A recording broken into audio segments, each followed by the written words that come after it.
Preface. Why this big book? Why a full-scale discussion of the magic of thinking big? Thousands of books will be published this year. Why one more?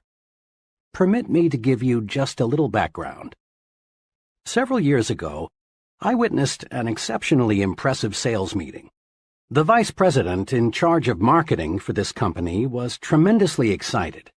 He wanted to drive home a point.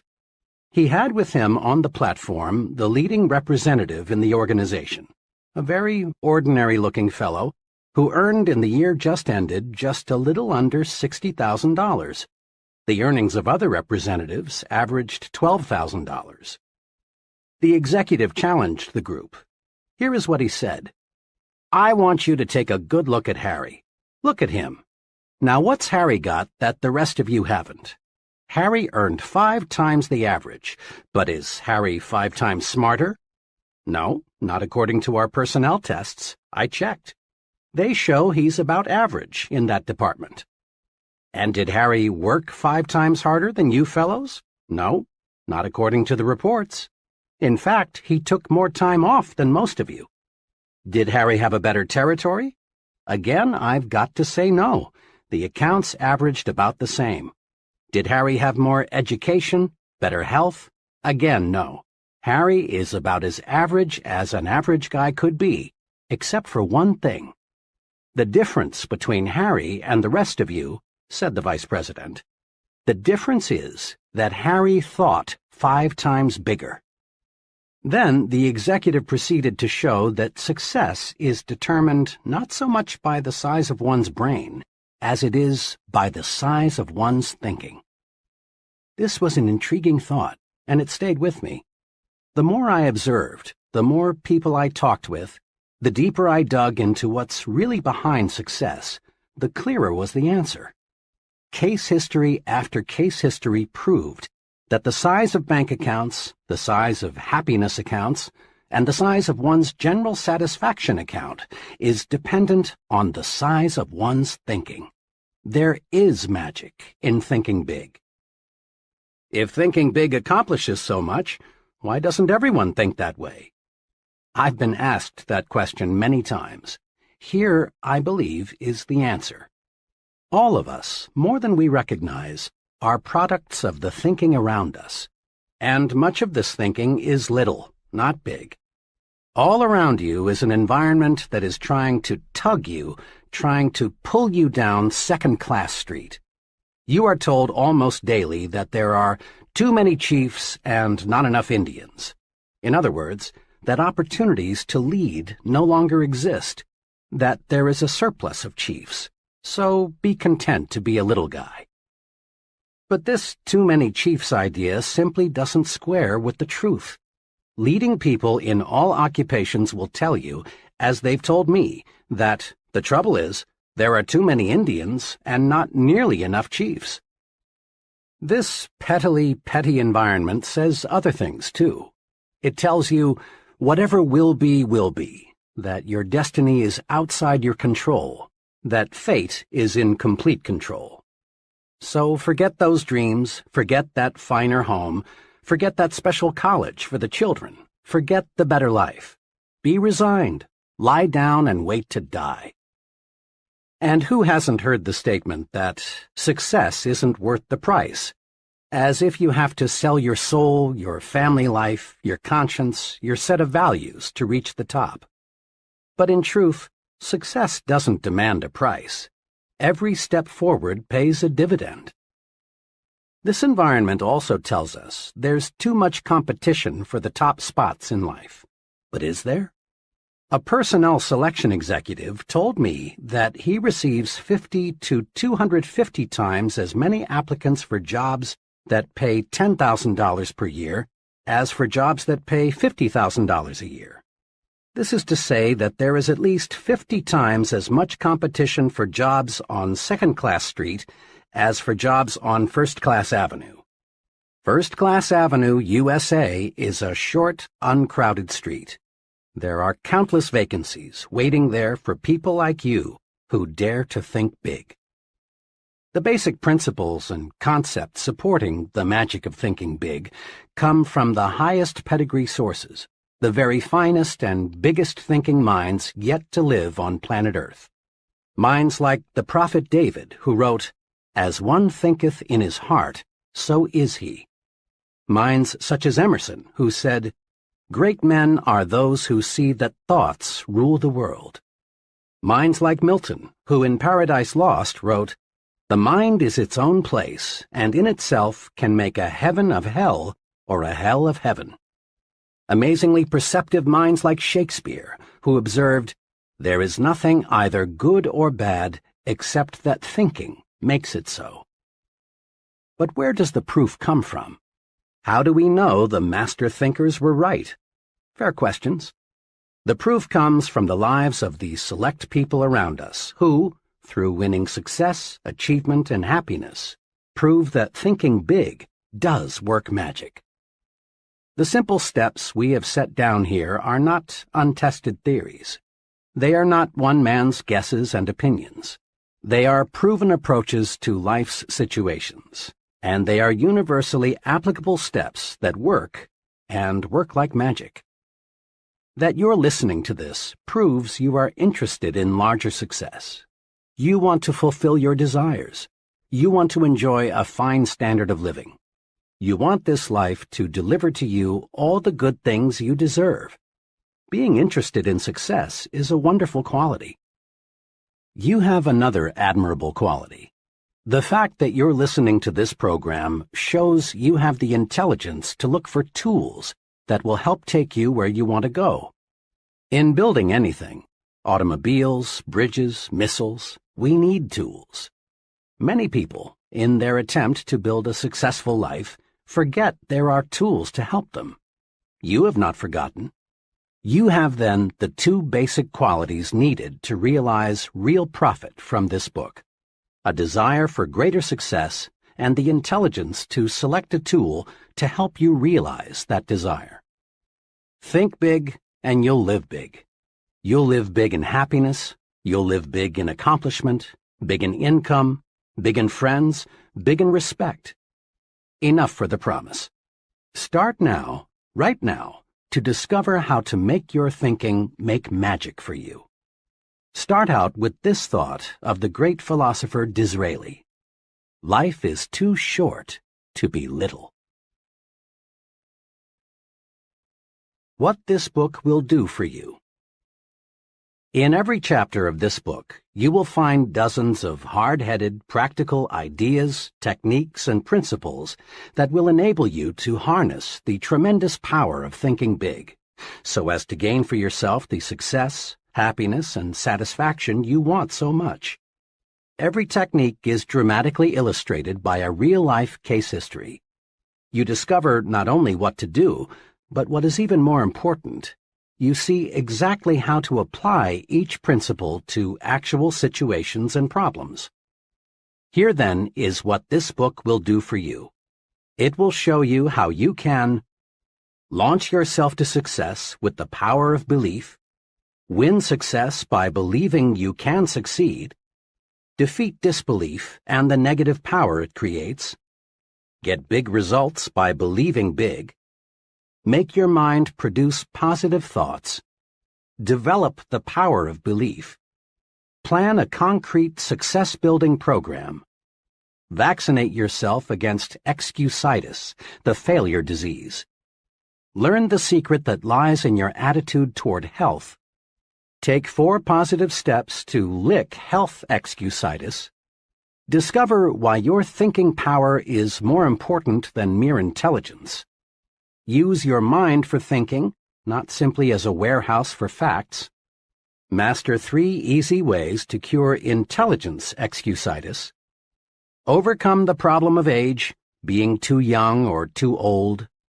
Conquer luck excusitis and attract good luck to you. Use the action technique to cure fear and build confidence. Manage your memory so as to increase your store of confidence. Overcome your fear of other people. Increase self-confidence by satisfying your own conscience. Think confidently by acting confidently. Learn the 5 positive steps to build confidence and destroy fear. Discover that success is measured by the size of your thinking. Measure your true size and find out what assets you have. Think as big as you really are. Develop the big thinker's vocabulary with these 4 specific steps. Think big by visualizing what can be done in the future. Add value to things, to people, and to yourself. Get the thinking big view of your job. Think above trivialities and concentrate on what's important. Test yourself. Find out how big your thinking really is. Use creative thinking to find new and better ways to get things done. Develop creative power by believing it can be done. Fight mind-freezing traditional thinking. Do more and do it better by turning on your creative power. Use the 3 keys to strengthening creativity by opening your ears and your mind. Stretch your thinking and stimulate your mind. Harness and develop your ideas, the fruit of your thinking. Look important because it helps you think important. Become important by thinking your work is important. Build your own sell yourself to yourself commercial. Upgrade your thinking. Think like important people think. Make your environment work for you.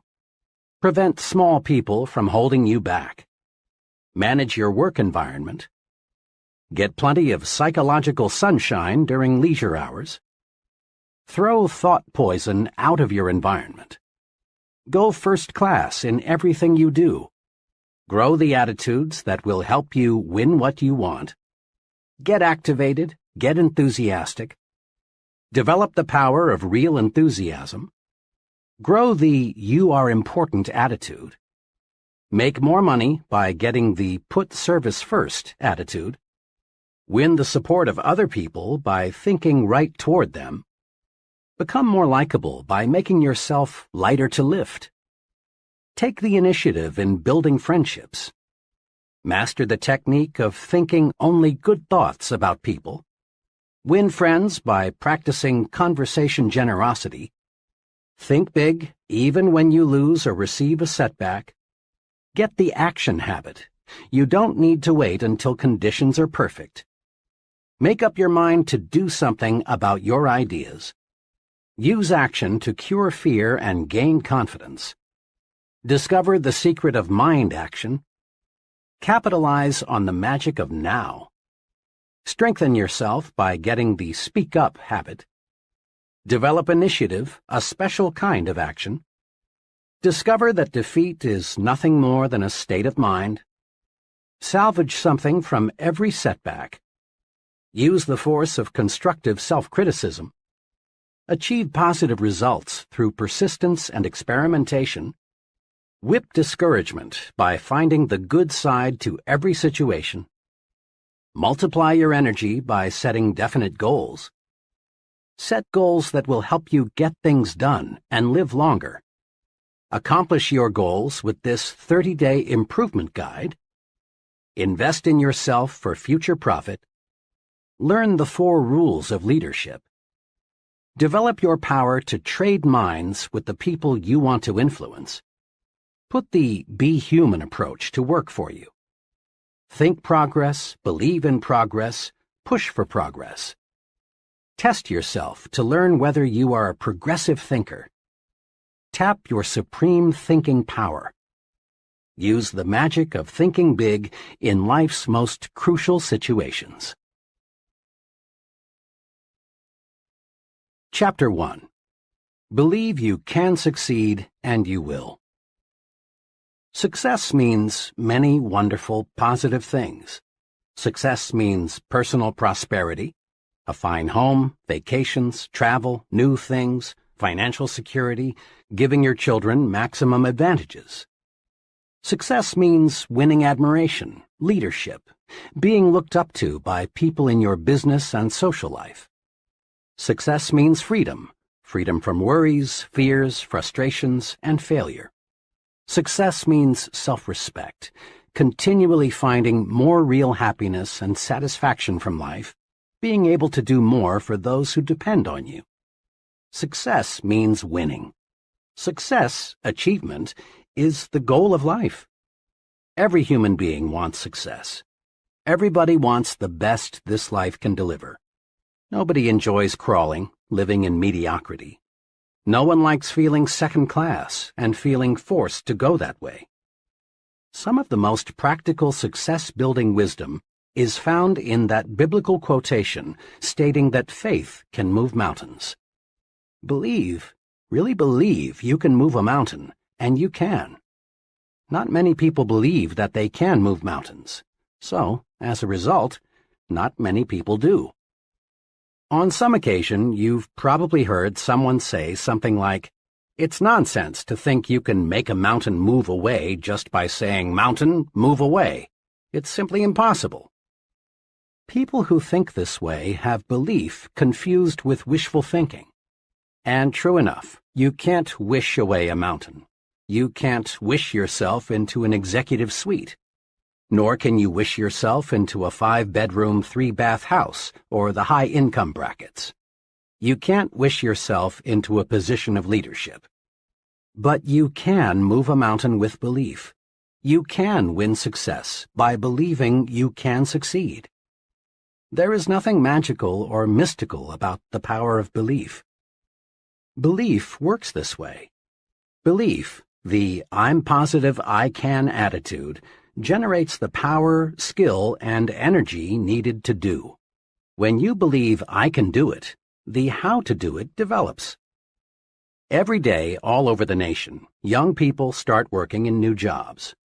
Each of them wishes that someday he could enjoy the success that goes with reaching the top. But the majority of these young people simply don't have the belief that it takes to reach the top rungs. And they don't reach the top.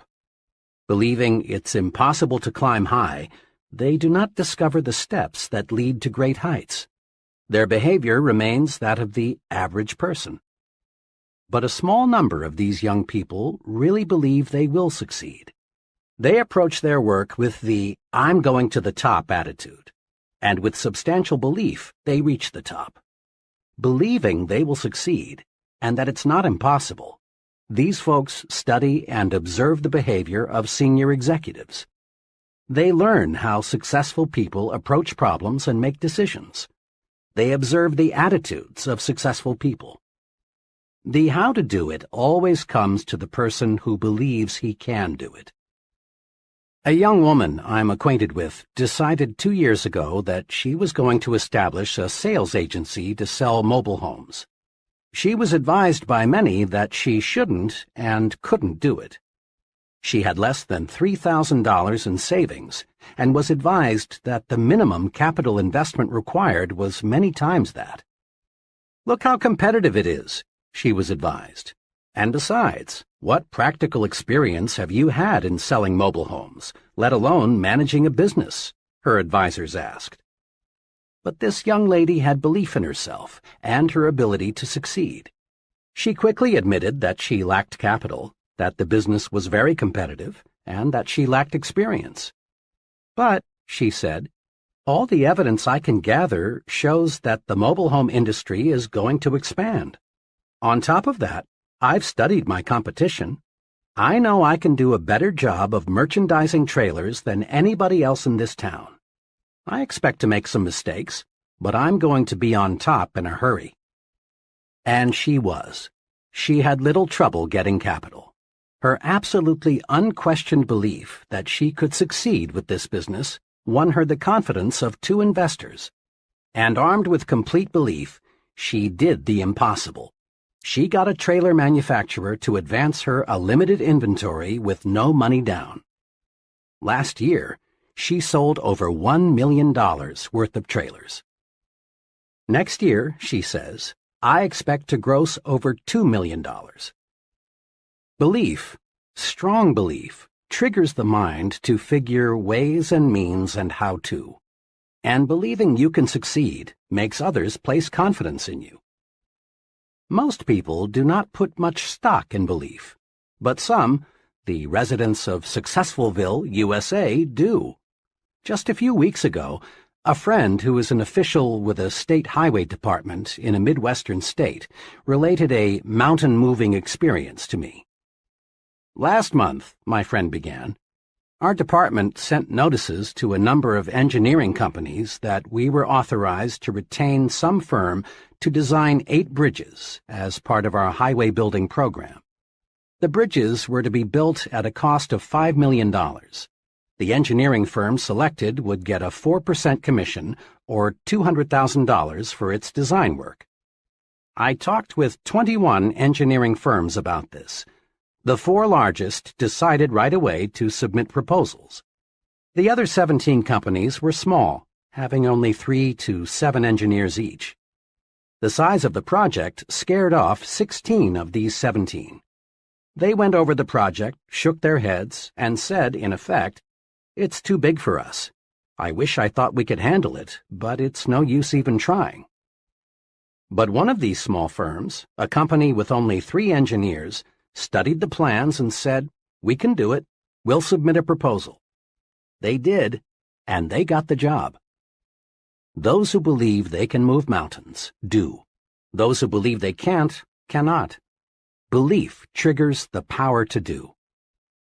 Actually, in these modern times, belief is doing much bigger things than moving mountains. The most essential element, in fact, the essential element, in our space explorations today, is belief that space can be mastered. Without firm, unwavering belief that man can travel in space, our scientists would not have the courage, interest, and enthusiasm to proceed. Belief that cancer can be cured will ultimately produce cures for cancer. Currently, there is some talk of building a tunnel under the English Channel to connect England with the continent. Whether this tunnel is ever built depends on whether responsible people believe it can be built. Belief in great results is the driving force, the power behind all great books, plays, scientific discoveries. Belief in success is behind every successful business, church, and political organization. Belief in success is the one basic, absolutely essential ingredient of successful people. Believe, really believe you can succeed, and you will. Over the years, I've talked with many people who have failed in business ventures and in various careers. I've heard a lot of reasons and excuses for failure. Something especially significant unfolds as conversations with failures develop. In a casual sort of way, the failure drops a remark like, "To tell the truth, I didn't think it would work," or, "I had my misgivings before I even started out," or, "Actually, I wasn't too surprised that it didn't work out." The "okay, I'll give it a try, but I don't think it will work" attitude produces failures. Disbelief is negative power. When the mind disbelieves or doubts, the mind attracts reasons to support the disbelief. Doubt, disbelief, the subconscious will to fail, the not really wanting to succeed, is responsible for most failures. Think doubt and fail. Think victory and succeed. A young fiction writer talked with me recently about her writing ambitions. The name of one of the top writers in her field came up. "Oh," she said, "Mr. X is a wonderful writer, but, of course, I can't be nearly as successful as he is." Her attitude disappointed me very much, because I know the writer mentioned. He is not super intelligent, nor super perceptive, nor super anything else except super confident. He believes he is among the best, and so he acts and performs the best. It is well to respect the leader, learn from him, observe him, study him, but don't worship him. Believe you can surpass. Believe you can go beyond. Those who harbor the second-best attitude are invariably second-best doers. Look at it this way. Belief is the thermostat that regulates what we accomplish in life. Study the fellow who is shuffling down there in mediocrity. He believes he is worth little, so he receives little. He believes he can't do big things, and he doesn't. He believes he is unimportant, so everything he does has an unimportant mark. As time goes by, lack of belief in himself shows through in the way the fellow talks, walks, acts. Unless he readjusts his thermostat forward, he shrinks, grows smaller and smaller in his own estimation. And since others see in us what we see in ourselves, he grows smaller in the estimation of the people around him. Now, look across the way at the person who is advancing forward. He believes he is worth much, and he receives much. He believes he can handle big, difficult assignments, and he does. Everything he does, the way he handles himself with people, his character, his thoughts, his viewpoints, all say, here is a professional. He is an important person. A person is a product of his own thoughts. Believe big. Adjust your thermostat forward. Launch your success offensive with honest, sincere belief that you can succeed. Believe big and grow big. Several years ago, after addressing a group of businessmen in Detroit, I talked with one of the gentlemen who approached me, introduced himself, and said, "I really enjoyed your talk. Can you spare a few minutes? I'd like very much to discuss a personal experience with you." In a few minutes, we were comfortably seated in a coffee shop, waiting for some refreshments. "I have a personal experience," he began, "that ties in perfectly with what you said this evening about making your mind work for you instead of letting it work against you. I've never explained to anyone how I lifted myself out of the world of mediocrity, but I'd like to tell you about it." "And I'd like to hear it," I said. "Well, just 5 years ago, I was plodding along, just another guy working in the tool and die trade. I made a decent living by average standards, but it was far from ideal. Our home was much too small, and there was no money for those many things we wanted. My wife, bless her, didn't complain much, but it was written all over her that she was more resigned to her fate than she was happy. Inside, I grew more and more dissatisfied. When I let myself see how I was failing my good wife and 2 children, I really hurt inside. But today things are really different," my friend continued. "Today we have a beautiful new home on a 2-acre lot and a year-round cabin a couple 100 miles north of here. There's no more worry about whether we can send the kids to a good college, and my wife no longer has to feel guilty every time she spends money for some new clothes.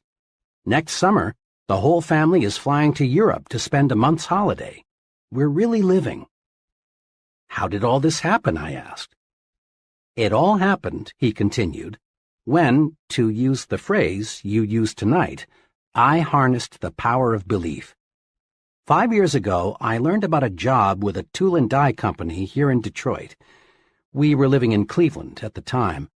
I decided to look into it, hoping I could make a little more money. I got here early on Sunday evening, but the interview was not until Monday. After dinner, I sat down in my hotel room, and for some reason, I got really disgusted with myself. Why, I asked myself, am I just a middle-class failure? Why am I trying to get a job that represents such a small step forward? I don't know to this day what prompted me to do it, but I took a sheet of hotel stationery and wrote down the names of 5 people I've known well for several years who had far surpassed me in earning power and job responsibility. 2 were former neighbors who had moved away to fine subdivisions. 2 others were fellows I had worked for, and the 3rd was a brother-in-law. Next, again, I don't know what made me do this.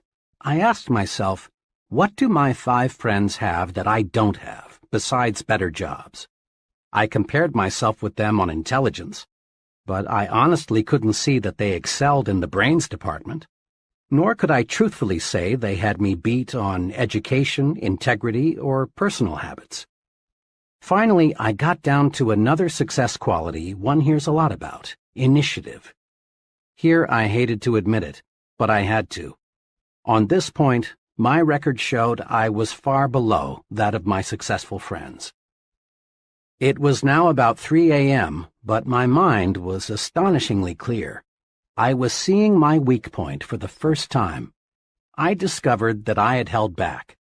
I had always carried a little stick. I dug into myself deeper and deeper, and found the reason I lacked initiative was because I didn't believe inside that I was worth very much. I sat there the rest of the night, just reviewing how lack of faith in myself had dominated me ever since I could remember, how I had used my mind to work against myself. I found I had been preaching to myself why I couldn't get ahead instead of why I could. I had been selling myself short. I found this streak of self-depreciation showed through in everything I did. Then it dawned on me that no one else was going to believe in me until I believed in myself. Right then I decided, I'm through feeling second class. From here on in, I'm not going to sell myself short. Next morning, I still had that confidence. During the job interview, I gave my newfound confidence its first test. Before coming for the interview, I'd hoped I would have the courage to ask for $750 or maybe even $1,000 more than my present job was paying. But now, after realizing I was a valuable man, I upped it to $3,500. And I got it. I sold myself because after that one long night of self-analysis, I found things in myself that made me a lot more saleable. Within 2 years after I took that job, I had established a reputation as the fellow who can get business. Then we went into a recession. This made me still more valuable because I was one of the best business getters in the industry. The company was reorganized and I was given a substantial amount of stock, plus a lot more pay. Believe in yourself, and good things do start happening. Your mind is a thought factory. It's a busy factory, producing countless thoughts in one day. Production in your thought factory is under the charge of 2 foremen, one of whom we will call Mr. Triumph and the other Mr. Defeat. Mr. Triumph is in charge of manufacturing positive thoughts. He specializes in producing reasons why you can, why you're qualified, why you will. The other foreman, Mr. Defeat, produces negative, deprecating thoughts. He is your expert in developing reasons why you can't, why you're weak, why you're inadequate. His specialty is the why you will fail chain of thoughts. Both Mr. Triumph and Mr. Defeat are intensely obedient. They snap to attention immediately. All you need do to signal either foreman is to give the slightest mental beck and call. If the signal is positive, Mr. Triumph will step forward and go to work. Likewise, a negative signal brings Mr. Defeat forward. To see how these 2 foremen work for you, try this example. Tell yourself, today is a lousy day. This signals Mr. Defeat into action, and he manufactures some facts to prove you are right. He suggests to you that it's too hot or it's too cold. Business will be bad today. Sales will drop. Other people will be on edge. You may get sick. Your wife will be in a fussy mood. Mr. Defeat is tremendously efficient. In just a few moments, he's got you sold. It is a bad day. Before you know it, it is a heck of a bad day. But tell yourself, today is a fine day, and Mr. Triumph is signaled forward to act. He tells you, this is a wonderful day. The weather is refreshing. It's good to be alive. Today you can catch up on some of your work. And then it is a good day. In like fashion, Mr. Defeat can show you why you can't sell Mr. Smith. Mr. Triumph will show you that you can. Mr. Defeat will convince you that you will fail, while Mr. Triumph will demonstrate why you will succeed. Mr. Defeat will prepare a brilliant case against Tom, while Mr. Triumph will show you more reasons why you like Tom. Now, the more work you give either of these 2 foremen, the stronger he becomes. If Mr. Defeat is given more work to do, he adds personnel and takes up more space in your mind. Eventually, He will take over the entire thought manufacturing division, and virtually all thought will be of a negative nature. The only wise thing to do is fire Mr. Defeat. You don't need him. You don't want him around telling you that you can't, you're not up to it, you'll fail, and so on. Mr. Defeat won't help you get where you want to go, so boot him out. Use Mr. Triumph 100% of the time. When any thought enters your mind, ask Mr. Triumph to go to work for you. He'll show you how you can succeed. Between now and tomorrow at this time, another 11,500 new consumers will have made their grand entry into the USA. Population is growing at a record rate.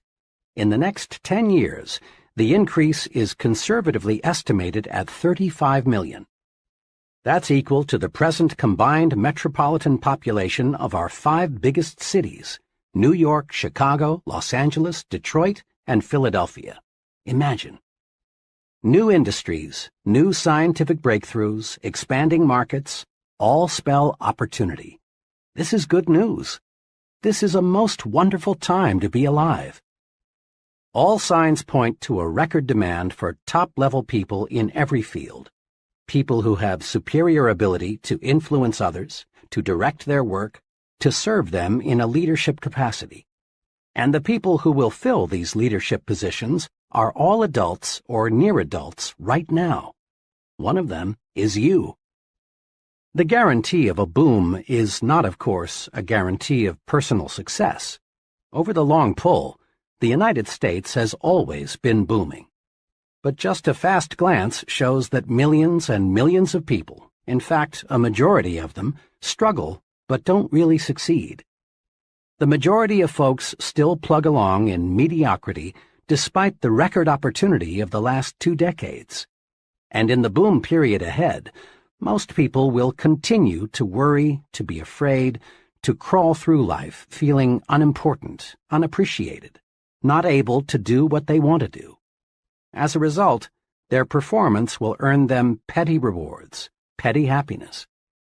Those who convert opportunity into reward, and let me say, I sincerely believe you are one of those, else you'd rely on luck and not bother with this book, will be those wise people who learn how to think themselves to success. Walk in. The door to success is open wider than ever before. Put yourself on record now that you are going to join that select group that is getting what it wants from life. Here is the first step toward success. It's a basic step. It can't be avoided. Step 1. Believe in yourself. Believe you can succeed. How to develop the power of belief. Here are the 3 guides to acquiring and strengthening the power of belief. 1. Think success. Don't think failure. At work, in your home, substitute success thinking for failure thinking. When you face a difficult situation, think, I'll win, not I'll probably lose. When you compete with someone else, think, I'm equal to the best, not I'm outclassed. When opportunity appears, think, I can do it, never I can't. Let the master thought, I will succeed, dominate your thinking process. Thinking success conditions your mind to create plans that produce success. Thinking failure does the exact opposite. Failure thinking conditions the mind to think other thoughts that produce failure. 2. Remind yourself regularly that you are better than you think you are. Successful people are not supermen. Success does not require a super intellect, nor is there anything mystical about success. And success isn't based on luck. Successful people are just ordinary folks who have developed belief in themselves and what they do. Never, yes, never, sell yourself short. 3. Believe big. The size of your success is determined by the size of your belief. Think little goals and expect little achievements. Think big goals and win big success. Remember this, too. Big ideas and big plans are often easier, certainly no more difficult, then small ideas and small plans.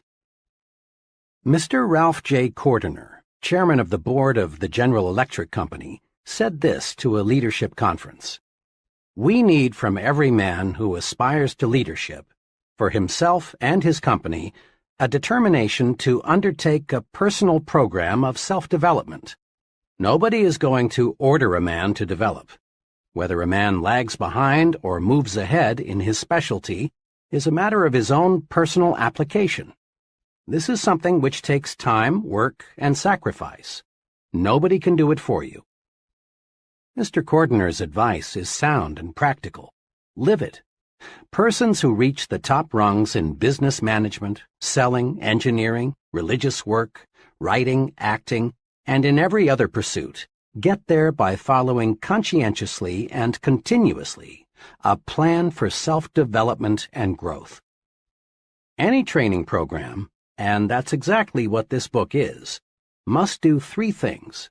It must provide content, the what to do. Second, it must supply a method, the how to do it. And third, it must meet the acid test, that is, get results. The what of your personal training program for success is built on the attitudes and techniques of successful people. How do they manage themselves? How do they overcome obstacles?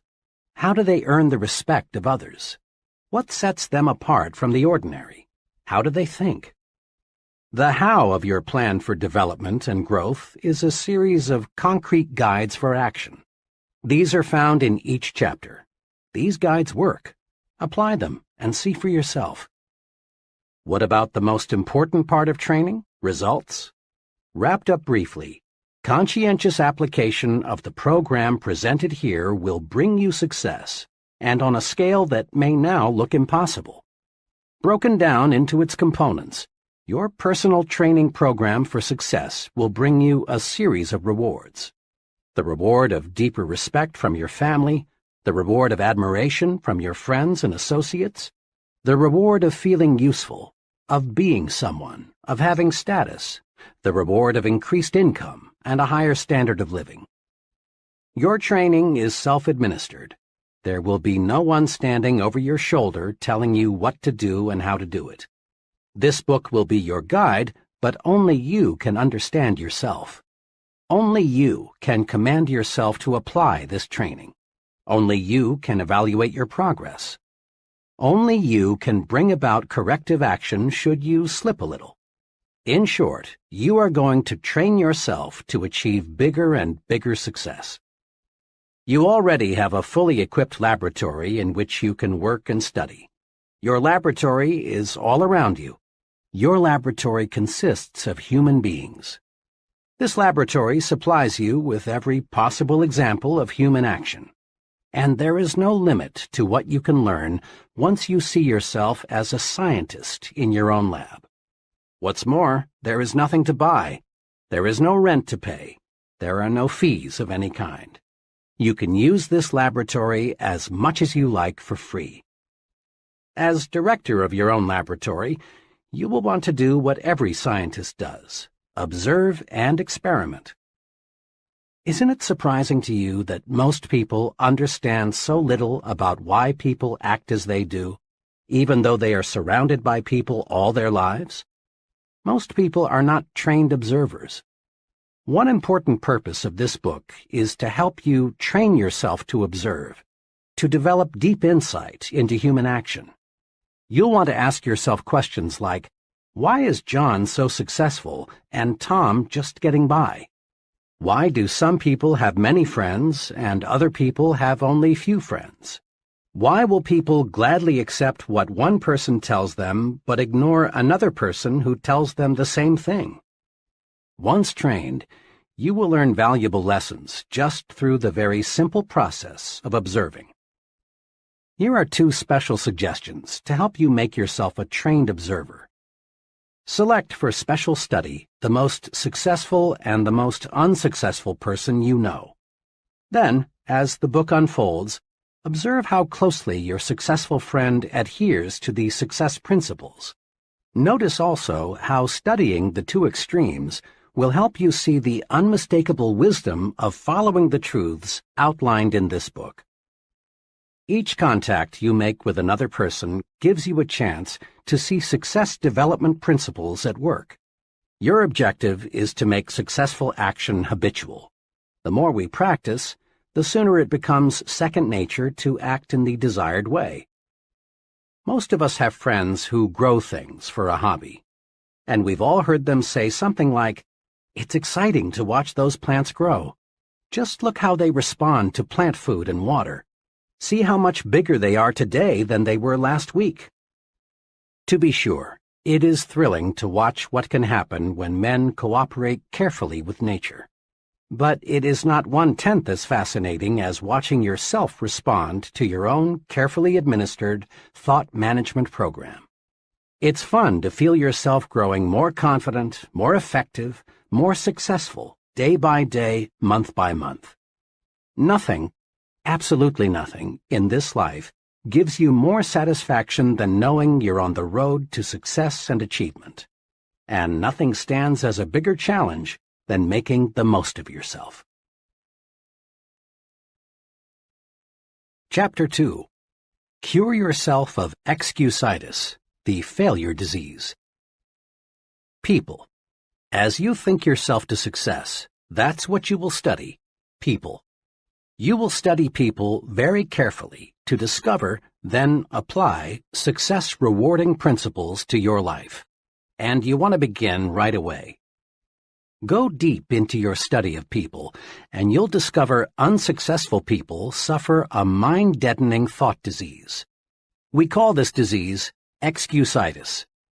Every failure has this disease in its advanced form, and most average persons have at least a mild case of it.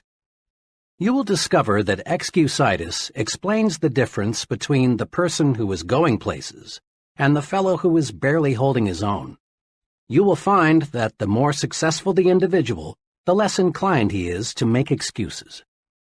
But the fellow who has gone nowhere and has no plans for getting anywhere always has a book full of reasons to explain why.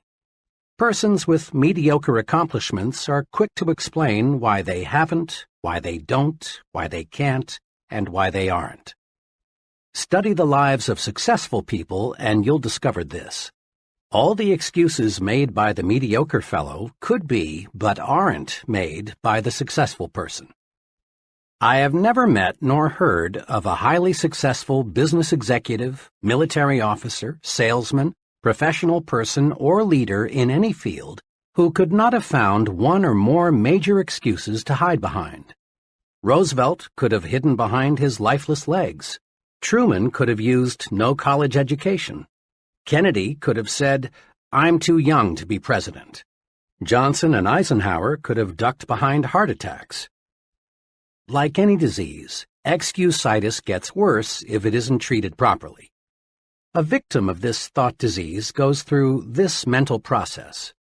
I'm not doing as well as I should. What can I use as an alibi that will help me save face? Let's see. Poor health? Lack of education? Too old, too young, bad luck, personal misfortune, wife, the way my family brought me up? Once the victim of this failure disease has selected a good excuse, he sticks with it. Then he relies on the excuse to explain to himself and others why he is not going forward. And each time the victim makes the excuse becomes embedded deeper within his subconsciousness. Thoughts, positive or negative, grow stronger when fertilized with constant repetition. At first, the victim of excusitis knows his alibi is more or less a lie. But the more frequently he repeats it, the more convinced he becomes that it is completely true, that the alibi is the real reason for his not being the success he should be. Procedure 1, then, in your individual program of thinking yourself to success, must be to vaccinate yourself against excusitis, the disease of the failures. The 4 most common forms of excusitis. Excusitis appears in a wide variety of forms, but the worst types of this disease are health excusitis, intelligence excusitis, age excusitis, and luck excusitis. Now let's see just how we can protect ourselves from these 4 common ailments. 1. But my health isn't good. Health excusitis ranges all the way from the chronic I don't feel good to the more specific I've got such and such wrong with me. Bad health, in 1,000 different forms, is used as an excuse for failing to do what a person wants to do, failing to accept greater responsibilities, failing to make more money, failing to achieve success. Millions and millions of people suffer from health excusitis. But is it in most cases a legitimate excuse? Think for a moment of all the highly successful people you know who could, but who don't, use health as an excuse. My physician and surgeon friends tell me the perfect specimen of adult life is non-existent. There is something physically wrong with everybody. Many surrender in whole or in part to health excusitis, but success-thinking people do not. 2 experiences happened to me in one afternoon that illustrate the correct and incorrect attitudes toward health. I had just finished a talk in Cleveland. Afterward, one fellow, about 30, asked to speak to me privately for a few minutes. He complimented me on the meeting, but then said, "I'm afraid your ideas can't do me much good." "You see," he continued, "I've got a bad heart, and I've got to hold myself in check." He went on to explain that he'd seen 4 doctors, but they couldn't find his trouble. He asked me what I would suggest he do. "Well," I said, "I know nothing about the heart, but as one layman to another, here are 3 things I'd do. First, I'd visit the finest heart specialist I could find and accept his diagnosis as final. You've already checked with 4 doctors, and none of them has found anything peculiar with your heart. Let the 5th doctor be your final check. It may very well be you've got a perfectly sound heart. But if you keep on worrying about it, eventually you may have a very serious heart ailment. Looking and looking and looking for an illness often actually produces illness." The second thing I'd recommend is that you read Dr. Schindler's great book, How to Live 365 Days a Year. Dr. Schindler shows in this book that 3 out of every 4 hospital beds are occupied by people who have EII, emotionally induced illness. Imagine, 3 out of 4 people who are sick right now would be well if they learned how to handle their emotions. Read Dr. Schindler's book and develop your program for emotions management. Third, I'd resolve to live until I die. I went on to explain to this troubled fellow some sound advice I received many years ago from a lawyer friend who had an arrested case of tuberculosis. This friend knew he would have to live a regulated life, but this hasn't stopped him from practicing law, rearing a fine family, and really enjoying life. My friend, who now is 78 years old, expresses his philosophy in these words: "I'm going to live until I die, and I'm not going to get life and death confused. While I'm on this earth, I'm going to live. Why be only half alive? Every minute a person spends worrying about dying is just 1 minute that fellow might as well have been dead." I had to leave at that point because I had to be on a certain plane for Detroit. On the plane, the second but much more pleasant experience occurred. After the noise of the takeoff, I heard a ticking sound. Rather startled, I glanced at the fellow sitting beside me, for the sound seemed to be coming from him. He smiled a big smile and said, "Oh, it's not a bomb. It's just my heart." I was obviously surprised, so he proceeded to tell me what had happened. Just 21 days before, he had undergone an operation that involved putting a plastic valve into his heart. The ticking sound, he explained, would continue for several months until new tissue had grown over the artificial valve. I asked him what he was going to do. "Oh," he said, "I've got big plans. I'm going to study law when I get back to Minnesota. Someday I hope to be in government work. The doctors tell me I must take it easy for a few months, but after that I'll be like new. There you have two ways of meeting health problems. The first fellow, not even sure he had anything organically wrong with him, was worried, depressed, on the road to defeat, wanting somebody to second his motion that he couldn't go forward. The second individual, after undergoing one of the most difficult of operations, was optimistic, eager to do something. The difference lay in how they thought toward health. I've had some very direct experience with health excusitis. I'm a diabetic. Right after I discovered I had this ailment, about 5,000 hypodermics ago, I was warned, diabetes is a physical condition, but the biggest damage results from having a negative attitude about it.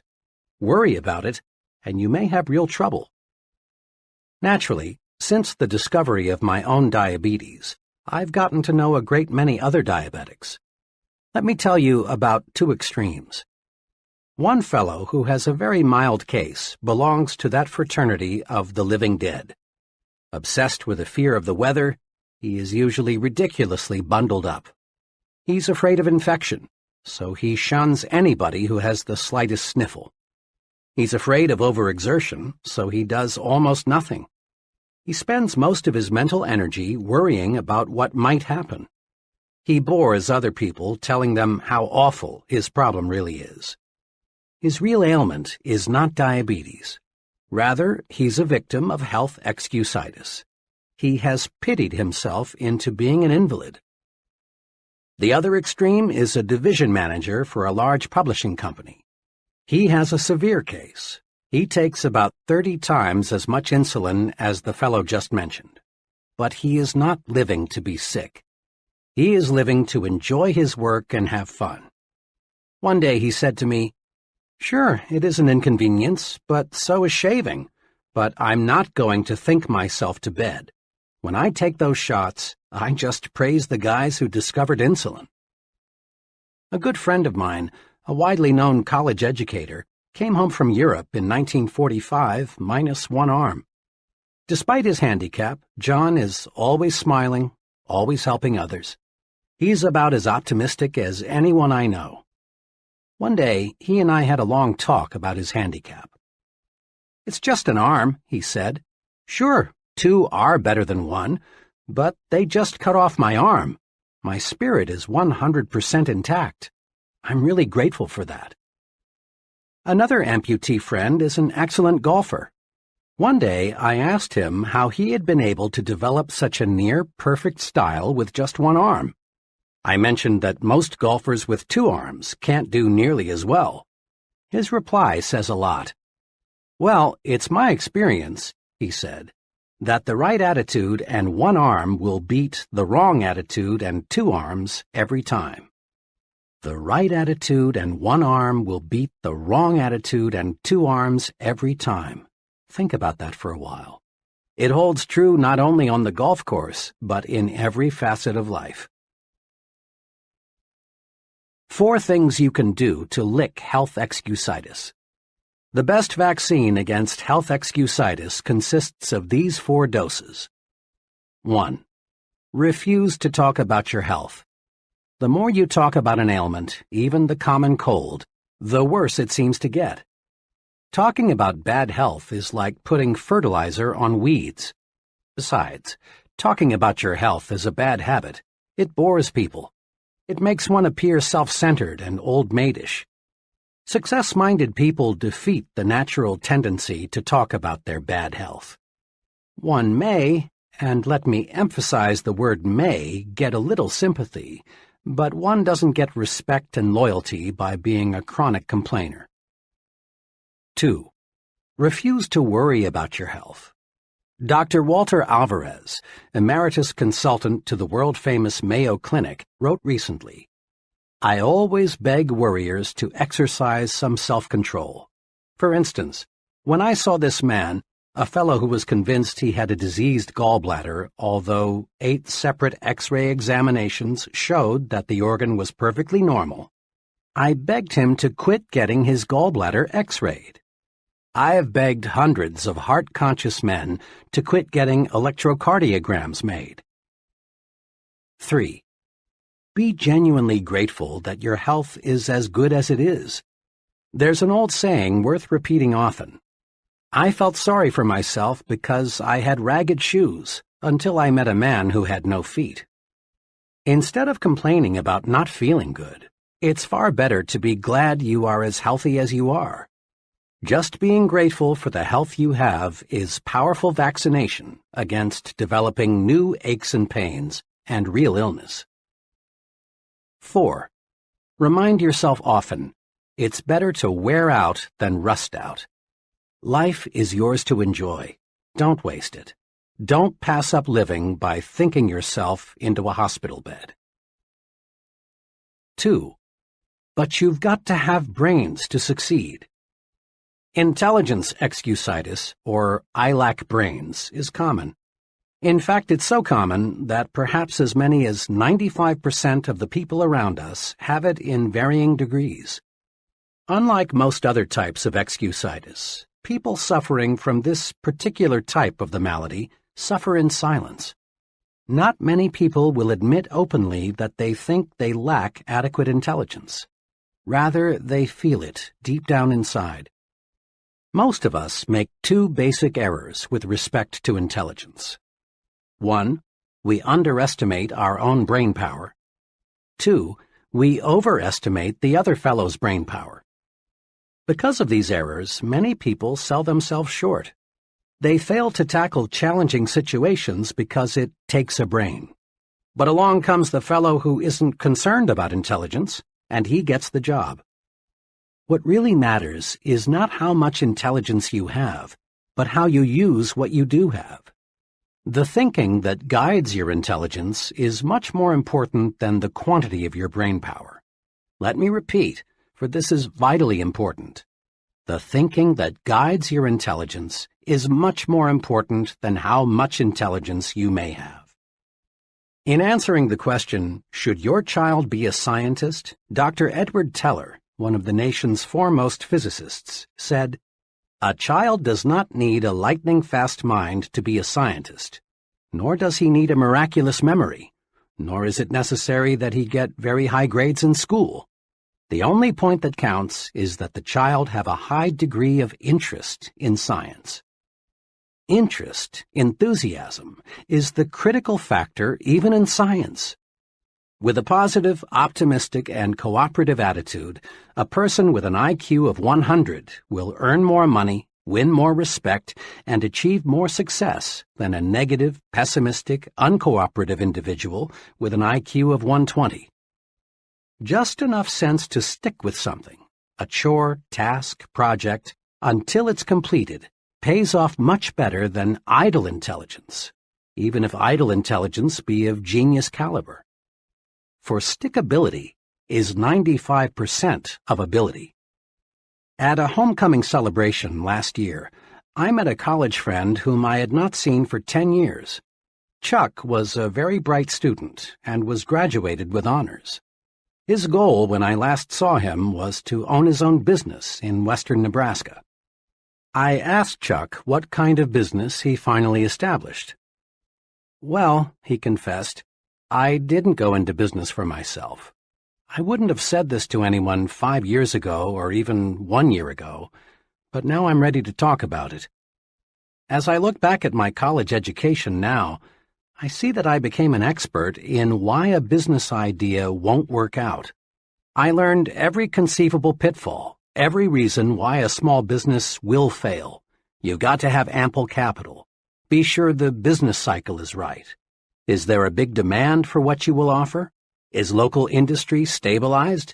1,001 things to check out. The thing that hurts most is that several of my old high school friends, who never seemed to have much on the ball and didn't even go to college, now are very well established in their own businesses. But me, I'm just plodding along, auditing freight shipments. Had I been drilled a little more in why a small business can succeed, I'd be better off in every way today. The thinking that guided Chuck's intelligence was a lot more important than the amount of Chuck's intelligence. Why some brilliant people are failures. I've been close for many years to a person who qualifies as a genius, has high abstract intelligence, and is Phi Beta Kappa. Despite this very high native intelligence, he is one of the most unsuccessful people I know. He has a very mediocre job. He's afraid of responsibility. He is never married. Lots of marriages end in divorce. He has few friends. People bore him. He's never invested in property of any kind. He might lose his money. This man uses his great brain power to prove why things won't work rather than directing his mental power to searching for ways to succeed. Because of the negative thinking that guides his great reservoir of brains, this fellow contributes little and creates nothing. With a changed attitude, he could do great things indeed. He has the brains to be a tremendous success, but not the thought power. Another person I know well was inducted into the Army shortly after earning a Ph.D. degree from a leading New York university. How did he spend his 3 years in the Army? Not as an officer, not as a staff specialist. Instead, for 3 years, he drove a truck. Why? Because he was filled with negative attitudes toward fellow soldiers, I'm superior to them. Toward Army methods and procedures, they are stupid. Toward discipline, it's for others, not me. Toward everything, including himself, I'm a fool for not figuring out a way to escape this rap. This fellow earned no respect from anyone. All his vast store of knowledge lay buried. His negative attitudes turned him into a flunky. Remember, the thinking that guides your intelligence is much more important than how much intelligence you have. Not even a Ph.D. degree can override this basic success principle. Several years ago, I became a close friend of Phil F., one of the senior officers of a major advertising agency. Phil was director of marketing research for the agency, and he was doing a bang-up job. Was Phil a brain? Far from it. Phil knew next to nothing about research technique. He knew next to nothing about statistics. He was not a college graduate, though all the people working for him were, and Phil did not pretend to know the technical side of research. What then enabled Phil to command $30,000 a year, while not one of his subordinates earned $10,000? This. Phil was a human engineer. Phil was 100% positive.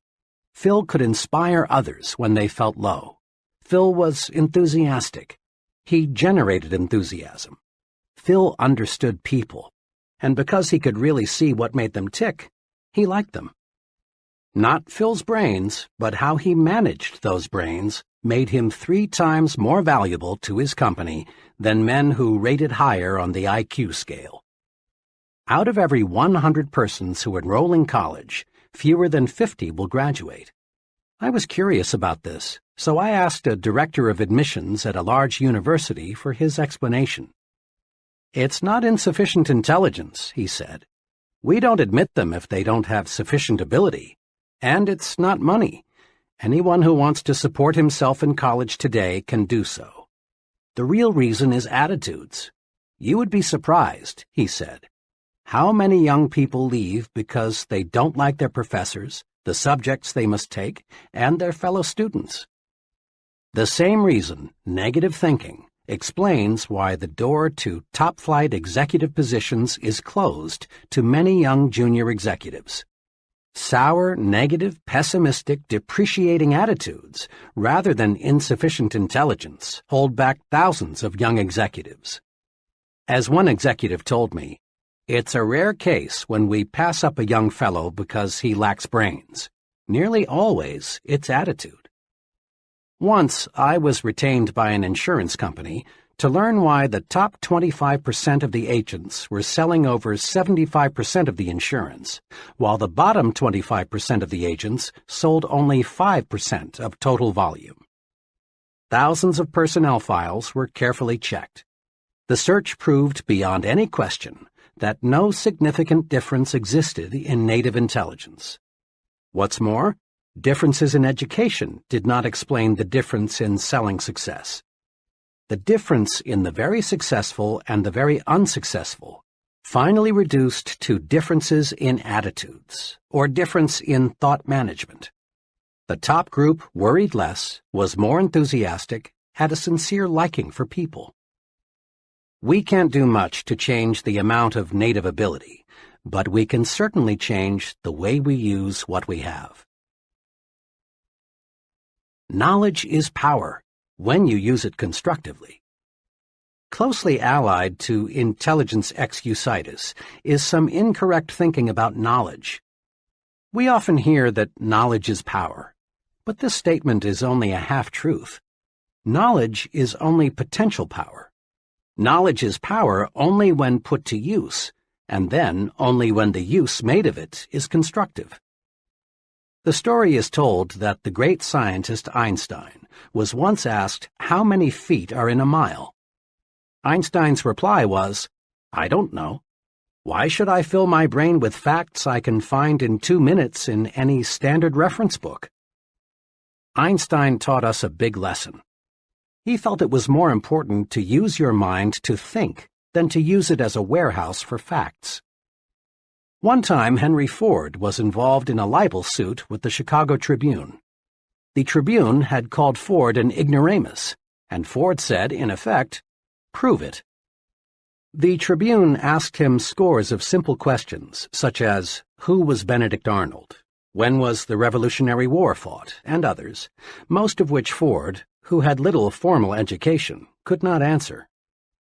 Finally, he became quite exasperated and said, "I don't know the answers to those questions, but I could find a man in 5 minutes who does." Henry Ford was never interested in miscellaneous information. He knew what every major executive knows, that the ability to know how to get information is more important than using the mind as a garage for facts. How much is a fact man worth?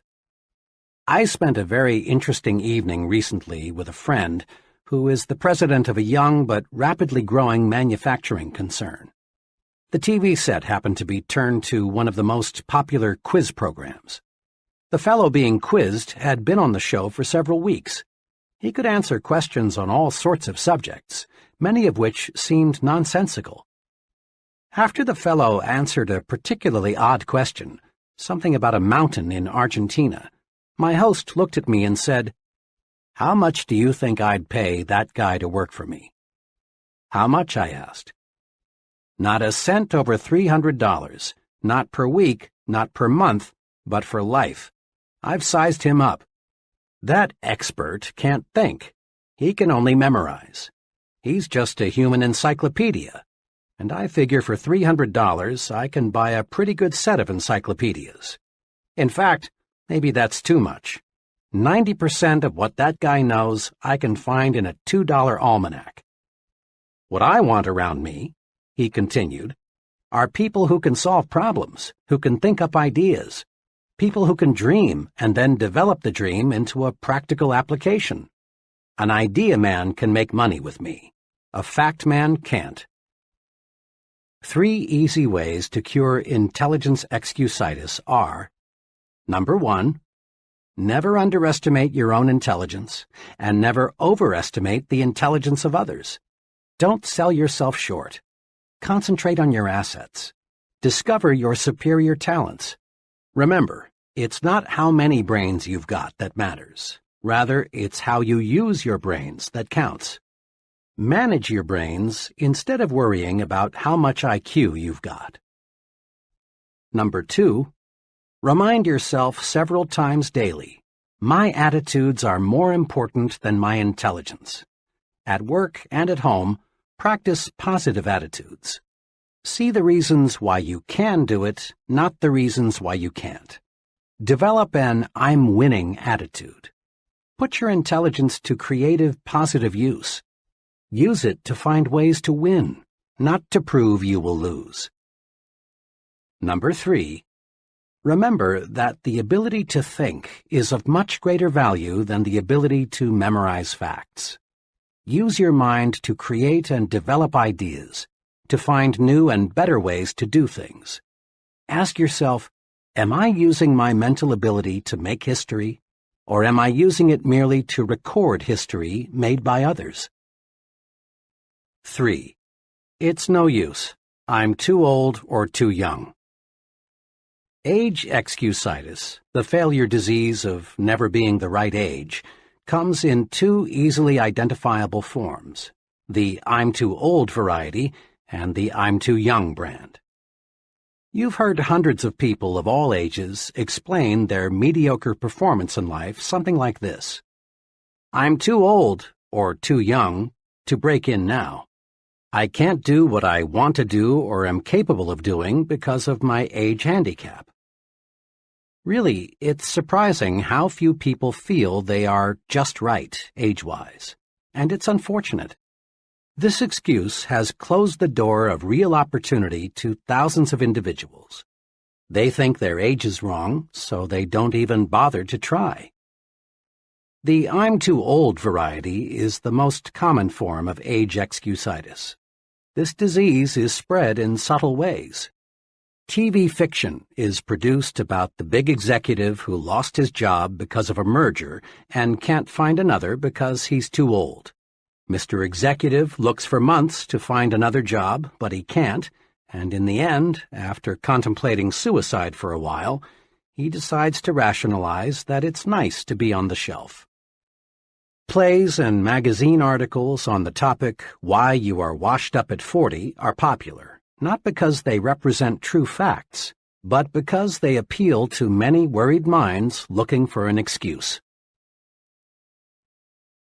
How to handle age excusitis. Age excusitis can be cured. A few years ago, while I was conducting a sales training program, I discovered a good serum that both cures this disease and vaccinates you so you won't get it in the first place. In that training program, there was a trainee named Cecil. Cecil, who was 40, wanted to shift over to set himself up as a manufacturer's representative, but he thought he was too old. After all, he explained, I'd have to start from scratch, and I'm too old for that now. I'm 40. I talked with Cecil several times about his old age problem. I used the old medicine, you're only as old as you feel, but I found I was getting nowhere. Too often, people retort with, but I do feel old. Finally, I discovered a method that worked. One day, after a training session, I tried it on Cecil. I said, Cecil, when does a man's productive life begin? He thought a couple of seconds and answered, Oh, when he's about 20, I guess. Okay, I said. Now, when does a man's productive life end?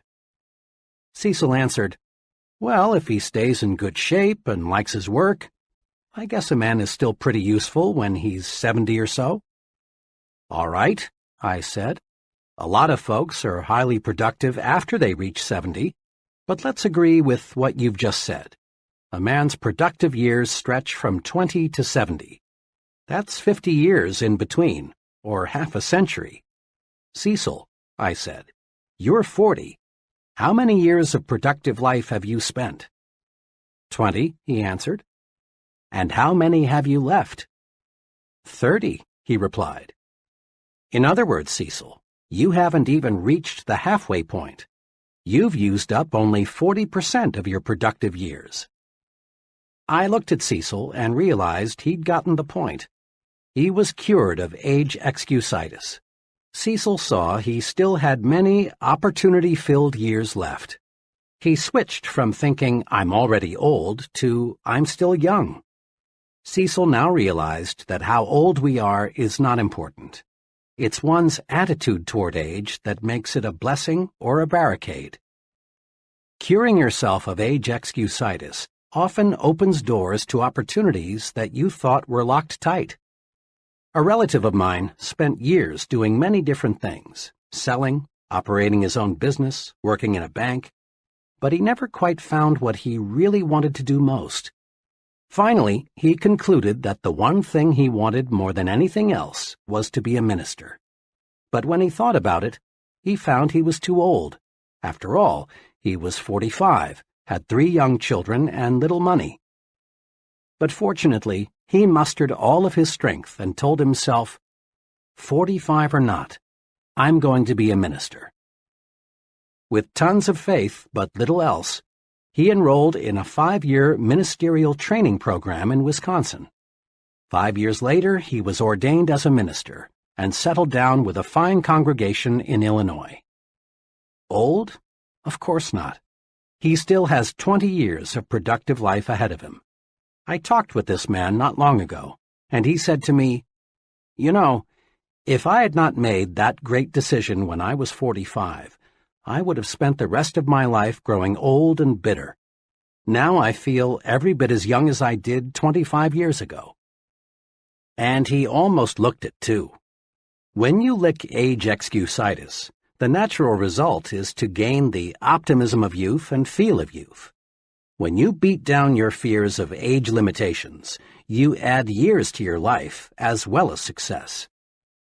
A former university colleague of mine provides an interesting angle on how age excusitis was defeated. Bill was graduated from Harvard in the 1920s. After 24 years in the stock brokerage business, during which time he made a modest fortune, Bill decided he wanted to become a college professor.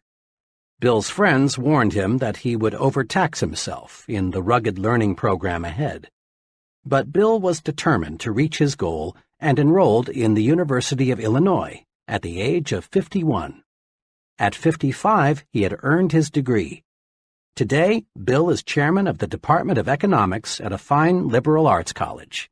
He's happy, too. He smiles when he says, "I've got almost a third of my good years left." Old age is a failure disease. Defeat it by refusing to let it hold you back. When is a person too young? The "I'm too young" variety of age excusitis does much damage, too. About a year ago, a 23-year-old fellow named Jerry came to me with a problem. Jerry was a fine young man. He had been a paratrooper in the service and then had gone to college. While going to college, Jerry supported his wife and son by selling for a large transfer and storage company. He had done a terrific job, both in college and for his company. But today Jerry was worried. "Dr. Schwartz," he said, "I've got a problem. My company has offered me the job of sales manager. This would make me supervisor over 8 salesmen." "Congratulations, that's wonderful news," I said. "But you seem worried." "Well," he continued, "all 8 men I'm to supervise are from 7 to 21 years older than I. What do you think I should do? Can I handle it?" "Jerry," I said, "the general manager of your company obviously thinks you're old enough or he wouldn't have offered you this job.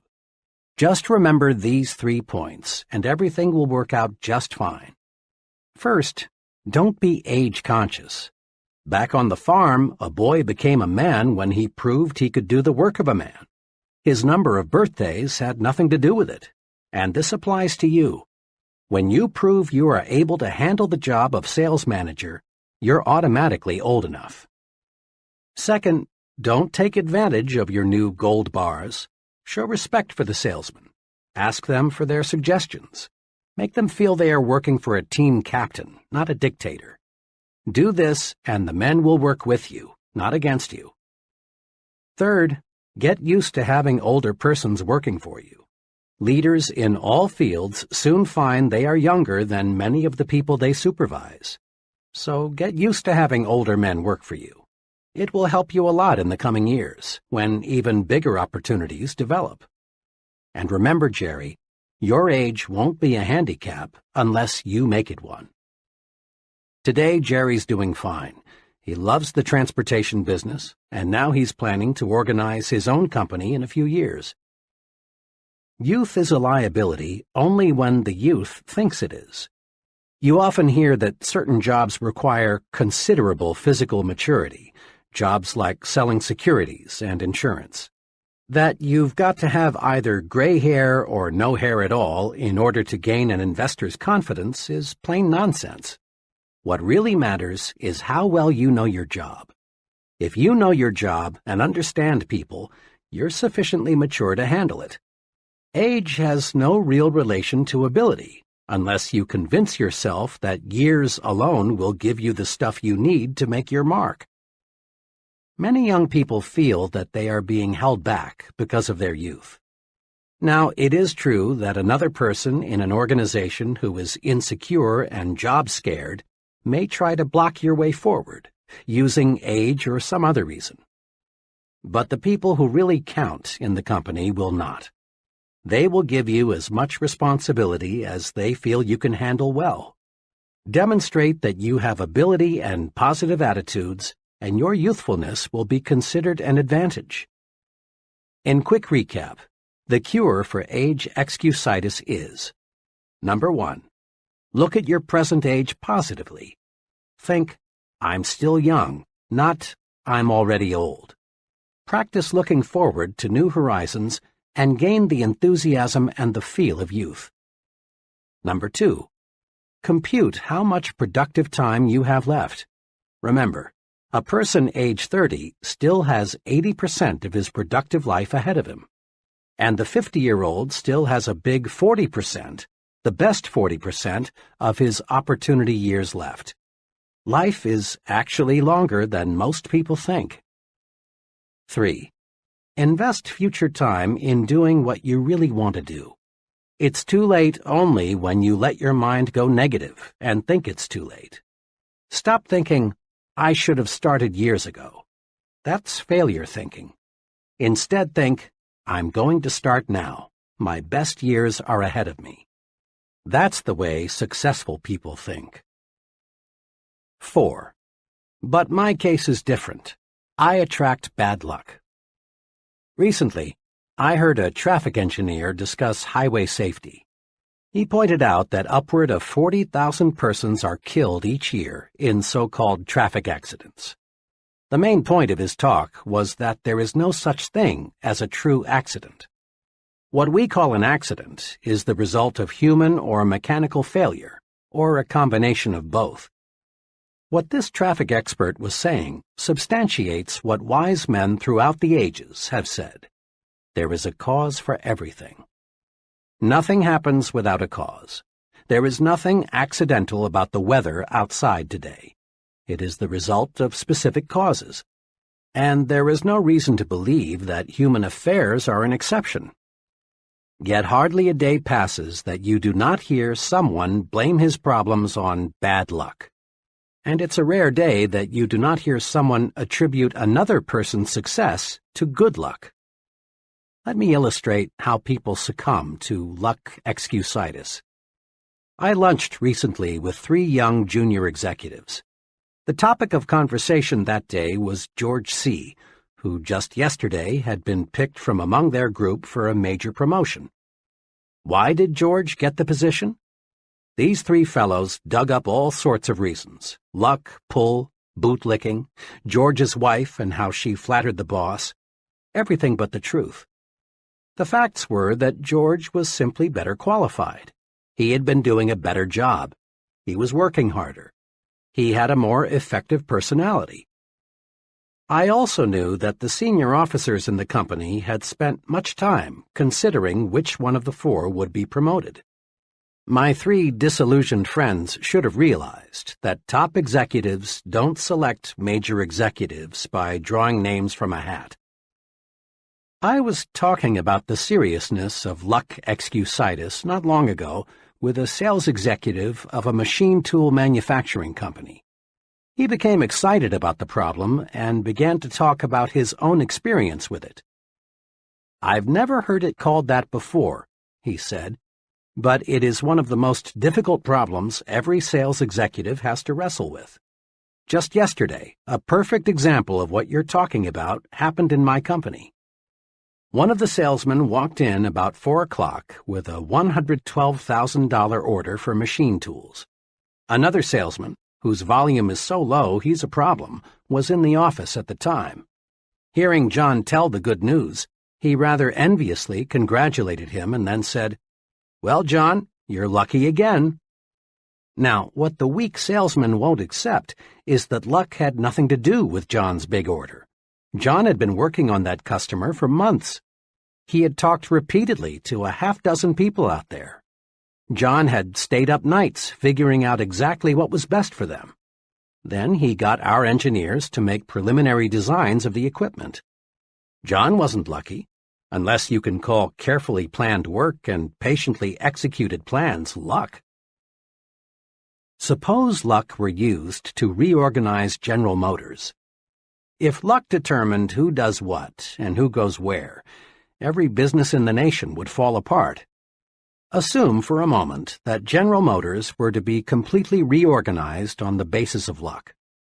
To carry out the reorganization, the names of all employees would be placed in a barrel. The first name drawn would be the president, the second name the executive vice president, and so on down the line.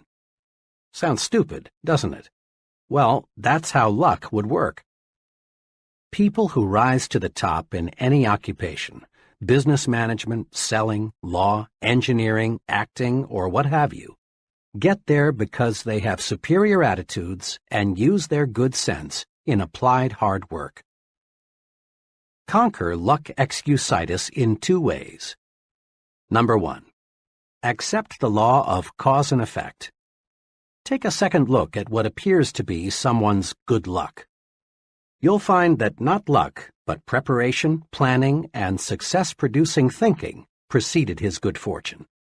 Take a second look at what appears to be someone's bad luck. Look, and you'll discover certain specific reasons. Mr. Success receives a setback. He learns and profits. But when Mr. Mediocre loses, he fails to learn. Number 2. Don't be a wishful thinker.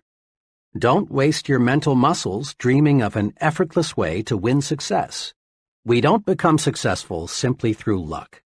Success comes from doing those things and mastering those principles that produce success. Don't count on luck for promotions, victories, the good things in life. Luck simply isn't designed to deliver these good things. Instead, just concentrate on developing those qualities in yourself that will make you a winner. Chapter 3. Build confidence and destroy fear. Friends mean well when they say, "It's only your imagination. Don't worry. There's nothing to be afraid of." But you and I know this kind of fear medicine never really works. Such soothing remarks may give us fear relief for a few minutes or maybe even a few hours. But the "it's only in your imagination" treatment doesn't really build confidence and cure fear. Yes, fear is real, and we must recognize it exists before we can conquer it. Most fear today is psychological. Worry, tension, embarrassment, panic all stem from mismanaged negative imagination. But simply knowing the breeding ground of fear doesn't cure fear. If a physician discovers you have an infection in some part of your body, he doesn't stop there. He proceeds with treatment to cure the infection. The old "it's only in your mind" treatment presumes fear doesn't really exist, but it does. Fear is real. Fear is success enemy number 1. Fear stops people from capitalizing on opportunity. Fear wears down physical vitality. Fear actually makes people sick, causes organic difficulties, shortens life. Fear closes your mouth when you want to speak. Fear, uncertainty, lack of confidence, explains why we still have economic recessions. Fear explains why millions of people accomplish little and enjoy little. Truly, fear is a powerful force. In one way or another, fear prevents people from getting what they want from life. Fear of all kinds and sizes is a form of psychological infection. We can cure a mental infection the same way we cure a body infection, with specific proved treatments. First, though, as part of your pre-treatment preparation, condition yourself with this fact. All confidence is acquired, developed. No one is born with confidence. Those people you know who radiate confidence, who have conquered worry, who are at ease everywhere and all the time, acquired their confidence, every bit of it. You can too. This chapter shows how. During World War II, the Navy made sure that all of its new recruits either knew how to swim or learned how, the idea being, of course, that the ability to swim might someday save the sailor's life at sea. Non-swimming recruits were put into swimming classes. I watched a number of these training experiences. In a superficial sort of way, it was amusing to see young, healthy men terrified by a few feet of water. One of the exercises I recall required the new sailor to jump, not dive, from a board 6 feet in the air into 8 or more feet of water, while a half-dozen expert swimmers stood by. In a deeper sense, it was a sad sight. The fear those young men displayed was real. Yet all that stood between them and the defeat of that fear was one drop into the water below. On more than one occasion, I saw young men accidentally pushed off the board. The result, fear defeated. This incident, familiar to thousands of former Navy men, illustrates just one point. Action cures fear. Indecision, postponement, on the other hand, fertilize fear. Jot that down in your success rulebook right now. Action cures fear. Action does cure fear. Several months ago, a very troubled executive in his early 40s came to see me. He had a responsible job as a buyer for a large retailing organization. Worriedly, he explained, "I'm afraid of losing my job. I've got that feeling that my days are numbered." "Why?" I asked. "Well, the pattern is against me. Sales figures in my department are off 7% from a year ago. This is pretty bad, especially since the store's total sales are up 6%. I've made a couple of unwise decisions recently, and I've been singled out several times by the merchandise manager for not keeping pace with the company's progress." "I've never felt quite like this before," he continued. "I've lost my grip, and it shows. My assistant buyer senses it. The salespeople see it too. Other executives, of course, are aware that I'm slipping. One buyer even suggested at a meeting of all head buyers the other day that part of my line should be put in his department, where he said it could make money for the store. It's like drowning and having a crowd of spectators just standing there waiting for me to sink away." The executive talked on, elaborating further on his predicament. Finally, I cut in and asked, "What are you doing about it? What are you trying to do to correct the situation?" "Well," he answered, "there isn't much I can do, I guess, but hope for the best." To this comment, I asked, "Honestly now, is hope enough?" Pausing, but not giving him a chance to answer, I put another question to him. "Why not take action to support your hope?" "Go on," he said. "Well, there are two kinds of action that seem to fit your case. First, start this afternoon to move those sales figures upward. We've got to face it. There's a reason your sales are slipping. Find it. Maybe you need a special sale to clear out your slow-moving merchandise, so you'll be in a position to buy some fresh stock. Perhaps you can rearrange your display counters. Maybe your salespeople need more enthusiasm. I can't pinpoint what will turn your sales volume upward, but something will. And it would probably be wise to talk privately with your merchandise manager. He may be on the verge of putting you out, but when you talk it over with him and ask his advice, he'll certainly give you more time to work things out. It's too expensive for the store to replace you as long as top management feels there's a chance you'll find a solution." I went on. "Then get your assistant buyers on the ball. Quit acting like a drowning man. Let people around you know that you're still alive." Courage was again in his eyes. Then he asked, "You said there are two kinds of action I should take. What's the second?" "The second type of action, which you might say is an insurance policy, is to let 2 or 3 of your closest business friends in the trade know you might consider an offer from another store, assuming, of course, it is substantially better than your present job. I don't believe your job will be insecure after you take some affirmative action to get those sales figures on the rise. But just in case, it's good to have an offer or two. Remember, it's 10 times easier for a man with a job to get another job than it is for someone unemployed to connect. 2 days ago, this once troubled executive called me. After our talk, I buckled down. I made a number of changes, but the most basic one was with my salespeople. I used to hold sales meetings once a week, but now I'm holding one every morning. I've got those people really enthusiastic. I guess once they saw some life in me, they were ready to push harder too. They were just waiting for me to start things moving again. Things sure are working out okay. Last week, my sales were well ahead of a year ago, and much better than the store's average. Oh, by the way, he continued, I want to tell you some other good news. I got 2 job offers since we talked. Naturally, I'm glad, but I've turned them both down since everything is looking good here again. When we face tough problems, we stay mired in the mud until we take action. Hope is a start, but hope needs action to win victories. Put the action principle to work. Next time you experience big fear or little fear, steady yourself. Then search for an answer to this question.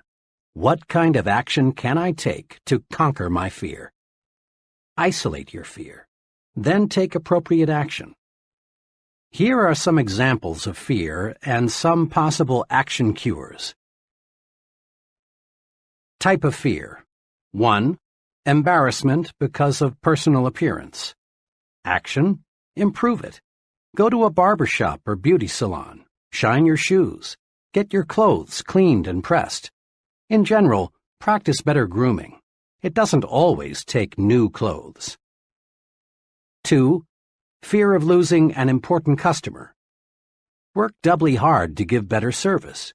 Correct anything that may have caused customers to lose confidence in you. 3. Fear of failing an examination. Convert worry time into study time. 4. Fear of things totally beyond your control. Turn your attention to helping to relieve the fear of others. Pray. 5. Fear of being physically hurt by something you can't control, such as a tornado or an airplane out of control. Switch your attention to something totally different. Go out into your yard and pull up weeds. Play with your children. Go to a movie. 6.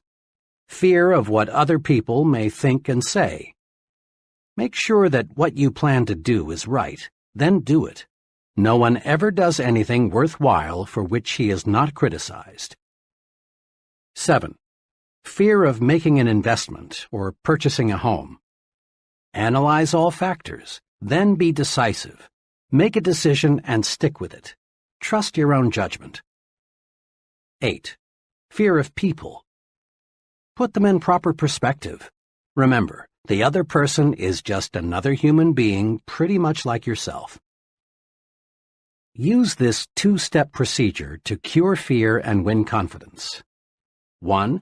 Isolate your fear. Pin it down. Determine exactly what you are afraid of. 2. Then take action. There is some kind of action for any kind of fear. And remember, hesitation only enlarges, magnifies the fear. Take action promptly. Be decisive. Much lack of self-confidence can be traced directly to a mismanaged memory. Your brain is very much like a bank. Every day you make thought deposits in your mind bank. These thought deposits grow and become your memory. When you settle down to think, or when you face a problem, in effect, you say to your memory bank, "What do I already know about this?" Your memory bank automatically answers and supplies you with bits of information relating to this situation that you deposited on previous occasions. Your memory, then, is the basic supplier of raw material for your new thought. The teller in your memory bank is tremendously reliable. He never crosses you up. If you approach him and say, "Mr. Teller, Let me withdraw some thoughts I deposited in the past, proving I'm inferior to just about everybody else. He'll say, "Certainly, sir. Recall how you failed 2 times previously when you tried this? Recall what your 6th grade teacher told you about your inability to accomplish things? Recall what you overheard some fellow workers saying about you. Recall—" And on Mr. Teller goes, digging out of your brain thought after thought that proves you are inadequate.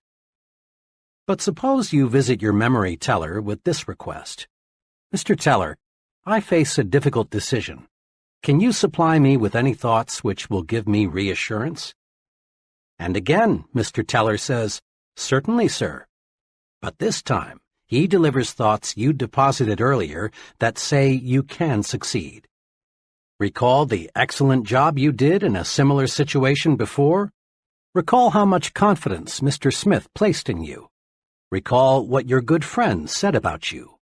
Recall— Mr. Teller, perfectly responsive, lets you withdraw the thought deposits you want to withdraw. After all, it is your bank. Here are 2 specific things to do to build confidence through efficient management of your memory bank. 1. Deposit only positive thoughts in your memory bank. Let's face it squarely. Everyone encounters plenty of unpleasant, embarrassing, and discouraging situations. But unsuccessful and successful people deal with these situations in directly opposite ways. Unsuccessful people take them to heart, so to speak. They dwell on the unpleasant situations, thereby giving them a good start in their memory. They don't take their minds away from them. At night, the unpleasant situation is the last thing they think about. Confident, successful people, on the other hand, don't give it another thought. Successful people specialize in putting positive thoughts into their memory bank. What kind of performance would your car deliver if every morning before you left for work, you scooped up a double handful of dirt and put it into your crankcase? That fine engine would soon be a mess, unable to do what you want it to do. Negative, unpleasant thoughts deposited in your mind affect your mind the same way. Negative thoughts produce needless wear and tear on your mental motor. They create worry, frustration, and feelings of inferiority. They put you beside the road while others drive ahead. Do this. In these moments when you're alone with your thoughts, when you're driving your car or eating alone, recall pleasant, positive experiences. Put good thoughts in your memory bank. This boosts confidence. It gives you that "I sure feel good" feeling. It helps keep your body functioning right, too. Here is an excellent plan. Just before you go to sleep, deposit good thoughts in your memory bank. Count your blessings. Recall the many good things you have to be thankful for. Your wife or husband, your children, your friends, your health. Recall the good things you saw people do today. Recall your little victories and accomplishments. Go over the reasons why you are glad to be alive. 2. Withdraw only positive thoughts from your memory bank. I was closely associated several years ago in Chicago with a firm of psychological consultants. They handled many types of cases, but mostly marriage problems and psychological adjustment situations, all dealing with mind matters. One afternoon, as I was talking with the head of the firm about his profession and his techniques for helping the seriously maladjusted person, he made this remark: "You know, there would be no need for my services if people would do just one thing." "What's that?" I asked eagerly. "Simply this: destroy their negative thoughts before those thoughts become mental monsters. Most individuals I try to help," he continued, "are operating their own private museum of mental horror. Many marriage difficulties, for example, involve the honeymoon monster.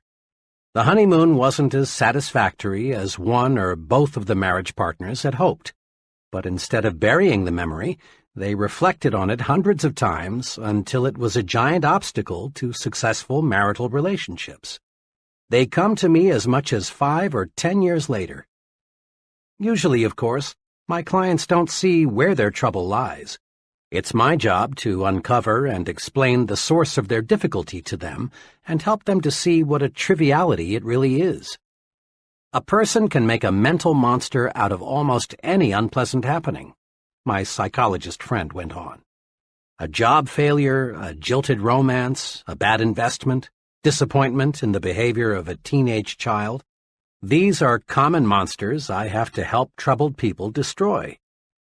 It is clear that any negative thought, if fertilized with repeated recall, can develop into a real mind monster, breaking down confidence and paving the way to serious psychological difficulties. In an article in Cosmopolitan magazine, The Drive Toward Self-Destruction, Alice Mulcahy pointed out that upward of 30,000 Americans commit suicide each year and another 100,000 attempt to take their own lives. She went on to say, "There is shocking evidence that millions of other people are killing themselves by slower, less obvious methods. Still others are committing spiritual rather than physical suicide, constantly seeking out ways to humiliate, punish, and generally diminish themselves." The psychologist friend mentioned before told me how he helped one of his patients to stop committing mental and spiritual suicide. This patient, he explained, was in her late 30s and had 2 children. In lay terminology, she suffered from severe depression. She looked back on every incident of her life as being an unhappy experience. Her school days, her marriage, the bearing of her children, the places she had lived, all were thought of negatively. She volunteered that she couldn't remember ever having been truly happy. And since what one remembers from the past colors what one sees in the present, she saw nothing but pessimism and darkness. When I asked her what she saw in a picture which I showed her, she said, "It looks like there will be a terrible thunderstorm tonight." That was the gloomiest interpretation of the picture I've yet heard. The picture was a large oil painting of the sun low in the sky and a jagged rocky coastline. The painting was very cleverly done and could be construed to be either a sunrise or a sunset. The psychologist commented to me that what a person sees in the picture is a clue to his personality. Most people say it is a sunrise, but the depressed, mentally disturbed person nearly always says it's a sunset. As a psychologist, I can't change what already is in a person's memory. But I can, with the patient's cooperation, help the individual to see his past in a different light. That's the general treatment I used on this woman. I worked with her to help her see joy and pleasure in her past instead of total disappointment. After 6 months, she began to show improvement. At that point, I gave her a special assignment. Each day, I asked her to think of and write down 3 specific reasons she has to be happy. Then, at her next appointment with me on Thursdays, I'd go over her list with her. I continued this sort of treatment for 3 months. Her improvement was very satisfactory. Today, that woman is very well adjusted to her situation. She's positive and certainly as happy as most people. When this woman quit drawing negatives from her memory bank, she was headed toward recovery. Whether the psychological problem is big or little, the cure comes when one learns to quit drawing negatives from one's memory bank and withdraws positives instead. Don't build mental monsters. Refuse to withdraw the unpleasant thoughts from your memory bank. When you remember situations of any kind, concentrate on the good part of the experience. Forget the bad. Bury it. If you find yourself thinking about the negative side, turn your mind off completely. And here is something very significant and very encouraging. Your mind wants you to forget the unpleasant. If you will just cooperate, unpleasant memories will gradually shrivel and the teller in your memory bank will cancel them out. Dr. Melvin S. Hatwick, noted advertising psychologist, in commenting on our ability to remember, says, "When the feeling aroused is pleasant, the advertisement has a better chance to be remembered. When the feeling aroused is unpleasant, The reader or listener tends to forget the advertisement message. The unpleasant runs counter to what we want. We don't want to remember it.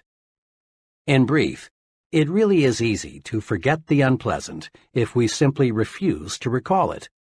Withdraw only positive thoughts from your memory bank. Let the others fade away, and your confidence, that feeling of being on top of the world, will zoom upward. You take a big step forward toward conquering fear when you refuse to remember negative, self-deprecating thoughts. Why do people fear other people? Why do many folks feel self-conscious around others? What's behind shyness? What can we do about it? Fear of other people is a big fear, but there is a way to conquer it.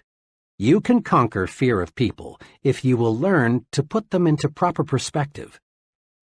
A business friend, who was doing exceptionally well operating his own wood novelty plant, explained to me how he got the proper perspective of people.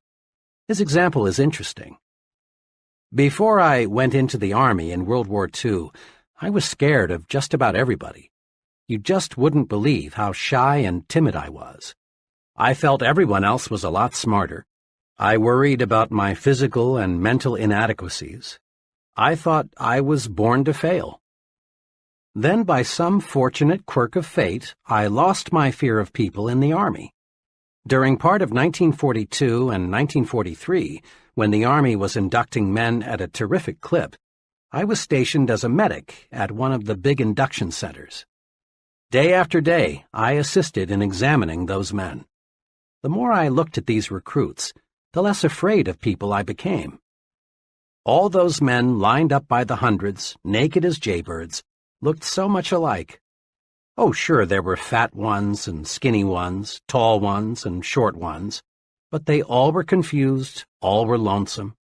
Just a few days before, some of these were rising young executives. Some were farmers, some were salesmen, drifters, blue-collar workers. A few days before, they had been many things, but at the induction center, they were all alike. I figured out something pretty basic back then. I discovered people are alike in many, many more ways than they are different. I discovered the other fellow is pretty much like me. He likes good food, he misses his family and friends, he wants to get ahead, he has problems, he likes to relax. So if the other fellow is basically like me, there's no point in being afraid of him. Now, doesn't that make sense? If the other fellow is basically like me, there's no reason to be afraid of him. Here are 2 ways to put people in proper perspective. 1. Get a balanced view of the other fellow. Keep these 2 points in mind when dealing with people. First, the other fellow is important. Emphatically, he is important. Every human being is. But remember this also. You are important too. So when you meet another person, make it a policy to think, we're just 2 important people sitting down to discuss something of mutual interest and benefit. A couple of months ago, a business executive phoned to tell me he had just employed a young man whom I had recommended to him shortly before. "Do you know what really sold me on that fellow?" asked my friend. "What?" I asked. "Well, it was the way he handled himself. Most job applicants, when they walk in here, are half scared.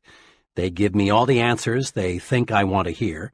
In a way, most job applicants are a little like beggars. They'll accept anything, and they aren't particular. But G handled himself differently. He respected me, but what's just as important, he respects himself. What's more, he asked me as many questions as I asked him. He's no mouse. He's a real man, and he's going to do all right." This mutually important attitude helps you keep the situation balanced. The other fellow does not become too important relative to you in your thinking.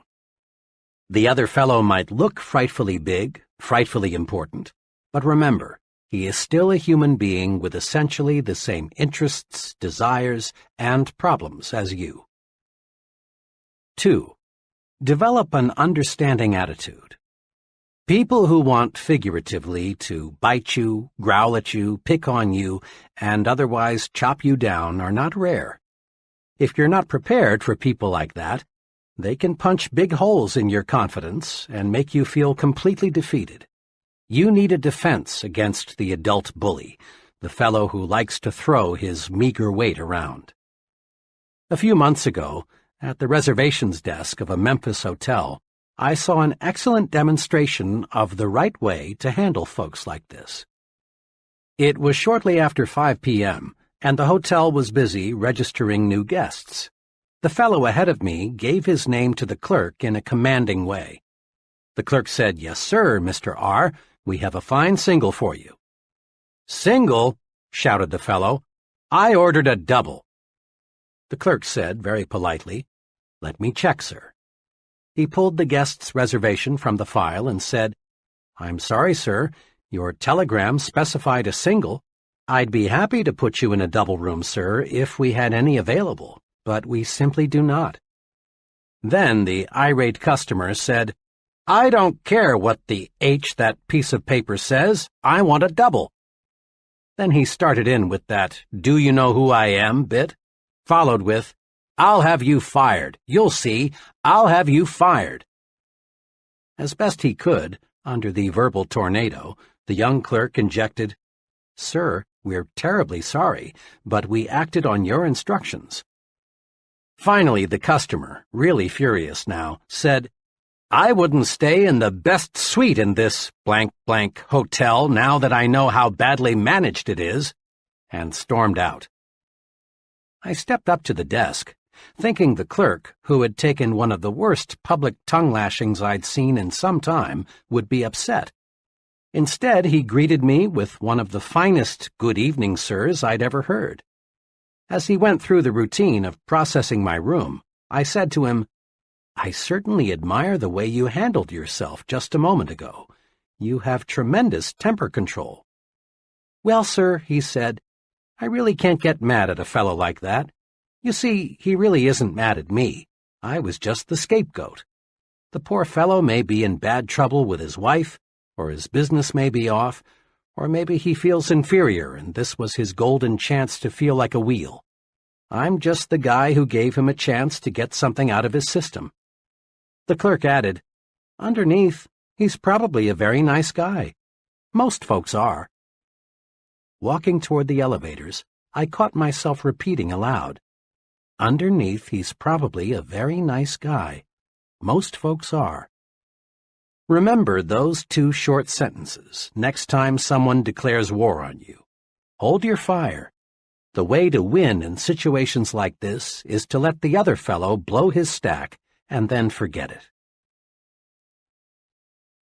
Several years ago, while checking student examination papers, I came across one that especially disturbed me. The student who wrote the examination had demonstrated in class discussions and previous tests that he was far better qualified than his paper indicated. He was, in fact, the fellow who I thought would finish at the top of the class. Instead, his paper put him at the bottom. As was my custom in such cases, I had my secretary call the student and ask him to come by my office on an urgent matter. Paul W. appeared shortly. He looked as though he had been through a terrible experience. After he was comfortably seated, I said to him, "What happened, Paul?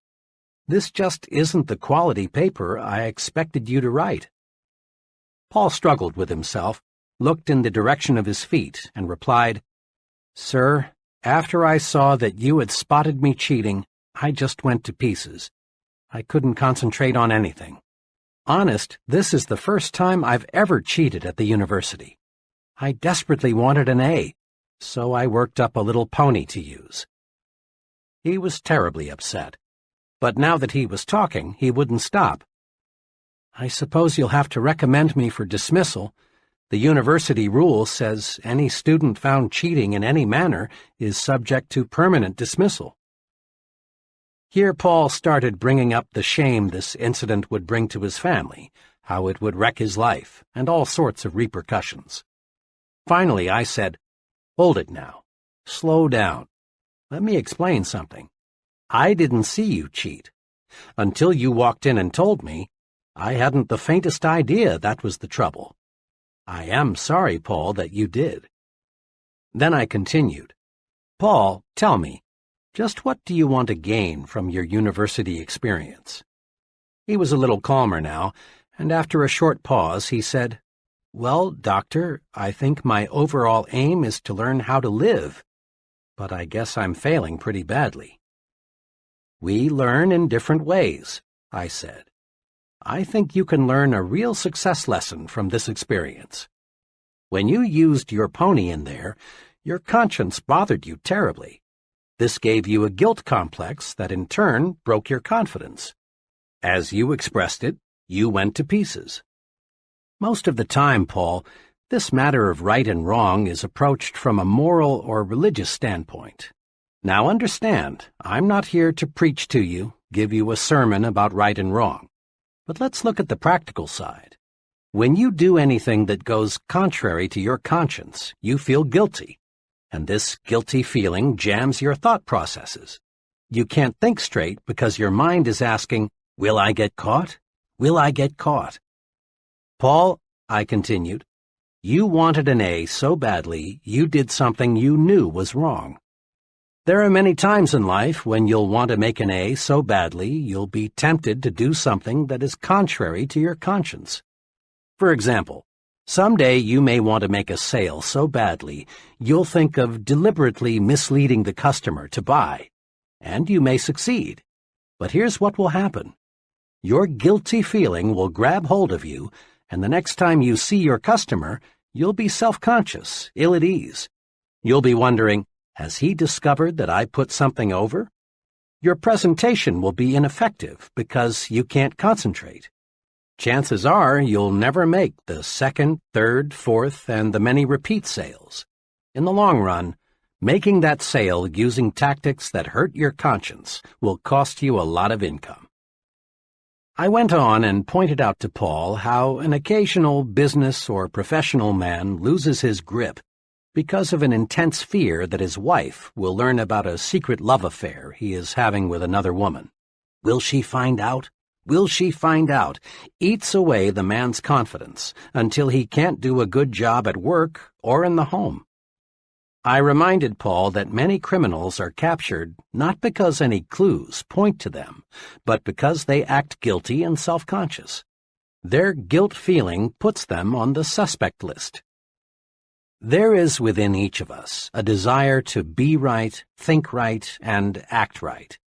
When we go against that desire, we put a cancer in our conscience. This cancer grows and grows by eating away at our confidence. Avoid doing anything that will cause you to ask yourself, "Will I get caught? Will they find out? Will I get away with it?" Don't try to make an A if it means violating your confidence. Paul, I'm pleased to say, got the point. He learned the practical value of doing what's right. I then proposed he sit down and retake the examination. In answer to his question, "But what about my dismissal?" I said, "I know what the regulations say about cheating, but you know, if we dismissed all students who have cheated in any way, half the professors would have to leave. And if we dismissed all students who thought about cheating, the university would have to shut down. So I'm forgetting this whole incident if you'll do me a favor." "Gladly," he said. I walked over to my bookshelf, took down my personal copy of 50 Years with the Golden Rule, and said, "Paul, read this book and return it. See how, in J.C. Penney's own words, just doing what's right made him one of America's richest men." Doing what's right keeps your conscience satisfied, and this builds self-confidence. When we do what is known to be wrong, two negative things happen. First, we feel guilt, and this guilt eats away confidence. Second, other people sooner or later find out and lose confidence in us. Do what's right and keep your confidence. That's thinking yourself to success. Here is a psychological principle that is worth listening to repeatedly until it absolutely saturates you. To think confidently, act confidently. The great psychologist, Dr. George W. Crane, said in his famous book, Applied Psychology, "Remember, motions are the precursors of emotions. You can't control the latter directly, but only through your choice of motions or actions. To avoid this all-too-common tragedy, marital difficulties and misunderstandings, become aware of the true psychological facts. Go through the proper motions each day, and you'll soon begin to feel the corresponding emotions. Just be sure you and your mate go through those motions of dates and kisses, the phrasing of sincere daily compliments, plus the many other little courtesies, and you need not worry about the emotion of love. You can't act devoted for very long without feeling devoted." Psychologists tell us we can change our attitudes by changing our physical actions. For example, you actually feel more like smiling if you make yourself smile. You feel more superior when you make yourself stand tall than when you slouch. On the negative side, frown a really bitter frown and see if you don't feel more like frowning. It is easy to prove that managed motions can change emotions. People who are shy in introducing themselves can replace this timidity with confidence just by taking 3 simple actions simultaneously. First, reach for the other person's hand and clasp it warmly. Second, look directly at the other person. And third, say, "I'm very glad to know you." These 3 simple actions automatically and instantaneously banish shyness. Confident action produces confident thinking. So, to think confidently, act confidently. Act the way you want to feel. Here are 5 confidence-building exercises. Listen to these guides carefully, then make a conscious effort to practice them and build your confidence. 1. Be a front seater. Ever notice in meetings, in church, classrooms, and other kinds of assemblies, how the back seats fill up first? Most folks scramble to sit in the back rows so they won't be too conspicuous. And the reason they are afraid to be conspicuous is that they lack confidence. Sitting up front builds confidence. Practice it. From now on, make it a rule to sit as close to the front as you can. Sure, you may be a little more conspicuous in the front, but remember, there is nothing inconspicuous about success. 2. Practice making eye contact. How a person uses his eyes tells us a lot about him. Instinctively, you ask yourself questions about the fellow who doesn't look you in the eye. What's he trying to hide? What's he afraid of? Is he trying to put something over on me? Is he holding something back? Usually, failure to make eye contact says one of 2 things. It may say, "I feel weak beside you. I feel inferior to you. I'm afraid of you." Or avoiding another person's eyes may say, "I feel guilty. I've done something or I've thought something that I don't want you to know. I'm afraid if I let my eyes connect with yours, you'll see through me." You say nothing good about yourself when you avoid making eye contact. You say, "I'm afraid. I lack confidence." Conquer this fear by making yourself look the other person in the eyes. Looking the other person in the eye tells him, "I'm honest and above board. I believe in what I'm telling you. I'm not afraid. I'm confident." Make your eyes work for you. Aim them right at the other person's eyes. It not only gives you confidence, it wins you confidence too. 3. Walk 25% faster. When I was a youngster, just going to the county seat was a big treat. After all the errands were accomplished and we were back in the car, my mother would often say, "Davy, let's just sit here a while and watch the people walk by."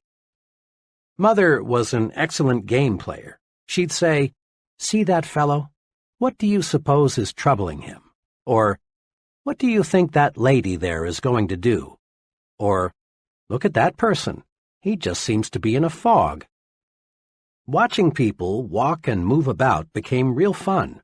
It was a lot cheaper than the movies. which was one of the reasons I learned later that Mother developed the game, and it was a lot more instructive. I still am a walk watcher. In corridors, lobbies, on sidewalks, I still occasionally find myself studying human behavior simply by watching people move about. Psychologists link slovenly posture and sluggish walking to unpleasant attitudes toward oneself, work, and the people around us. But psychologists also tell us you can actually change your attitudes by changing your posture and speed of movement. Watch, and you discover that body action is the result of mind action. The extremely beaten people, the real down-and-outers, just shuffle and stumble along. They have zero self-confidence. Average people have the average walk. Their pace is average. They have the look of, I really don't have very much pride in myself. Then there's a third group. Persons in this group show superconfidence. They walk faster than the average. There seems to be a slight sprint in the way they walk. Their walk tells the world, I've got someplace important to go, something important to do. What's more, I will succeed at what I will do 15 minutes from now. Use the walk 25% faster technique to help build self-confidence. Throw your shoulders back, lift up your head, move ahead just a little faster, and feel self-confidence grow. Just try and see. 4. Practice speaking up. In working with many kinds of groups of all sizes, I've watched many persons with keen perception and much native ability freeze and fail to participate in discussions. It isn't that these folks don't want to get in and wade with the rest. Rather, it's a simple lack of confidence. The conference clam thinks to himself, my opinion is probably worthless. If I say something, I'll probably look foolish. I'll just say nothing. Besides, the others in the group probably know more than I. I don't want the others to know how ignorant I am. Each time the conference clam fails to speak, he feels even more inadequate, more inferior. Often he makes a faint promise to himself that deep down he knows he won't keep, to speak next time. This is very important. Each time our clam fails to speak, he takes one more dose of confidence poison. He becomes less and less confident of himself. But on the positive side, the more you speak up, the more you add to your confidence, and the easier it is to speak up the next time. Speak up. It's a confidence-building vitamin. Put this confidence builder to use. Make it a rule to speak up at every open meeting you attend. Speak up. Say something voluntarily at every business conference, committee meeting, community forum you attend. Make no exception. Comment, make a suggestion, ask a question, and don't be the last to speak. Try to be the icebreaker, the first one in with a comment. And never worry about looking foolish. You won't. For each person who doesn't agree with you, odds are another person will. Quit asking yourself, I wonder if I dare speak. Instead, concentrate on getting the discussion leader's attention so you can speak. For special training and experience in speaking, consider joining your local Toastmasters Club. Thousands of conscientious people have developed confidence through a planned program to feel at ease talking with people and to people. 5. Smile big. Most folks have heard at one time or another that a smile will give them a real boost. They've been told that a smile is excellent medicine for confidence deficiency. But lots of people still don't really believe this because they've never tried smiling when they feel fear. Make this little test. Try to feel defeated and smile big at the same time. You can't. A big smile gives you confidence. A big smile beats fear, rolls away worry, defeats despondency. And a real smile does more than cure just your ill feeling. A real smile melts away the opposition of others, and instantly, too. Another person simply can't be angry with you if you give him a big, sincere smile. Just the other day, a little incident happened to me that illustrates this. I was parked at an intersection, waiting for the light to change, when bam! The driver behind me had let his foot slip the brake and put my rear bumper to a test. I looked back through my mirror and saw him getting out. I got out too, and forgetting the rule book, started preparing myself for verbal combat. I confess I was ready verbally to bite him to pieces. But fortunately, before I got the chance, he walked up to me, smiled, and said in the most earnest voice, "Friend, I really didn't mean to do that." That smile, matched with his sincere comment, melted me. I mumbled something about, "That's okay. Happens all the time." Almost in less time than it takes to wink an eye, my opposition turned into friendship. Smile big and you feel like happy days are here again. But smile big. A half-developed smile is not fully guaranteed. Smile until your teeth show. That large-size smile is fully guaranteed. I've heard many times, "Yes, but when I fear something or when I'm angry, I don't feel like smiling." Of course you don't. No one does. The trick is to tell yourself forcefully, "I'm going to smile." Then smile. Harness the power of smiling. Put these 5 procedures to work for you. 1. Action cures fear. Isolate your fear and then take constructive action. Inaction, doing nothing about a situation, strengthens fear and destroys confidence. 2. Make a supreme effort to put only positive thoughts in your memory bank. Don't let negative, self-deprecatory thoughts grow into mental monsters. Simply refuse to recall unpleasant events or situations. 3. Put people in proper perspective. Remember, people are more alike, much more alike, than they are different. Get a balanced view of the other fellow. He is just another human being. And develop an understanding attitude. Many people will bark, but it's a rare one who bites. 4. Practice doing what your conscience tells you is right. This prevents a poisonous guilt complex from developing. Doing what's right is a very practical rule for success. 5. Make everything about you say, "I'm confident, really confident." Practice these little techniques in your day-to-day activities. Be a front-seater, make eye contact, walk 25% faster, speak up, smile big. Chapter 4. How to Think Big. Recently, I chatted with a recruitment specialist for one of the nation's largest industrial organizations. 4 months each year, she visits college campuses to recruit graduating seniors for her company's junior executive training program. The tenor of her remarks indicated that she was discouraged about the attitudes of many people she talked with. Most days, I interview between 8 and 12 college seniors, all in the upper third of their class, all at least mildly interested in coming with us. One of the main things we want to determine in the screening interview is the individual's motivation. We want to find out if he or she is the kind of person who can, in a few years, direct major projects, manage a branch office or plant, or in some other way make a really substantial contribution to the company.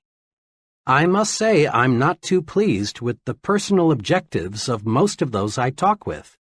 You'd be surprised, she went on, how many 22-year-olds are more interested in our retirement plan than in anything else we have to offer. A second favorite question is, will I move around a lot? Most of them seem to define the word success as synonymous with security. Can we risk turning our company over to people like that? The thing I can't understand is why should young people these days be so ultra-conservative, so narrow in their view of the future? Every day there are more signs of expanding opportunity. This country is making record progress in scientific and industrial development. Our population is gaining rapidly. If there ever was a time to be bullish about America, it's now. The tendency for so many people to think small means there is less competition than you think for a very rewarding career. Where success is concerned, people are not measured in inches or pounds or college degrees or family background. They are measured by the size of their thinking. How big we think determines the size of our accomplishments. Now, let's see how we can enlarge our thinking. Ever ask yourself, what is my greatest weakness? Probably the greatest human weakness is self-deprecation, that is, selling oneself short. Self-deprecation shows through in countless ways. John sees a job advertisement in the paper. It's exactly what he would like. But he does nothing about it because he thinks, I'm not good enough for that job, so why bother? Or Jim wants a date with Joan, but he doesn't call her because he thinks he wouldn't rate with her. Tom feels Mr. Richards would be a very good prospect for his product, but Tom doesn't call. He feels Mr. Richards is too big to see him. Pete is filling out a job application form. One question asks, what beginning salary do you expect? Pete puts down a modest figure because he feels he really isn't worth the bigger sum he would like to earn. Philosophers for thousands of years have issued good advice. Know thyself. But most people, it seems, interpret this suggestion to mean know only thy negative self. Most self-evaluation consists of making long mental lists of one's faults, shortcomings, inadequacies. It's well to know our inabilities, for this shows us areas in which we can improve. But if we know only our negative characteristics, we're in a mess. Our value is small. Here is an exercise to help you measure your true size. I've used it in training programs for executives and sales personnel. It works. 1. Determine your 5 chief assets. Invite some objective friend to help, possibly your wife, your superior, a professor, some intelligent person who will give you an honest opinion. Examples of assets frequently listed are education, experience, technical skills, appearance, well-adjusted home life, attitudes, personality, initiative. 2. Next, under each asset, write the names of 3 persons you know who have achieved large success but who do not have this asset to as great a degree as you. When you've completed this exercise, you will find you outrank many successful people on at least one asset.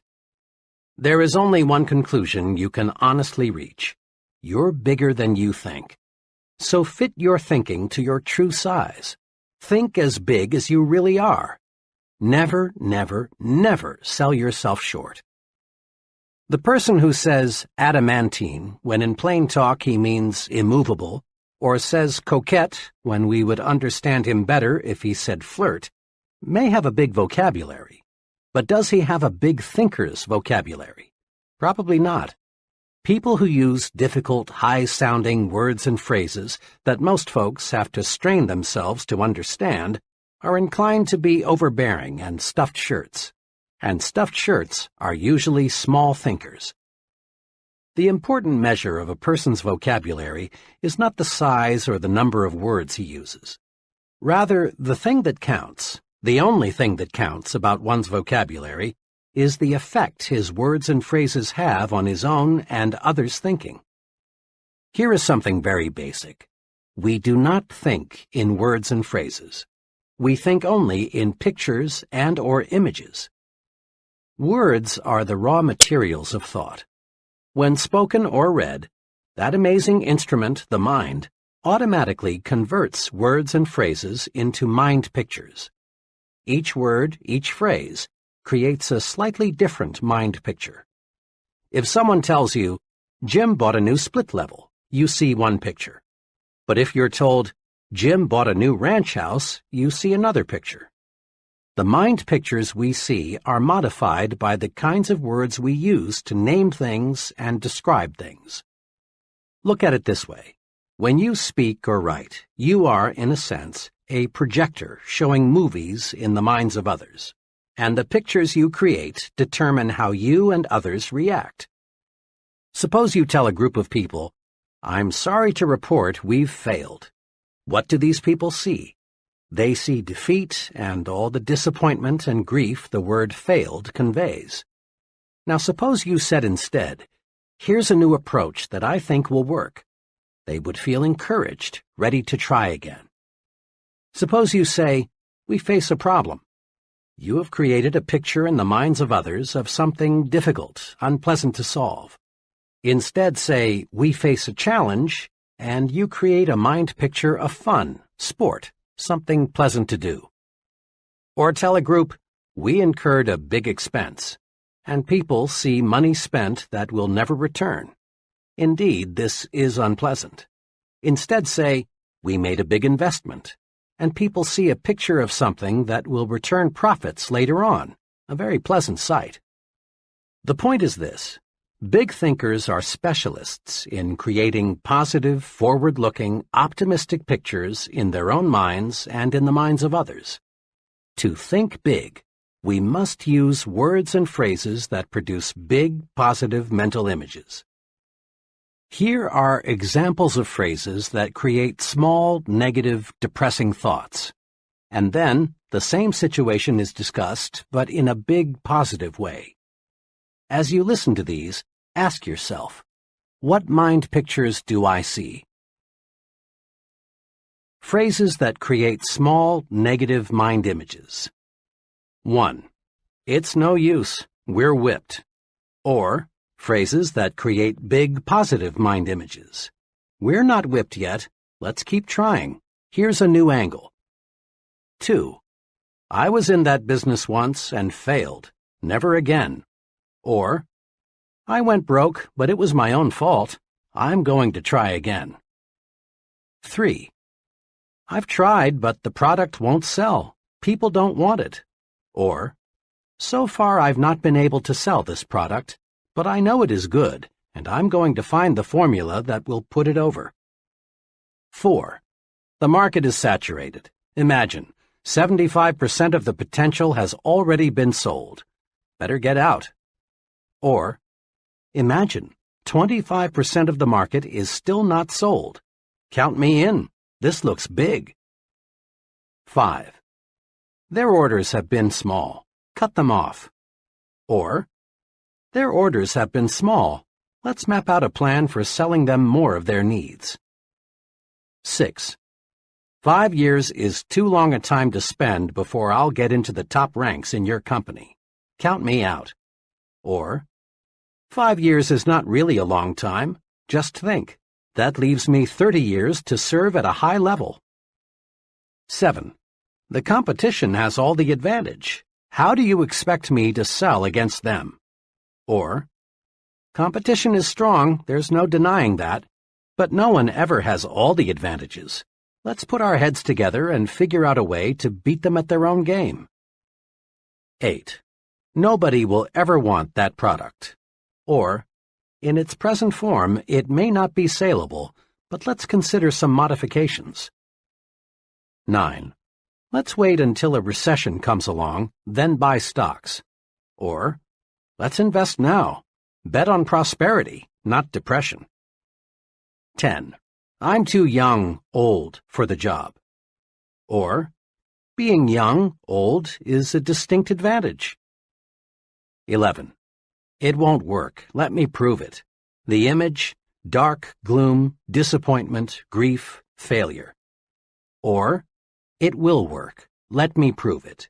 The image, bright, hope, success, fun, victory. 4 ways to develop the big thinker's vocabulary. Here are 4 ways to help you develop a big thinker's vocabulary. 1. Use big, positive, cheerful words and phrases to describe how you feel. When someone asks, "How do you feel today?" and you respond with an, "I'm tired, I have a headache, I wish it were Saturday, I don't feel so good," you actually make yourself feel worse. Practice this. It's a very simple point, but it has tremendous power. Every time someone asks you, "How are you?" or "How are you feeling today?" respond with a, "Just wonderful, thanks, and you?" or say, "Great," or "Fine." Say you feel wonderful at every possible opportunity, and you will begin to feel wonderful, and bigger too. Become known as a person who always feels great. It wins friends. 2. Use bright, cheerful, favorable words and phrases to describe other people. Make it a rule to have a big, positive word for all your friends and associates. When you and someone else are discussing an absent third party, be sure you compliment him with big words and phrases like, "He's really a fine fellow. They tell me he's working out wonderfully well." Be extremely careful to avoid the petty, cut-him-down language. Sooner or later, third parties hear what's been said, and then such talk only cuts you down. 3. Use positive language to encourage others. Compliment people personally, at every opportunity. Everyone you know craves praise. Have a special good word for your wife or husband every day. Notice and compliment the people who work with you. Praise, sincerely administered, is a success tool. Use it. Use it again and again and again. Compliment people on their appearance, their work, their achievements, their families. 4. Use positive words to outline plans to others.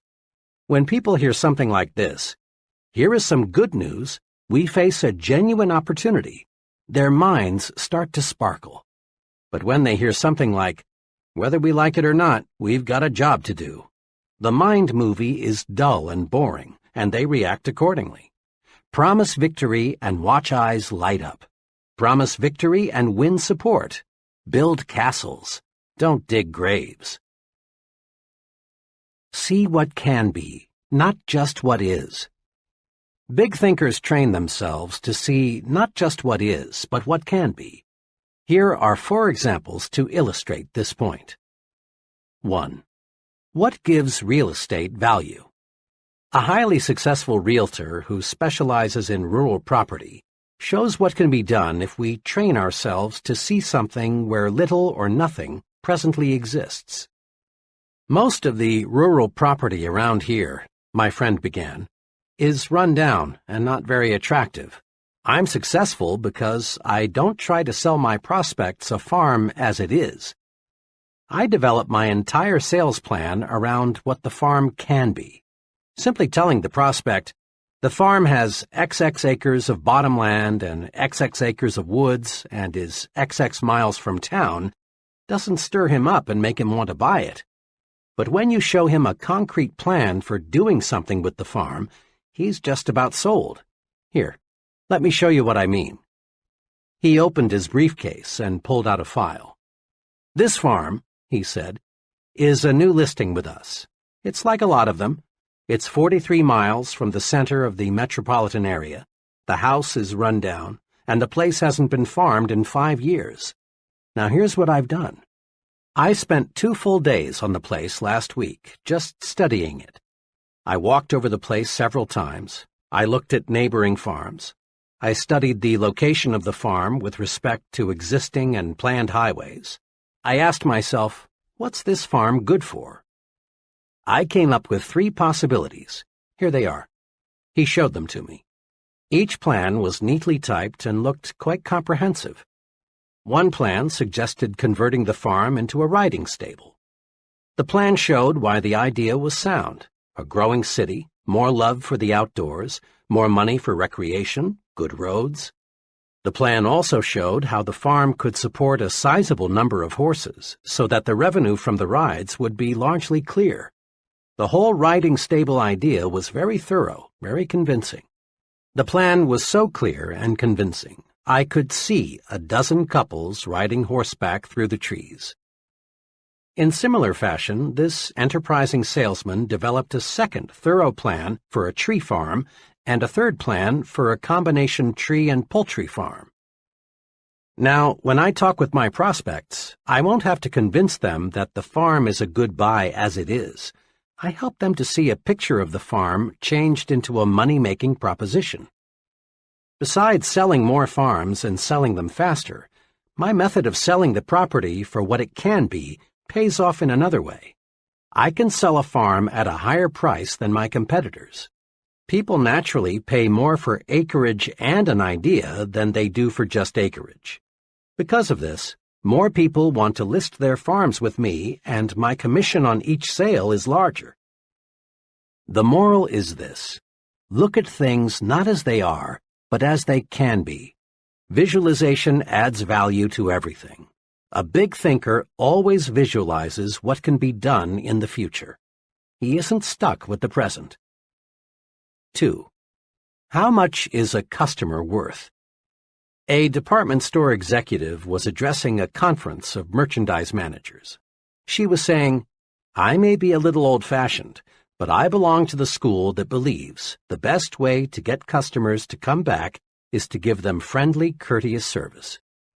One day I was walking through our store when I overheard a salesperson arguing with a customer. The customer left in quite a huff. Afterward, the salesperson said to another, "I'm not going to let a $1.98 customer take up all my time and make me take the store apart trying to find him what he wants. He's simply not worth it." I walked away, the executive continued, but I couldn't get that remark out of my mind. It is pretty serious, I thought, when our salespeople think of customers as being in the $1.98 category. I decided right then that this concept must be changed. When I got back to my office, I called our research director and asked him to find out how much the average customer spent in our store last year. The figure he came up with surprised even me. According to our research director's careful calculation, the typical customer spent $362 in our establishment. The next thing I did was call a meeting of all supervisory personnel and explain the incident to them. Then I showed them what a customer is really worth. Once I got these people to see that a customer is not to be valued on a single sale, but rather on an annual basis, customer service definitely improved. The point made by the retailing executive applies to any kind of business. It's repeat business that makes the profit. Often there's no profit at all on the first several sales. Look at the potential expenditures of the customers, not just what they buy today. Putting a big value on customers is what converts them into big regular patrons. Attaching little value to customers sends them elsewhere. A student related this pertinent incident to me, explaining why he'll never again eat in a certain cafeteria. For lunch one day, the student began, I decided to try a new cafeteria that had just opened a couple of weeks before. Nickels and dimes are pretty important to me right now, so I watch what I buy pretty closely. Walking past the meat section, I saw some turkey and dressing that looked pretty good, and it was plainly marked 39 cents. When I got to the cash register, the checker looked at my tray and said, $1.09. I politely asked her to check it again because my tally was 99 cents. After giving me a mean glare, she recounted. The difference turned out to be the turkey. She had charged me 49 cents instead of 39 cents. Then I called her attention to the sign which read 39 cents. This really set her off. I don't care what that sign says. It's supposed to be 49 cents. See? Here's my price list for today. Somebody back there made a mistake. You'll have to pay the 49 cents. Then I tried to explain to her the only reason I selected the turkey was because it was 39 cents. If it had been marked 49 cents, I'd have taken something else. To this, her answer was, You'll just have to pay the 49 cents. I did because I didn't want to stand there and create a scene. But I decided on the spot that I'd never eat there again. I spend about $250 a year for lunches, and you can be sure they'll not get 1 penny of it. There's an example of the little view. The checker saw 1 thin dime, not the potential $250. 3. The case of the blind milkman. It's surprising how people sometimes are blind to potential. A few years ago, a young milkman came to our door to solicit our dairy business. I explained to him that we already had milk delivery service, and we were quite satisfied. Then I suggested that he stop next door and talk to the lady there. To this he replied, "I've already talked to the lady next door, but they use only 1 quart of milk every 2 days, and that's not enough to make it worthwhile for me to stop." "That may be," I said, "but when you talked to our neighbor, did you not observe that the demand for milk in that household will increase considerably in a month or so? There will be a new addition over there that will consume lots of milk." The young man looked for a moment like he had been struck, and then he said, "How blind can a guy be?" Today, that same 1 quart every 2 days family buys 7 quarts every 2 days from a milkman who had some foresight. That first youngster, a boy, now has 2 brothers and 1 sister, and I'm told there'll be another young one soon. How blind can we be? See what can be, not just what is. The schoolteacher who thinks of Jimmy only as he is, an ill-mannered, backward, uncouth brat, certainly will not aid Jimmy's development. But the teacher who sees Jimmy not as he is now, but as he can be, she'll get results. Most folks driving through Skid Row see only broken-down stumble-bums hopelessly lost to the bottle. A few devoted people see something else in the Skid Rowite. They see a reconstructed citizen, and because they see this, they succeed in many cases in doing an excellent rehabilitation job. 4.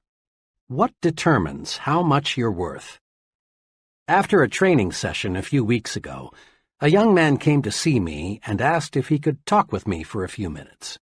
I knew that this young fellow, now about 26, had been a very underprivileged child. On top of this, he had experienced a mountain of misfortune in his early adult years. I also knew that he was making a real effort to prepare himself for a solid future. Over coffee, we quickly worked out his technical problem, and our discussion turned to how people who have few physical possessions should look toward the future. His comments provide a straightforward, sound answer. I've got less than $200 in the bank. My job as a rate clerk doesn't pay much, and it doesn't carry much responsibility. My car is 4 years old, and my wife and I live in a cramped second-floor apartment. But, Professor, he continued, I'm determined not to let what I haven't got stop me. That was an intriguing statement, so I urged him to explain. It's this way, he went on. I've been analyzing people a lot lately, and I've noticed this. People who don't have much look at themselves as they are now. That's all they see. They don't see a future. They just see a miserable present. My neighbor is a good example. He's continually complaining about having a low-pay job, the plumbing that's always getting fouled up, the lucky breaks somebody else just got, the doctor bills that are piling up. He reminds himself so often that he's poor that now he just assumes that he's always going to be poor. He acts as if he were sentenced to living in that broken-down apartment all the rest of his life. My friend was really speaking from the heart, and after a moment's pause he added, If I looked at myself strictly as I am, old car, low income, cheap apartment, and hamburger diet, I couldn't help but be discouraged. I'd see a nobody, and I'd be a nobody for the rest of my life. I've made up my mind to look at myself as the person I'm going to be in a few short years. I see myself not as a rate clerk, but as an executive. I don't see a crummy apartment. I see a fine new suburban home. And when I look at myself that way, I feel bigger and think bigger, and I've got plenty of personal experiences to prove it's paying off. Isn't that a splendid plan for adding value to oneself? This young fellow is on the expressway to really fine living. He's mastered this basic success principle. It isn't what one has that's important. Rather, it's how much one is planning to get that counts. The price tag the world puts on us is just about identical to the one we put on ourselves. Here is how you can develop your power to see what can be, not just what is. I call these the practice adding value exercises. 1. Practice adding value to things. Remember the real estate example. Ask yourself, what can I do to add value to this room or this house or this business? Look for ideas to make things worth more. A thing, whether it be a vacant lot, a house, or a business, has value in proportion to the ideas for using it. 2. Practice adding value to people. As you move higher and higher in the world of success, more and more of your job becomes people development. Ask, what can I do to add value to my subordinates? What can I do to help them to become more effective? Remember, to bring out the best in a person, you must first visualize his best. 3. Practice adding value to yourself. Conduct a daily interview with yourself. Ask, what can I do to make myself more valuable today? Visualize yourself not as you are, but as you can be. Then specific ways for attaining your potential value will suggest themselves. Just try and see. A retired owner-manager of a medium-sized printing company, 60 employees, explained to me how his successor was picked. 5 years ago, my friend began, I needed an accountant to head up our accounting and office routine. The fellow I hired was named Harry and was only 26. He knew nothing about the printing business, but his record showed he was a good accountant. Yet, a year and a half ago, when I retired, we made him president and general manager of the company. Looking back on it, Harry had one trait that put him out in front of everyone else. Harry was sincerely and actively interested in the whole company, not just writing checks and keeping records. Whenever he saw how he could help other employees, he jumped right in. The first year Harry was with me, we lost a few men. Harry came to me with a fringe benefit program which he promised would cut down turnover at low cost, and it worked. Harry did many other things, too, which helped the whole company, not just this department. He made a detailed cost study of our production department and showed me how a $30,000 investment in new machinery would pay off. Once we experienced a pretty bad sales slump, Harry went to our sales manager and said, in effect, I don't know much about the sales end of the business, but let me try to help. And he did. Harry came up with several good ideas, which helped us sell more jobs. When a new employee joined us, Harry was right there to help the fellow get comfortable. Harry took a real interest in the entire operation. When I retired, Harry was the only logical person to take over. But don't misunderstand, my friend continued. Harry didn't try to put himself over on me. He wasn't a mere meddler. He wasn't aggressive in a negative way. He didn't stab people in the back, and he didn't go around giving orders. He just went around helping. Harry simply acted as if everything in the company affected him. He made company business his business. We can all learn a lesson from Harry. The I'm doing my job and that's enough attitude is small, negative thinking.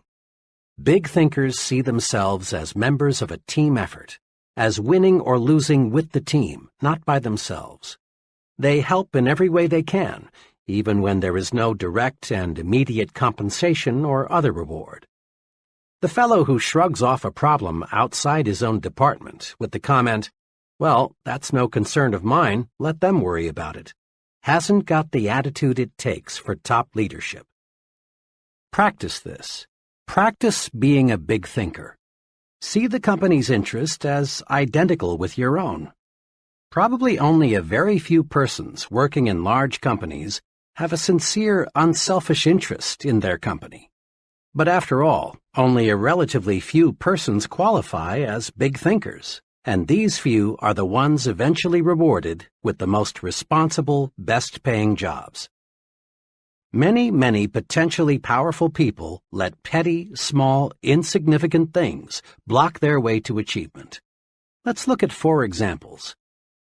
1. What does it take to make a good speech? Just about everyone wishes he had the ability to do a first-class job of speaking in public. But most people don't get their wish. Most folks are lousy public speakers. Why? The reason is simple.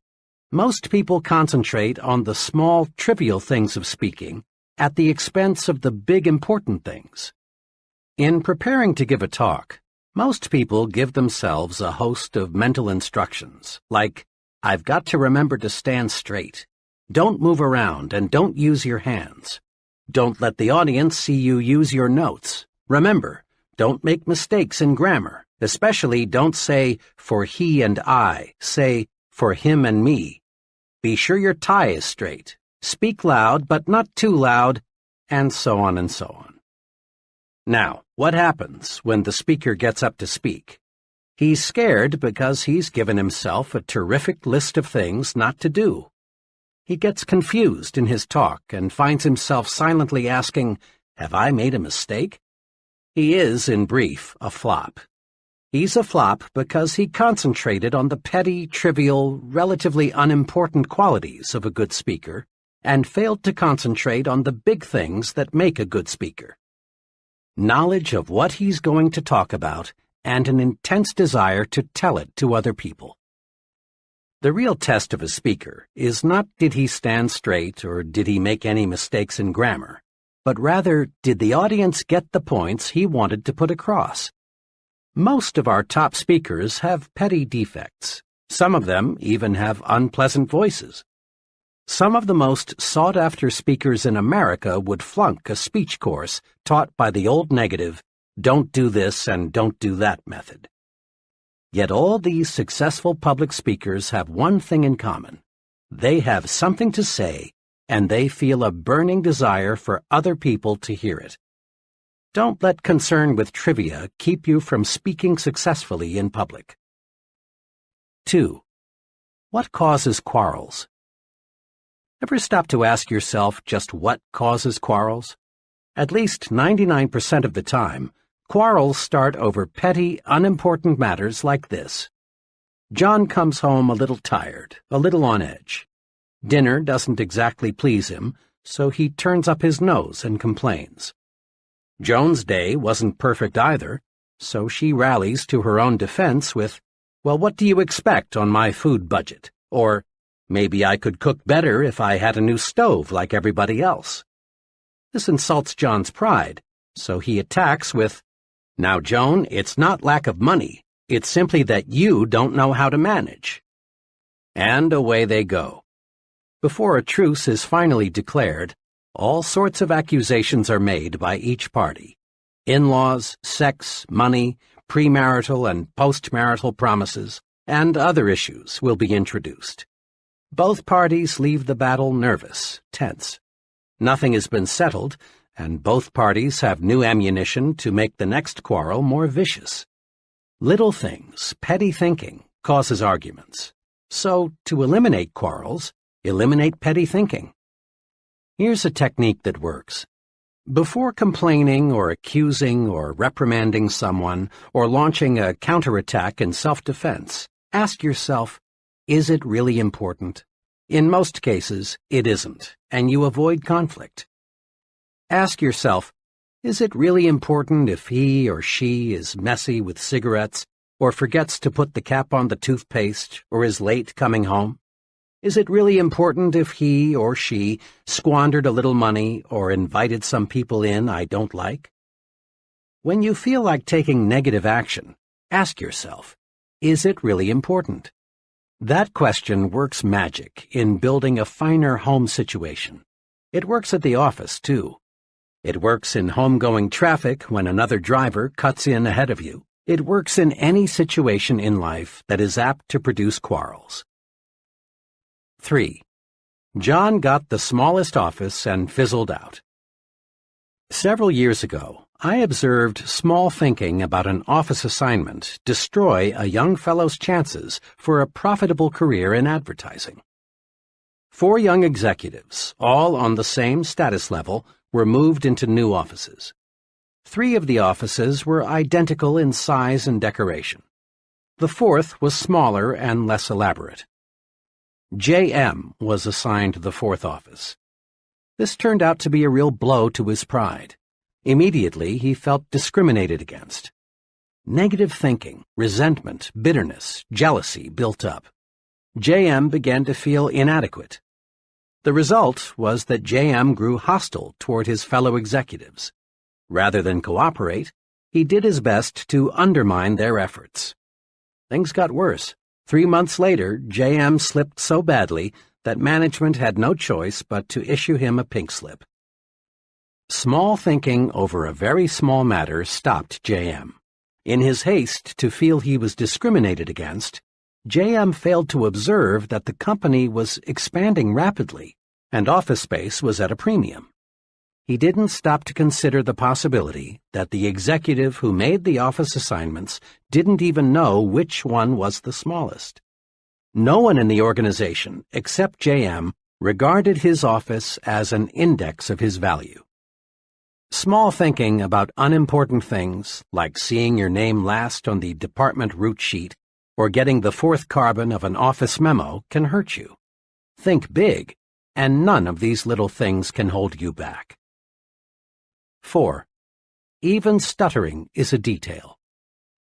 A sales executive told me how even stuttering is a mere detail in salesmanship, if the fellow has the really important qualities.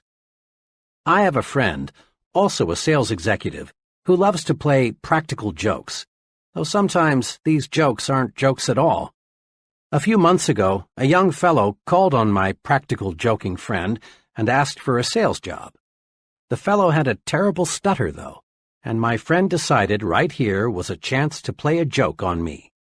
So the friend told the stammering applicant that he wasn't in the market for a salesman right now, but one of his friends, me, had a spot to fill. Then he phoned me, and boy did he give this fellow a build-up. Not suspecting anything, I said, "Send him right over." 30 minutes later, in he walked. The young fellow hadn't said 3 words before I knew why my friend was so eager to send him over. I'm Jack R., he said. Mr. X sent me over to talk to you about a job. Almost every word was a struggle. I thought to myself, this guy couldn't sell a dollar bill for 90 cents on Wall Street. I was sore at my friend, but I really felt sorry for this fellow. So I thought the least I could do was to ask him some polite questions while I thought up a good excuse as to why I couldn't use him. As we talked on, however, I discovered this fellow was no stoop. He was intelligent. He handled himself very nicely, but I just couldn't overlook the fact that he stuttered. Finally, I decided I'd wind up the interview by asking one last question. What makes you think you can sell? Well, he said, I learn fast, I like people, I think you've got a good company, and I want to make money. Now, I do have a speech impairment, but that doesn't bother me, so why should it bother anybody else? His answer showed me he had all the really important qualifications for a salesman. I decided right then to give him a chance, and you know, he's working out very well. Even a speech impairment in a talker's profession is a triviality if the person has the big qualities. Practice these 3 procedures to help yourself think about trivialities. 1. Keep your eyes focused on the big objective. Many times, we're like the salesman who, failing to make the sale, reports to his manager, "Yes, but I sure convinced the customer he was wrong." In selling, the big objective is winning sales, not arguments.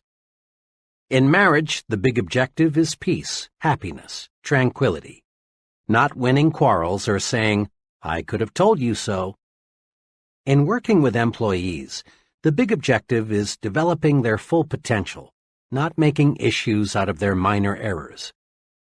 In living with neighbors, the big objective is mutual respect and friendship, not seeing if you can have their dog impounded because once in a while it barks at night.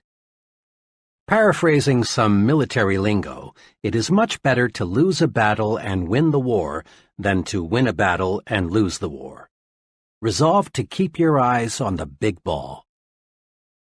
2. Ask, is it really important? Before becoming negatively excited, just ask yourself, is it important enough for me to get all worked up about? There is no better way to avoid frustration over petty matters than to use this medicine. At least 90% of quarrels and feuds would never take place if we just faced troublesome situations with, is this really important? 3. Don't fall into the triviality trap. In making speeches, solving problems, counseling employees, think of those things that really matter, things that make the difference. Don't become submerged under surface issues. Concentrate on important things. Take this test to measure the size of your thinking. Here listed are several common situations of how petty thinkers and big thinkers see the same situation. Check yourself, then decide which will get me where I want to go, petty thinking or big thinking. The same situation handled in two entirely different ways. The choice is yours. Situation: expense accounts. The petty thinker's approach figures out ways to increase income through chiseling on expense accounts. The big thinker's approach figures out ways to increase income by selling more merchandise. Situation: conversation. The petty thinker's approach talks about the negative qualities of his friends, the economy, his company, the competition. The big thinker's approach talks about the positive qualities of his friends, his company, the competition. Progress: believes in retrenchment or, at best, the status quo, or believes in expansion. Future: views the future as limited, or sees the future as very promising. Work: looks for ways to avoid work, or looks for more ways and things to do, especially helping others. Competition: competes with the average, or competes with the best. Budget problems: figures out ways to save money by cutting down on necessary items, or figures out ways to increase income and buy more of the necessary items. Goals: sets goals low, or sets goals high. Goals vision: sees only the short run, or is preoccupied with the long run. Security: is preoccupied with security problems, or regards security as a natural companion of success. Companionship: surrounds himself with petty thinkers, or surrounds himself with persons with large progressive ideas. Mistakes: magnifies minor errors, turns them into big issues, or ignores errors of little consequence. Remember, it pays in every way to think big. 1. Don't sell yourself short. Conquer the crime of self-deprecation. Concentrate on your assets. You're better than you think you are. 2. Use the big thinker's vocabulary. Use big, bright, cheerful words. Use words that promise victory, hope, happiness, pleasure.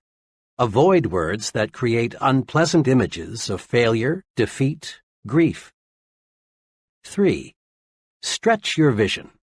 See what can be, not just what is. Practice adding value to things, to people, and to yourself. 4. Get the big view of your job.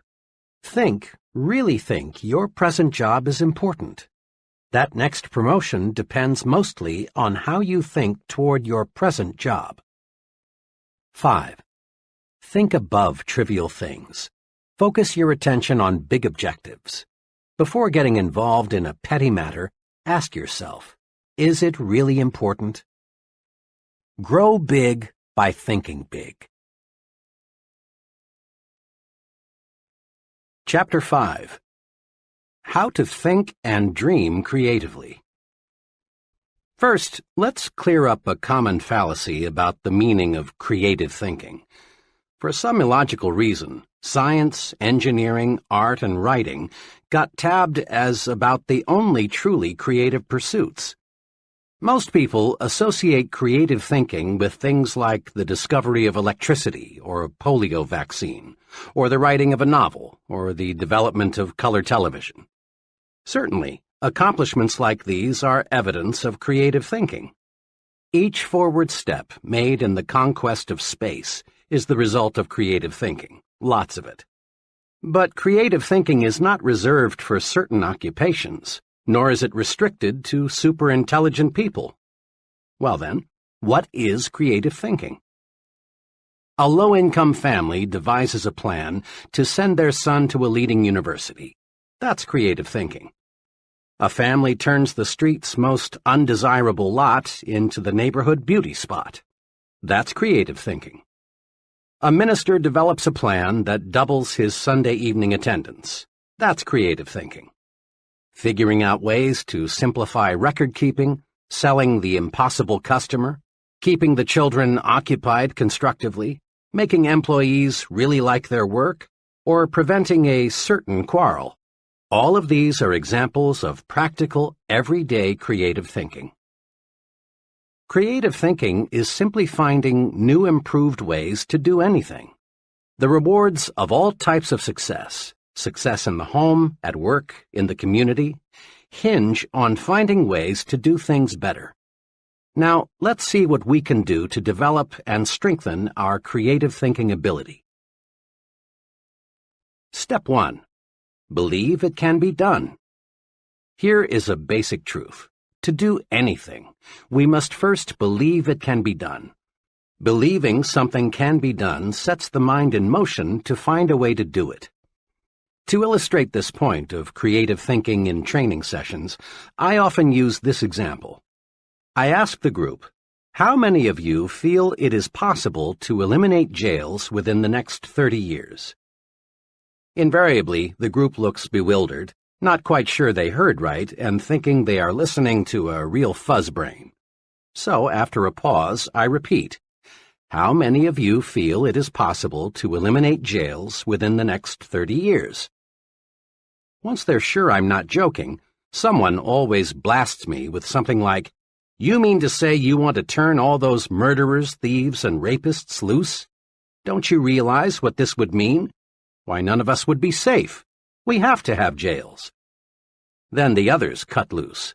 All order would break down if we didn't have jails. Some people are born criminals. If anything, we need more jails. Did you read in this morning's paper about that murder? And the group goes on, telling me all sorts of good reasons why we must have jails. One fellow even suggested we've got to have jails so the police and prison guards can have jobs. After about 10 minutes of letting the group prove why we can't eliminate the need for jails, I say to them, now, let me mention here that this question of eliminating jails is used to make a point. Each of you has come up with reasons why we can't eliminate the need for jails. Will you do me a favor? Will you try extra hard for a few minutes to believe we can eliminate jails? Joining in the spirit of the experiment, the group says, in effect, "Oh well, but just for kicks." Then I ask, now, assuming we can eliminate jails, how could we begin? Suggestions come slowly at first. Someone hesitantly says something like, well, you might cut down crime if you established more youth centers. Before long, the group, which 10 minutes ago was solidly against the idea, now begins to work up real enthusiasm. Work to eliminate poverty. Most crime stems from the low income levels. Conduct research to spot potential criminals before they commit a crime. Develop surgical procedures to cure some kinds of criminals. Educate law enforcement personnel in positive methods of reform. These are just samples of the 78 specific ideas I've tabulated that could help accomplish the goal of eliminating jails. When you believe, your mind finds ways to do. This experiment has just one point. When you believe something is impossible, your mind goes to work for you to prove why. But when you believe, really believe, something can be done, your mind goes to work for you and helps you find the ways to do it. Believing something can be done paves the way for creative solutions. Believing something can't be done is destructive thinking. This point applies to all situations, little and big. The political leaders who do not genuinely believe permanent world peace can be established will fail because their minds are closed to creative ways to bring about peace. The economists who believe business depressions are inevitable will not develop creative ways to beat the business cycle. In a similar fashion, you can find ways to like a person if you believe you can. You can discover solutions to personal problems if you believe you can. You can find a way to purchase that new, larger home if you believe you can. Belief releases creative powers. Disbelief puts the brakes on. Believe, and you'll start thinking constructively. Your mind will create a way if you let it. A little over 2 years ago, a young man asked me to help him find a job with more future. He was employed as a clerk in the credit department of a mail-order company and felt that he was getting nowhere. We talked about his past record and what he wanted to do. After knowing something about him, I said, "I admire you very much for wanting to move up the ladder to a better job and more responsibility. But getting a start in the kind of job you want requires a college degree these days. I notice you finished 3 semesters. May I suggest you finish college? Going summers, you can do it in 2 years. Then I'm sure you can land the job you want, with the company you want to work for." "I realize," he answered, "that a college education would help, but it's impossible for me to go back to school." "Impossible? Why?" I asked. "Well, for one thing," he began, "I'm 24. On top of that, my wife and I are expecting our second child in a couple of months. We barely get by now on what I make. I wouldn't have time to study since I'd have to keep my job. It's just impossible, that's all." This young man really had himself convinced that finishing college was impossible. Then I said to him, "If you believe it is impossible to finish school, then it is.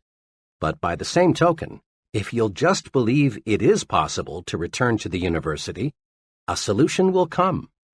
Now here's what I would like you to do. Make up your mind you are going to go back to school. Let that one thought dominate your thinking.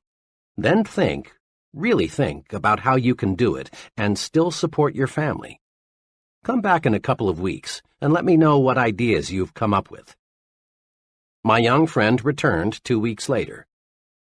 "I thought a lot about what you said," he began. "I've decided I must go back to school. I haven't figured out all the angles yet, but I'll find a solution." And he did. He managed to get a scholarship provided by a trade association, which paid his tuition, books, and incidentals. He rearranged his work schedule so he could attend classes. His enthusiasm and the promise of a better life won him his wife's full support. Together, they creatively found ways to budget money and time more effectively. Last month, he received his degree one day and went to work the next as a management trainee for a large corporation. Where there's a will, there is a way. Believe it can be done. That's basic to creative thinking. Here are suggestions to help you develop creative power through belief. 1. Eliminate the word impossible from your thinking and speaking vocabularies. Impossible is a failure word.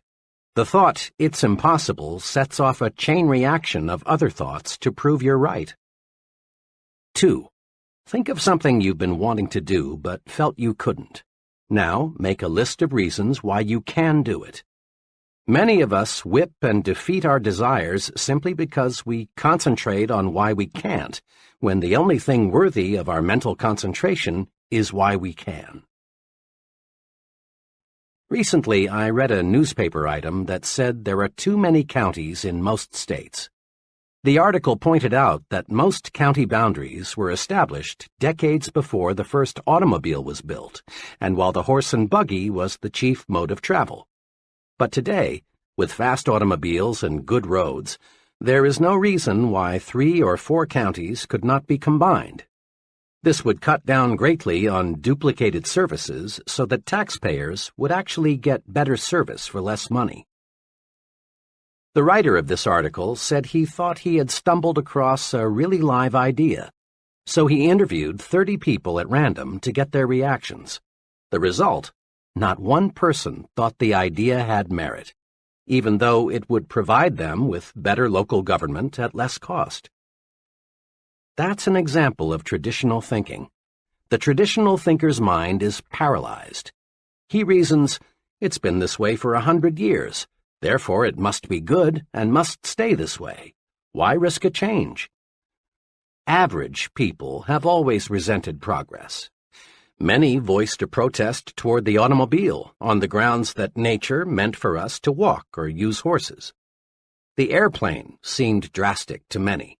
Man had no right to enter the province reserved for birds. A lot of status quoers still insist that man has no business in space. One top missile expert recently gave an answer to this kind of thinking. Man belongs, says Dr. von Braun, where man wants to go. Around 1900, a sales executive discovered a scientific principle of sales management. It received a lot of publicity and even found its way into textbooks. The principle was this: there is one best way to sell a product. Find the best way, then never deviate from it. Fortunately for this man's company, new leadership came in time to save the organization from financial ruin. Contrast that experience with the philosophy of Crawford H. Greenwalt, president of one of the nation's largest business organizations, E.I. DuPont de Nemours. In a talk at Columbia University, Mr. Greenwalt said, "There are many ways in which a good job can be done, as many ways, in fact, as there are men to whom the task is given. In truth, there is no one best way to do anything. There is no one best way to decorate an apartment, landscape a lawn, make a sale, rear a child, or cook a steak. There are as many best ways as there are creative minds. Nothing grows in ice. If we let tradition freeze our minds, new ideas can't sprout. Make this test sometime soon. Propose one of these ideas to someone and then watch his behavior. 1. The postal system, long a government monopoly, should be turned over to private enterprise. 2. Presidential elections should be held every 2 or 6 years instead of 4. 3. Regular hours for retail stores should be 1 p.m. to 8 p.m. instead of 9 a.m. to 5:30 p.m. 4. The retirement age should be raised to 70. Whether these ideas are sound or practical is not the point. What is significant is how a person handles propositions like these. If he laughs at the idea and doesn't give it a second thought, and probably 95% will laugh at it, chances are he suffers from tradition paralysis. But the 1 in 20 who says, "That's an interesting idea, tell me more about it," has a mind that's turned to creativity. Traditional thinking is personal enemy number 1 for the person who is interested in a creative personal success program. Traditional thinking freezes your mind, blocks your progress, and prevents you from developing creative power. Here are 3 ways to fight it. 1. Become receptive to ideas. Welcome new ideas. Destroy these thought repellents. Won't work. Can't be done. It's useless. And it's stupid. A very successful friend of mine who holds a major position with an insurance company said to me, "I don't pretend to be the smartest guy in the business, but I think I am the best sponge in the insurance industry. I make it a point to soak up all the good ideas I can." 2. Be an experimental person. Break up fixed routines. Expose yourself to new restaurants, new books, new theaters, new friends. Take a different route to work someday. Take a different vacation this year. Do something new and different this weekend. If your work is in distribution, develop an interest in production, accounting, finance, and the other elements of business. This gives you breadth and prepares you for larger responsibilities. 3. Be progressive, not regressive. Not, that's the way we did it where I used to work, so we ought to do it that way here, but how can we do it better than we did it where I used to work? Not backward, regressive thinking, but forward, progressive thinking. Because you got up at 5:30 a.m. to deliver papers or milk the cows when you were a youngster doesn't necessarily mean it's a good idea for you to require your children to do the same. Imagine what would happen to the Ford Motor Company if its management allowed itself to think, "This year we've built the ultimate in automobiles. Further improvement is impossible. Therefore, all experimental engineering and designing activities are hereby permanently terminated." Even the mammoth Ford Motor Company would shrivel fast with this attitude. Successful people, like successful businesses, live with these questions. How can I improve the quality of my performance? How can I do better? Absolute perfection in all human undertakings, from building missiles to rearing children, is unattainable. This means there is endless room for improvement. Successful people know this, and they are always searching for a better way. Note, the successful person doesn't ask, "Can I do it better?" He knows he can. So he phrases the question, "How can I do it better?" A few months ago, a former student of mine, in business for just 4 years, opened her 4th hardware store. This was quite a feat, considering the young lady's small initial capital investment of only $3,500, strong competition from other stores, and the relatively short time she had been in business. I visited her new store shortly after it opened to congratulate her on the fine progress she had made. In an indirect way, I asked her how she was able to make a success of 3 stores and open a 4th one, when most merchants had to struggle to make a success of just 1 store. "Naturally," she answered, "I worked hard, but just getting up early and working late isn't responsible for the 4 stores. Most people in my business work hard. The main thing I attribute my success to is my self-styled weekly improvement program." "A weekly improvement program? Sounds impressive. How does it work?" I asked. "Well, it really isn't anything elaborate," she continued. "It's just a plan to help me do a better job as each week rolls around. To keep my forward thinking on the track, I've divided my job into 4 elements: customers, employees, merchandise, and promotion. All during the week, I make notes and jot down ideas as to how I can improve my business. Then, every Monday evening, I set aside 4 hours to review the ideas I've jotted down and figure out how to put the solid ones to use in the business. In this 4-hour period, I force myself to take a hard look at my operation. I don't simply wish more customers would shop in my store. Instead, I ask myself, what can I do to attract more customers? How can I develop regular, loyal customers? She went on describing numerous little innovations that made her first 3 stores so successful. Things like the way she arranged the merchandise within her stores, her suggestion selling technique that sold 2 out of 3 customers merchandise they had not planned to buy when they entered her stores, the credit plan she devised when many of her customers were out of work because of a strike, the contest she developed that boosted sales during a slack season. I ask myself, what can I do to improve my merchandise offerings? And I get ideas. Let me cite just one case. 4 weeks ago, it occurred to me that I should do something to get more youngsters into the store. I reasoned if I had something here to draw the kids to the store, I'd also draw more of the parents. I kept thinking about it, and then this idea came. Put in a line of small carded toys for children in the 4 to 8 age bracket. It's working. The toys take little space, and I make a nice profit on them. But most important, the toys have increased store traffic. Believe me, she went on, my weekly improvement plan works. Just by conscientiously asking myself, how can I do a better job, I find the answers. It's a rare Monday night that I don't come up with some plan or technique that makes that profit and loss statement look better. And I've learned something else, too, about successful merchandising. Something that I think every person going into business for himself should know. What's that? I asked. Just this. It isn't so much what you know when you start that matters. It's what you learn and put to use after you open your doors that counts most.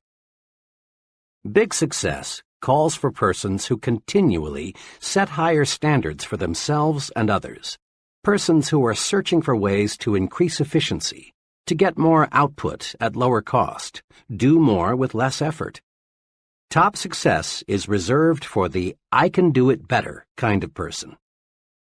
General Electric uses the slogan, progress is our most important product. Why not make progress your most important product? The I can do better philosophy works magic. When you ask yourself, how can I do better? Your creative power is switched on, and ways for doing things better suggest themselves. Here is a daily exercise that will help you discover and develop the power of the I can do better attitude. Each day before you begin work, devote 10 minutes to thinking, how can I do a better job today? Ask, what can I do today to encourage my employees? What special favor can I do for my customers? How can I increase my personal efficiency? This exercise is simple, but it works. Try it, and you'll find unlimited creative ways to win greater success. Just about every time my wife and I would get together with a certain couple, the conversation would turn to working wives. Mrs. S. had worked several years before her marriage, and she had genuinely liked it. But now, she'd say, I've got 2 youngsters in school, a home to manage, and meals to prepare. I simply haven't got time. Then, one Sunday evening, Mr. and Mrs. S. and their children were in an automobile accident. Mrs. S. and the youngsters escaped serious injury, but Mr. S. received a back injury that left him permanently disabled. Now, Mrs. S. had no choice but to go to work. When we saw her several months after the accident, we were amazed to find how well she had adjusted to her new responsibilities. You know, she said, 6 months ago I never dreamed I could possibly manage the house and work full-time. But after the accident, I just made up my mind that I had to find the time. Believe me, my efficiency has gone up 100%. I discovered a lot of things I was doing didn't need to be done at all. Then I discovered that the children could and wanted to help. I found dozens of ways to conserve time. Fewer trips to the store, less TV, less telephoning, less of those time killers. This experience teaches us a lesson. Capacity is a state of mind. How much we can do depends on how much we think we can do. When you really believe you can do more, your mind thinks creatively and shows you the way. A young bank executive related this personal experience about work capacity. One of the other executives in our bank left us with very short notice.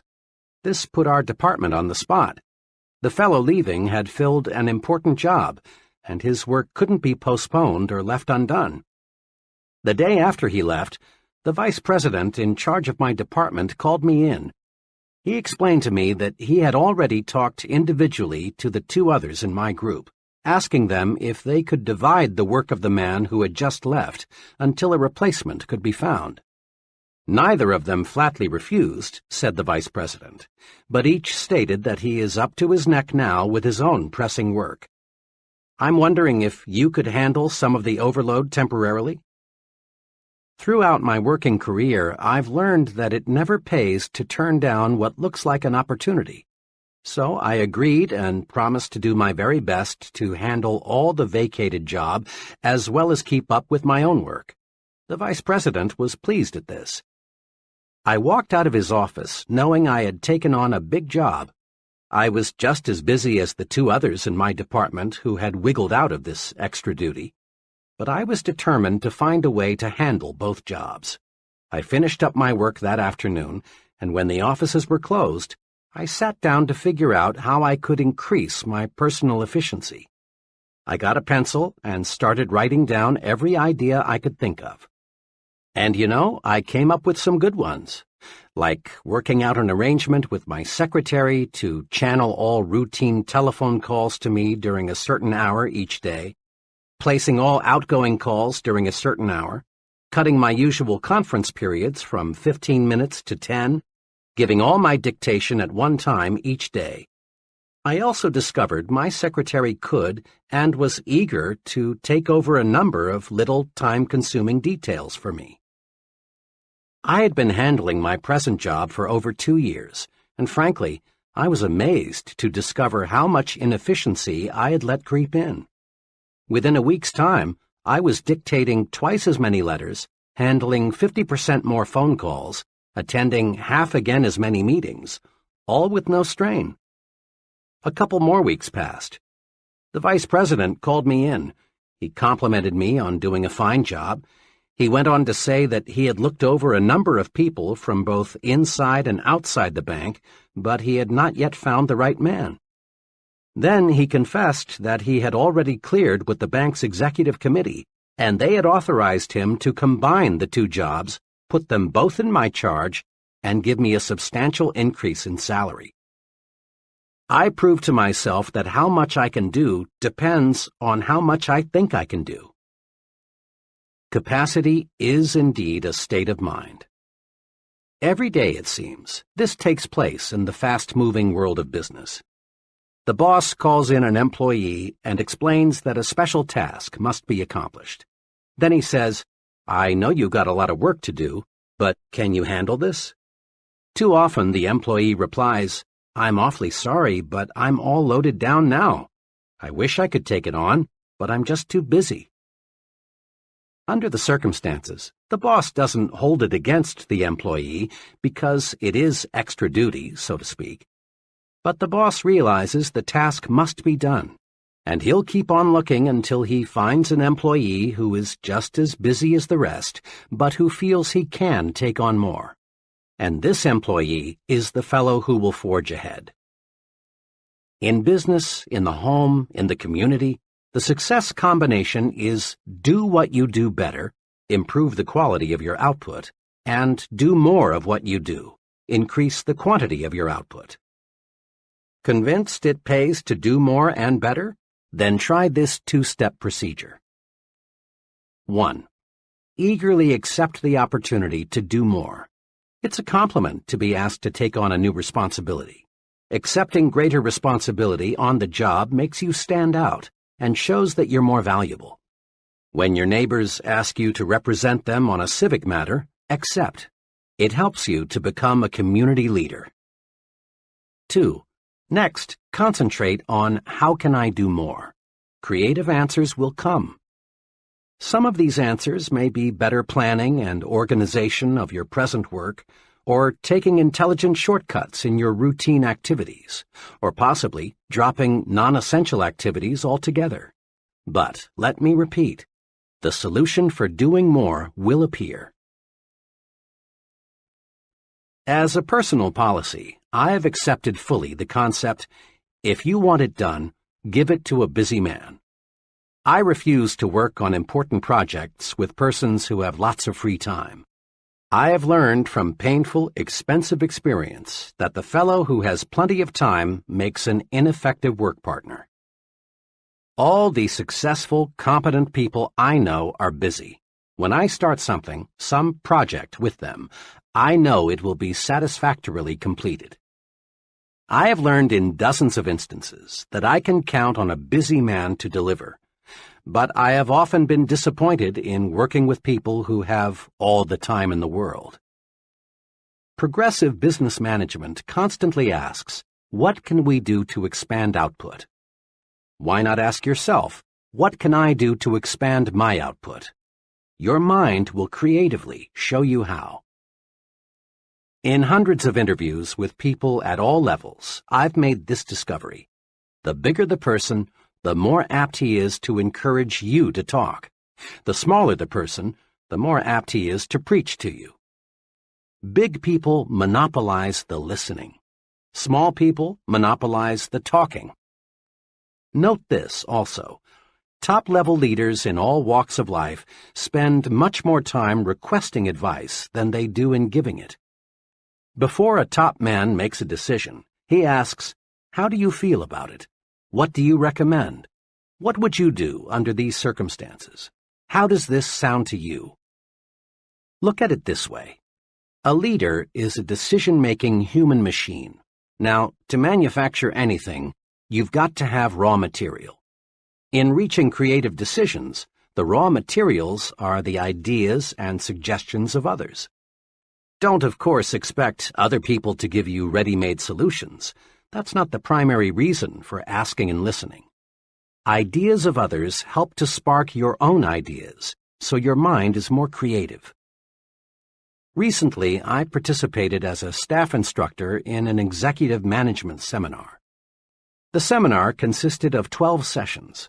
One of the highlights of each meeting was a 15-minute discussion by one of the executives on the topic, "How I Solved My Most Pressing Management Problem." At the 9th session, the executive whose turn it was, a vice president of a large milk processing company, did something different. Instead of telling how he had solved his problem, he announced his topic as "Needed: Help on Solving My Most Pressing Management Problem." He quickly outlined his problem and then asked the group for ideas on solving it. To be sure, he got a record of each idea suggested. He had a stenographer in the room taking down everything that was said. Later, I talked with this man and complimented him on his unique approach. His comment was, "There are some very sharp men in this group. I just figured I'd harvest some ideas. There's a good possibility something someone said during that session may give me the clue I need to solve the problem." Note, this executive presented his problem, then listened. In so doing, he got some decision-making raw material, and as a side benefit, the other executives in the audience enjoyed the discussion, because it gave them the opportunity to take part. Successful businesses invest large sums in consumer research. They ask people about the taste, quality, size, and appearance of a product.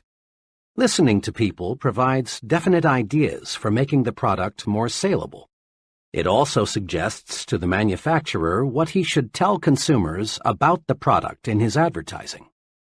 The procedure for developing successful products is to get as much opinion as you can, listen to the people who will buy the product, and then design the product and its promotion to please these people.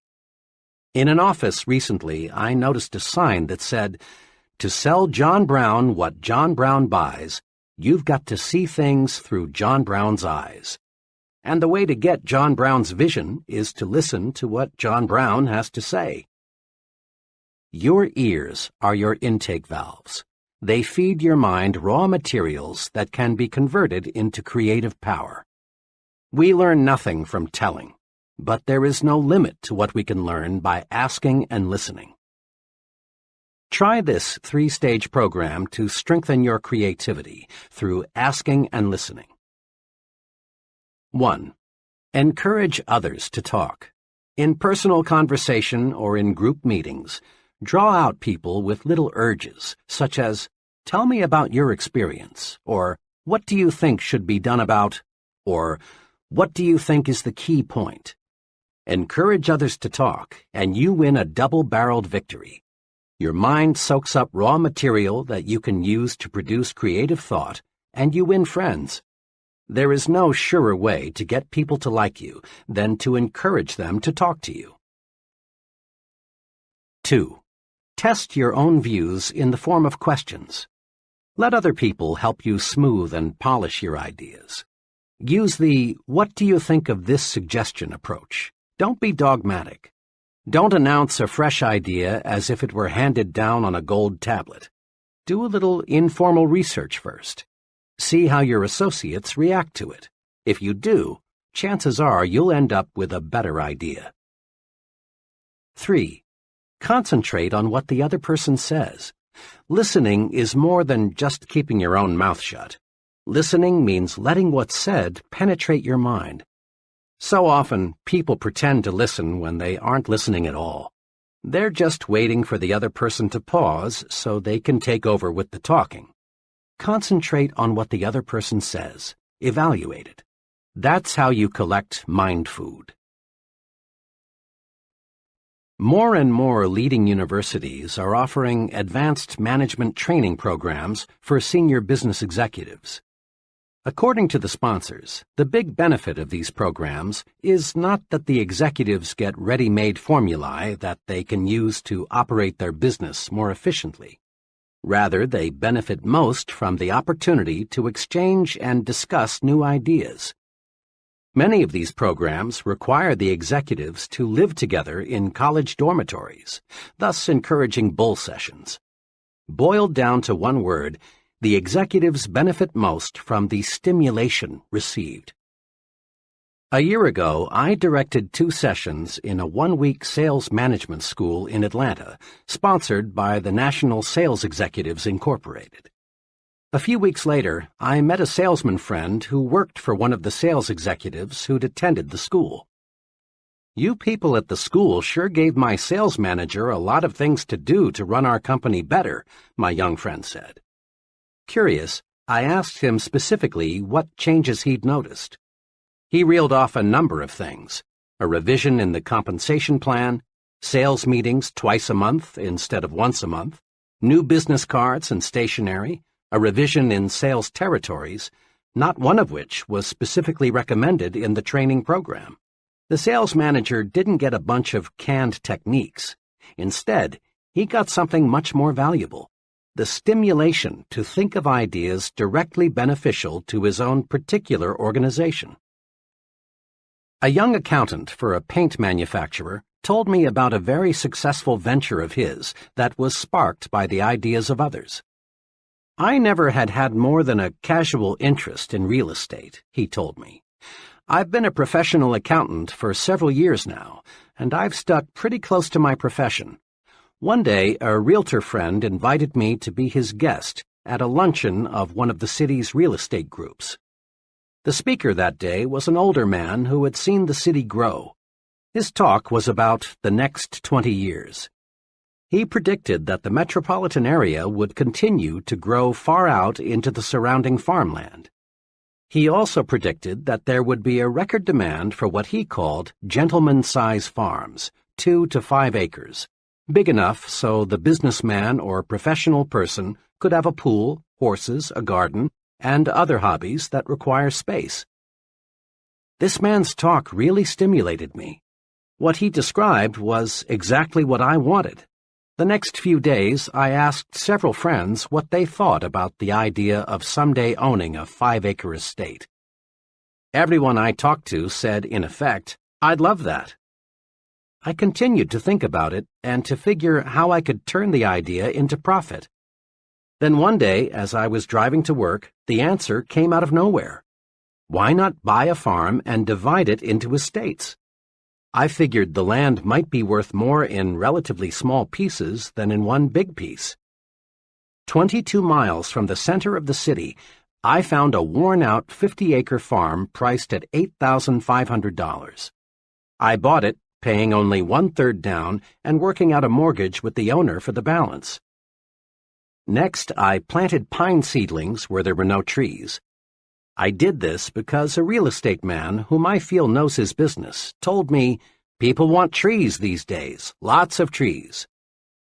I wanted my prospective buyers to see that in a few years their estate would be covered with beautiful pine trees. Then I got a surveyor to divide the 50 acres into 10 5-acre plots. Now I was ready to start selling. I got several mailing lists of young executives in the city and put on a small-scale direct mail campaign.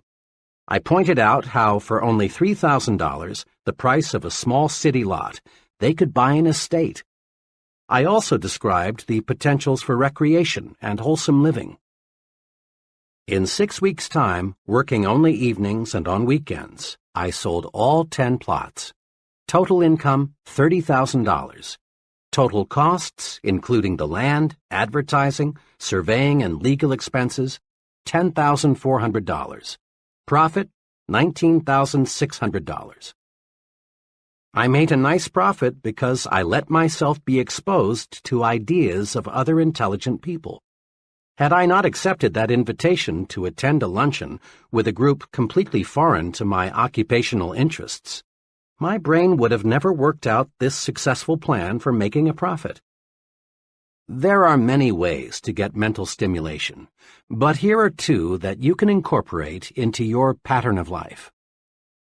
First, join and meet regularly with at least one professional group that provides stimulation in your own occupational area. Rub shoulders and minds with other success-oriented people. So often I hear someone say, "I picked up a great idea this noon at the blank meeting," or, "During the meeting yesterday, I got to thinking." Remember, a mind that feeds only on itself soon is undernourished, becoming weak and incapable of creative, progressive thought. Stimulation from others is excellent mind food.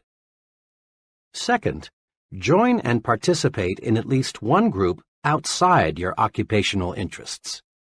Association with people who have different job interests broadens your thinking and helps you to see the big picture. You'll be surprised how mixing regularly with people outside your occupational area will stimulate your on-the-job thinking.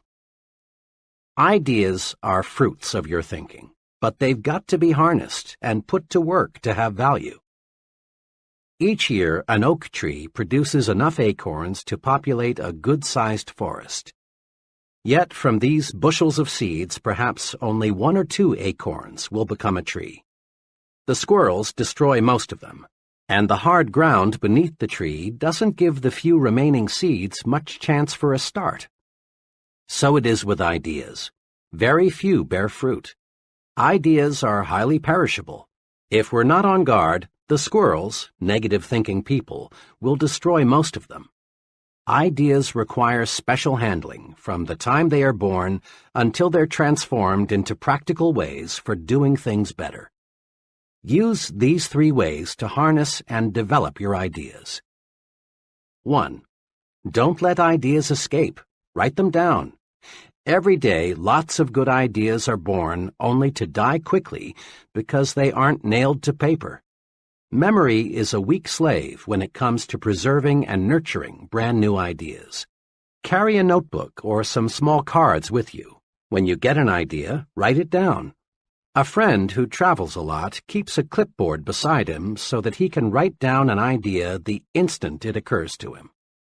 People with fertile creative minds know a good idea may sprout anytime, any place. Don't let ideas escape, else you destroy the fruits of your thinking. Fence them in. 2. Next, review your ideas. File these ideas in an active file. The file can be an elaborate cabinet or it can be a desk drawer. A shoebox will do. But build a file and then examine your storehouse of ideas regularly. As you go over your ideas, some may, for very good reasons, have no value at all. Get rid of them. But so long as the idea has any promise, keep it. 3. Cultivate and fertilize your idea. Now make your idea grow. Think about it. Tie the idea to related ideas. Read anything you can find that is in any way akin to your idea. Investigate all angles. Then, when the time is ripe, put it to work for yourself, your job, your future. When an architect gets an idea for a new building, he makes a preliminary drawing. When a creative advertising person gets an idea for a new TV commercial, he puts it into storyboard form, a series of drawings that suggest what the idea will look like in finished form. Writers with idea prepare a first draft. Note: shape up the idea on paper. There are 2 excellent reasons for this. When the idea takes tangible form, you can literally look at it, see the loopholes, see what it needs in the way of polish. Then, too, ideas have to be sold to someone. Customers, employees, the boss, friends, fellow club members, investors. Somebody must buy the idea, else it has no value. One summer, I was contacted by 2 life insurance salesmen. Both wanted to work on my insurance program. Both promised to return with a plan for making the needed changes. The first salesman gave me strictly an oral presentation. He told me in words what I needed, but I soon was confused. He brought in taxes, options, Social Security, all the technical details of insurance programming. Frankly, he lost me, and I had to say no. The second salesman used a different approach. He had charted his recommendations. All the details were shown in diagram form. I could grasp his proposal easily and quickly because I could literally see it. He sold me. Resolve to put your ideas in saleable form. An idea written or in some sort of picture or diagram form has many times more selling power than the idea presented only in oral form.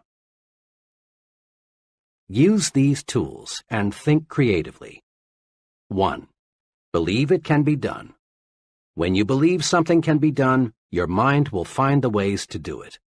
Believing a solution paves the way to solution. Eliminate impossible, won't work, can't do, no use trying from your thinking and speaking vocabularies. 2. Don't let tradition paralyze your mind. Be receptive to new ideas. Be experimental. Try new approaches. Be progressive in everything you do. 3. Ask yourself daily, how can I do better? There is no limit to self-improvement. When you ask yourself, how can I do better, sound answers will appear. Try it and see. 4. Ask yourself, how can I do more? Capacity is a state of mind. Asking yourself this question puts your mind to work to find intelligent shortcuts.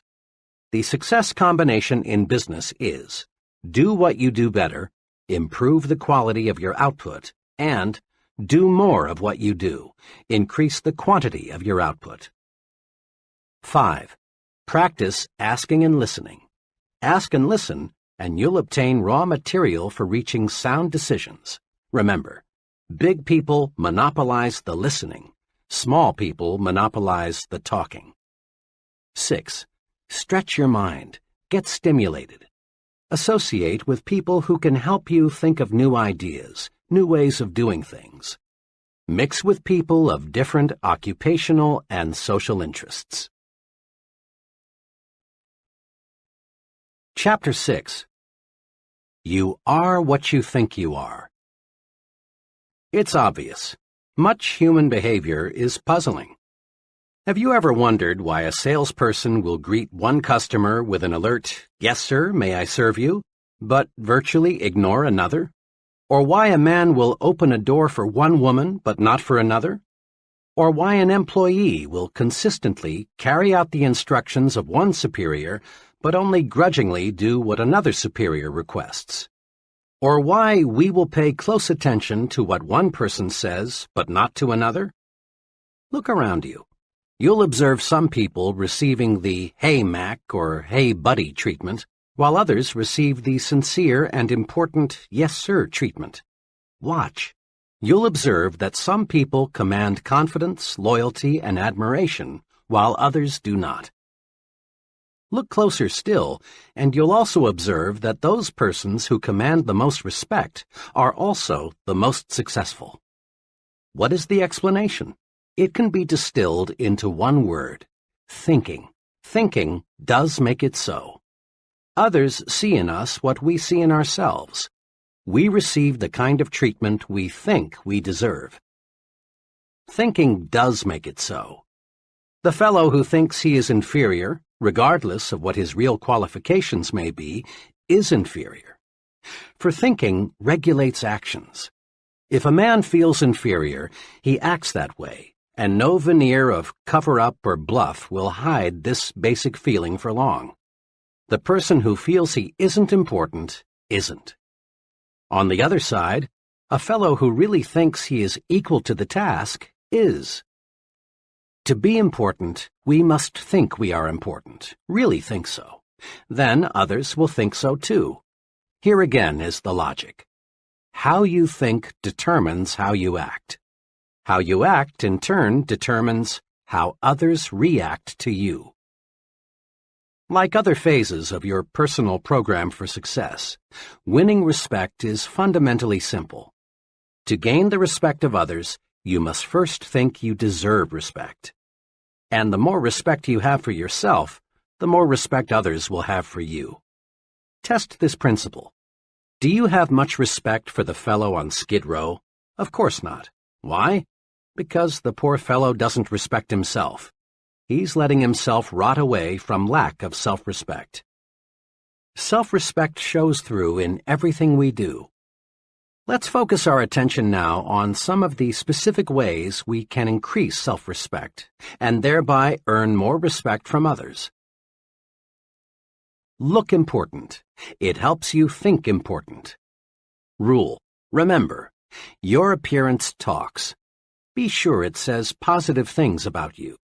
Never leave home without feeling certain you look like the kind of person you want to be.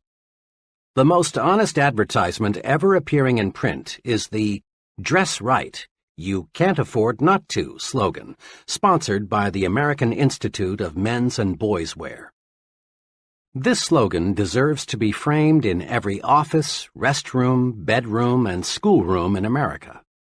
In one ad, a policeman speaks. He says, "You can usually spot a wrong kid just by the way he looks. Sure, it's unfair, but it's a fact. People today judge a youngster by appearance, and once they've tabbed a boy, it's tough to change their minds about him, their attitude toward him. Look at your boy. Look at him through his teacher's eyes, your neighbor's eyes. Could the way he looks, the clothes he wears, give them the wrong impression? Are you making sure he looks right, dresses right, everywhere he goes?" This advertisement, of course, refers primarily to children, but it can be applied to adults as well. In the sentence beginning with look, substitute the word yourself for him, your for his, superiors for teachers, and associates for neighbors, and repeat the sentence. Look at yourself through your superior's eyes, your associate's eyes. It costs so little to be neat. Take the slogan literally. Interpret it to say, "Dress right, it always pays." Remember, look important because it helps you to think important. Use clothing as a tool to lift your spirits, build confidence. An old psychology professor of mine used to give this advice to students on last-minute preparations for final examinations. Dress up for this important exam. Get a new tie, have your suit pressed, shine your shoes. Look sharp because it will help you think sharp. The professor knew his psychology. Make no mistake about it. Your physical exterior affects your mental interior. How you look on the outside affects how you think and feel on the inside. All boys, I'm told, go through the hat stage. That is, they use hats to identify themselves with the person or character they want to be. I will always remember a hat incident with my own son, Davy. One day, he was dead set on being the Lone Ranger, but he had no Lone Ranger hat. I tried to persuade him to substitute another. His protest was, "But Dad, I can't think like the Lone Ranger without a Lone Ranger hat." I gave in finally and bought him the hat he needed. Sure enough, donning the hat, he was the Lone Ranger. I often recall that incident because it says so much about the effect of appearance on thinking. Anyone who has ever served in the Army knows a soldier feels and thinks like a soldier when he is in uniform. A woman feels more like going to a party when she is dressed for a party. By the same token, an executive feels more like an executive when he is dressed like one. A salesman expressed it to me this way: "I can't feel prosperous, and I have to if I'm going to make big sales, unless I know I look that way." Your appearance talks to you but it also talks to others. It helps determine what others think of you. In theory, it's pleasant to hear that people should look at a man's intellect, not his clothes. But don't be misled. People do evaluate you on the basis of your appearance. Your appearance is the first basis for evaluation other people have, and first impressions last, out of all proportion to the time it takes to form them. In a supermarket one day, I noticed one table of seedless grapes marked 15 cents a pound. On another table were what appeared to be identical grapes, this time packaged in polyethylene bags and marked 2 pounds for 35 cents. I asked the young fellow at the weighing station, "What's the difference between the grapes priced at 15 cents a pound and those priced at 2 pounds for 35 cents? "The difference," he answered, "is polyethylene. We sell about twice as many of the grapes in the polyethylene bags. They look better that way." Think about the grape example the next time you're selling yourself. Properly packaged, you have a better chance to make the sale, and at a higher price.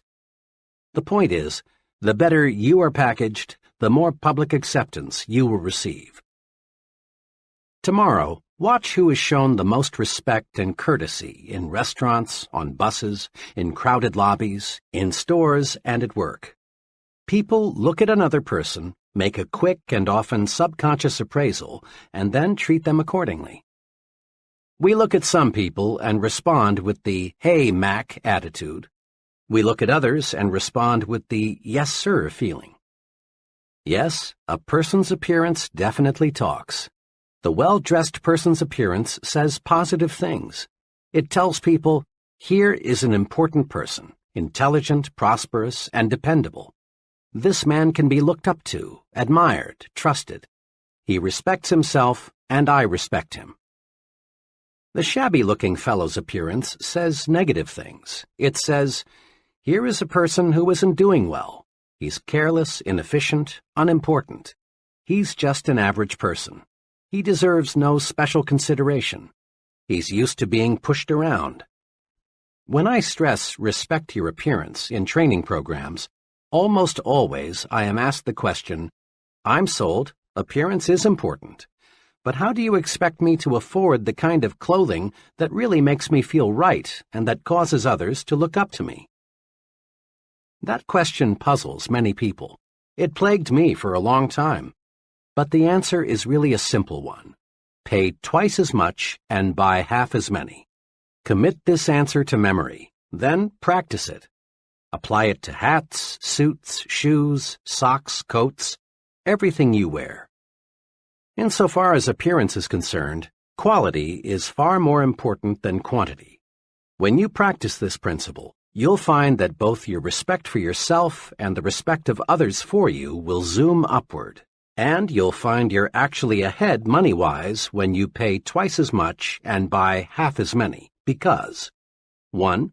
Your garments will last more than twice as long because they are more than twice as good, and as a rule they will show quality as long as they last.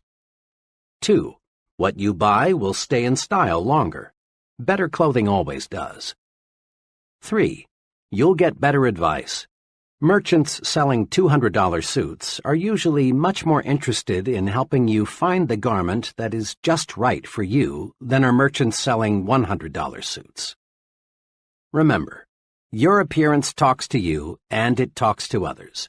Make certain it says, here is a person who has self-respect. He's important. Treat him that way.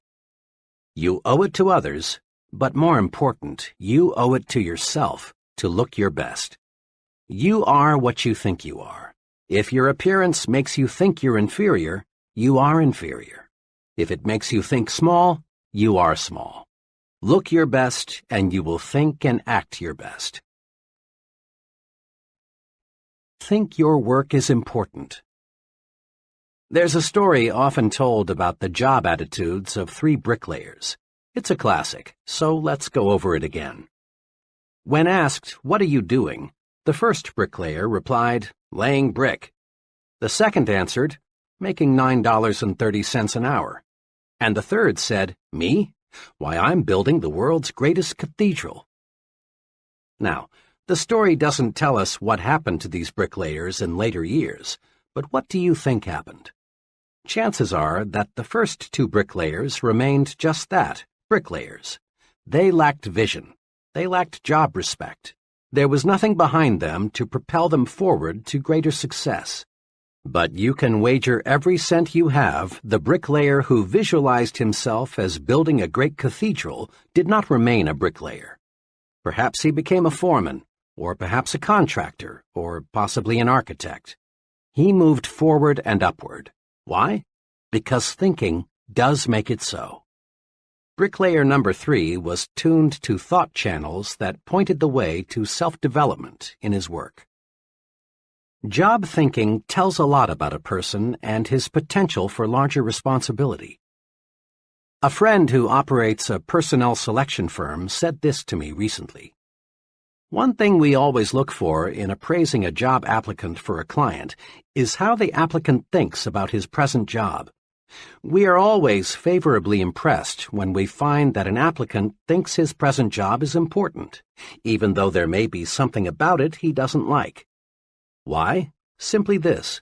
If the applicant feels his present job is important, odds are that he will take pride in his next job too. We've found an amazingly close correlation between a person's job respect and his job performance. Like your appearance, the way you think toward your work says things about you to your superiors, associates, and subordinates. In fact, to everyone with whom you come in contact. A few months ago, I spent several hours with a friend who is personnel director for an appliance manufacturer. We talked about building men. He explained his personnel audit system and what he had learned from it. We have about 800 non-production people, he began. Under our personnel audit system, an assistant and I interview each employee every 6 months. Our purpose is simple. We want to learn how we can help him in his job. We think this is a good practice because each person working with us is important, else he wouldn't be on the payroll. We are careful not to ask the employees any point-blank questions. Instead, we encourage him to talk about whatever he wants to. We aim to get his honest impressions. After each interview, we fill out a rating form on the employee's attitudes toward specific aspects of his job. Now here's something I've learned, he went on. Our employees fit into one of 2 categories, Group A and Group B, on the basis of how they think toward their jobs. The persons in Group B talk mainly about security, company retirement plans, sick leave policy, extra time off, what we're doing to improve the insurance program, and if they will be asked to work overtime next March as they were last March. They also talk a lot about disagreeable features of their job, things they don't like in fellow workers, and so on. People in Group B, and they include close to 80% of all non-production personnel, view their jobs as a sort of necessary evil. The Group A fellow sees his job through different glasses. He is concerned about his future and wants concrete suggestions on what he can do to make faster progress. He doesn't expect us to give him anything except a chance. The Group A people think on a broader scale. They make suggestions for improving the business. They regard these interviews in my office as constructive. But the Group B people often feel our personnel audit system is just a brainwashing affair, and they're glad to get it over with. Now, there's a way I check attitudes and what they mean to job success. All recommendations for promotions, pay increases, and special privileges are channeled to me by the employee's immediate supervisor. Almost invariably, it's a Group A person who was recommended. And again, almost without exception, problems come from the Group B category. The biggest challenge in my job, he said, is to try and help people move from Group B to Group A. It's not easy, though, because until a person thinks his job is important and thinks positively about it, he can't be helped. This is concrete evidence that you are what you think you are, what your thought power directs you to become. Think you're weak, think you lack what it takes, think you will lose, Think you are second class. Think this way, and you are doomed to mediocrity. But think instead, I am important. I do have what it takes. I am a first-class performer. My work is important. Think this way, and you're headed straight to success. The key to winning what you want lies in thinking positively toward yourself. The only real basis other people have for judging your abilities is your actions, and your actions are controlled by your thoughts. You are what you think you are. Wear the shoes of a supervisor for a few moments and ask yourself which person you would recommend for a raise or a promotion. 1. The secretary who, when the executive is out of the office, spends her time reading magazines, or the secretary who uses such time to do the many little things that help the executive to accomplish more when he returns. 2. The employee who says, "Oh well, I can always get another job. If they don't like the way I do my work, I'll just quit." Or the employee who views criticism constructively and sincerely tries to do higher quality work. 3. The salesman who tells a customer, "Oh, I just do what they tell me to do. They said come out and see if you need anything." Or the salesman who says, "Mr. Brown, I'm here to help you." 4. The foreman who says to an employee, "To tell you the truth, I don't like my job much. Those guys up top give me a pain in the neck. I don't know what they're talking about half the time." Or the supervisor who says, "You've got to expect some unpleasantness on any job, but let me assure you, the men in the front office are on the ball. They'll do right by us." Isn't it obvious why many people stay at one level all their lives? Their thinking alone keeps them there. An advertising executive once told me about his agency's informal training to break in new, inexperienced men. "As company policy," he said, "we feel the best initial training is to start the young fellow, who incidentally is usually a college graduate, as a mailboy. We don't do this, of course, because we feel a fellow needs 4 years of college to take mail from one office to another. Our purpose is to give the new fellow maximum exposure to the many varied things which must be done in agency work. After he knows his way around, we give him an assignment. Now, occasionally, even after we've carefully explained why we're starting him out in the mailroom, a young fellow feels that carrying the mail is belittling and unimportant. When this is the case, we know we've picked the wrong man. If he doesn't have the vision to see that being a mailboy is a necessary, practical step to important assignments, then he has no future in the agency business. Remember, executives answer the question, "What would he do on that specific level?" by first answering the question, "What kind of job is he doing where he is now?" Here is some logic, sound, straight, and easy. Listen to it a few times before you continue. A person who thinks his job is important receives mental signals on how to do his job better. And a better job means more promotions, more money, more prestige, more happiness.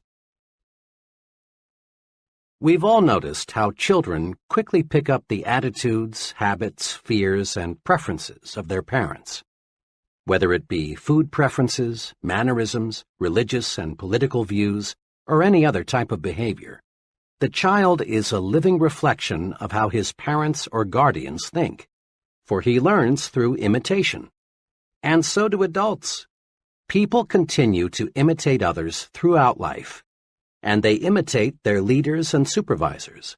Their thoughts and actions are influenced by these people. You can check this easily.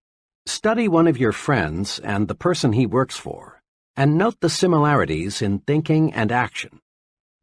Here are some of the ways your friend may imitate his boss or other associate: slang and word choice, the way he smokes cigarettes, some facial expressions and mannerisms, choice of clothing, and automobile preferences. There are many, many more, of course. Another way to note the power of imitation is to observe the attitudes of employees and compare them with those of the chief. When the chief is nervous, tense, worried, his close associates reflect similar attitudes.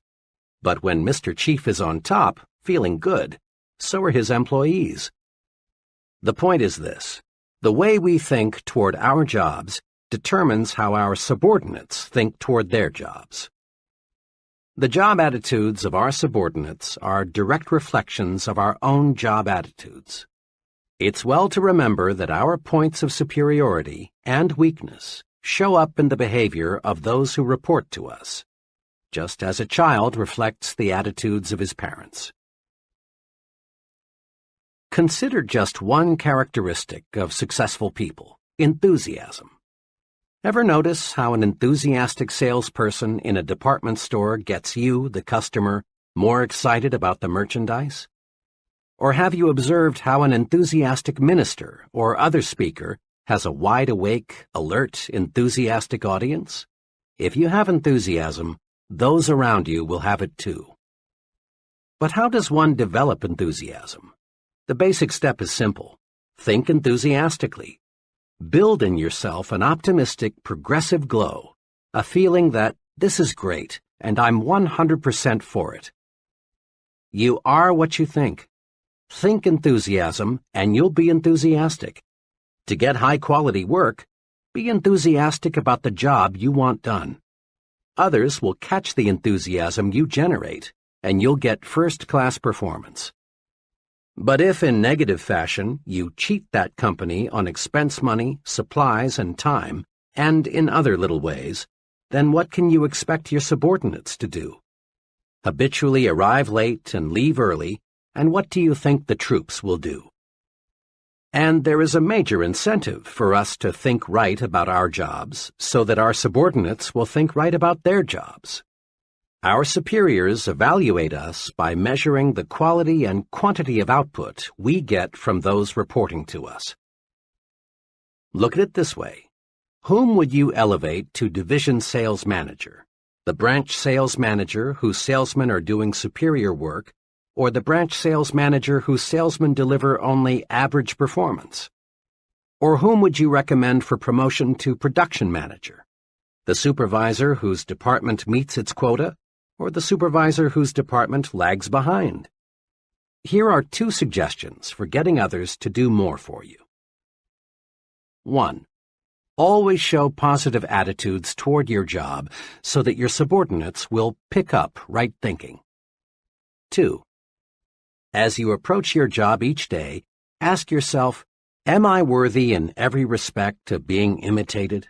Are all my habits such that I would be glad to see them in my subordinates?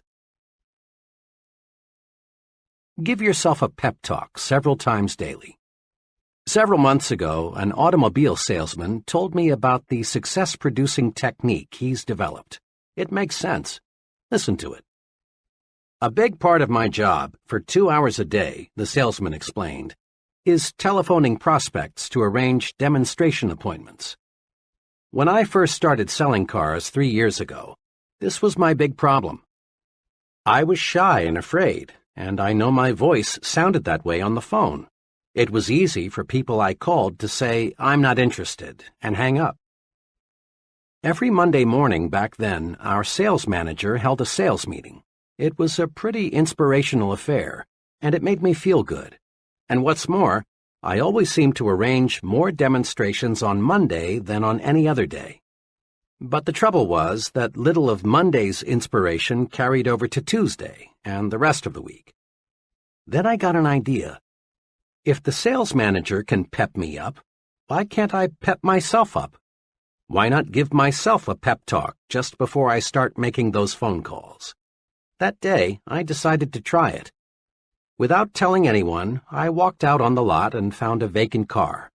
Then, for several minutes, I talked to myself. I told myself, I'm a good car salesman, and I'm going to be the best. I sell good cars, and I give good deals. The people I'm phoning need those cars, and I'm going to sell them. Well, from the very beginning, this self-supercharging paid off. I felt so good, I didn't dread making those calls. I wanted to make them. I no longer go out on the lot and sit in a car to give myself a pep talk, but I still use the technique. Before I dial a number, I silently remind myself that I'm a top-notch salesman and I'm going to get results, and I do. That's a pretty good idea, isn't it? To be on top, you've got to feel like you're on top. Give yourself a pep talk and discover how much bigger and stronger you feel. Recently, in a training program I conducted, each person was asked to give a 10-minute talk on being a leader. One of the trainees gave a miserable presentation. His knees literally shook and his hands trembled. He forgot what he was going to say. After fumbling for 5 or 6 minutes, he sat down, thoroughly defeated. After the session, I spoke to him just long enough to ask him to be there 15 minutes early at the next session. As promised, he was there 15 minutes ahead of time for the next session. The two of us sat down to discuss his talk of the night before. I asked him to remember as clearly as he could exactly what he had thought about the 5 minutes just before he gave his talk. Well, I guess all I thought about was how scared I was. I knew I was going to make a fool of myself. I knew I was going to be a flop. I kept thinking, who am I to be talking about being a leader? I tried to remember what I was going to say, but all I could think about was failing. Right there, I injected, is the answer to your problem. Before you got up to talk, you gave yourself a terrible mental beating. You convinced yourself that you would fail. Is it any wonder your talk didn't come off well? Instead of developing courage, you developed fear. Now this evening's session, I continued, starts in just 4 minutes. Here's what I'd like you to do. Give yourself a pep talk for the next few minutes. Go in that vacant room across the hall and tell yourself, I'm going to give a great talk. I've got something those people need to hear and I want to say. Keep repeating those sentences forcefully, with complete conviction. Then come into the conference room and give your talk again. I wish you could have been there to hear the difference. That brief, self-administered, hard-hitting pep talk helped him to make a splendid speech. The moral? Practice uplifting self-praise. Don't practice belittling self-punishment. You are what you think you are. Think more of yourself, and there is more of you. Build your own sell yourself to yourself commercial. Think for a moment about one of America's most popular products, Coca-Cola.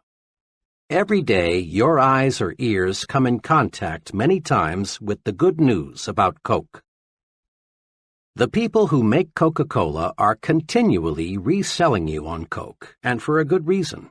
If they stopped reselling you, chances are you'd grow lukewarm and eventually cold to Coke. Then sales would drop.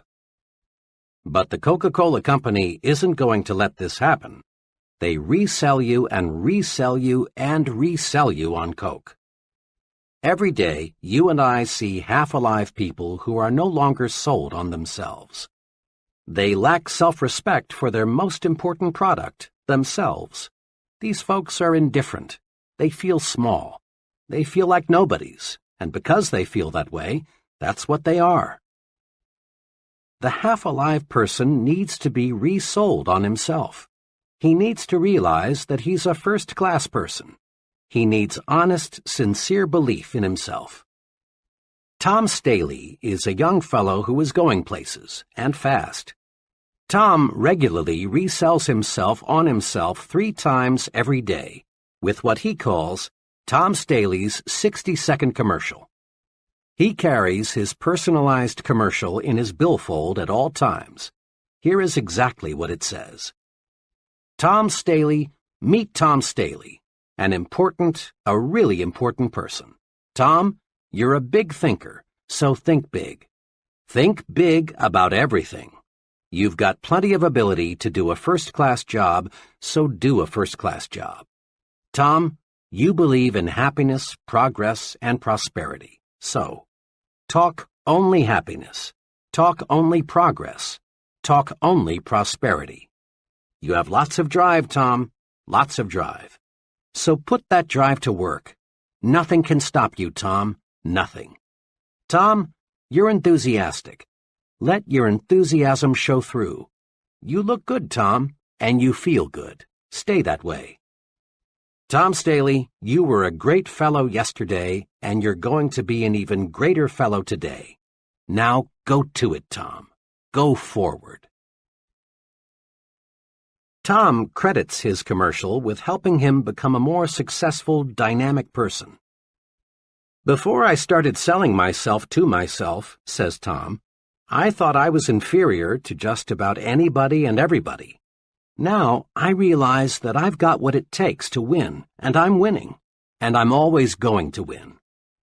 Here's how to build your sell yourself to yourself commercial. First, select your assets, your points of superiority. Ask yourself, what are my best qualities? Don't be shy in describing yourself. Next, put these points down on paper in your own words. Write your commercial to you. Reread Tom Staley's commercial. Notice how he talks to Tom. Talk to yourself. Be very direct. Don't think of anyone but you as you say your commercial. Third, practice your commercial out loud in private at least once a day. It helps a lot to do this before a mirror. Put your body into it. Repeat your commercial forcefully with determination. Make your blood travel faster through your body. Get yourself warmed up.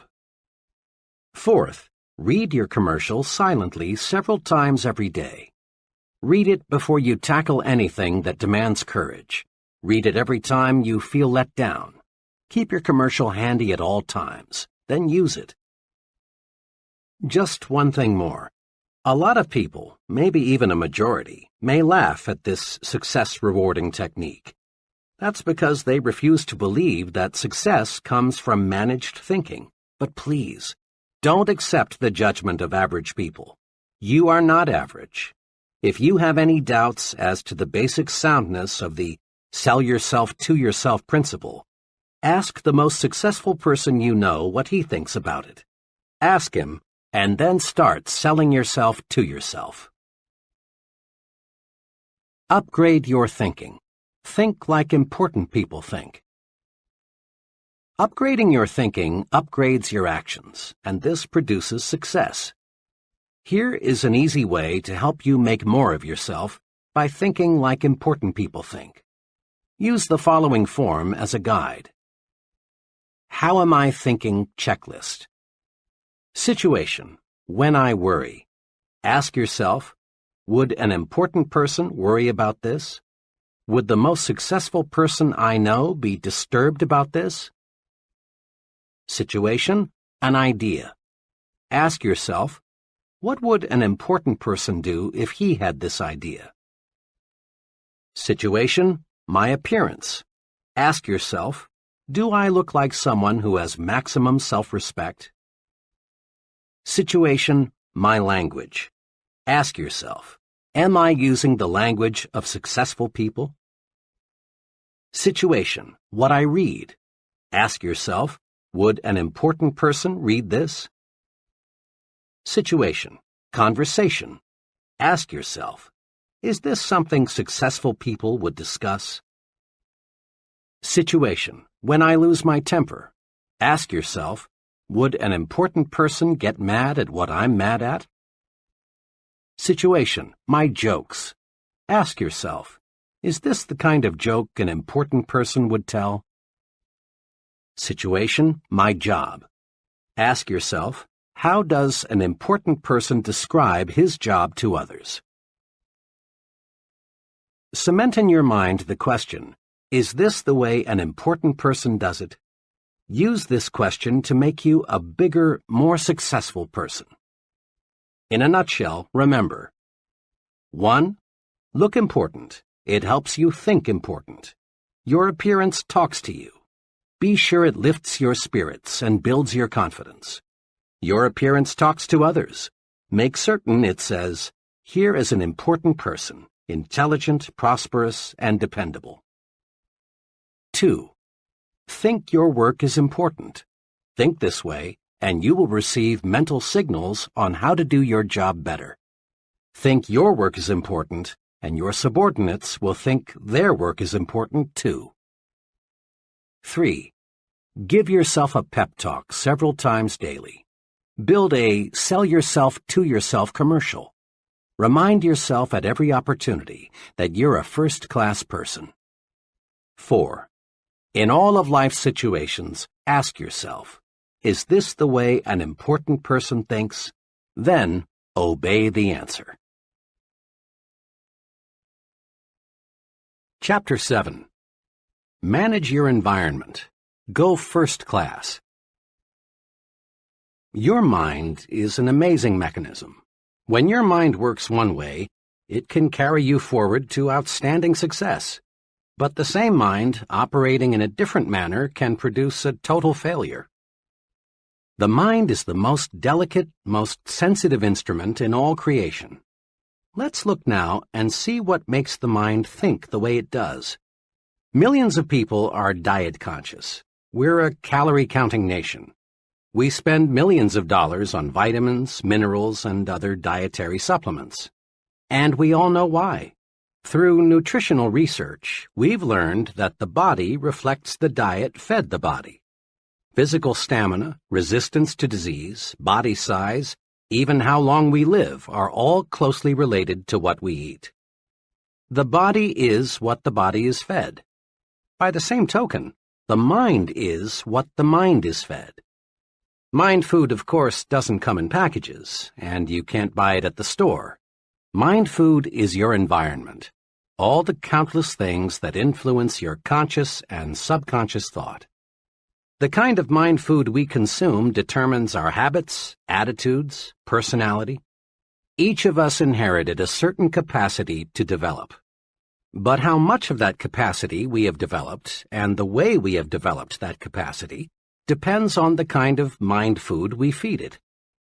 The mind reflects what its environment feeds it, just as surely as the body reflects the food you feed it. Have you ever thought what kind of person you would be had you been reared in some foreign country instead of the United States? What kinds of foods would you prefer? Would your preferences for clothing be the same?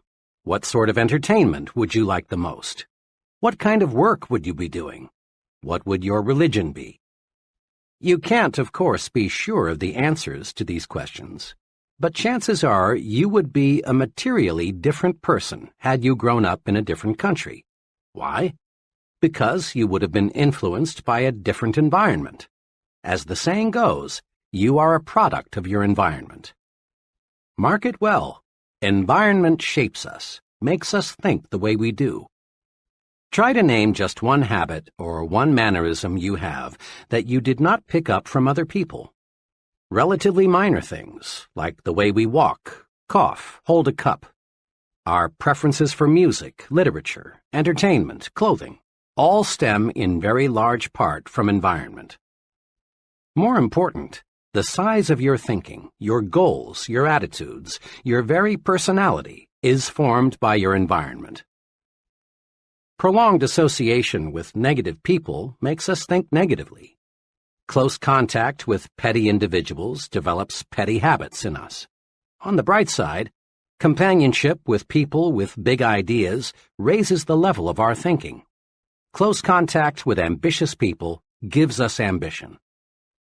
Experts agree that the person you are today, your personality, ambitions, present status in life, are largely the result of your psychological environment.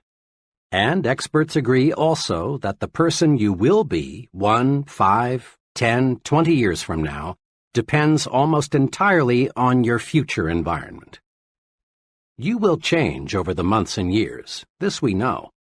But how you will change depends on your future environment, the mind food you feed yourself.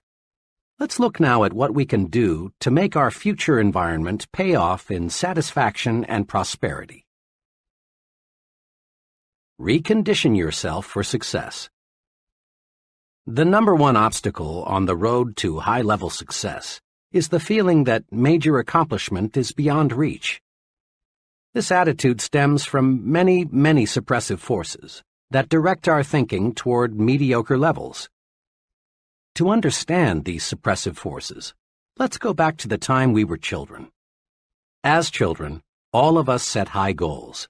At a surprisingly young age, we made plans to conquer the unknown, to be leaders, to attain positions of high importance, to do exciting and stimulating things, to become wealthy and famous. In short, to be first, biggest, and best. And in our blessed ignorance, we saw our way clear to accomplish these goals. But what happened? Long before we reached the age when we could begin to work toward our great objectives, a multitude of suppressive influences went to work. From all sides we heard, it's foolish to be a dreamer, and that our ideas were impractical, stupid, naive, or foolish, that you have got to have money to go places, that luck determines who gets ahead, or you've got to have important friends, or you're too old or too young. As a result of being bombarded with the "you can't get ahead, so don't bother to try" propaganda, most people you know can be classified into 3 groups. First group, those who surrendered completely. The majority of people are convinced deep down inside that they haven't got what it takes, that real success, real accomplishment, is for others who are lucky or fortunate in some special respect. You can easily spot these people because they go to great lengths to rationalize their status and explain how happy they really are. A very intelligent man, age 32, who has dead-ended himself in a safe but mediocre position, recently spent hours telling me why he was so satisfied with his job. He did a good job of rationalizing, but he was only kidding himself, and he knew it. What he really wanted was to work in a challenging situation where he could grow and develop.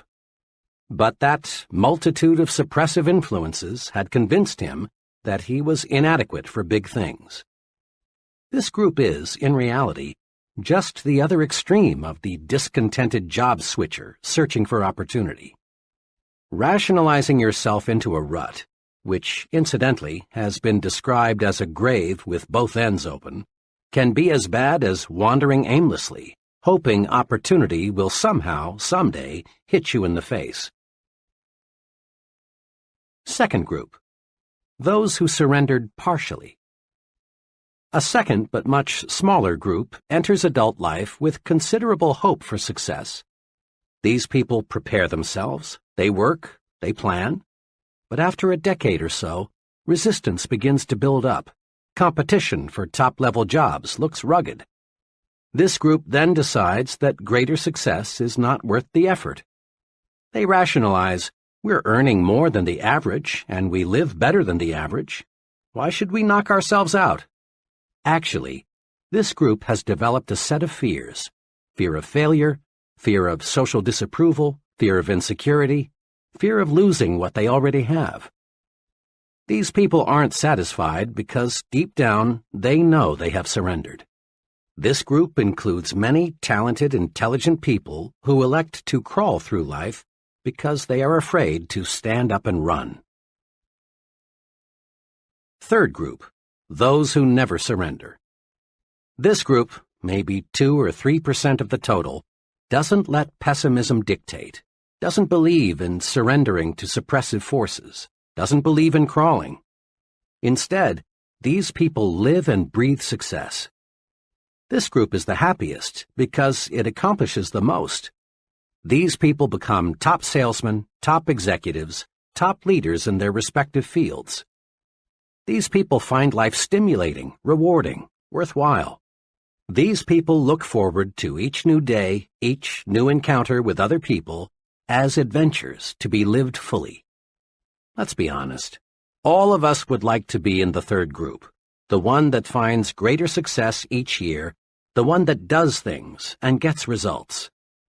To get and stay in this group, however, we must fight off the suppressive influences of our environment. To understand how persons in the first and second groups will unwittingly try to hold you back, study this example. Suppose you tell several of your average friends with the greatest sincerity, Someday, I'm going to be vice president of this company. What will happen? Your friends will probably think you are joking. And if they should believe you mean it, chances are they will say, "You poor guy, you sure have a lot to learn." Behind your back, they may even question whether you have all your marbles. Now, assume you repeat the same statement with equal sincerity to the president of your company. How will he react? One thing is certain, he will not laugh. He will look at you intently and ask himself, "Does this fellow really mean this?" But he will not, we repeat, laugh. Because big men do not laugh at big ideas.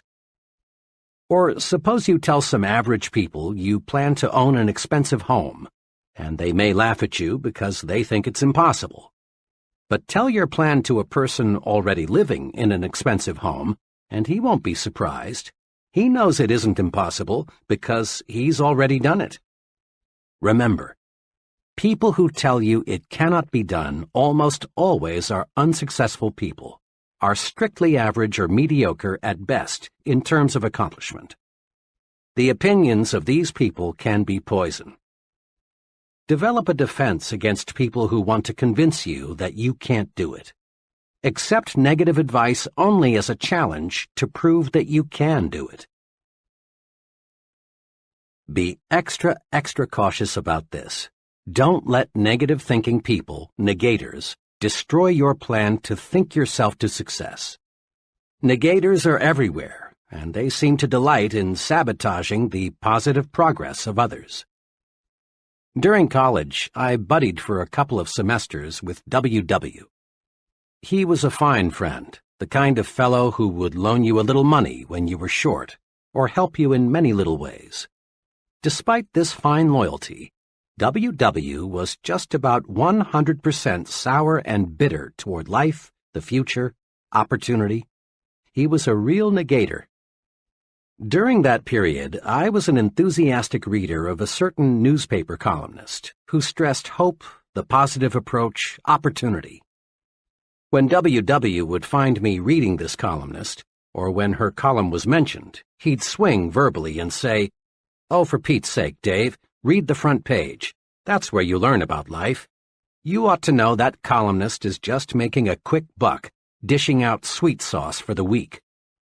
When our discussions turned to getting ahead in life, W.W. was right there with his money-making formula. In his own words, it went like this. "Dave, there are just 3 ways to make money these days. 1, marry a rich woman. 2, steal in a nice, clean, legal way.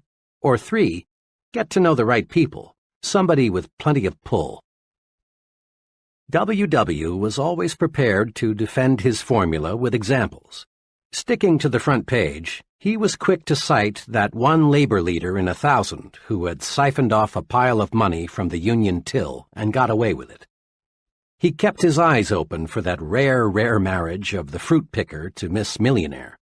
And he knew a fellow who knew a fellow who knew a big man and got cut in on a big deal that made him rich.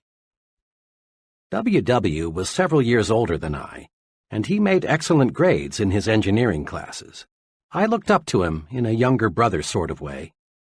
I came dangerously close to ditching my basic convictions about what it takes to be a success and accepting the negator's philosophy.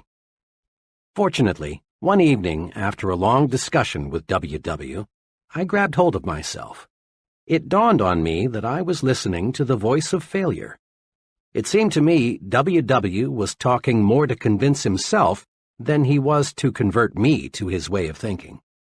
From then on, I regarded W.W. as an object lesson, a sort of experimental guinea pig. Rather than buy what he said, I studied him, trying to figure out why he thought the way he did and where such thinking would take him. I turned my negator friend into a personal experiment. I haven't seen W.W. in 11 years, but a mutual friend saw him just a few months ago. W.W. is working as a low-paid draftsman in Washington. I asked my friend whether W.W. has changed. No, except if anything, he's more negative than when we knew him. He's having a tough go of it. He has 4 children, and on his income it's rough.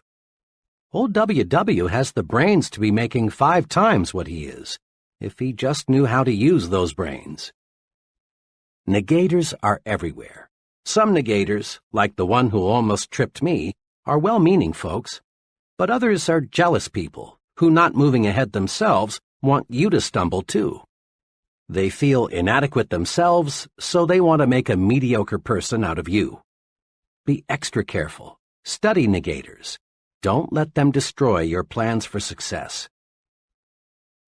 A young office worker recently explained to me why he had changed carpools. One fellow, he said, talked about nothing trip in and trip out except what an awful company we worked for. Regardless of what management did, he found fault. He was negative about everyone from his supervisor on up. The products we sold were no good. Every policy had something wrong with it. As he saw it, absolutely everything had something wrong with it. Each morning I arrived at work tense and wound up tight. And each night, after hearing him preach and rant for 45 minutes about all the things that went wrong that day, I got home discouraged and depressed. Finally, I got sense enough to get in another carpool. It's made a world of difference, for now I'm with a group of fellows who can see 2 sides to a question. That young fellow changed his environment. Smart, wasn't he? Make no mistake about it. You are judged by the company you keep. Birds of a feather do flock together. Fellow workers are not all alike. Some are negative, others positive. Some work because they have to. Others are ambitious and work for advancement. Some associates belittle everything the boss says or does. Others are much more objective and realize they must be good followers before they can be good leaders. How we think is directly affected by the group we're in. Be sure you're in the flock that thinks right. There are pitfalls to watch in your work environment. In every group, there are persons who, secretly aware of their own inadequacies, want to stand in your way and prevent you from making progress. Many ambitious fellows have been laughed at, even threatened, because they tried to be more efficient and produce more. Let's face it, some folks, being jealous, want to make you feel embarrassed because you want to move upward. This often happens in factories, where fellow workers sometimes resent the fellow who wants to speed up production. It happens in the military service when a clique of negative-minded individuals poke fun at and try to humiliate the young soldier who wants to go to officer's school. It happens in business, too, when a few individuals not qualified to advance try to block the way for someone else. You've seen it happen time and again in high schools when a group of lunkheads deride a classmate who has the good sense to make the most of his educational opportunities and come out with high grades. Sometimes, and all too sadly often, the bright student is jeered at until he reaches the conclusion that it isn't smart to be intelligent. Ignore such negative thinkers in your midst. For often, the remarks made in your direction aren't so personal as you might at first think. They are merely a projection of the speaker's own feeling of failure and discouragement. Don't let negative thinkers pull you down to their level. Let them slide by, like the water from the proverbial duck's back. Cling to people who think progressively. Move upward with them.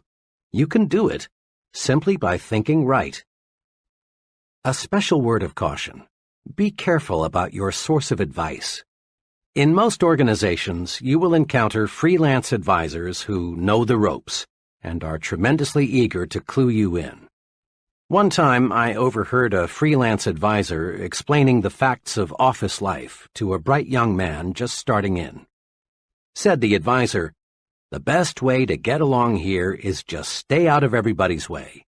If they ever get to know you, all they'll do is pile more work on you. Be especially careful to stay away from Mr. Z, the department manager. If he thinks you haven't got enough to do, he'll really load you down."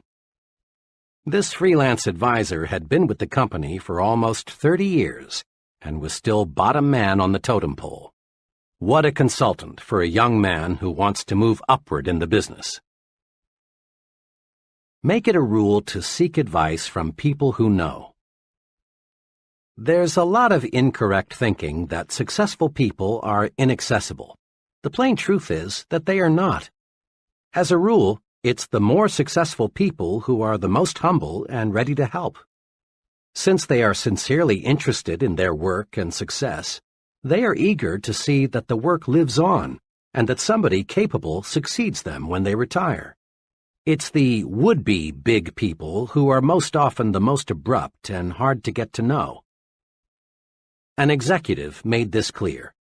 "I'm a busy woman, but there's no do not disturb sign on my office door. Counseling people is one of my key functions. We give standardized training of one kind or another to everybody in the company. But personal counseling, or tutoring, as I like to call it, is available for the asking.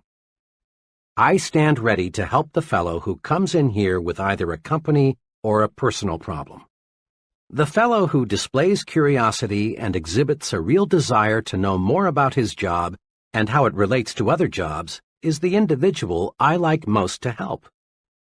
But," she said, "for obvious reasons, I can't spend time offering advice to anybody who isn't sincere in seeking it. Go first class when you have questions. Seeking advice from a failure is like consulting a quack on how to cure cancer." Many executives today never employ persons for key jobs without first interviewing the fellow's wife.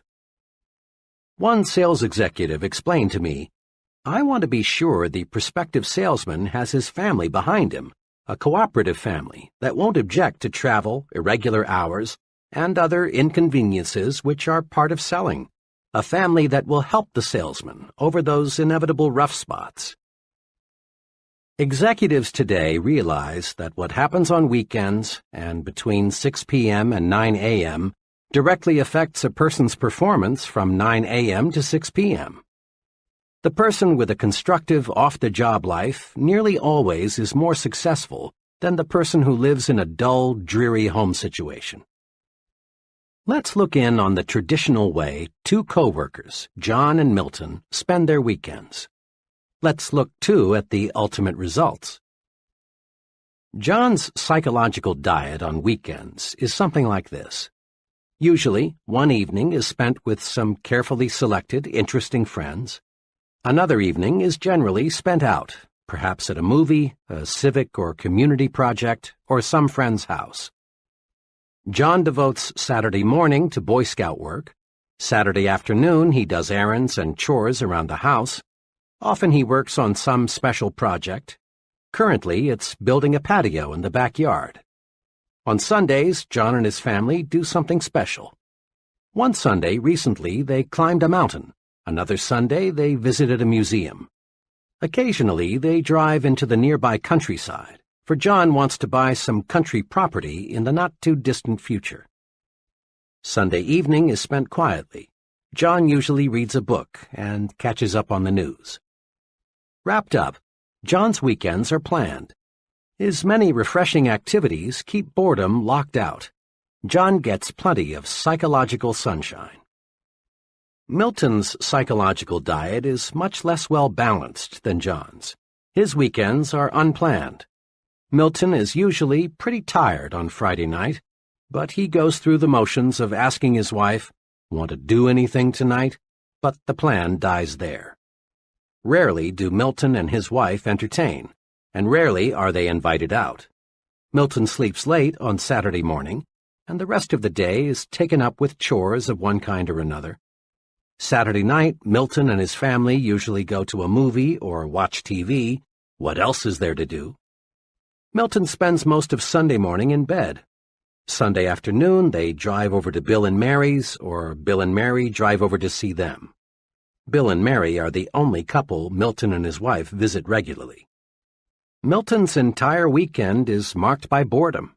By the time Sunday evening rolls around, the whole family is on each other's nerves as a result of cabin fever.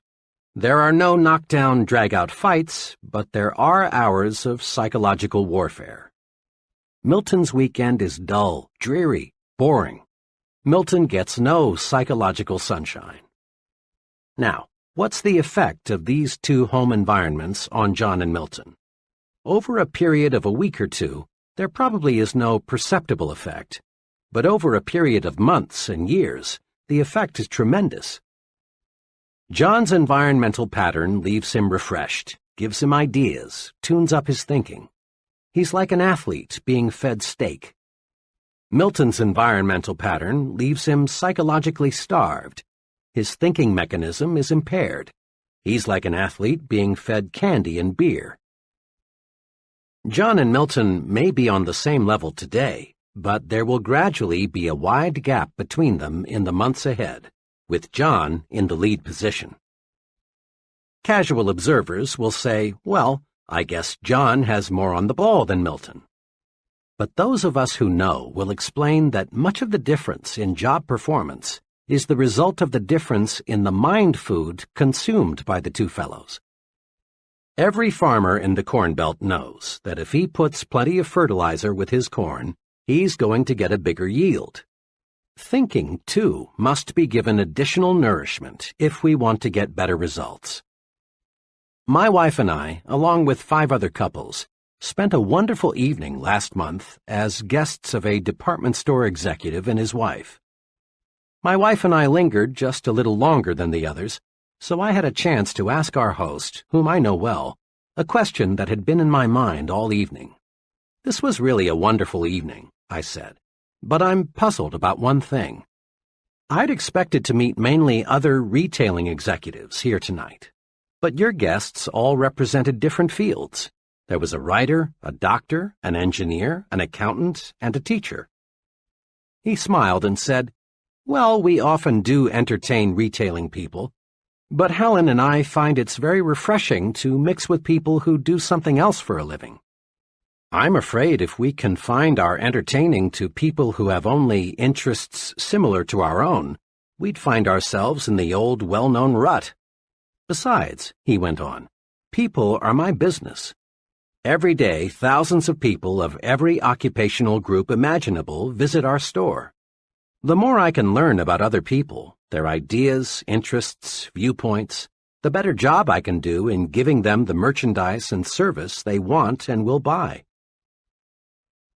Here are a few simple do's to help make your social environment first class. 1. Do circulate in new groups.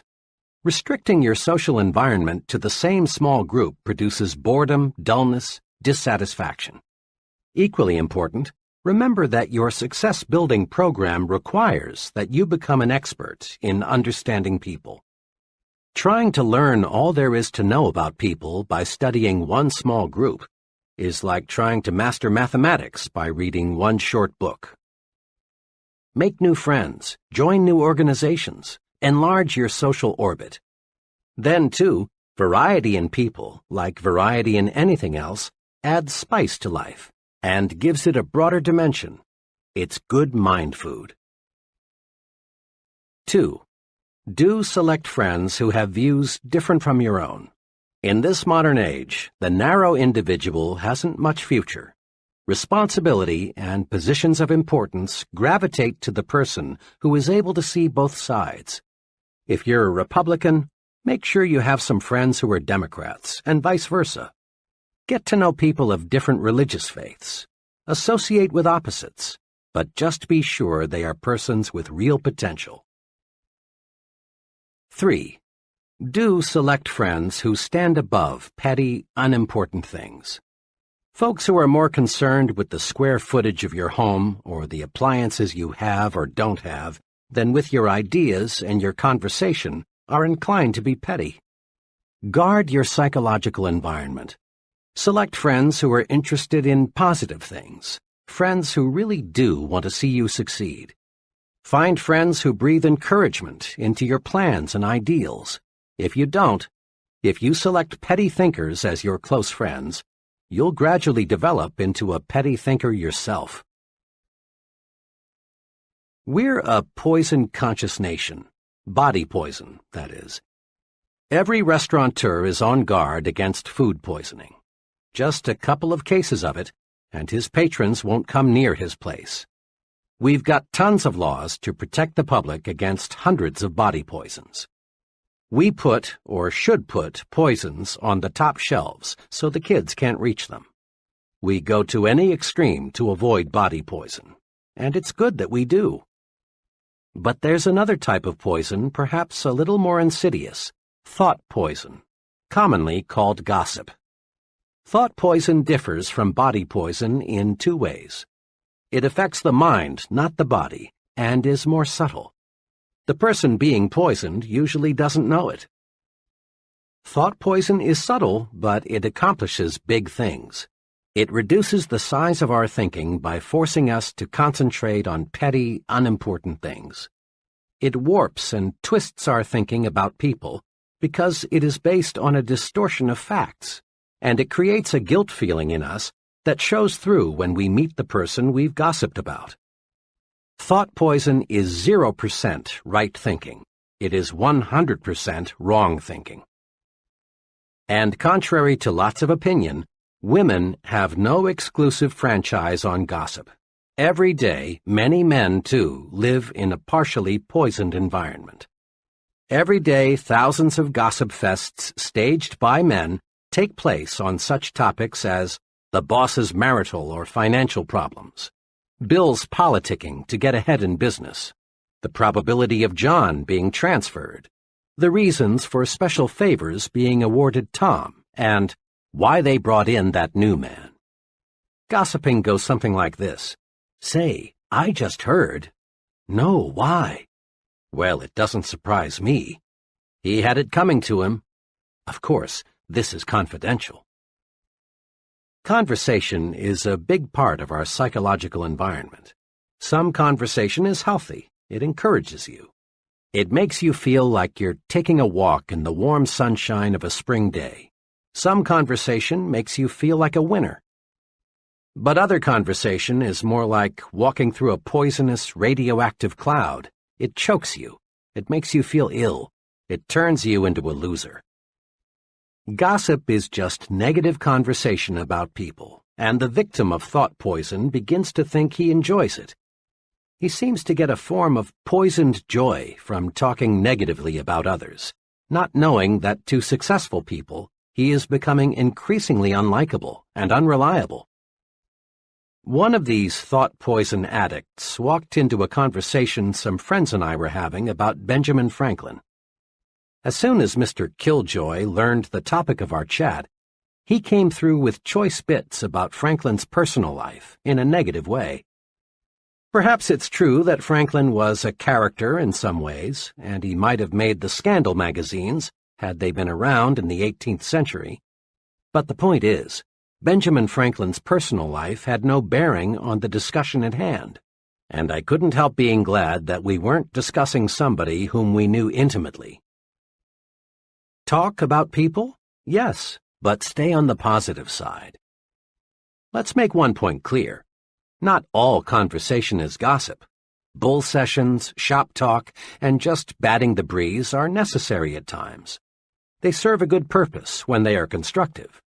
You can test your proneness to be a gossiper by taking this test. 1. Do I spread rumors about other people? 2.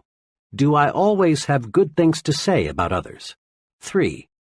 Do I like to hear reports of a scandal? 4. Do I judge others only on the basis of facts? 5. Do I encourage others to bring their rumors to me? 6. Do I precede my conversations with, "Don't tell anybody"? 7. Do I keep confidential information confidential? 8. Do I feel guilty about what I say concerning other people? The right answers are obvious. Meditate on this thought for just a moment. Taking an axe and chopping your neighbor's furniture to pieces won't make your furniture look one bit better. And using verbal axes and grenades on another person doesn't do one thing to make you a better you or me a better me. Go first class. That is an excellent rule to follow in everything you do, including the goods and services you buy. Once, To prove the unconditional truth of the go first class thinking, I asked a group of trainees to give one example of how they had been penny-wise and pound-foolish. Here are some sample replies. I bought a low-priced suit from an offbeat retailer. Thought I got a bargain, but the suit was simply no good. My car needed a new automatic transmission. Took it to an alley garage that agreed to do the job for $25 less than an authorized dealer. The new transmission lasted 1,800 miles, and the garage wouldn't make it right. For months, I ate at a real greasy spoon trying to save money. The place wasn't clean, the food wasn't good, the service, well, you couldn't call it that, and the clientele was a bunch of down-at-heelers. One day, a friend persuaded me to join him for lunch at one of the best restaurants in town. He ordered the businessman's lunch, so I did too. I was amazed at what I got. Good food, good service, good atmosphere, and for just a little more than I had been paying at the Greasy Spoon. I learned a big lesson. There were many other replies. One fellow reported that he got in trouble with the Bureau of Internal Revenue because he used a bargain accountant. Another went to a cut-rate doctor and later learned he had received a completely wrong diagnosis. Others related the costs of going second class in home repairs, hotels, and other goods and services. Of course, I've heard the argument many times, but I can't afford to go first class. The simplest answer is, you cannot afford to go any other way. Certainly in the long run, going first class actually costs you less than going second class. Then, too, it's better to have fewer things and have quality than to have many things and have junk. It's better, for example, to have one really good pair of shoes than to have 3 pairs of second-class shoes. People rate you for quality, often subconsciously, perhaps. Develop an instinct for quality. It pays, and it costs no more, often costs less, than second class. Make your environment make you successful. 1. Be environment conscious. Just as body diet makes the body, mind diet makes the mind. 2. Make your environment work for you, not against you. Don't let suppressive forces, the negative, you can't do it people, make you think defeat. 3. Don't let small-thinking people hold you back. Jealous people want to see you stumble. Don't give them that satisfaction. 4. Get your advice from successful people. Your future is important. Never risk it with freelance advisors who are living failures. 5. Get plenty of psychological sunshine. Circulate in new groups. Discover new and stimulating things to do. 6. Throw thought poison out of your environment. Avoid gossip. Talk about people, but stay on the positive side. 7. Go first class in everything you do. You can't afford to go any other way. Chapter 8. Make your attitudes your allies. Can you read minds? Reading minds is easier than you think. Perhaps you've never thought of it, but you read the minds of other people, and they read your mind every day. How do we do it? We do it automatically, through attitude appraisals. Remember the song, "You Don't Need to Know the Language to Say You're in Love"? Bing Crosby made it famous some years ago. There's a whole book full of applied psychology packed into those simple lyrics. You don't need to know the language to say you're in love. Anyone who's ever been in love knows that. And you don't need to know any language to say, I like you, or I despise you, or I think you're important, or unimportant, or I envy you. You don't need to know words or to use words to say, I like my job, or I'm bored, or I'm hungry. People speak without a sound. How we think shows through in how we act. Attitudes are mirrors of the mind. They reflect thinking. You can read the mind of the fellow sitting at a desk. You sense, by observing his expressions and mannerisms, how he feels toward his job. You can read the minds of salesmen, students, husbands, and wives. You not only can, you do. The expert actors, those in demand in movies and television year after year, in a sense are not actors at all. They don't play their roles. Instead, they lose their own identity and actually think and feel like the character they are playing. They've got to. Else they'd look like phonies, and their ratings would plunge. Attitudes do more than show through. They sound through, too. A secretary does more than identify an office when she says, "Good morning, Mr. Shoemaker's office." In just 5 words, one secretary says, "I like you. I'm glad you're calling. I think you are important. I like my job." But another secretary, saying exactly the same words, tells you, "You bothered me. I wish you hadn't called. I'm bored with my job, and I don't like people who bother me."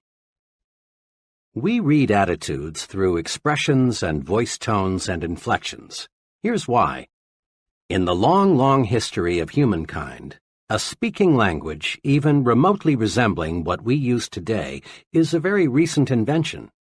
So recent, you might say, in terms of the great clock of time, that we developed a language only this morning.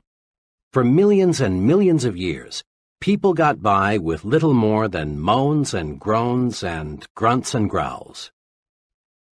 So for millions of years, people communicated with other people by body and facial expressions and sounds, not words. And we still communicate our attitudes, our feelings toward people and things, the same way. Aside from direct body contact, body movements, facial expressions, and sound are the only ways we have to communicate with infants. And those young ones show an uncanny ability to spot the phony. Professor Irwin H. Schell, one of America's most respected authorities on leadership, says, "Obviously, there is something more than facilities and competence that makes for accomplishment. I have come to believe that this linkage factor, this catalyst, if you will, can be defined in a single word: attitude. When our attitude is right, our abilities reach a maximum of effectiveness, and good results inevitably follow."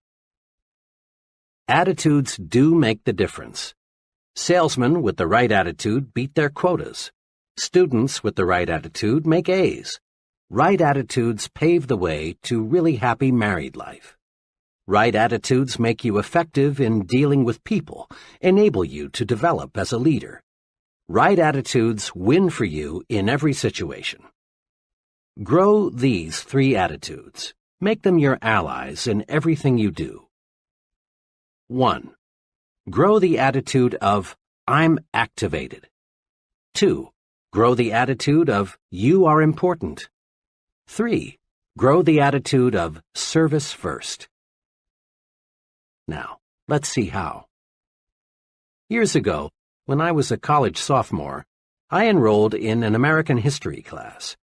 I remember the class vividly, not because I learned much about American history, but because, in an unusual way, I learned this basic principle of successful living. To activate others, you must first activate yourself. The history class was very large, and it was held in a fan-shaped auditorium. The professor, who was a middle-aged fellow and apparently well-educated, was nevertheless pathetically dull. Rather than interpret history as an alive, fascinating subject, the professor merely cited one dead fact after another. It was a frightful wonder how he could possibly make such an interesting subject so terribly dull, but he did. You can imagine the effect the professor's boredom had on the students. Talking and sleeping got so out of hand that the professor had 2 assistants patrol the aisles to break up student conversations and wake up those who had dozed off. Occasionally, the professor would stop and, shaking his finger at the class, would say, "I'm warning you, you've got to pay attention to what I say. You've got to stop this talking, and that's all there is to it." This, of course, made little impression on his students, many of whom, as veterans, had gambled their lives only months before, had made history on islands and in bombers. As I sat there watching this potentially great, wonderful experience turn into a disgusting farce, I found myself wrestling with the question, why are the students ignoring what the professor has to say? The answer came. The students had no interest in what the professor was saying because the professor himself had no interest. He was bored with history, and it showed through. To activate others, to get them to be enthusiastic, you must first be enthusiastic yourself. Over the years, I've tested this principle in hundreds of different situations. It always holds true. A man who lacks enthusiasm never develops it in another. But a person who is enthusiastic soon has enthusiastic followers. The enthusiastic salesman need never worry about unenthusiastic buyers. The enthusiastic teacher need never worry about disinterested students. The activated minister need never be distressed by a sleepy congregation. Enthusiasm can make things 1,100% better. 2 years ago, employees in a business I'm acquainted with donated $94.35 to the Red Cross. This year, the same employees, with just about the same payroll, donated almost $1,100, an increase of 1,100%. The drive captain, who collected only $94.35, was totally lacking in enthusiasm. He made remarks like, "I suppose it's a worthwhile organization. I've never had any direct contact with it. It's a big organization and they collect a lot from the wealthy, so I suppose it's not too important if you contribute. If you can make a donation, see me." This fellow did nothing to inspire anyone to want to join the Red Cross and do it in a big way. This year's drive captain was a different sort. He had enthusiasm. He gave examples of case histories that showed how the Red Cross pitches in when disaster strikes. He showed how the Red Cross depends on donations from everyone. He asked the employees to be guided in giving by how much they would be willing to give their neighbor if disaster should strike him. He said, "Look what the Red Cross has done." Notice, he did not beg. He did not say, "Each of you is expected to donate XX dollars." All he did was to show enthusiasm about the importance of the Red Cross. Success just naturally followed. Think for a moment about a club or a civic organization you know that is fading away. Chances are, all it needs is enthusiasm to bring it back to life. Results come in proportion to enthusiasm applied. Enthusiasm is simply, "This is great. Here's why." Here is a 3-step procedure that will help you to develop the power of enthusiasm. 1. Dig into it deeper. Make this little test. Think of 2 things in which you have little or no interest, maybe cards, certain kinds of music, a sport. Now ask yourself, how much do I really know about these things? Odds are 100 to 1 that your answer is not much. I confess that for years I had absolutely no interest in modern art. It was just so many botched-up lines, until I let a friend who knows and loves modern art explain it to me. Really, now that I've dug into it, I find it fascinating. That exercise supplies one important key for building enthusiasm. To get enthusiastic, learn more about the thing you are not enthusiastic about. Chances are you are quite unenthusiastic about bumblebees. But if you study bumblebees, find out what good they do, how they relate to other bees, how they reproduce, where they live in winter. If you find out all you can about bumblebees, you will soon find yourself really interested in bumblebees. To show trainees how enthusiasm can be developed through the dig into it deeper technique, I sometimes use a greenhouse example. In a deliberately casual way, I ask the group, "Are any of you interested in manufacturing and selling greenhouses?" Not once have I gotten an affirmative answer. Then I make a few points about greenhouses. I remind the group how, as our standard of living rises, people become more and more interested in non-necessities. I suggest how much Mrs. America would enjoy growing her own orchids and orange blossoms. I point out that if tens of thousands of families can afford private swimming pools, millions could afford greenhouses, because greenhouses are relatively inexpensive. I show them that if you could sell a $600 greenhouse to only one family in 50, you'd develop a $600 million business in producing greenhouses, and perhaps a $250 million industry supplying plants and seeds. The only difficulty with this exercise is that the group, 10 minutes before completely cold about greenhouses, now is so enthusiastic they don't want to move on to the next subject. Use the dig into it deeper technique to develop enthusiasm toward other people. Find out all you can about another person, what he does, his family, his background, his ideas and ambitions, and you'll find your interest in and enthusiasm about him mounting. Keep digging, and you're certain to find some common interests. Keep digging, and you'll eventually discover a fascinating person. The dig into it deeper technique works also in developing enthusiasm toward new places. Several years ago, some young friends of mine decided to move from Detroit to a small town in mid-Florida. They sold their home, closed out their business connections, said goodbye to their friends, and were gone. 6 weeks later, they were back in Detroit. The reason had nothing to do with employment. Rather, as they put it, we just couldn't stand living in a small town. Besides, all our friends are in Detroit. We just had to come back. In later conversations with these people, I learned the real reason why they didn't like the small Florida city. During their short stay there, they had taken only a surface view of the community, its history, its plans for the future, its people. They moved their bodies to Florida, but left their minds in Detroit.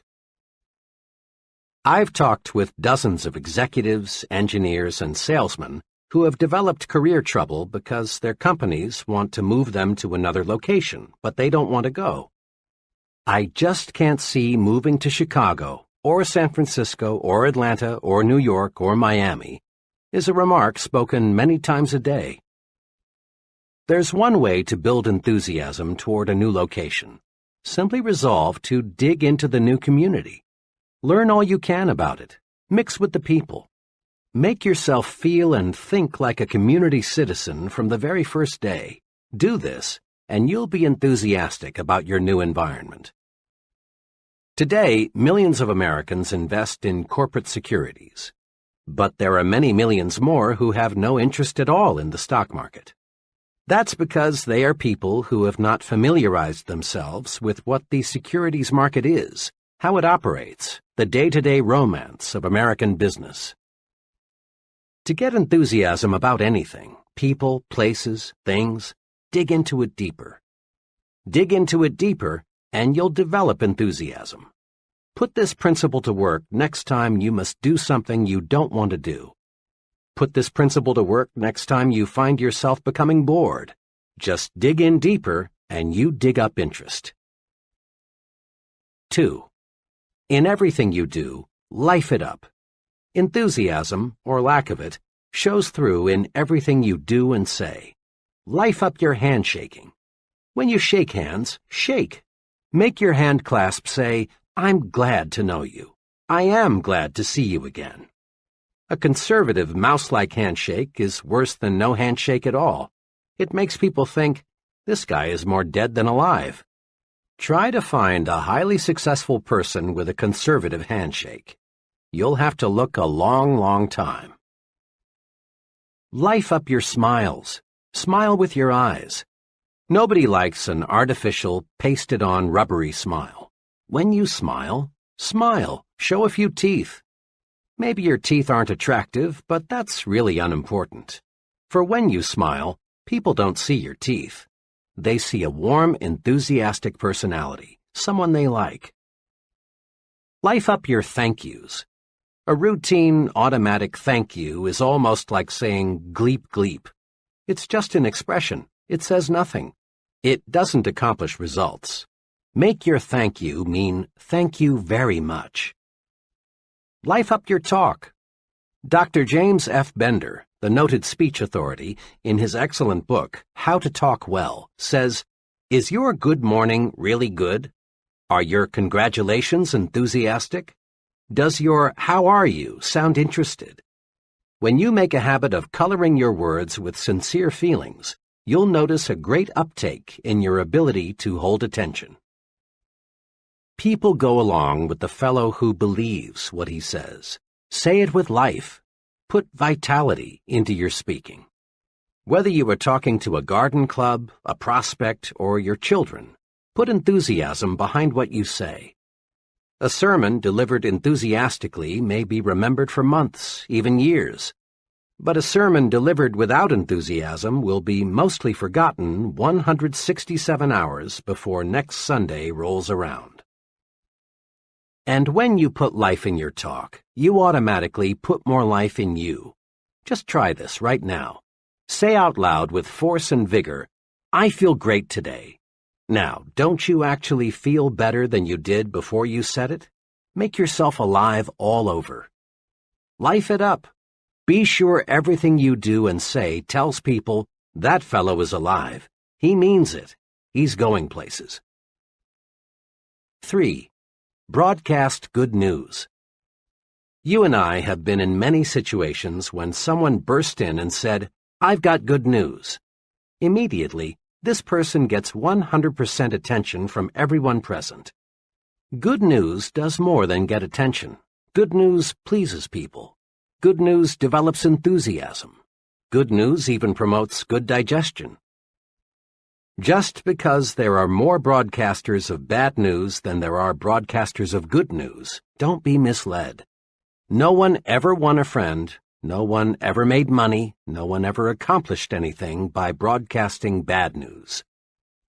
Transmit good news to your family.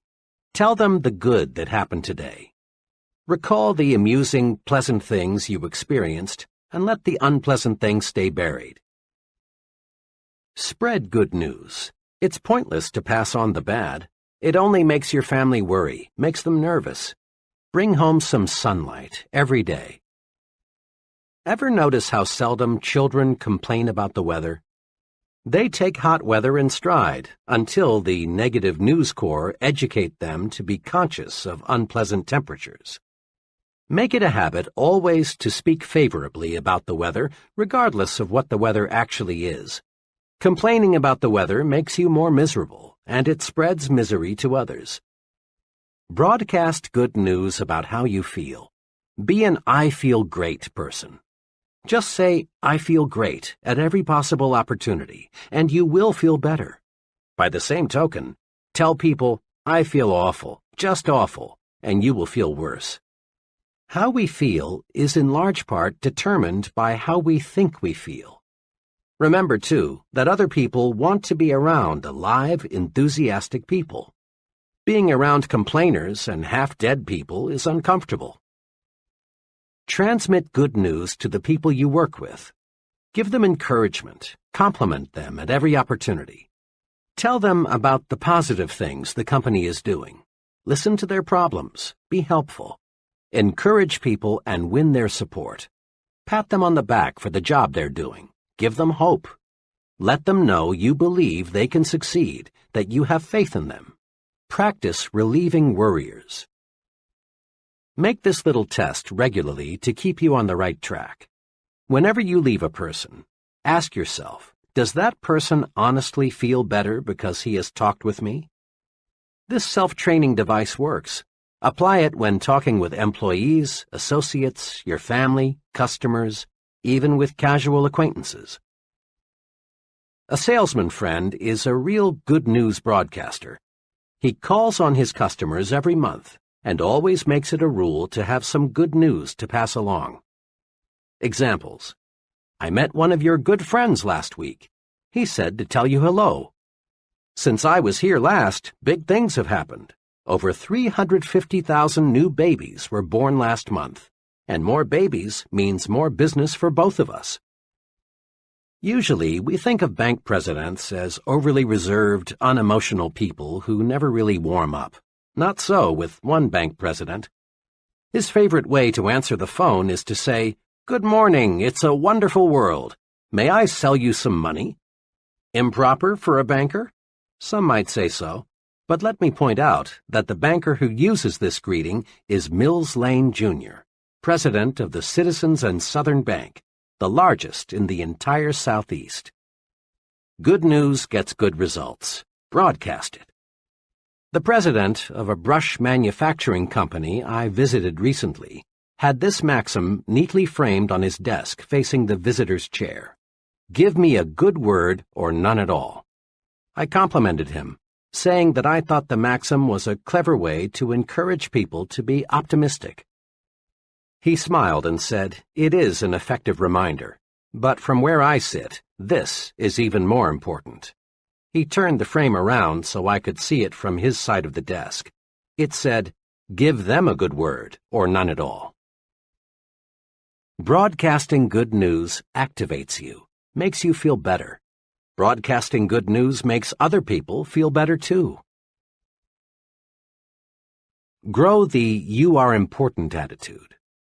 This is a fact of paramount significance.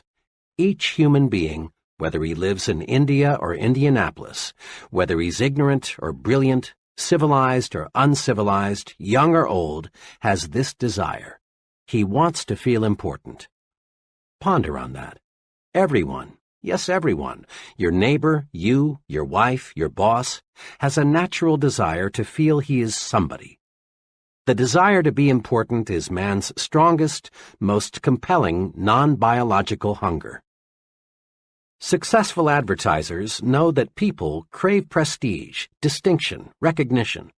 Headlines that produce sales read like this: "For smart young homemakers, persons with distinctive tastes use, you want only the best.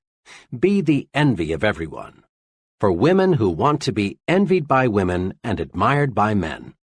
These headlines, in effect, tell people, buy this product and you put yourself in the important class. Satisfying the craving, the hunger, to be important, carries you forward to success. It is basic equipment in your success tool chest. Yet, even though displaying the attitude "you are important" gets results, and even though it costs nothing, few persons use it. A little fill-in is needed here to show why. On the philosophical side, our religions, our laws, our entire culture are based on the belief of the importance of the individual. Suppose, for example, you were flying your own plane and were forced down in an isolated mountain region. As soon as your accident was known, a large-scale search for you would begin. No one would ask, "Is that fellow important?" Without knowing anything about you except that you are a human being, helicopters, other aircraft, and searching parties on foot would begin looking for you. And they would keep on looking for you, spending thousands of dollars in the process, until they found you, or until not one trace of hope remained. When a little child wanders off into a woods, falls into a well, or gets into some other dangerous predicament, no one is concerned with whether or not the child comes from an important family. Every effort is made to rescue the child because every child is important. It's not too wild a guess that of all living creatures, probably not more than 1 in 10 million is a human being. A person is a biological rarity. He is important in God's scheme of things. Now, let's look at the practical side. When most people shift their thinking from philosophical discussions to everyday situations, they tend to forget, unfortunately, their ivory tower concepts of the importance of individuals. Tomorrow, take a good look at how most people exhibit an attitude that seems to say, "You are a nobody, you count for nothing, you mean nothing, absolutely nothing to me." There is a reason why the "you are unimportant" attitude prevails. Most folks look at another person and think, "He can't do anything for me, therefore he's not important." But right there is where people make a basic blunder. The other person, regardless of his status or his income, is important to you, and for two giant dollars and cents reasons. First, people do more for you when you make them feel important. Years ago, in Detroit, I rode a certain bus to work each morning. The driver was an old grump. Dozens, maybe hundreds of times, I saw this driver pull away from the curb when a wildly waving, shouting, and running passenger was just a second or two from the door. Over a period of several months, I saw this driver show special courtesy to only one passenger, and this passenger was shown special courtesy many times. The driver would wait for this passenger. And why? Because this passenger went out of his way to make the driver feel important. Every morning he greeted the driver with a personalized, sincere, "Good morning, sir." Sometimes this passenger would sit near the driver and make little comments like, "You sure have a lot of responsibility. It must take nerves of steel to drive through traffic like this every day. You sure keep this thing on schedule." That passenger made the driver feel as important as if he were piloting a 180-passenger jet airliner, and the driver, in return, showed special courtesy to the passenger. It pays to make little people feel like big people. Today, in thousands of offices all over America, secretaries are helping salesmen make sales or lose sales, depending on how the salesman has treated them. Make someone feel important and he cares about you. And when he cares about you, he does more for you. Customers will buy more from you, employees will work harder for you, associates will go out of their way to cooperate with you, your boss will do more to help you if you will only make these people feel important. It pays to make big people feel even bigger. The big thinker always adds value to people by visualizing them at their best. Because he thinks big about people, he gets their best out of them. Here's the second giant reason for making others feel important. When you help others feel important, you help yourself feel important too. One of the elevator operators who carried me up and down for several months had the look of complete unimportance written all over. She was 50-ish, unattractive, and certainly uninspired in her work. It was obvious that her longing to be important was completely unfulfilled. She was one of the millions of people who live for months at a time without ever being given a reason to believe that someone notices them or cares about them. One morning, shortly after I became one of her regular uppers and downers, I noticed that she had had her hair redone. It was nothing fancy. It was obviously a homemade job. But it had been cut, and it did look better. So I said, "Miss S." Note, I had learned her name. "I do like what you've done to your hair. It really looks fine." She blushed, said, "Thank you, sir," and nearly missed her next stop. She appreciated the compliment. Next morning, lo and behold, when I stepped into the elevator, I heard, "Good morning, Dr. Schwartz." Not one time before had I heard this operator address anyone by name. And in the remaining months that I had an office in the building, I never heard anyone called by name except me. I had made the operator feel important.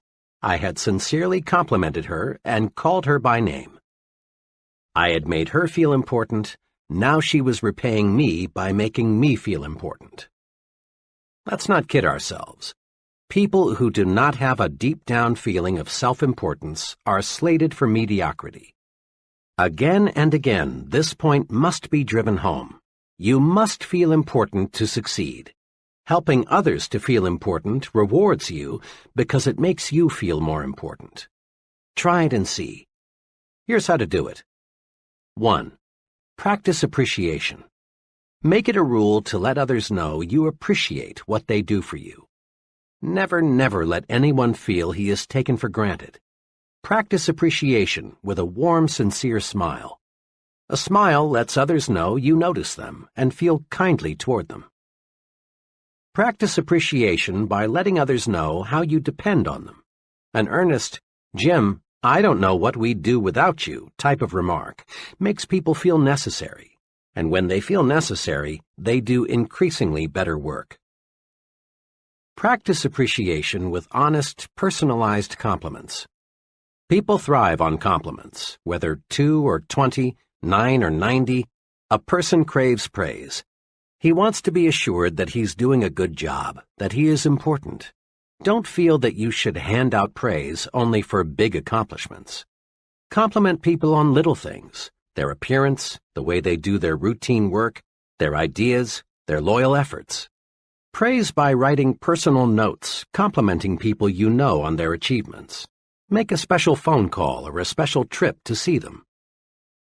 Don't waste time or mental energy trying to classify people as very important persons, or unimportant persons. Make no exceptions. A person, whether he is garbage collector or company vice president, is important to you. Treating someone as second class never gets you first-class results. 2. Practice calling people by their names. Every year, shrewd manufacturers sell more briefcases, pencils, Bibles, and hundreds of other items just by putting the buyer's name on the product. People like to be called by name. It gives everyone a boost to be addressed by name. 2 special things you must remember: pronounce the name correctly and spell it correctly. If you mispronounce or misspell someone's name, that person feels that you feel he is unimportant. And here's one special reminder. When talking with people you don't know well, add the appropriate title: Miss, Mr., or Mrs. The office boy prefers Mr. Jones to just Jones. So does your junior assistant. So do people at every level. These little titles help tremendously to make people feel important. 3. Don't hog glory. Invest it instead. Just recently, I was a guest at an all-day sales convention. After dinner that evening, the vice president in charge of sales for the company passed out awards to the 2 district managers, a man and a woman, whose sales organizations had attained the best records for the year just ended. Then the vice president asked those district managers to take 15 minutes to tell the entire group how their organizations did so exceptionally well.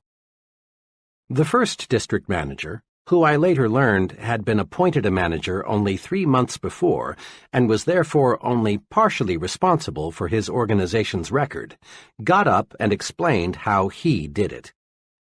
He conveyed the impression that his efforts, and his efforts alone, caused the sales increase. Remarks such as, "When I took over, I did such and such.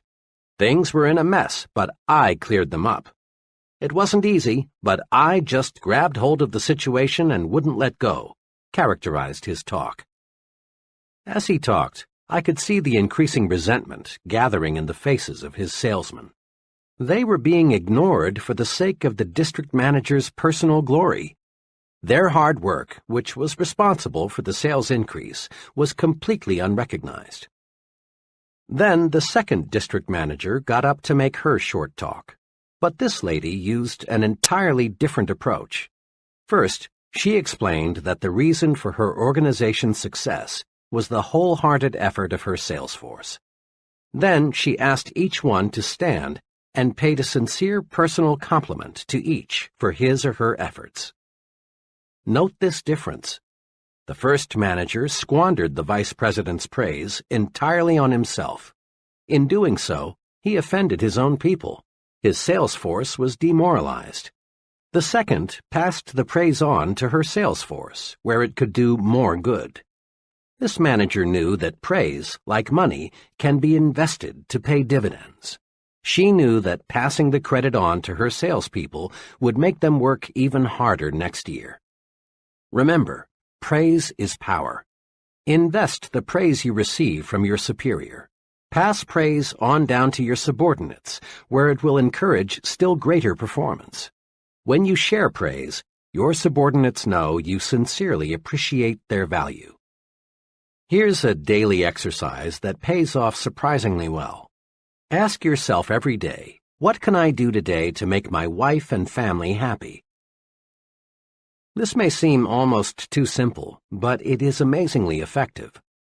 One evening, as part of a sales training program, I was discussing building the home environment for selling success.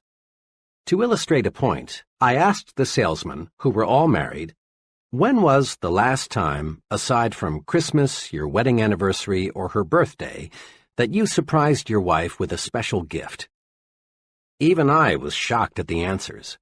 Of the 35 salesmen, only one had surprised his wife in the past month. Many of the group answered between 3 and 6 months, and over a third said, "I can't remember." Imagine. And some men wonder why their wives no longer treat them like Mr. King with a crown. I wanted to impress these salesmen with the power of the thoughtful gift. The next evening, I arranged to have a florist appear just before the close of the session. I introduced him and leveled with them. I want each of you to discover what a little unexpected remembrance will do to build a better home environment. I've arranged with the florist for each of you to get a fine, long-stemmed red rose for just 50 cents. Now, if you don't have 50 cents, or if you think your wife isn't worth that, they laughed, I'll buy the flower for her myself. All I ask is that you take the rose to your wife, and then tomorrow evening tell us what happened. Don't, of course, tell her how you came to purchase this rose for her. They understood. Without exception, every fellow testified the next evening that the mere investment of 50 cents had made his wife happy. Do something special for your family often. It doesn't have to be something expensive. It's thoughtfulness that counts. Anything that shows that you put your family's interests first will do the trick. Get the family on your team. Give them planned attention. In this busy age, a lot of people never seem able to find time for their families. But if we plan, we can find it. One company vice president told me of this method, which he says works well for him. My job carries a lot of responsibility, and I have no choice but to bring quite a lot of work home every night. But I will not neglect my family, because it's the most important thing in my life. It's the main reason I work as hard as I do. I've worked out a schedule that enables me to give attention to my family as well as to my work. From 7:30 to 8:30 every evening, I devote my time to my 2 young children. I play games with them, read them stories, draw, answer questions, anything they want me to do. After an hour with those kids of mine, they're not only satisfied, but I'm 100% fresher. At 8:30, they trot off to bed, and I settle down to work for 2 hours. At 10:30, I quit working and spend the next hour with my wife. We talk about the kids, her various activities, our plans for the future. This hour, undisturbed by anything, is a wonderful way to cap off the day. I also reserve Sundays for my family. The whole day is theirs. I find my organized program for giving my family the attention it deserves is good not only for them, but also good for me. It gives me new energy. Want to make money? Then get the put service first attitude. It's perfectly natural, in fact, it's highly desirable, to want to make money and accumulate wealth. Money is power to give your family and yourself the standard of living they deserve. Money is power to help the unfortunate. Money is one of the means to living life fully. Once criticized for urging people to make money, the great minister Russell H. Conwell, author of Acres of Diamonds, said, "Money printed your Bible, money builds your churches, money sends your missionaries, and money pays your preachers, and you would not have many of them either if you did not pay them." The person who says he wants to be poor usually suffers from a guilt complex or a feeling of inadequacy. He's like the youngster who feels he can't make A's in school or make the football team, so he pretends he doesn't want to make A's or play football. Money, then, is a desirable objective. What's puzzling about money is the backward approach so many people use in trying to make it. Everywhere you see people with a money-first attitude. Yet these same people always have little money. Why? Simply this. People with a money-first attitude become so money-conscious that they forget money can't be harvested unless they plant the seeds that grow the money. And the seed of money is service. That's why put service first is an attitude that creates wealth. Put service first, and money takes care of itself. One summer evening, I was traveling by car through Cincinnati. It was time for a gas-up. I stopped at an ordinary-looking but surprisingly busy service station. 4 minutes later, I knew why this particular service station was so popular. After filling my car with gasoline, checking under the hood, and cleaning the outside of my windshield, the attendant walked around to my side of the car and said, "Pardon me, sir, it's been a dusty day. Let me clean the inside of your windshield." Quickly and efficiently, he did a thorough job of cleaning the inside of my windshield, something not one service station attendant in 100 ever does. This little special service did more than improve my night visibility, and it improved a lot. It made me remember this station. It so happened that I made 8 trips through Cincinnati during the next 3 months. Each time, of course, I stopped at this station, and each time I got more service than I expected to get. Interesting, too, was the fact that each time I stopped, once it was 4 a.m., there were other automobiles filling up also. In all, I probably purchased about 100 gallons of gasoline from this station.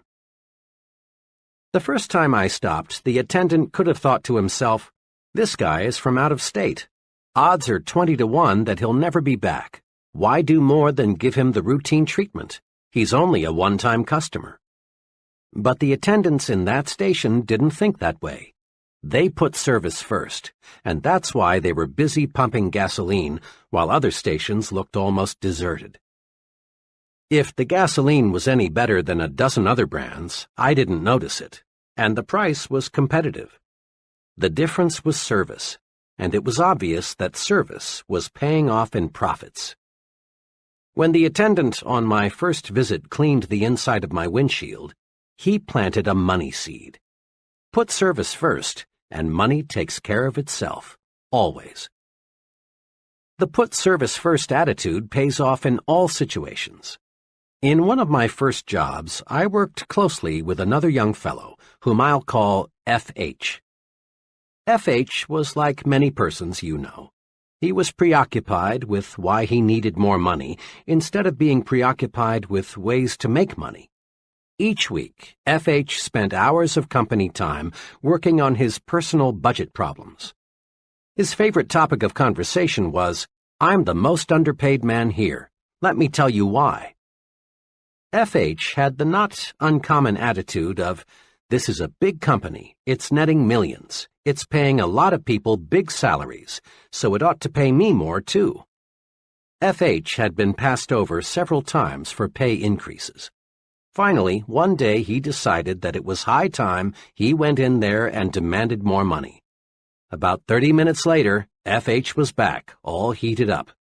His expression made it obvious that next month's check would look exactly like this month's check.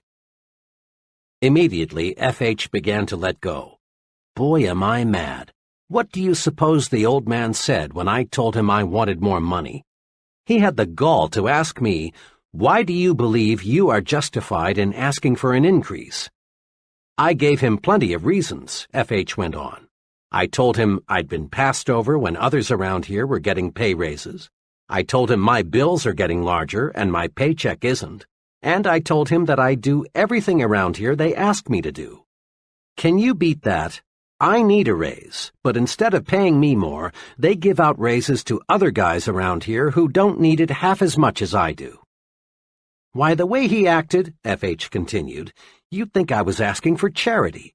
All he would say is, "When your record shows that you deserve more money, you'll get more money." Sure, I could do a better job if they paid me for it, but only a fool does something he isn't paid for. F.H. is an example of the breed that is blind to the how of making money. His last remark sums up his mistake. In effect, FH wanted the company to pay him more and then he would produce more. But this is not how the system works. You don't get a raise on the promise of better performance. You get a raise only by demonstrating better performance. You can't harvest money unless you plant the seeds that grow money. And the seed of money is service. Put service first, and money takes care of itself. Consider which producers make the money from movies. The get-rich-quick producer proceeds to make a picture.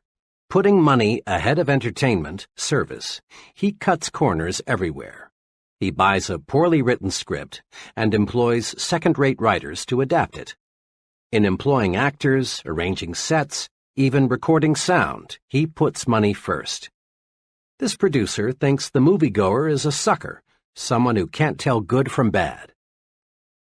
But the get-rich-quick producer seldom does get rich quick. There never is a bandwagon movement to buy anything second class, especially when it is given a first-class price. The producer who enjoys the largest profits from pictures puts entertainment ahead of money. Rather than chisel the moviegoer, he does everything possible to give people more and better entertainment than they expect to get.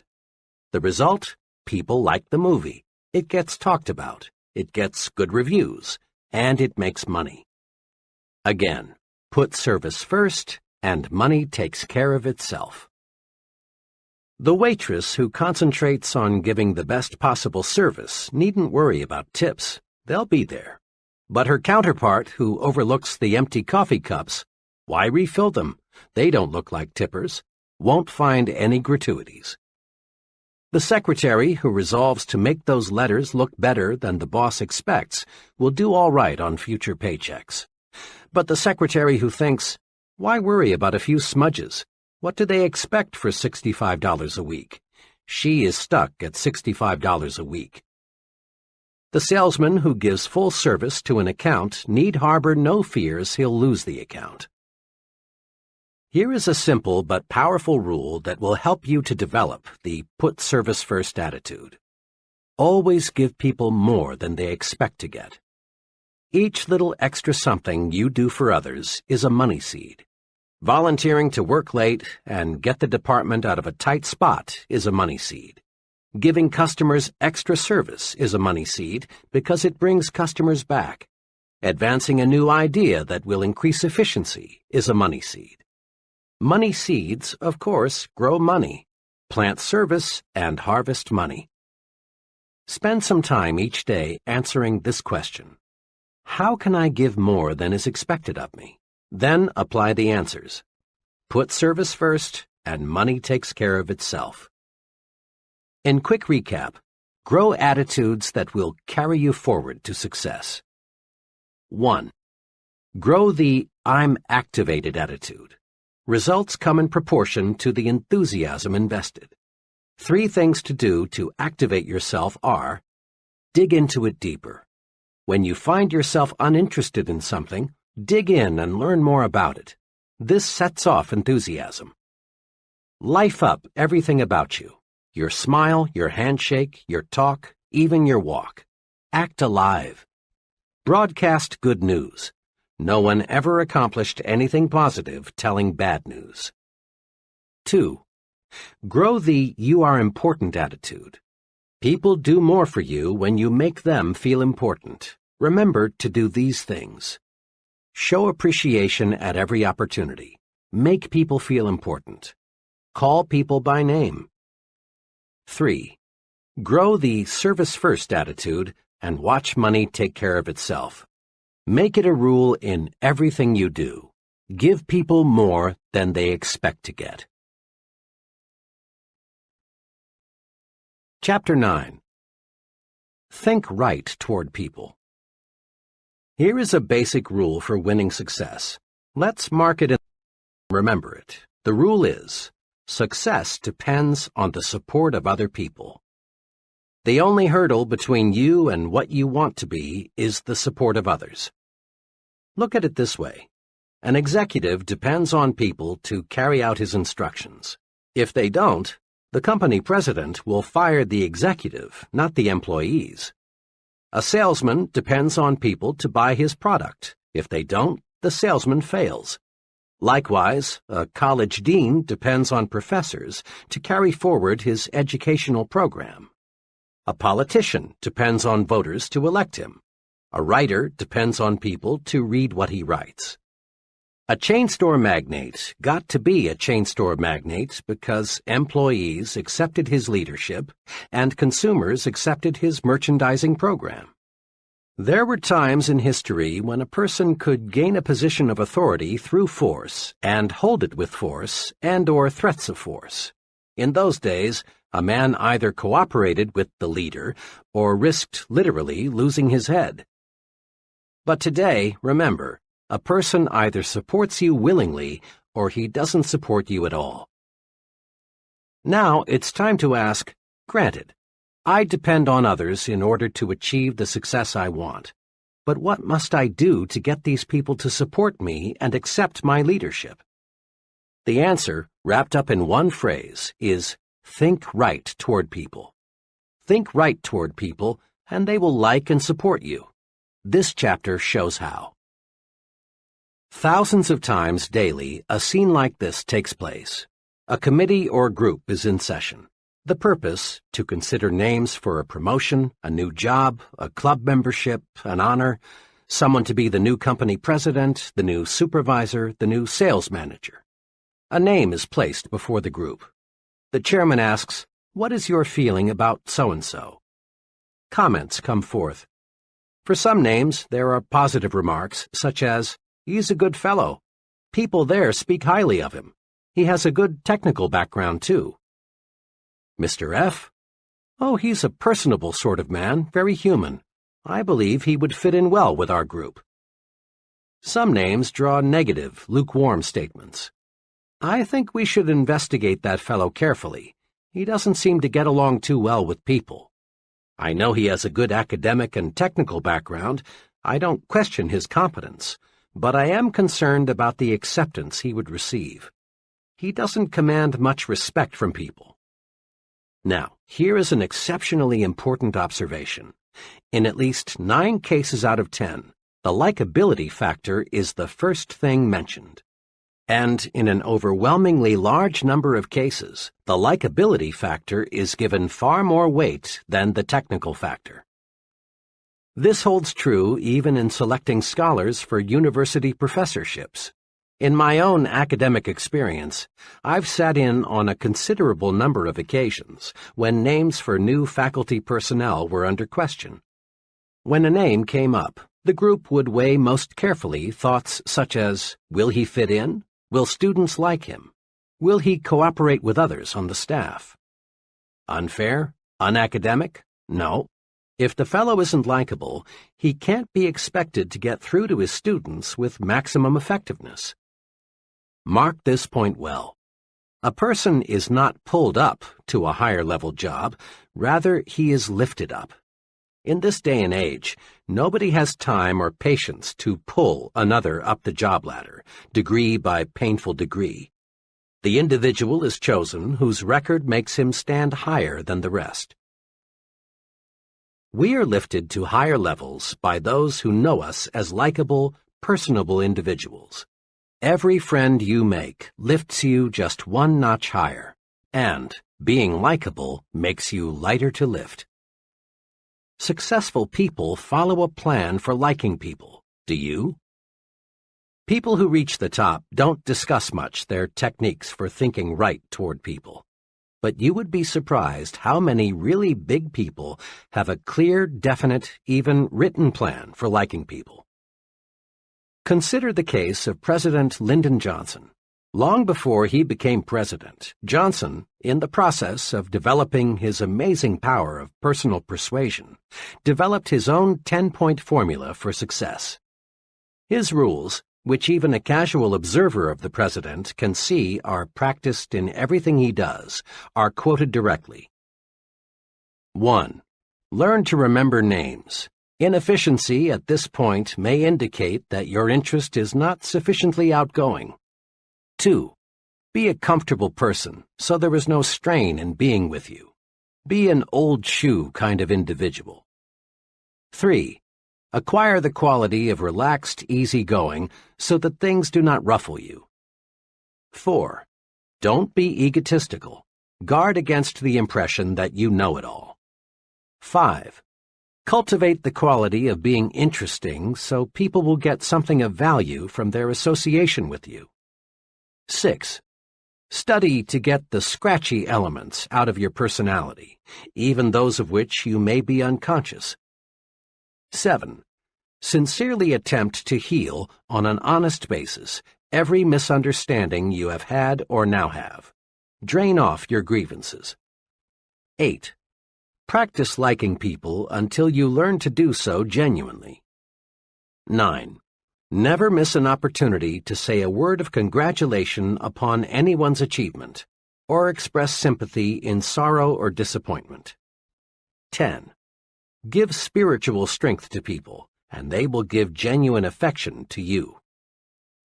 Living these 10 simple but tremendously powerful like-people rules makes President Johnson easier to vote for, easier to support in Congress.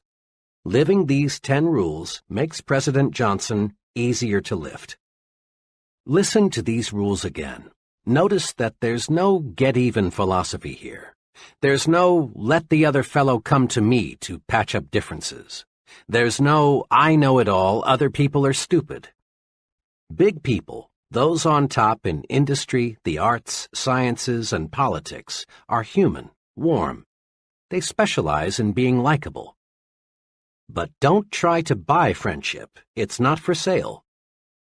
Giving gifts is a wonderful practice if the gift is backed up with genuine sincerity, a liking to give, and liking for the person to whom it is given.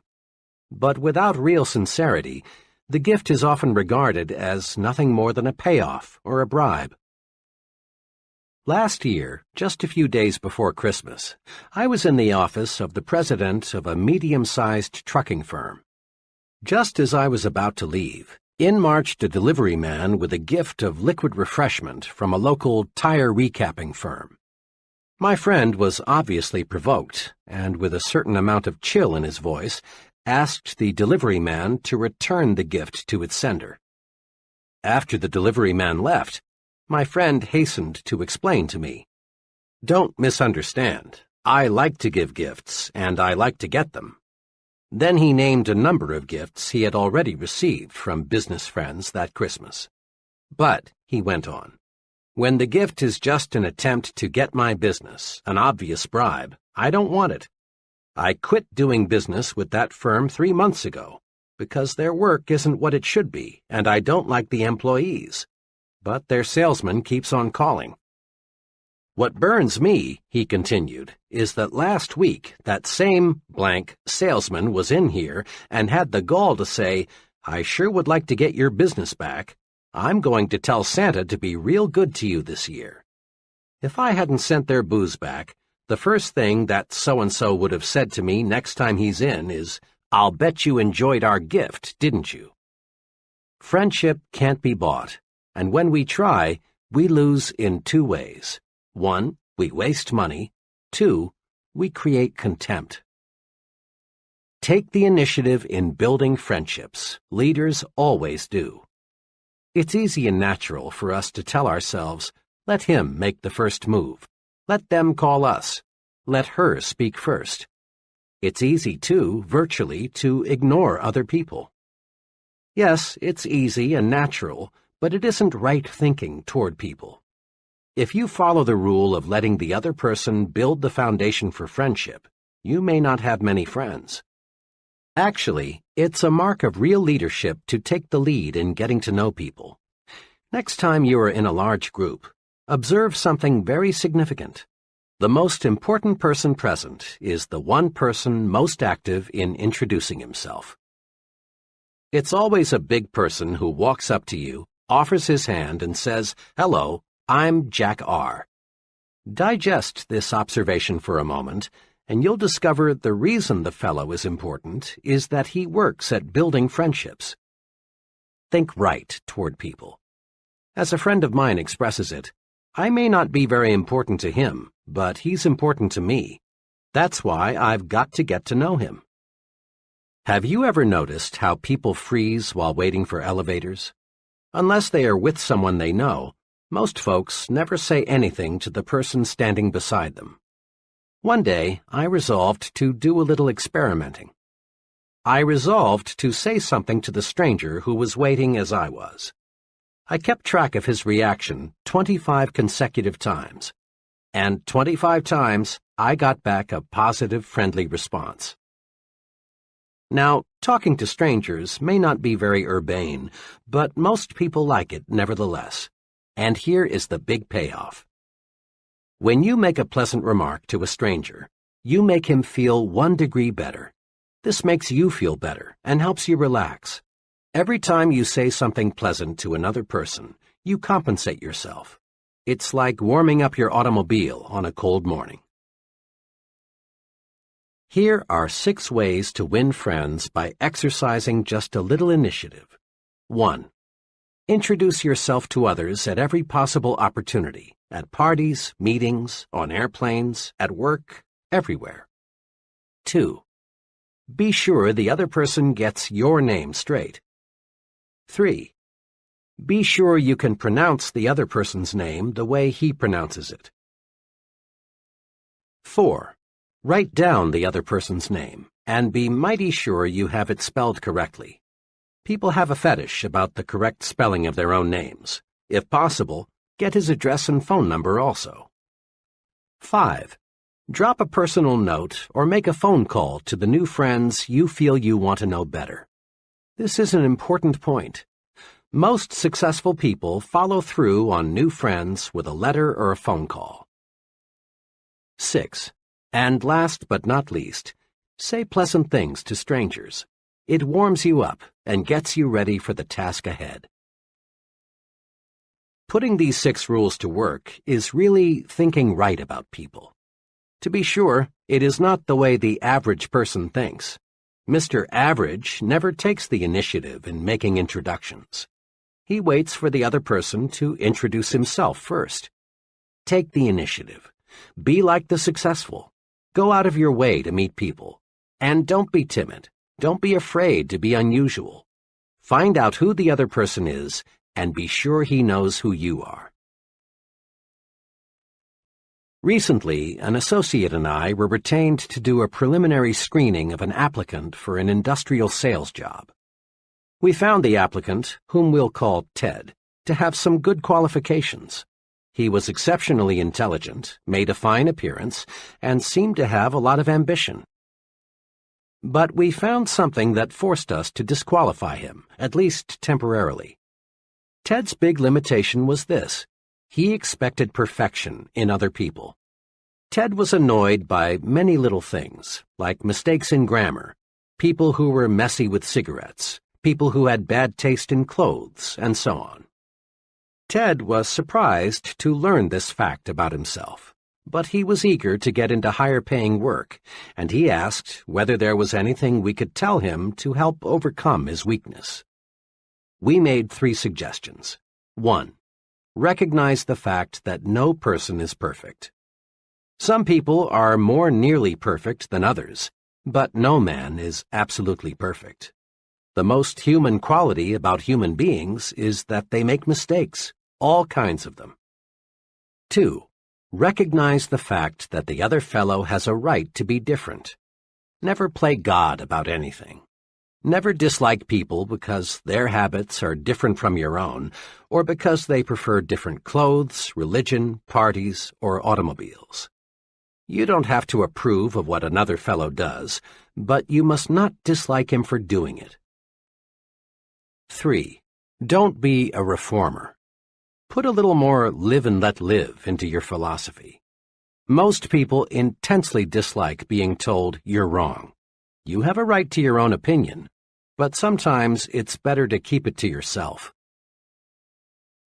Ted conscientiously applied these suggestions. A few months later, he had a fresh outlook. He now accepts people for what they are, neither 100% good nor 100% bad. Besides, he says, the things that used to annoy the heck out of me I now find amusing. It finally dawned on me what a dull world this would be if people were all alike and everybody was perfect. Note this simple but key fact. No person is all good and no person is all bad. The perfect person just doesn't exist. Now, if we let our thinking go uncontrolled, we can find much to dislike in almost anyone. By the same token, if we manage our thinking properly, if we think right toward people, we can find many qualities to like and admire in the same person. View it this way. Your mind is a mental broadcasting station. This broadcasting system transmits messages to you on two equally powerful channels, Channel P, positive, and Channel N, negative. Let's see how your broadcasting system works. Suppose that today your business superior, we'll call him Mr. Jacobs, called you into his office and reviewed your work with you. He complimented you on your work, but he also made some specific suggestions on how you can do it better. Tonight, it's only natural for you to recall the incident and do some thinking about it. If you tune in Channel N, the announcer will be saying something like this. Watch out! Jacobs is out to get you. He's a crab. You don't need any of his advice. To heck with it. Remember what Joe told you about Jacobs? He was right. Jacobs wants to grind you down like he did Joe. Resist him. Next time he calls you in, fight back. Better still, don't wait. Tomorrow, go in and ask him just what he really meant by his criticism. But tune in Channel P, and the announcer will say something along these lines. You know, Mr. Jacobs is a pretty good fellow. Those suggestions he made to me seem pretty sound. If I put them to use, I can probably do a better job and position myself for an increase. The old boy did me a favor. Tomorrow I'll go in and thank him for his constructive help. Bill was right. Jacobs is a good man to work with. In this specific case, if you listen to Channel N, you're almost certain to make some bad, perhaps fatal mistake in your relations with your superior. But if you are tuned to Channel P, you are definitely certain to benefit from your superior's suggestions and at the same time draw yourself closer to him. He will appreciate that visit. Try it and see. Bear in mind that the longer you stay tuned to either Channel P or Channel N, the more interested you become and the harder it is to switch channels. This is true because one thought, positive or negative, sets off a whole chain reaction of similar thought. You may, for example, start off with such a simple minor negative thought as a person's accent, and find yourself soon thinking negatively about such unrelated topics as his political and religious beliefs, the car he drives, his personal habits, his relationship with his wife, even the way he combs his hair. And thinking this way surely won't get you where you want to go. You own it, so manage your thought broadcasting station. When your thoughts turn to people, make Channel P your listening habit.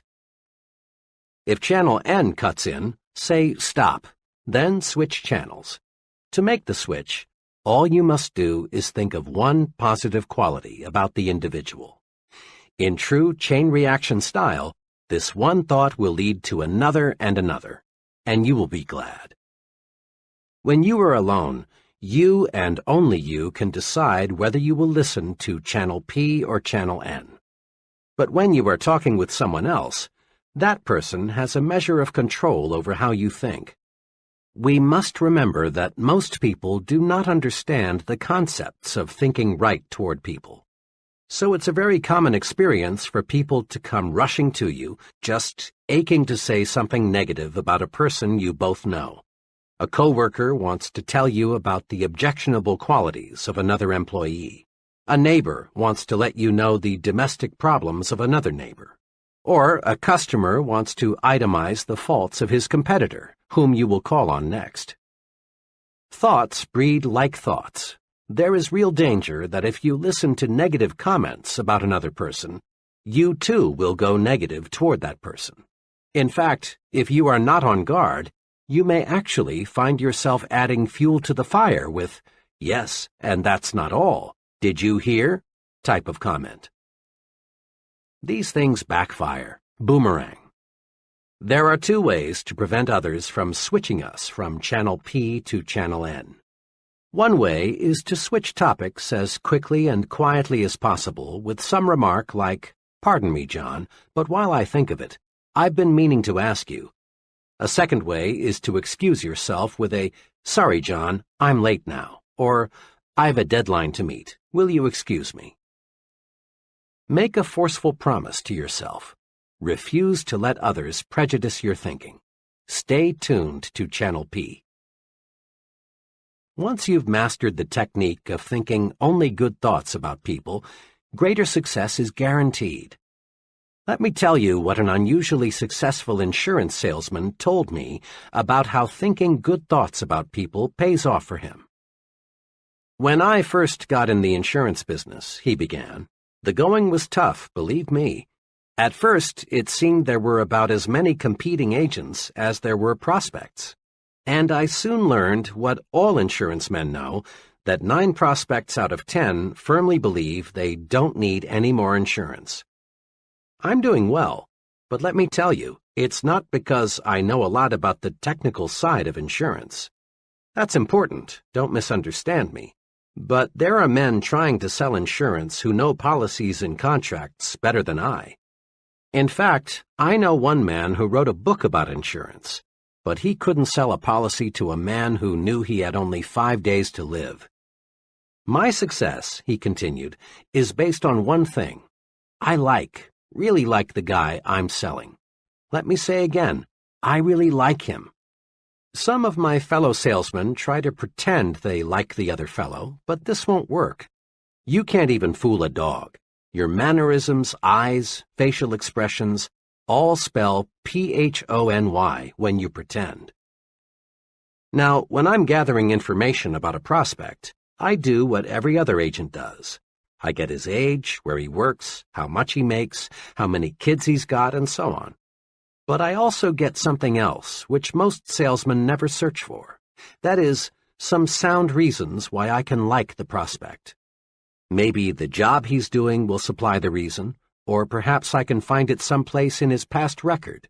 But I find some good reasons to like him. Then, whenever my attention is focused on the prospect, I review the reasons why I like him. I build a likable image of the prospect before I say one word to him about insurance. This little technique works. Because I like him, he sooner or later likes me. Pretty soon, instead of sitting across the table from him, I'm on the same side with him, and we're working out his insurance plan together.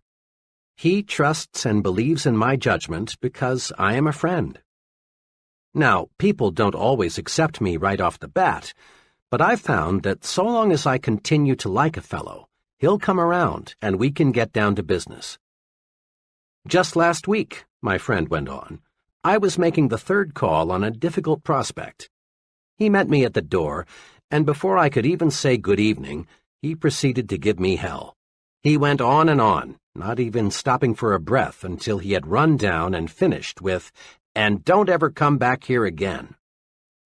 After he had said that, I just stood there looking into his eyes for about 5 seconds, and then said softly and with genuine sincerity, because I meant it, "But Mr. S., I'm calling tonight as your friend." Yesterday, he bought a $250,000 endowment policy.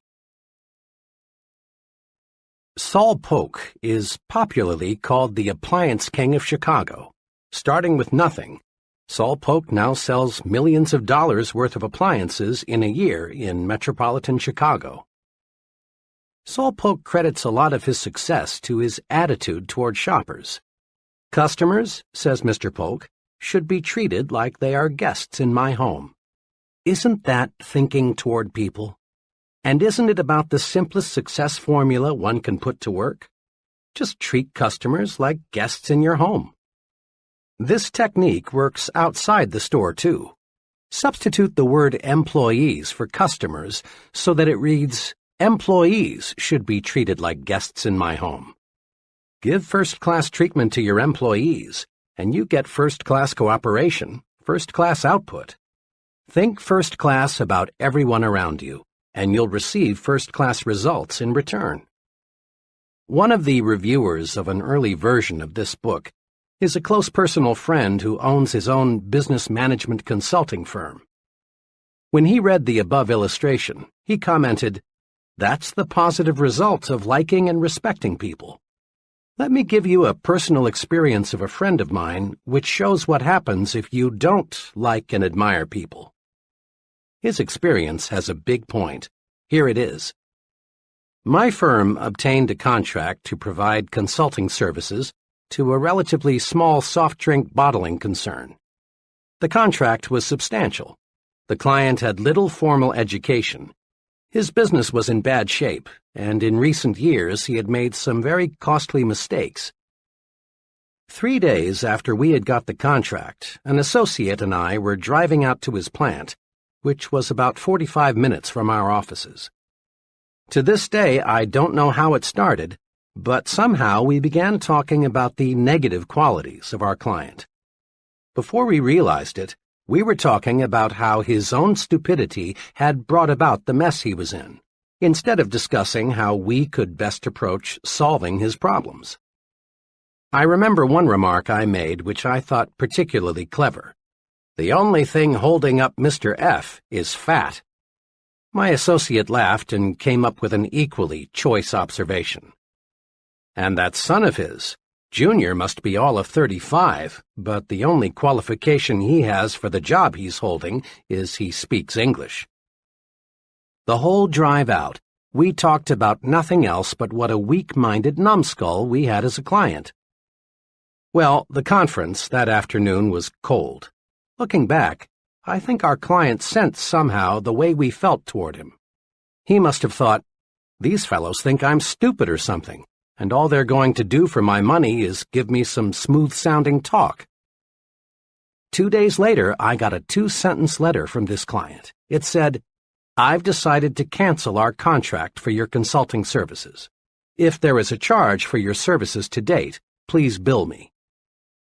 Printing ourselves with negative thoughts for only 40 minutes cost us a contract. What made it even more painful was learning about a month later that this former client had contracted with an out-of-town firm for the professional assistance he needed. We would never have lost him had we concentrated on his many fine qualities, and he has them. Most people do. Here's how you can have some fun and discover a basic success principle at the same time. For the next 2 days, listen in on as many conversations as you can. Note 2 things. Which person in the conversation does the most talking, and which person is the more successful. Hundreds of my own little experiments have revealed this. The person who does the most talking and the person who is the most successful are rarely the same person. Almost without exception, the more successful the person, the more he practices conversation generosity. That is, he encourages the other person to talk about himself, his views, his accomplishments, his family, his job, his problems. Conversation generosity paves the way to greater success in 2 important ways. 1. Conversation generosity wins friends. 2. Conversation generosity helps you learn more about people. Remember this, the average person would rather talk about himself than anything else in this world. When you give him the chance, he likes you for it. Conversation generosity is the easiest, simplest, and surest way there is to win a friend. The second benefit of conversation generosity, learning more about other people, is important too. As we said in Chapter 1, people are what we study in our Success Lab. The more we can learn from them, their thought processes, their strong and weak points, why they do what and as they do, the better equipped we are to influence them effectively in the way that we want. Let me illustrate. A large New York advertising agency, like all advertising agencies, specializes, of course, in telling the public why it should buy the products it advertises. But this agency does something else, too. It requires its copywriters to spend 1 week each year behind counters so they can listen to what the people say about the products they promote. Listening provides the clues these copywriters need to write better, more effective ads. Many progressive businesses conduct so-called terminal interviews with employees who are leaving. The reason is not to sell the employees on staying with the company, but to find out why he is quitting. Then the company can bring about improvements in its employee relations. Listening pays off. Listening pays off for the salesman, too. Often people think of a good salesman as a good talker or a fast talker. Sales managers, however, are not as impressed by a good talker as they are by a good listener, a fellow who can ask questions and get desired answers. Don't be a conversation hog. Listen, win friends, and learn. Courtesy, practiced in every relationship with another person, is the finest tranquilizer you can use. No commercial preparation is 1/10 as effective in relaxing you as doing little things for other people. Thinking right toward people removes frustrations and stress. When you boil it all down, the big cause of stress is negative feelings toward other people. So think positive toward people and discover how wonderful, really wonderful this world is. The real test for thinking right toward people comes when things don't go exactly the way we want. How do you think when you're passed up for a promotion? Or when you fail to win an office in a club you belong to? Or when you're criticized for the job you've done? Remember this: how you think when you lose determines how long it will be until you win. The answer for thinking right toward people when things don't go exactly our way comes from Benjamin Fairless, one of the century's most outstanding persons.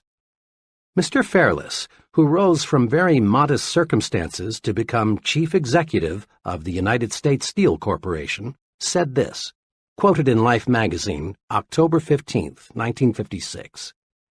"It depends on how you look at things. For example, I never had a teacher I hated. Naturally, I was disciplined just like every other pupil, but I always figured it was my fault that the discipline was necessary. I have also liked every boss I ever had. I always tried to please him and do more than he expected if I possibly could, never less. I have had some disappointments, times when I greatly wanted a promotion and somebody else got it. But I never figured that I was the victim of office politics or prejudice or bad judgment on the boss's part. Instead of sulking or quitting in a huff, I reasoned things out. Obviously, the other fellow deserved the promotion more than I did. What could I do to make myself deserving of the next opportunity? At the same time, I never got angry with myself for losing, and never wasted any time berating myself. Remember Benjamin Fairless when things go wrong. Just do 2 things. 1. Ask yourself, what can I do to make myself more deserving of the next opportunity? 2. Don't waste time and energy being discouraged. Don't berate yourself. Plan to win next time. In a capsule, put these principles to work. 1.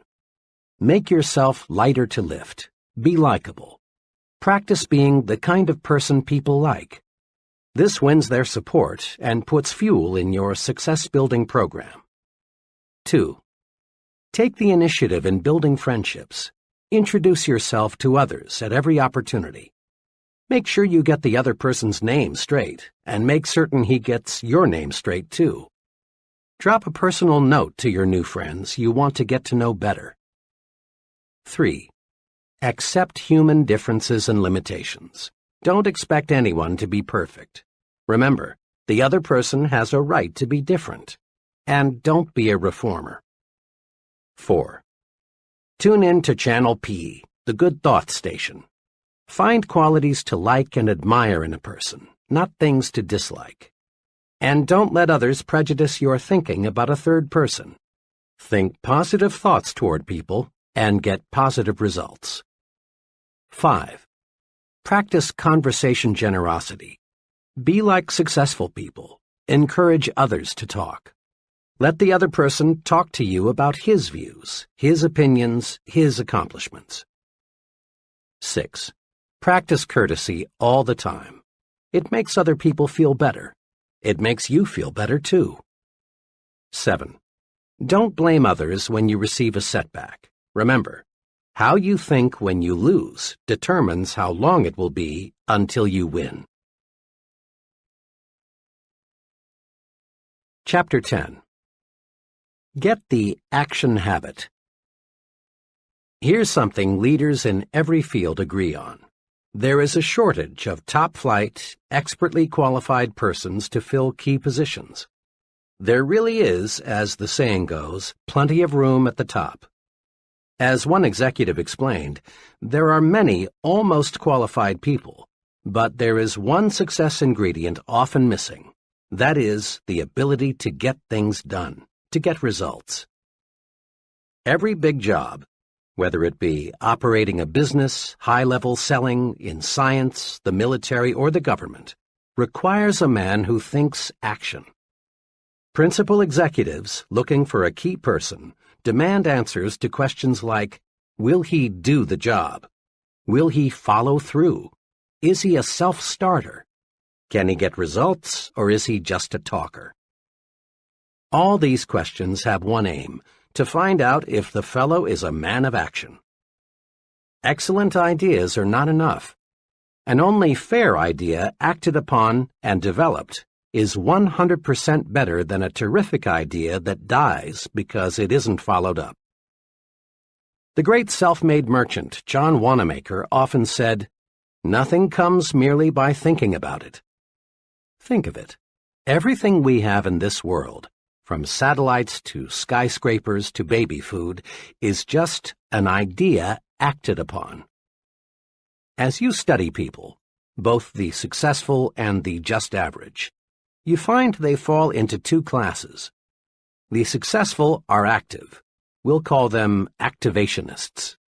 The just average, the mediocre, the unsuccessful, are passive.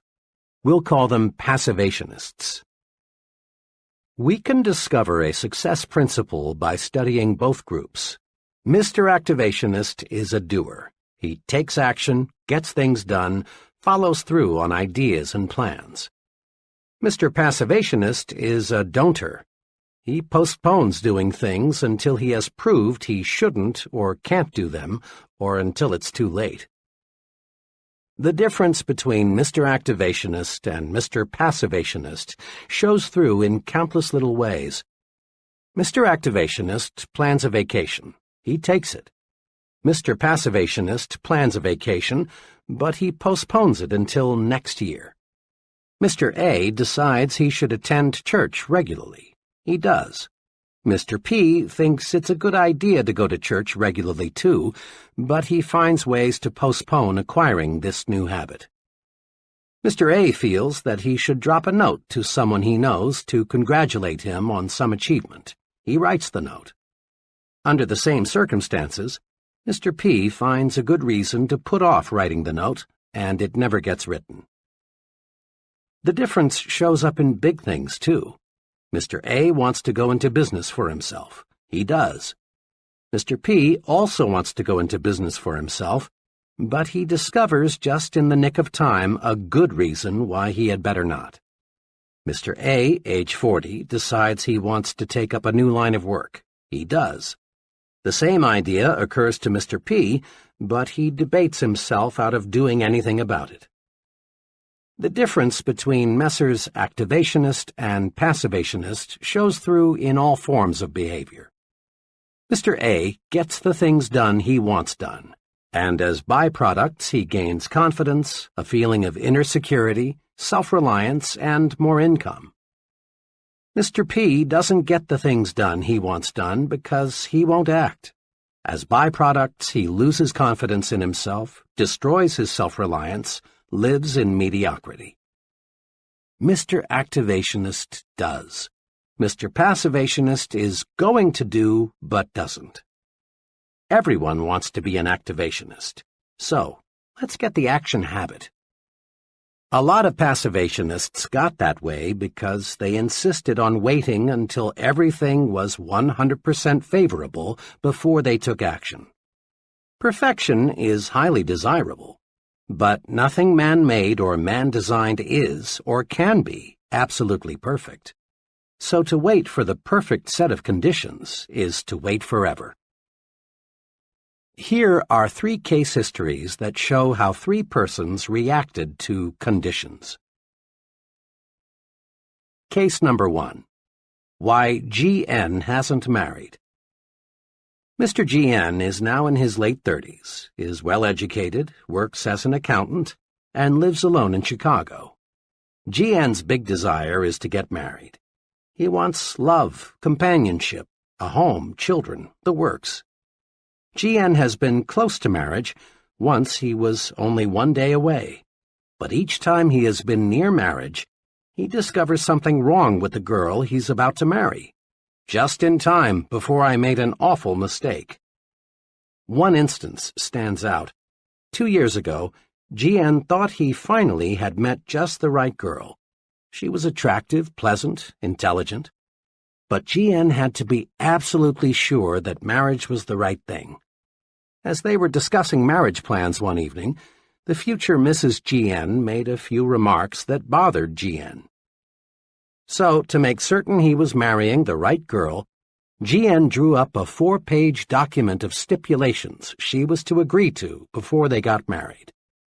The document, neatly typed and looking very legal, covered every segment of living G.N. could think of. There was one section on religion, what church they would go to, how often they would attend, how much they would donate.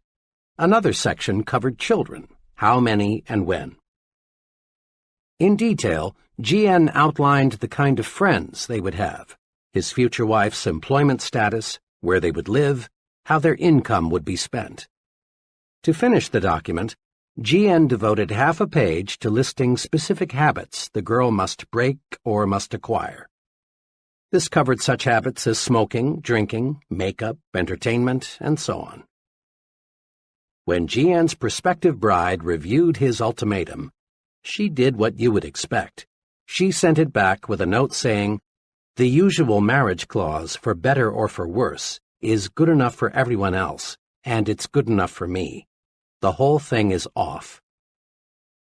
As G.N. was relating his experience to me, he said worriedly, "Now what was so wrong in writing out this agreement? After all, marriage is a big step.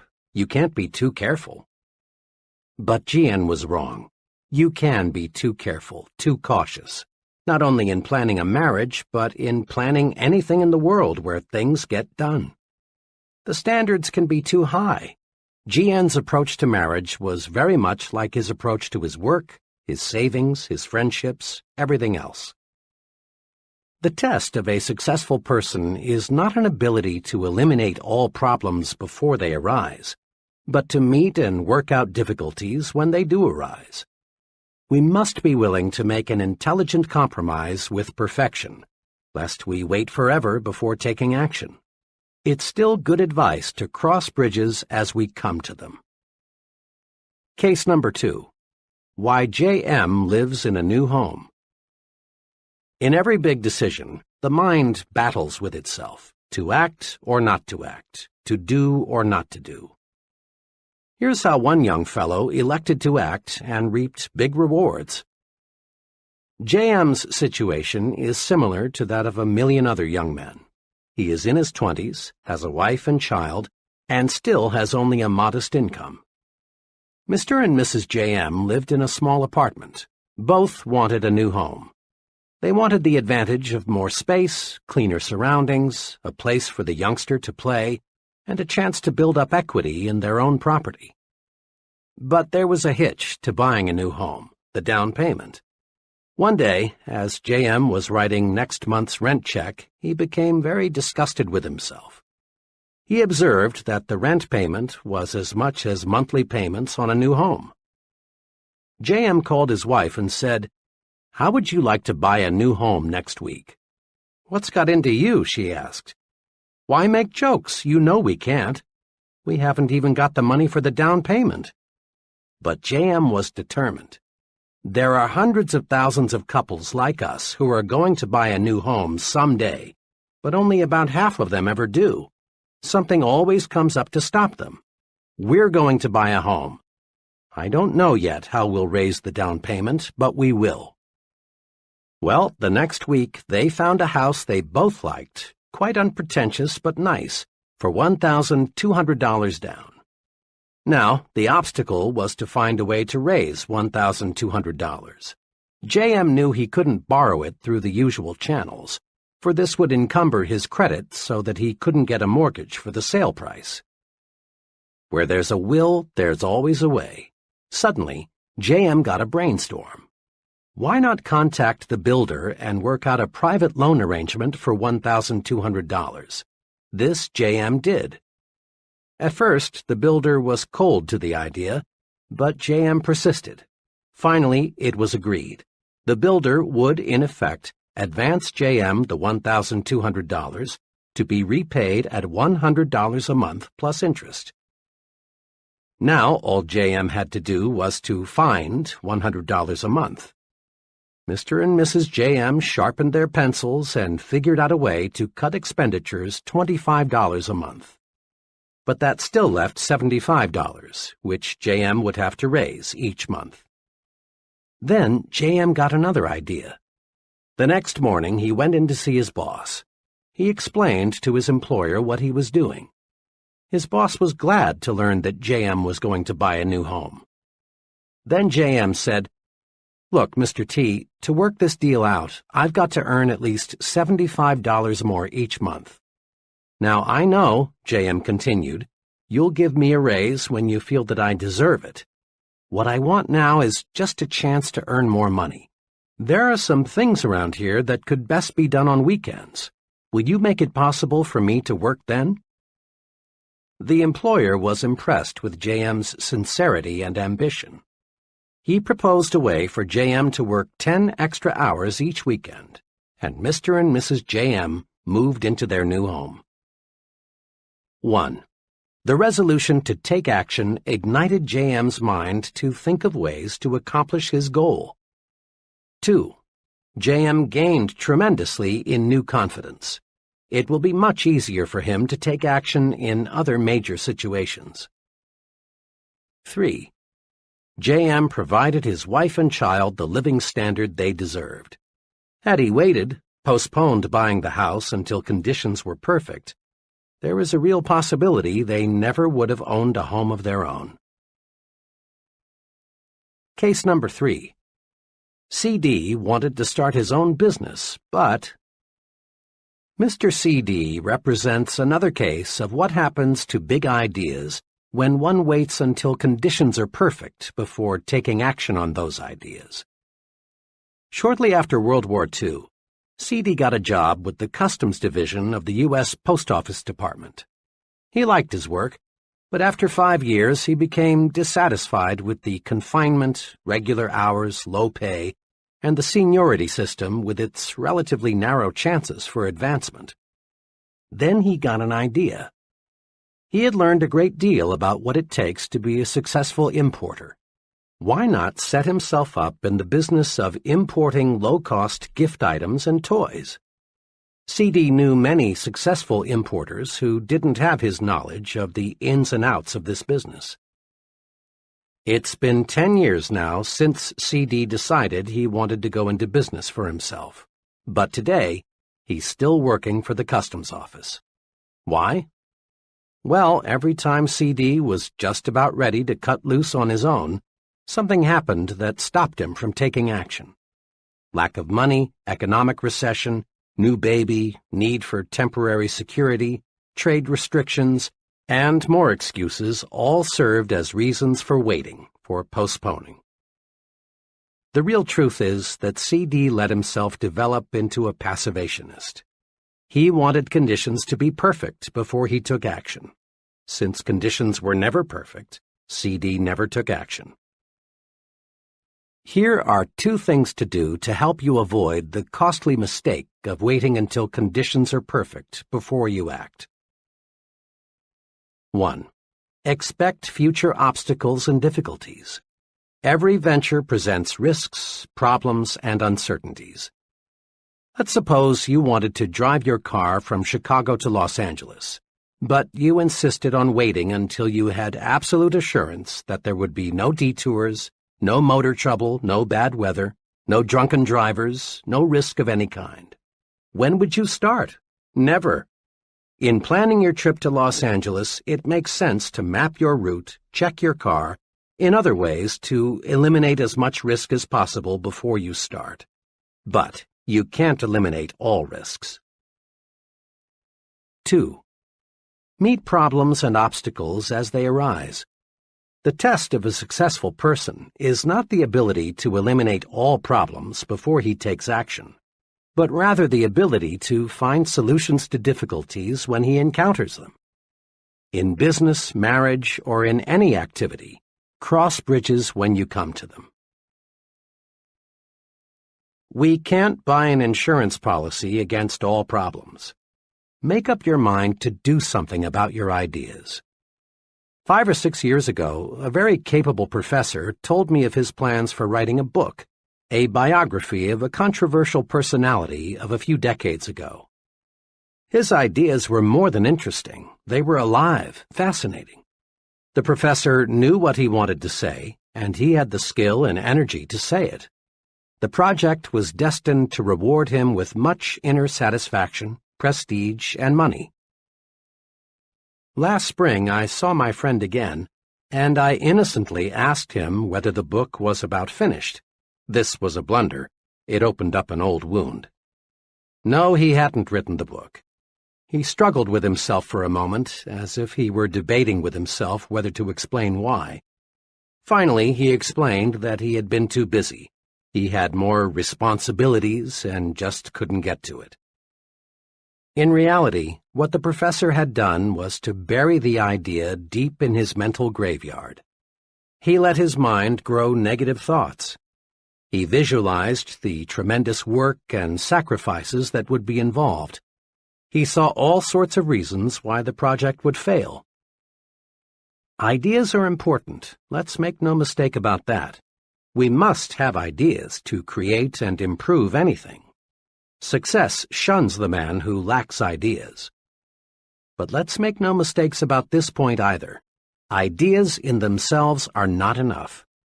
That idea for getting more business, for simplifying work procedures, is of value only when it is acted upon. Every day, thousands of people bury good ideas because they are afraid to act on them. And afterward, the ghosts of those ideas come back to haunt them. Put these 2 thoughts deep in your mind. First, give your ideas value by acting on them. Regardless of how good the idea, unless you do something with it, you gain nothing. Second, act on your ideas and gain mind tranquility. Someone once said that the saddest words of tongue or pen are these: "It might have been." Every day you hear someone saying something like, "Had I gone into business 7 years ago, I'd sure be sitting pretty now." Or, "I had a hunch it would work out like that. I wish I had done something about it." A good idea, if not acted upon, produces terrible psychological pain. But a good idea acted upon brings enormous mental satisfaction. Got a good idea? Then do something about it. Use action to cure fear and gain confidence. Here's something to remember. Action feeds and strengthens confidence. Inaction, in all forms, feeds fear. To fight fear, act. To increase fear, wait, put off, postpone. Once I heard a young paratrooper instructor explain, "The jump really isn't so bad. It's the waiting to jump that gets a fellow." On the trip to the jump site, I always try to make the time pass quickly for the men. It's happened more than once that a trainee thought too much about what may happen and panicked. If we can't get him to jump the next trip, he's through as a paratrooper. Instead of gaining confidence, the longer he postpones the jump, the more scared he gets. Waiting even makes the experts nervous. Time magazine reported that Edward R. Murrow, the nation's top newscaster, perspires and is on edge just before he telecasts. But once he's in action, fear disappears. Many veteran actors experience the same sensation. They agree that the only cure for stage fright is action. Getting right out there before the audience is the cure for dread, worry, fear. Action cures fear. One evening, we were visiting in a friend's home when their 5-year-old boy, who had been put to bed 30 minutes before, cried out. The youngster had been overstimulated by a science fiction film and was afraid the little green monsters were going to enter his room and kidnap him. I was intrigued by the way the boy's father relieved the lad's worry. He didn't say, "Don't worry, son, nothing is going to get you, go back to sleep." Instead, he took positive action. He made quite a show for the boy by inspecting the windows to be sure they were tight. Then he picked up one of the boy's plastic guns and put it on a table beside his bed and said, "Billy, here's a gun for you just in case." The little fellow had a look of complete relief. 4 minutes later, he was fast asleep. Many physicians give neutral, harmless medication to people who insist they've got to have something to make them sleep. To lots of folks, the act of swallowing a pill, even though, unknown to them, the pill has no medication, makes them feel better. It's perfectly natural to experience fear in one of many forms, but the usual methods of combating it simply don't work. I've been with many salesmen who tried to cure fear, which creeps up on even the most experienced of them at times, by going around the block a few times or drinking extra coffee. But these things don't get results. The way to combat that kind of fear, yes, any kind of fear, is action. Dread making a certain phone call? Make it and dread disappears. Put it off, and it will get harder and harder to make. Dread going to a doctor for a checkup? Go and your worry vanishes. Chances are nothing serious is wrong with you, and if there is, you know where you stand. Put off that checkup, and you feed your fear until it may grow so strong that you actually are sick. Dread discussing a problem with your superior? Discuss it and discover how those worries are conquered. Build confidence. Destroy fear through action. Start your mental engine mechanically. An aspiring young writer who wasn't experiencing success made this confession. My trouble is, whole days and weeks pass that I can't get a thing written. You see, he remarked, writing is creative. You've got to be inspired. Your spirit must move you.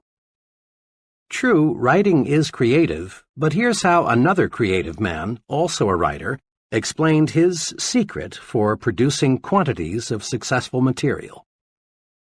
I use a mind force technique, he began.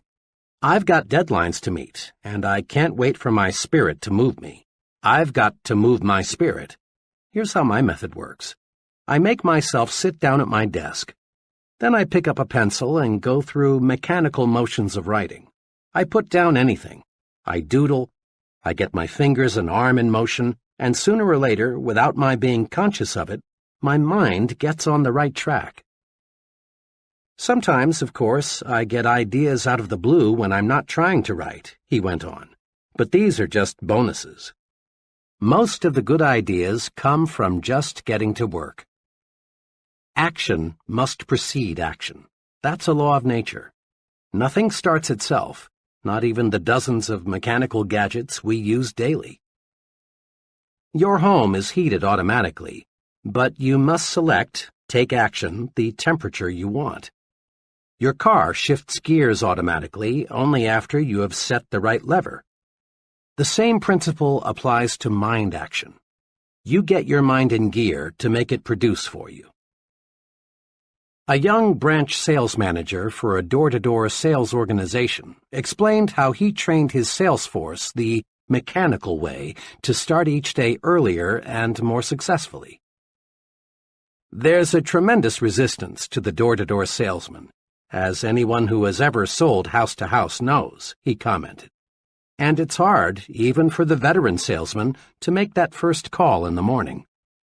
He knows the odds are pretty good that he'll get some pretty rough treatment before the day is over. So it's natural for him to put off getting started in the morning. He'll drink a couple of extra cups of coffee, maybe cruise around the neighborhood a while, or do a dozen little things to postpone that first call. I train each new man this way. I explain to him that the only way to start is to start. Don't deliberate. Don't postpone getting started. Do this. Just park your car, get your sample case, walk to the door, ring the bell, smile, say good morning, and make your presentation, all mechanically, without a lot of conscious thought. Start making calls this way and you break the ice. By the second or third call, your mind is sharp and your presentations become effective. A humorist once said the most difficult problem in life was getting out of a warm bed into a cold room, and he had a point. The longer you lie there and think how unpleasant it will be to get up, the more difficult it becomes. Even in such a simple operation as this, mechanical action, just throwing off the covers and putting your feet on the floor, defeats dread. The point is clear. People who get things done in this world don't wait for the spirit to move them. They move the spirit. Try these two exercises. 1. Use the mechanical way to accomplish simple but sometimes unpleasant business and household chores. Rather than think about the unpleasant features of the task, jump right in and get going without a lot of deliberation. Perhaps the most unpleasant household task to most women is washing dishes. My mother is no exception. But she has mastered a mechanical approach to dispensing with this task quickly, so she can return to things she likes to do. As she leaves the table, she always mechanically picks up several dishes, and without thinking about the task ahead, just gets started. In just a few minutes, she is through. Doesn't this beat stacking dishes and dreading the unpleasant inevitable? Do this today. Pick the one thing you like to do least. Then, without letting yourself deliberate on or dread the task, do it. That's the most efficient way to handle chores. 2. Next, use the mechanical way to create ideas, map out plans, solve problems, and do other work that requires top mental performance. Rather than wait for the spirit to move you, sit down and move your spirit. Here's a special technique guaranteed to help you. Use a pencil and paper. A simple pencil is the greatest concentration tool money can buy. If I had to choose between an ultra-fancy, deeply carpeted, beautifully decorated soundproof office and a pencil and paper, I'd choose the pencil and paper every time.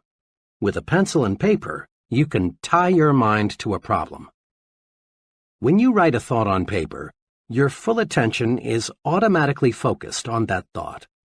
That's because the mind is not designed to think one thought and write another at the same time. When you write on paper, you write on your mind, too. Tests prove conclusively that you remember something much longer and much more exactly if you write the thought on paper. And once you master the pencil and paper technique for concentration, you can think in noisy or other distracting situations. When you want to think, start writing or doodling or diagramming. It's an excellent way to move your spirit. Now is the magic word of success. Tomorrow, next week, later, sometime, someday, often as not are synonyms for the failure word, never. Lots of good dreams never come true because we say, I'll start someday, when we should say, I'll start now, right now. Take one example, saving money. Just about everybody agrees that saving money is a good idea. But just because it's a good idea doesn't mean many folks follow an organized savings and investment program. Many people have intentions to save, but only relatively few act on these intentions. Here's how one young couple got into gear with a regular wealth accumulation program. Bill's take-home income was $1,000 a month, but he and his wife Janet spent $1,000 each month too. Both wanted to save, but there were always reasons why they felt they couldn't begin. For years, they had promised themselves, "We'll start when we get a raise, when we've caught up with our installments, when we're over the hump, next month, next year." Finally, Janet got disgusted with their failure to save. She said to Bill, "Look, do we want to save or don't we?" He replied, "Of course we do. But you know as well as I, we can't put aside anything now." But for once, Janet was in a do-or-die mood. "We've been telling ourselves for years we're going to start a savings program. We don't save because we think we can't. Now let's start thinking we can. I saw an ad today that shows if we'd save just $100 a month, in 15 years we'd have $18,000 plus $6,600 accumulated interest." The ad also said it's easier to spend what's left over after savings than it is to save what's left over after spending. If you're game, let's start with 10% of your pay and let's save off the top. We may eat crackers and milk before the month's up, but if we have to, we will. Bill and Janet were cramped for a few months, but soon they were adjusted to their new budget. Now they feel it's just as much fun to spend money on savings as it is to spend it on something else. Want to write a note to a friend? Do it now. Got an idea you think would help your business? Present it now. Live the advice of Benjamin Franklin. Don't put off until tomorrow what you can do today. Remember, thinking in terms of now gets things accomplished. But thinking in terms of someday or sometime usually means failure. One day, I stopped in to see an old business friend. She had just returned from a conference with several of her executives. The moment I looked at her, I could tell there was something she wanted to get off her chest. She had the look of a woman who had suffered real disappointment. "You know," she said, "I called that conference this morning because I wanted some help on a proposed policy change. But what kind of help did I get? I had 6 men in there, and only one of them had anything to contribute. 2 others talked, but what they said was just an echo of what I had said. It was like talking with a bunch of vegetables. I confess it's hard for me to find out what those fellows think." "Really," she went on, "you'd think those fellows would speak up and let me know what they think. After all, it directly affects each of them." My friend didn't get help in the conference, but had you roamed the hall after the meeting broke up, you'd have heard her junior associates making remarks like, "I felt like saying, why didn't someone suggest, I don't think, we ought to go ahead." So, often the vegetables, those who have nothing to say in the conference room, are full of talk after the meeting, when what they've got to say won't make any difference. They're suddenly full of life when it's too late. Business executives want comment. The fellow who hides his light under a bushel hurts himself. Get the speak-up habit. Each time you speak up, you strengthen yourself. Come forward with your constructive ideas. We all know how many college students prepare their assignments. With fine intentions, Joe College sets aside a whole evening for some concentrated study. Here is a general pattern of how, too often, the evening is spent. Joe's ready to begin studying at 7 p.m., but his dinner seems just a bit heavy, so he decides to get in a little TV. A little turns out to be an hour's worth, since the program was pretty good. At 8 p.m., he sits down at his desk, but gets right back up because he just remembered he promised to call his girl. This shoots another 40 minutes. He hadn't talked to her all day. An incoming call takes another 20 minutes. On his way back to his desk, Joe is drawn into a ping-pong game. Another hour gone. The ping-pong makes him feel sweaty, so he takes a shower. Next, he needs a snack. The combined effect of the ping pong and the shower have made him hungry. And so the evening planned with good intentions drifts away. Finally, at 1 a.m., he opens the book, but he's too sleepy to absorb the subject. Finally, he surrenders completely. Next morning, he tells the professor, "I hope you give me a break. I studied till 2 a.m. for this exam." Joe College didn't get into action because he spent too much time getting ready to get into action. And Joe College isn't alone in being a victim of overpreparedness. Joe Salesman, Joe Executive, Joe Professional Worker, Josephine Housewife. They all often try to build strength and get ready with office chats, coffee breaks, sharpening pencils, reading, personal business, getting the desk cleared off, TV, and dozens of other little escape devices. But there's a way to break this habit. Tell yourself, "I'm in condition right now to begin. I can't gain a thing by putting it off. I'll use the get ready time and energy to get going instead." What we want more than anything else in our business, an executive in a machine tool company said in an address to a group of sales executives, is more people who get sound ideas and then push them through. There's not one job in our production and marketing setup that can't be done better, a lot better. I don't want to infer that we're not doing a good job now. We are. But like all progressive companies, we need new products, new markets, new and more efficient ways of doing things. We depend on people with initiative. They're the ball carriers on our team. Initiative is a special kind of action. It's doing something worthwhile without being told to do it. The person with initiative has a standing invitation to join the high-income brackets in every business and profession. The director of marketing research in a medium-sized drug manufacturing firm told me how he got to be a director of marketing research. It's a good lesson in the power of initiative. 5 years ago, I got an idea, he told me. I was working then as a sort of missionary salesman, calling on wholesalers. I discovered that one thing we lacked was facts about the consumers we wanted to buy our drug line. I talked about the need for market research to everyone here. At first I got only deaf ears because management couldn't see the need for it. I was pretty much obsessed with the idea of marketing research in our company, so I sort of took the bull by the horns. I asked and got permission to prepare a monthly report on facts of drug marketing. I collected information from every source I could find. I kept on with this, and pretty soon management and the other salesmen found themselves really interested in what I was doing.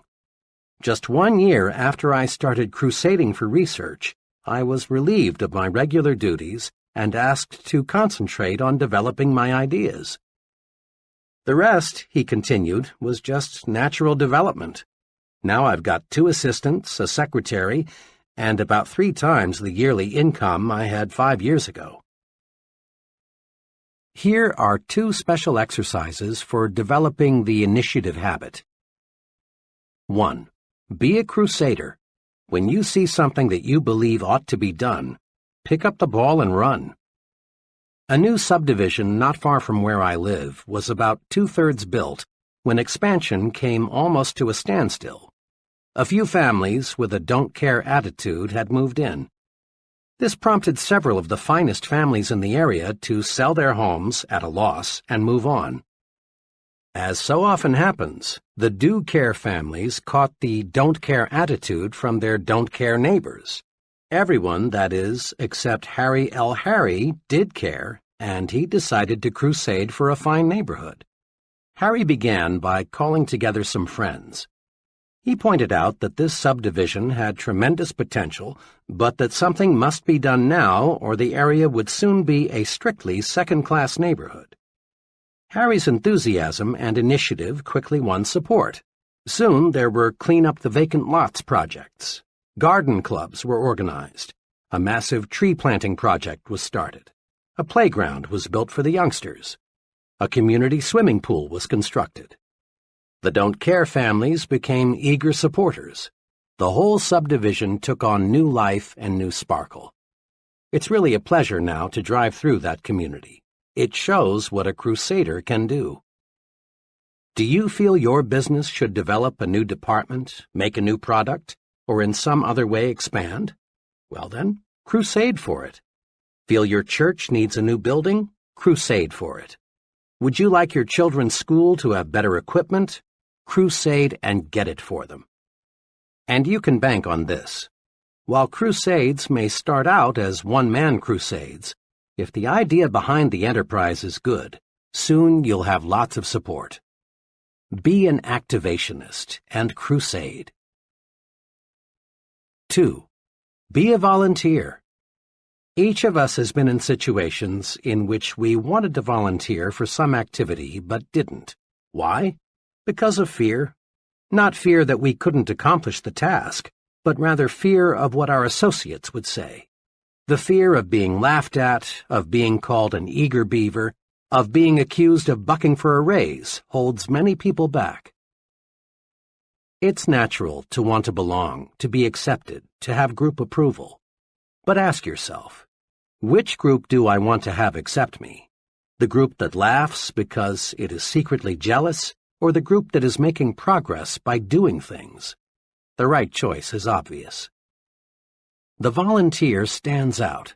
He receives special attention. Most important of all, he gives himself an opportunity to show he has special ability and ambition by volunteering. By all means, volunteer for those special assignments. Think about the leaders you know in business, the military, your community. Do they fit the description of activationist, or would you say they are passivationists? 10 times out of 10, they're activationists, people who do things.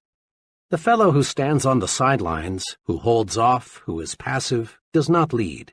But the doer, the fellow who thinks action, finds others want to follow him. People place confidence in the fellow who acts. They naturally assume he knows what he is doing. I've never heard anyone complimented and praised because he doesn't disturb anyone. He doesn't take action, or he waits until he's told what to do. Have you? Grow the action habit. Practice these key points. 1. Be an activationist. Be someone who does things. Be a doer, not a don'ter. 2. Don't wait until conditions are perfect. They never will be.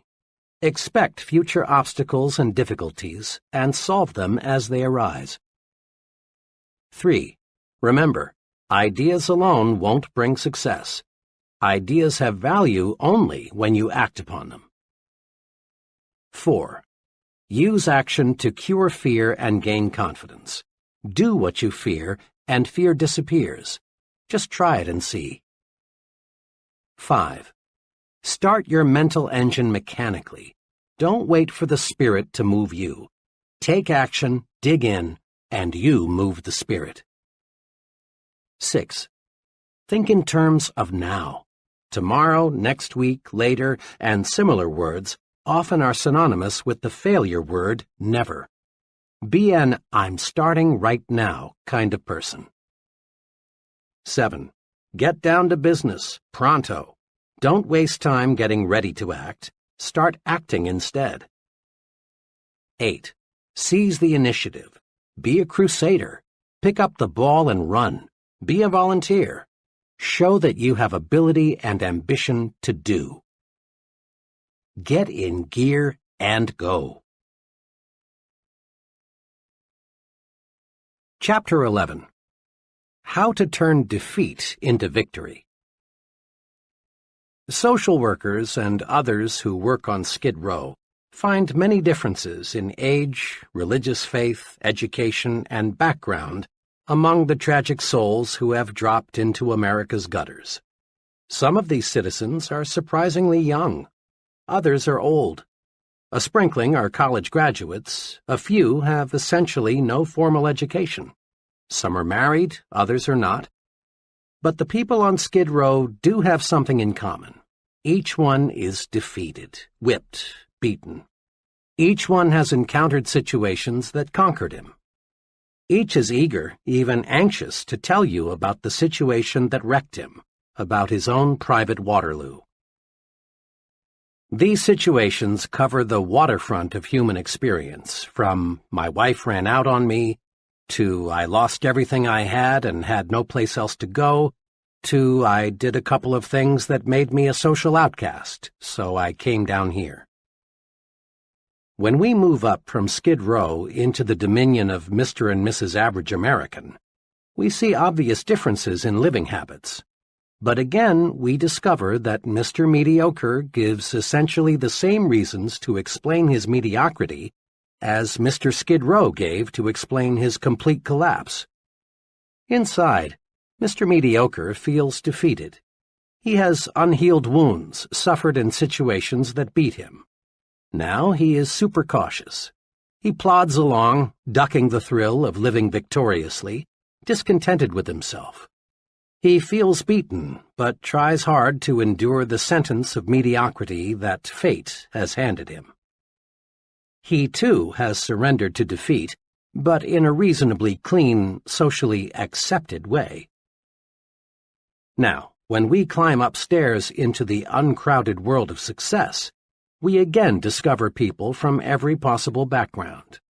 Corporate executives, leading ministers, government officials, top men in every field, we discover come from poor homes, rich homes, broken homes, cotton patches, cornfields, and slums. These people, who lead every branch of our society, have experienced every tough situation you can describe. It is possible to match every Mr. Skid Row with a Mr. Mediocre and a Mr. Success on every score: age, intelligence, background, nationality, you name it, with one exception. The one thing you can't match them on is their response to defeat. When the fellow we call Mr. Skid Row got knocked down, he failed to get up again. He just lay there, splattered out. Mr. Mediocre got up to his knees, but he crawled away, and when out of sight, ran in the opposite direction, so he'd be sure never to take a beating again. But Mr. Success reacted differently when he got knocked down. He bounced up, learned a lesson, forgot the beating, and moved upward. One of my closest friends is an exceptionally successful management consultant. When you walk into his office, you feel that you are really uptown. The fine furniture, the carpeting, the busy people, the important clients, all tell you his company is prosperous. A cynic might say, "It must have taken a real con man to put across an operation like this." But the cynic would be wrong. It didn't take a con man. And it didn't take a brilliant man or a wealthy man or a lucky man. All, and I hesitate to use the word all because all means so much sometimes, all it took was a persistent man who never thought he was defeated. Behind this prosperous and respected company is the story of a man fighting, battling his way upward, losing 10 years' savings in his first 6 months in business, living in his office several months because he lacked money to pay rent on an apartment, turning down numerous good jobs because he wanted more to stay with his idea and make it work, hearing prospects for his service say no 100 times as often as they said yes. During the 7 unbelievably hard years it took him to succeed, I never heard my friend complain once. He'd explain, "Dave, I'm learning. This is competitive business, and because it's intangible, it's hard to sell, but I'm learning how." And he did. Once I told my friend that this experience must be taking a lot out of him, but he replied, "No, it's not taking something out of me. It's putting something into me instead." Check the lives of the people in Who's Who in America, and you'll find that those who have succeeded in a major way have been pounded by losing situations. Each person in this elite core of successful men has encountered opposition, discouragement, setbacks, personal misfortune. Read the biographies and autobiographies of great people, and again you discover that each of these people could have surrendered to setbacks many times. Or do this. Learn the background of the president of your company or the mayor of your city, or select any person you consider a real success. When you probe, you'll discover the individual has overcome big, real obstacles. It is not possible to win high-level success without meeting opposition, hardship, and setback. But it is possible to use setbacks to propel you forward. Let's see how. I saw some commercial airline statistics recently showing that there is only one fatality per 10 billion miles flown. Air travel is a magnificently safe way to go these days. Unfortunately, air accidents still occur, but when they do, the Civil Aviation Administration is on the scene quickly to find out what caused the crash. Fragments of metal are picked up from miles around and pieced together. A variety of experts reconstruct what probably happened. Witnesses and survivors are interviewed. The investigation goes on for weeks, months, until the question, what caused this crash, is answered. Once the CAA has the answer, immediate steps are taken to prevent a similar accident from happening again. If the crash was caused by a structural defect, other planes of that type must have that defect corrected. Or if certain instruments are found faulty, corrections must be made. Literally hundreds of safety devices on modern aircraft have resulted from CAA investigations. The CAA studies setbacks to pave the way to safer air travel, and it's obvious that their efforts pay off. Doctors use setbacks to pave the way to better health and longer life. Often, when a patient dies for an uncertain reason, doctors perform a post-mortem to find out why. In this way, they learn more about the functioning of the human body, and lives of other people are saved. A sales executive friend of mine devotes one entire sales meeting a month to helping his salesmen discover why they lost important sales. The lost sale is reconstructed and carefully examined. In this way, the salesman learns how to avoid losing similar sales in the future.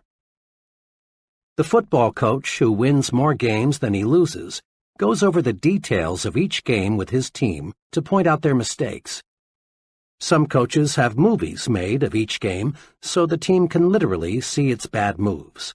The purpose? To play the next game better.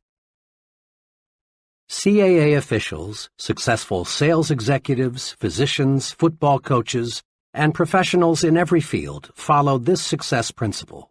Salvage something from every setback.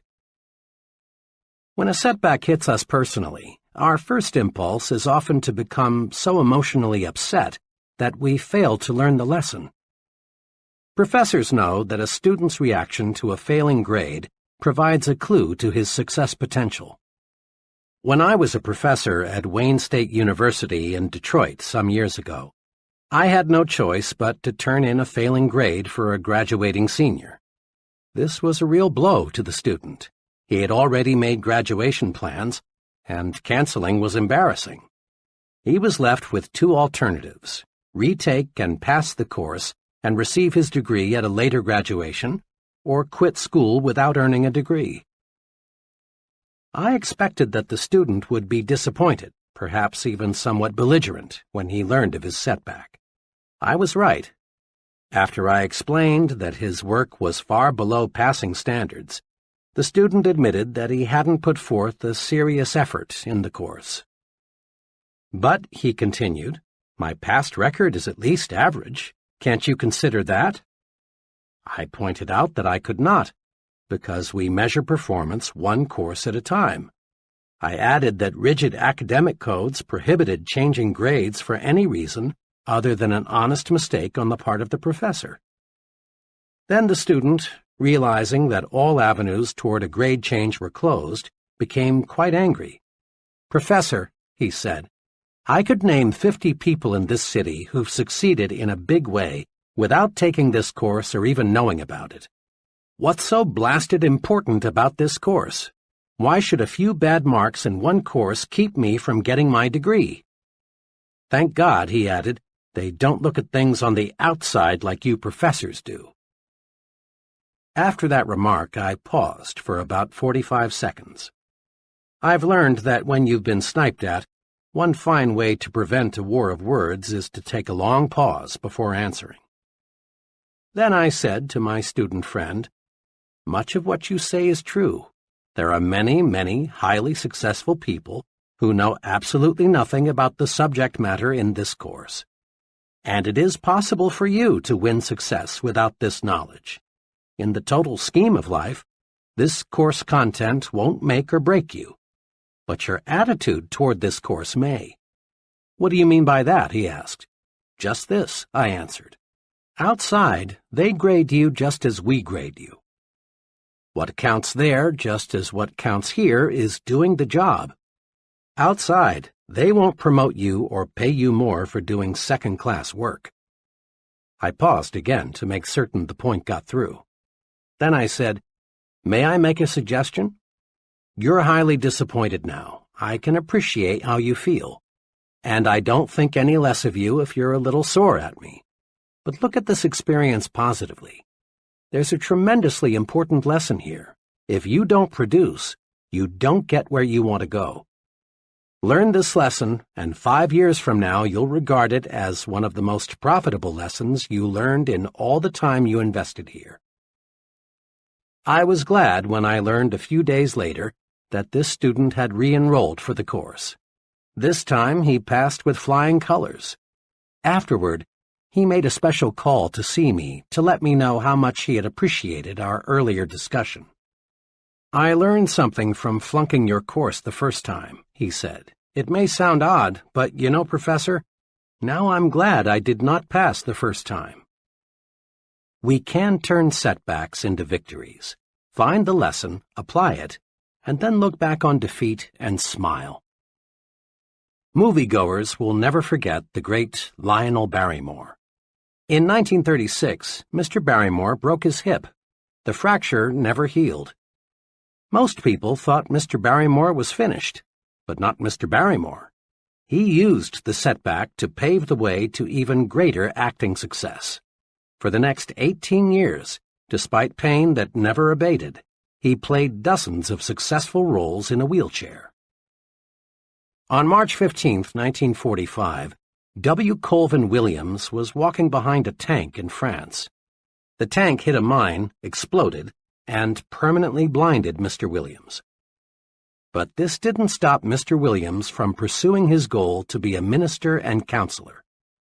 When he was graduated from college, and with honors too, Mr. Williams said he thought his blindness will actually be an asset in my career. I can never judge by appearances. Therefore, I can always give a person a second chance. My blindness keeps me from cutting myself off from a person because of the way he looks. I want to be the kind of person to whom anyone can come and feel secure to express himself. Isn't that a magnificent living example of cruel, bitter defeat being turned into victory? Defeat is only a state of mind, and nothing more. One of my friends, who is a substantial and successful investor in the stock market, carefully appraises each investment decision in the light of his past experiences. One time he told me, "When I first started investing 15 years ago, I really got singed a few times. Like most amateurs, I wanted to get rich quick. Instead, I got broke quick. But that didn't stop me. I knew the basic strengths of the economy, and that over the long pull, well-selected stocks are about the best investment anybody can make. So I just regarded those first bad investments as part of the cost of my education," he laughed. On the other hand, I know a number of people who, having made an unwise investment or two, are strictly anti-securities. Rather than analyze their mistakes and join in a good thing, they reach the completely false conclusion that investing in common stocks is just a form of gambling, and sooner or later everybody loses.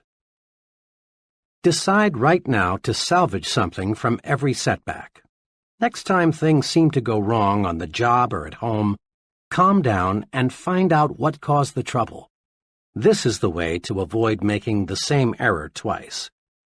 Being licked is valuable, if we learn from it. We human beings are curious creatures. We're quick to accept full credit for our victories.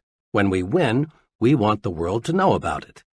It's natural to want others to look at you and say, "There goes the fellow who did such and such." But human beings are equally quick to blame someone else for each setback. It's natural for salesmen to blame customers when sales are lost. It's natural for executives to blame employees or other executives when things get out of gear. It's natural for husbands to blame wives and wives to blame husbands for quarrels and family problems. It is true that in this complex world, others may trip us. But it is also true that more often than not, we trip ourselves. We lose because of personal inadequacy, some personal mistake. Condition yourself for success this way. Remind yourself that you want to be as nearly perfect as is humanly possible. Be objective. Put yourself in a glass tube and look at yourself as a disinterested third party would look at the situation. See if you have a weakness that you've never noticed before. If you have, take action to correct it. Many people become so accustomed to themselves that they fail to see ways for improvement. The great Metropolitan Opera star Risa Stevens said in Reader's Digest, July 1955, that at the unhappiest moment of her life, she received the best advice she's ever had. Early in her career, Miss Stevens lost the Metropolitan Opera Auditions of the Air. After losing, Miss Stevens was bitter. "I longed to hear," she said, "that my voice was really better than the other girls', that the verdict was grossly unfair, that I had just lacked the right connections to win." But Miss Stevens's teacher didn't coddle her. Instead, she said to Miss Stevens, "My dear, have the courage to face your faults." Much as I wanted to fall back on self-pity, continued Miss Stevens, those words, kept coming back to me. That night they woke me. I couldn't sleep until I faced my shortcomings. Lying there in the dark, I asked myself, why did I fail? How can I win next time? And I admitted to myself that my voice range was not as good as it had to be, that I had to perfect my languages, that I must learn more roles. Miss Stevens went on to say how facing her faults not only helped her to succeed on stage, but also helped her win more friends and develop a more pleasing personality. Being self-critical is constructive. It helps you to build the personal strength and efficiency needed for success. Blaming others is destructive. You gain absolutely nothing from proving that someone else is wrong. Be constructively self-critical. Don't run away from inadequacies. Be like the real professionals. They seek out their faults and weaknesses, then correct them. That's what makes them professionals. Don't, of course, try to find your faults so you can say to yourself, "Here's another reason I'm a loser." Instead, view your mistakes as, "Here's another way to make me a bigger winner." The great Orville Hubbard once said, "A failure is a man who has blundered but is not able to cash in on the experience."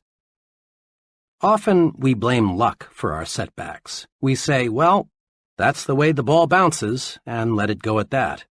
But stop and think. Balls don't bounce in certain ways for uncertain reasons. The bounce of a ball is determined by three things: the ball, the way it is thrown, and the surface it strikes. Definite physical laws explain the bounce of a ball, not luck.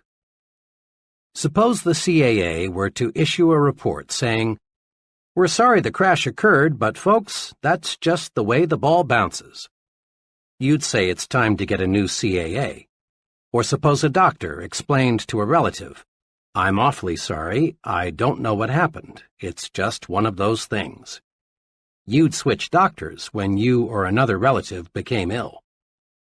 The "that's the way the ball bounces" approach teaches us nothing.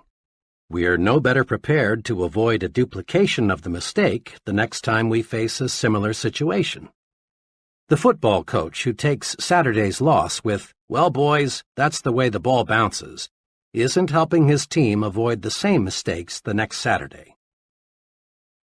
Orville Hubbard, mayor of Dearborn, Michigan for 17 consecutive years, is one of the nation's most colorful and respected urban administrators. For 10 years prior to becoming mayor of Dearborn, Mr. Hubbard could have used the bad luck excuse and stepped out of politics. Before becoming a perennial winner, Orville Hubbard was unlucky 3 times in trying to get the nomination for mayor. 3 times he tried to get the nomination for state senator, but failed. Once he was beaten in a race for a congressional nomination. But Orville Hubbard studied these setbacks. He regarded them as part of his political education. And today he is one of the sharpest, most unbeatable politicians in local government. Instead of blaming luck, research those setbacks. If you lose, learn. Lots of folks go through life explaining their mediocrity with hard luck, tough luck, sour luck, bad luck. These people are still like children, immature, searching for sympathy. Without realizing it, they fail to see opportunities to grow bigger, stronger, more self-reliant. Stop blaming luck. Blaming luck never got anyone where he wanted to go. A friend, who is a literary consultant, writer, and critic, chatted with me recently about what it takes to be a successful writer. A lot of would-be writers, he explained, simply aren't serious about wanting to write.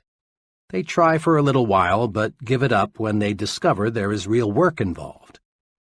I haven't much patience with these people because they're looking for a shortcut, and there just isn't one. But, he went on, I don't want to imply that pure persistence is enough. The plain truth is, often it isn't. Just now, I'm working with a fellow who's written 62 short fiction pieces but hasn't sold one. Obviously, he is persistent in his goal to become a writer. But this fellow's problem is that he uses the same basic approach in everything he writes. He's developed a hard format for his stories. He has never experimented with his material, his plots and characters, and perhaps even style. What I'm trying to do now is to get this client to try some new approaches and some new techniques. He has ability, and if he'll do some experimenting, I'm sure he'll sell much of what he writes. But until he does, he'll just go on receiving one rejection slip after another. The advice of the literary consultant is good. We must have persistence. But persistence is only one of the ingredients of victory. We can try and try and try and try and try again and still fail, unless we combine persistence with experimentation. Edison is credited with being one of America's most persistent scientists. It's reported that he conducted thousands of experiments before he invented the electric light bulb. But note, Edison conducted experiments. He persisted in his goal to develop a light bulb. But he made that persistence pay off by blending it with experimentation. Persisting in one way is not a guarantee of victory, but persistence blended with experimentation does guarantee success. Recently, I noticed an article about the continuous search for oil. It said that oil companies study the rock formations carefully before they drill a well. Yet, despite their scientific analysis, 7 out of 8 wells drilled turn out to be dry holes. Oil companies are persistent in their search for oil, not by digging one hole to ridiculous depths, but rather by experimenting with a new well when good judgment says the first well won't produce. Many ambitious people go through life with admirable persistence and show of ambition, but they fail to succeed because they don't experiment with new approaches. Stay with your goal. Don't waver an inch from it. But don't beat your head against a wall. If you aren't getting results, try a new approach. People who have bulldog persistence, who can grab something and not let go, have an essential success quality. Here are 2 suggestions for developing greater power to experiment, the ingredient that, when blended with persistence, gets results. 1. Tell yourself there is a way. All thoughts are magnetic. As soon as you tell yourself, I'm beaten, there's no way to conquer this problem, negative thoughts are attracted, and each of these helps convince you that you are right, that you are whipped. Believe instead, there is a way to solve this problem, and positive thoughts rush into your mind to help you find a solution. It's believing there is a way that is important. Marriage counselors report no success in saving marriages until one, and preferably both partners, see that it is possible to win back happiness.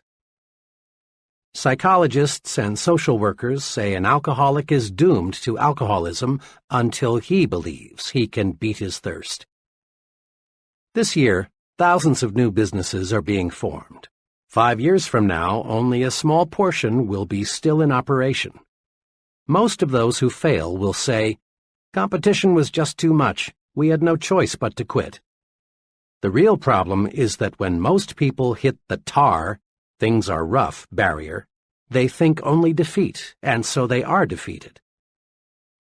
When you believe there is a way, you automatically convert negative energy, let's quit, let's go back, into positive energy, let's keep going, let's move ahead.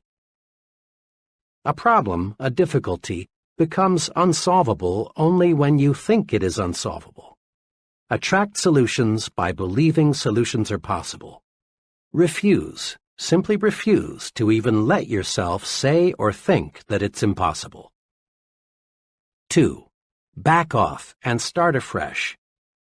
Often we stay so close to a problem for so long that we can't see new solutions or new approaches. An engineer friend was retained a few weeks ago to design a distinctly new aluminum structure. In fact, nothing even resembling it had even been developed or designed before. I saw him just a few days ago, and I asked him how his new building was coming along. "Not too well," he replied. "I guess I haven't spent enough time with my garden this summer. When I live with tough design problems for a long stretch, I've got to get away and let some new ideas soak in." "You'd be surprised," he continued, "to know how many engineering ideas come to me when I'm just sitting beside a tree holding a water hose on the grass." President Eisenhower once was asked at a news conference why he took so many weekend vacations. His answer is good advice for everybody who wants to maximize his creative ability. Mr. Eisenhower said, "I do not believe that any individual, whether he is running General Motors or the United States of America, can do the best job just by sitting at a desk and putting his face in a bunch of papers. Actually, the president ought to be trying to keep his mind free of inconsequential details and doing his own thinking on the basic principles and factors, so that he can make clear and better judgments." A former business associate of mine takes a 72-hour out-of-town vacation with his wife once each month. He found this backing off and starting afresh increased his mental efficiency, thereby making him more valuable to his clients. When you hit a snag, don't throw up the whole project. Instead, back off, get mentally refreshed. Try something as simple as playing some music or taking a walk or a short nap. Then, when you tackle it again, the solution often comes almost before you know it. Seeing the good side pays off in big situations, too. A young man told me how he concentrated on seeing the good side when he lost his job. He explained it this way. "I was working for a large credit reporting company. One day I was given short notice to leave. There was an economy wave on, and they dismissed the employees who were least valuable to the company. The job didn't pay too well, but by the standards I grew up with, it was pretty good. I really felt terrible for a few hours, but then I decided to look at being bounced as a blessing in disguise. I really didn't like the job much, and had I stayed there, I'd never have gone far. Now I had a chance to find something I really liked to do. It wasn't long until I found a job that I liked a lot better that paid more money, too. Being fired from that credit company was the best thing that ever happened to me. Remember, you see in any situation what you expect to see. See the good side and conquer defeat. All things do work together for good if you'll just develop clear vision. In quick review, the difference between success and failure is found in one's attitudes towards setbacks, handicaps, discouragements, and other disappointing situations. 5 guideposts to help you turn defeat into victory are: 1. Study setbacks to pave your way to success. When you lose, learn, and then go on to win next time. 2. Have the courage to be your own constructive critic. Seek out your faults and weaknesses, and then correct them. This makes you a professional. 3. Stop blaming luck. Research every setback. Find out what went wrong. Remember, blaming luck never got anyone where he wanted to go. 4. Blend persistence with experimentation.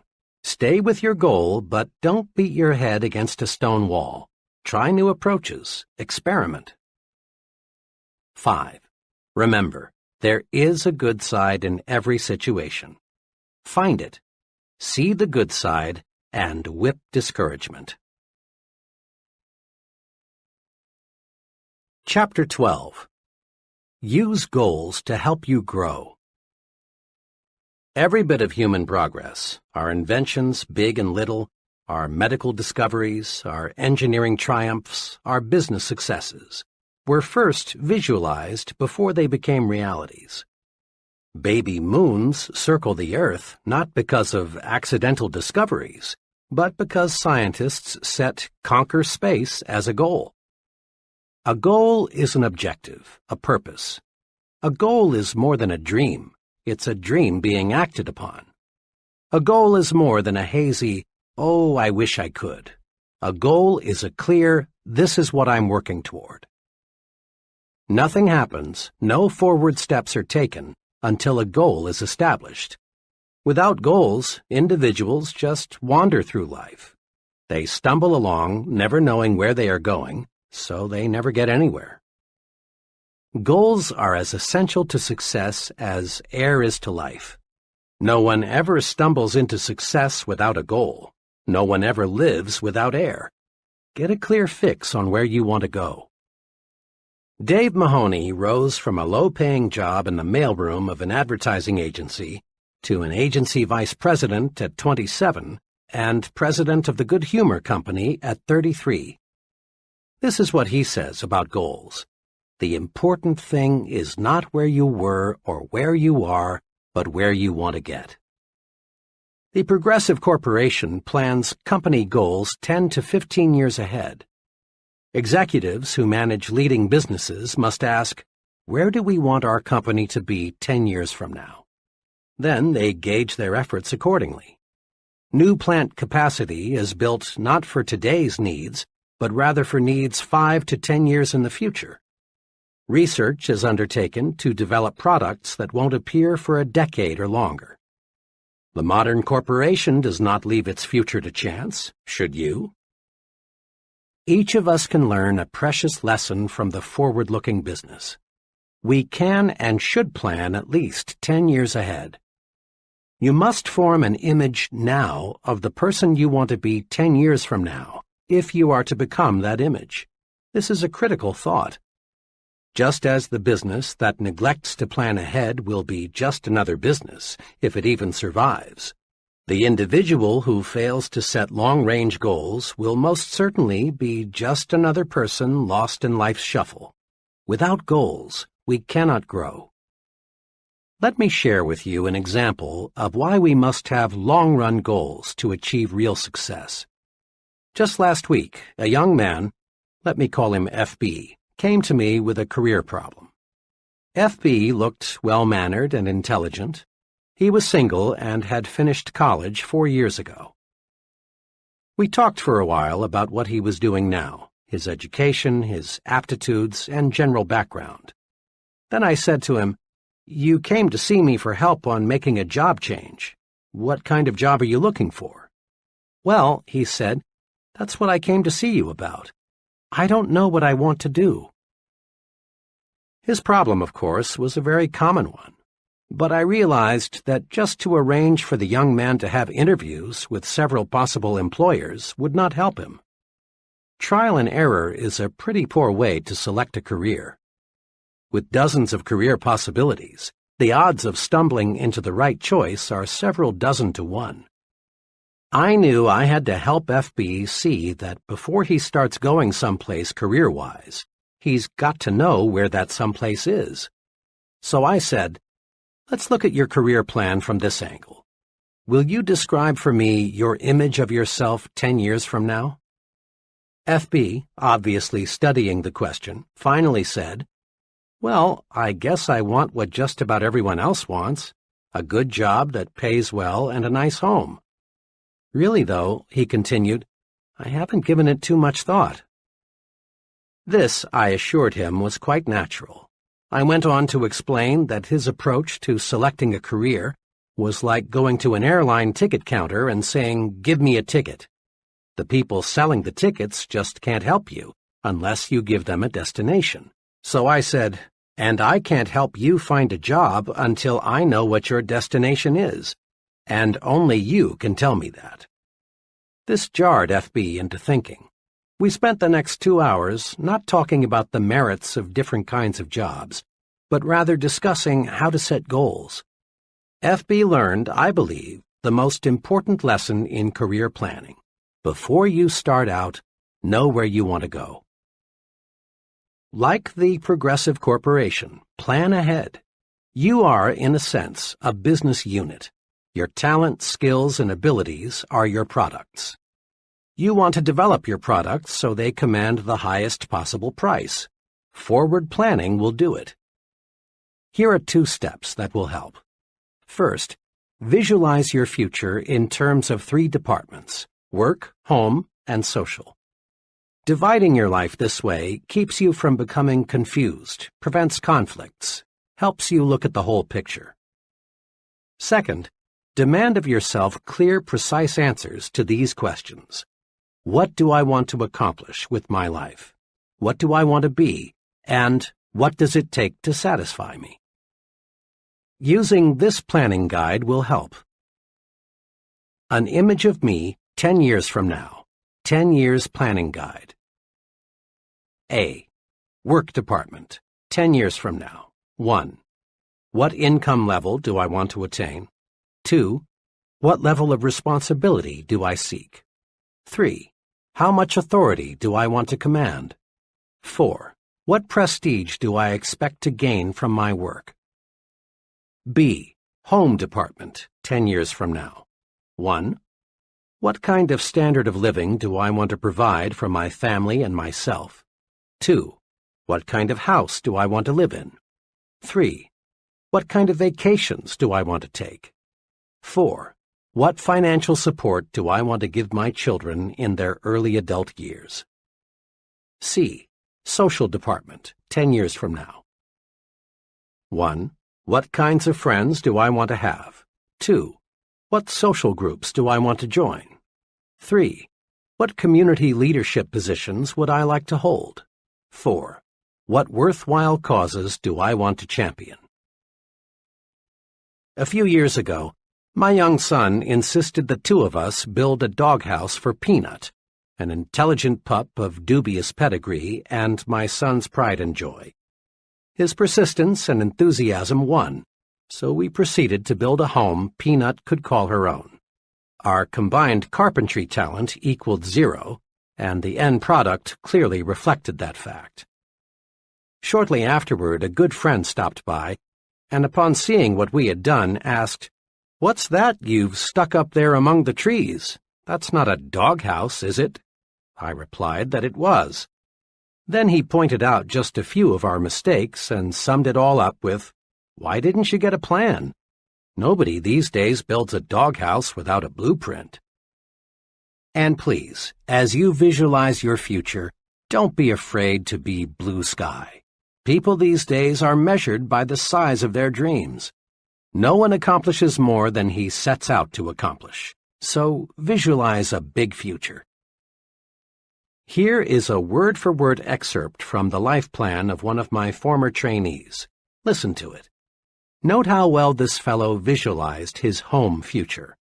As he wrote this, it is obvious he really saw himself in the future. My home goal is to own a country estate. The house will be of the typical Southern manor type, 2 stories, white columns and all. We will have the grounds fenced in, and probably we'll have a fish pond or 2 on the place, as my wife and I both enjoy fishing. We will keep our Doberman kennels back of the house somewhere. The thing I have always wanted is a long winding driveway with trees lining each side. But a house is not necessarily a home. I am going to do everything I can to make our house more than just a place to eat and sleep.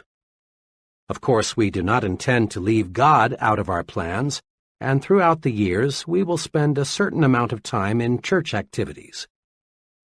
10 years from now, I want to be in a position to take a family cruise around the world.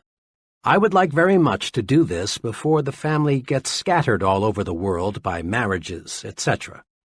If we can't find the time to make the cruise all at once, we will put it into 4 or 5 separate vacations and visit a different part of the world each year. Naturally, all these plans in home department depend on how well things go in my work department, so I'll have to keep on the ball if I'm to accomplish all this. This plan was written 5 years ago. The trainee then owned 2 small dime stores. Now he owns 5, and he has purchased 17 acres for his country estate. He's thinking and progressing right along toward his goal. The 3 departments of your life are closely interrelated. Each depends on the others to some extent. But the one department that has the most influence over the other departments is your work. Thousands of years ago, the caveman who had the happiest home life and was most respected by his cave mates was the fellow who was most successful as a hunter. As a generalization, the same point holds true today. The standard of living we provide our families and the social and community respect we attain depends largely on our success in the work department.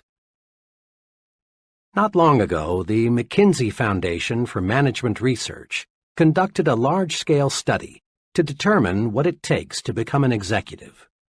Leaders in business, government, science, and religion were questioned. Over and over again, in different ways, these researchers kept getting one answer. The most important qualification for an executive is the sheer desire to get ahead. Remember this advice of John Wanamaker. A man is not doing much until the cause he works for possesses all there is of him. Desire, when harnessed, is power. Failure to follow desire, to do what you want to do most, paves the way to mediocrity. I recall a conversation with a very promising young writer on a college newspaper. This fellow had ability. If anyone showed promise for a career in journalism, it was he. Shortly before his graduation, I asked him, "Well, Dan, what are you going to do? Get into some form of journalism?" Dan looked at me and said, "Heck no. I like writing and reporting very much, and I've had a lot of fun working on the college paper. But journalists are a dime a dozen, and I don't want to starve." I didn't see or hear from Dan for 5 years. Then one evening I chanced to meet him in New Orleans. Dan was working as an assistant personnel director for an electronics company, and he was quick to let me know that he was quite dissatisfied with his work. "Oh, I'm reasonably well paid. I'm with a wonderful company, and I've got reasonable security. But you know, my heart isn't in it. I wish now I'd gone with a publisher or a newspaper when I finished school." Dan's attitude reflected boredom, uninterest. He was cynical about many things.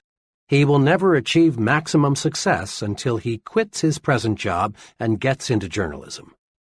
Success requires heart and soul effort, and you can put your heart and soul only into something you really desire. Had Dan followed his desire, he could have risen to the very top in some phase of communication. And over the long pull, he would have made much more money and achieved far more personal satisfaction than he will find in his present kind of work. Switching from what you don't like to do to what you do like to do is like putting a 500-horsepower motor in a 10-year-old car. All of us have desires. All of us dream of what we really want to do. But few of us actually surrender to desire. Instead of surrendering to desire, we murder it. 5 weapons are used to commit success suicide. Destroy them. They're dangerous.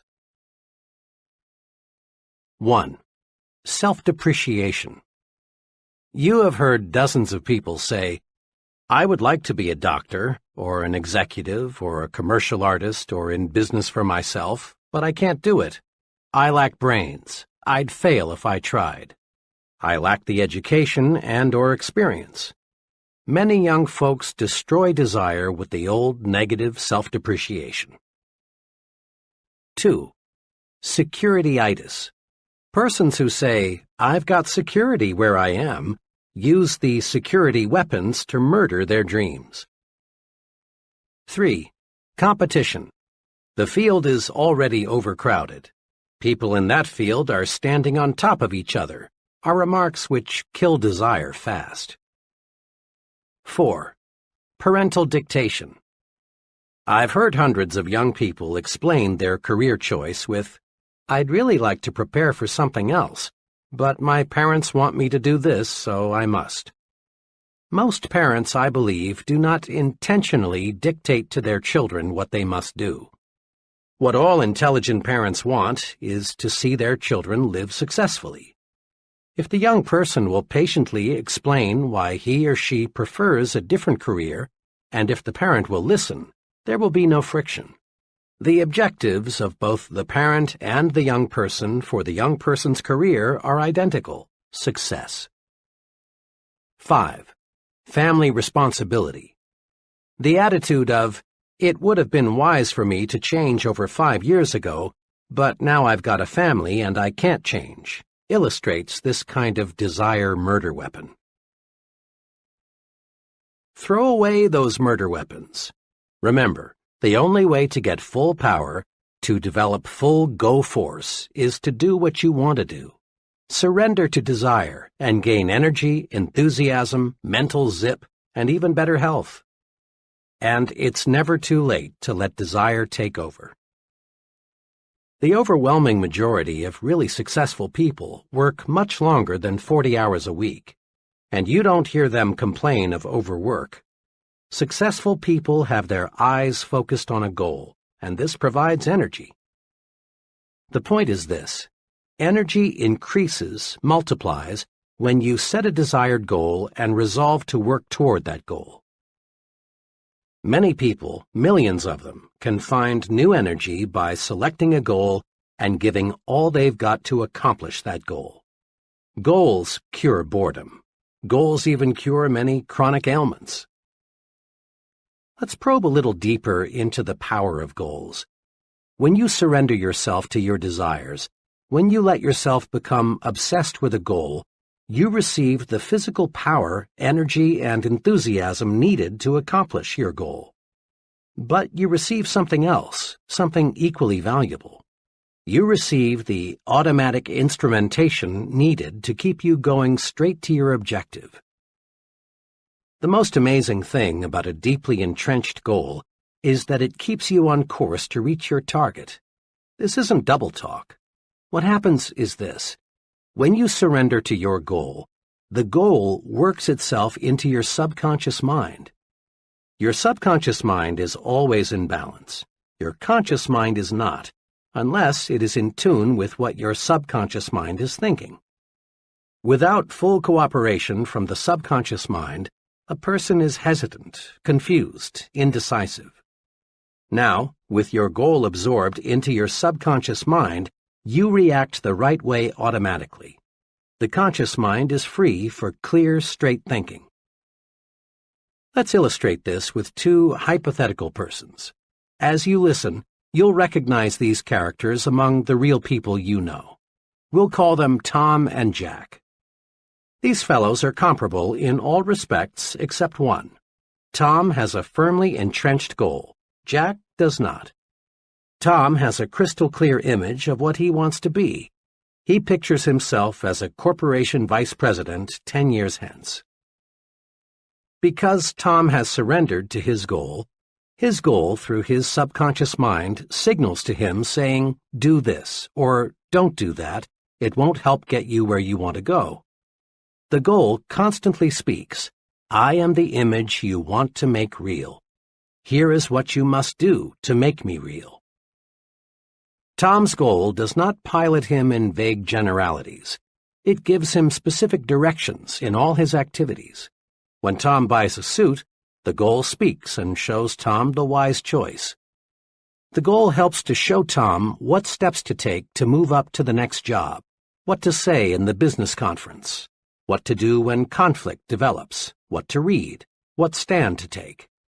Should Tom drift a little off course, his automatic instrumentation, housed securely in his subconscious mind, alerts him and tells him what to do to get back on course.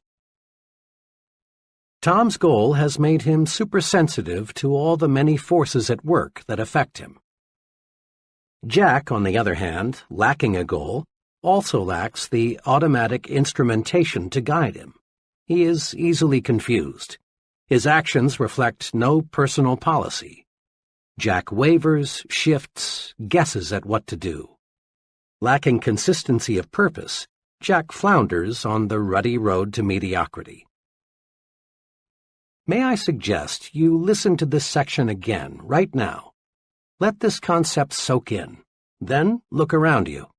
Study the very top echelon of successful persons. Note how they, without exception, are totally devoted to their objective. Observe how the life of a highly successful person is integrated around a purpose. Surrender to that goal. Really surrender. Let it obsess you and give you the automatic instrumentation you need to reach that goal. On occasion, all of us have waked up on Saturday morning with no plans, no agenda, either mental or written, that spells out what we're going to do. On days like that, we accomplish next to nothing. We aimlessly drift through the day, glad when it's finally over. But when we face the day with a plan, we get things done. This common experience provides an important lesson. To accomplish something, we must plan to accomplish something. Before World War II, our scientists saw the potential power locked in the atom. But relatively little was known about how to split the atom and unleash that tremendous power. When the United States entered the war, forward-thinking scientists saw the potential power of an atomic bomb. A crash program was developed to accomplish just one goal: build an atomic bomb. The result is history. In just a few years, the concentrated effort paid off. The bombs were dropped, and the war was ended. But without that crash program to accomplish a goal, splitting the atom would have been delayed perhaps a decade, maybe longer. Set goals to get things done. Our great production system would be hopelessly bogged down if production executives did not establish and adhere to target dates and production schedules. Sales executives know salesmen sell more when they are given a carefully defined quota to sell. Professors know students get term papers written on time when a deadline is set. Now, as you press forward to success, set goals, deadlines, target dates, self-imposed quotas. You will accomplish only what you plan to accomplish. According to Dr. George E. Birch of the Tulane University School of Medicine, an expert in the study of human longevity, many things determine how long you will live: weight, heredity, diet, psychic tension, personal habits. But Dr. Birch says, the quickest way to the end is to retire and do nothing. Every human being must keep an interest in life just to keep living. Each of us has a choice. Retirement can be the beginning or the end. The do nothing but eat, sleep, and rock attitude is the poison yourself fast form of retirement. Most folks who regard retirement as the end of purposeful living soon find retirement is the end of life itself. With nothing to live for, no goals, people waste away fast. The other extreme, the sensible way to retire, is the I'm going to pitch right in and start fast method. One of my finest friends, Lou Gordon, has chosen this way to retire. Lou's retirement several years ago as a vice president of Atlanta's biggest bank was really commencement day for him. He established himself as a business consultant, and his pace is amazing. Now in his 60s, he serves numerous clients and is in national demand as a speaker. One of his special projects is helping to build Pi Sigma Epsilon, a young but fast-growing fraternity for professional salesmen and sales executives. Every time I see Lou, he seems younger. He's a young 30 in spirit. Few people I know of any age are reaping more from life than this senior citizen who resolved not to go out to pasture. And the Lou Gordons aren't the boring old grumps feeling sorry for themselves because they're old. Goals, intense goals, can keep a person alive when nothing else will. Mrs. D, the mother of a college friend of mine, contracted cancer when her son was only 2. To darken matters, her husband had died only 3 months before her illness was diagnosed. Her physicians offered little hope. But Mrs. D would not give up. She was determined that she would see her 2-year-old son through college by operating a small retail store left her by her husband. There were numerous surgical operations. Each time the doctors would say, just a few more months. The cancer was never cured, but those few more months stretched into 20 years. She saw her son graduated from college. 6 weeks later, she was gone. A goal, a burning desire, was powerful enough to stave off sure death for 2 decades. Use goals to live longer. No medicine in the world, and your physician will bear this out, is as powerful in bringing about long life as is the desire to do something. The person determined to achieve maximum success learns the principle that progress is made one step at a time. A house is built a brick at a time. Football games are won a play at a time. A department store grows bigger one new customer at a time. Every big accomplishment is a series of little accomplishments. Eric Sevareid, the well-known author and correspondent, reported in Reader's Digest, April 1957, that the best advice he ever received was the principle of the next mile. Here's part of what he said. During World War II, I and several others had to parachute from a crippled Army transport plane into the mountainous jungle on the Burma-India border. It was several weeks before an armed relief expedition could reach us, and then we began a painful, plodding march out to civilized India. We were faced by a 140-mile trek over mountains in August heat and monsoon rains. In the first hour of the march, I rammed a boot nail deep into one foot. By evening, I had bleeding blisters the size of a 50-cent piece on both feet. Could I hobble 140 miles? Could the others, some in worse shape than I, complete such a distance? We were convinced we could not, but we could hobble to that ridge, we could make the next friendly village for the night, and that, of course, was all we had to do. When I relinquished my job and income to undertake a book of 250,000 words, I could not bear to let my mind dwell on the whole scope of the project. I would surely have abandoned what has become my deepest source of professional pride. I tried to think only of the next paragraph, not the next page, and certainly not the next chapter. Thus, for 6 solid months, I never did anything but set down one paragraph after another. The book wrote itself. Years ago, I took on a daily writing and broadcasting chore that has totaled, now, more than 2,000 scripts. Had I been asked at the time to sign a contract to write 2,000 scripts, I would have refused in despair at the enormousness of such an undertaking. But I was only asked to write one, the next one, and that is all I have ever done. The principle of the next mile works for Eric Sevareid, and it will work for you. The step-by-step method is the only intelligent way to attain any objective. The best formula I have heard for quitting smoking, the one that has worked for more of my friends than any other, I call the hour-by-hour method. Instead of trying to reach the ultimate goal, freedom from the habit, just by resolving never to smoke again, the person resolves not to smoke for another hour. When the hour is up, the smoker simply renews his resolution not to smoke for another hour.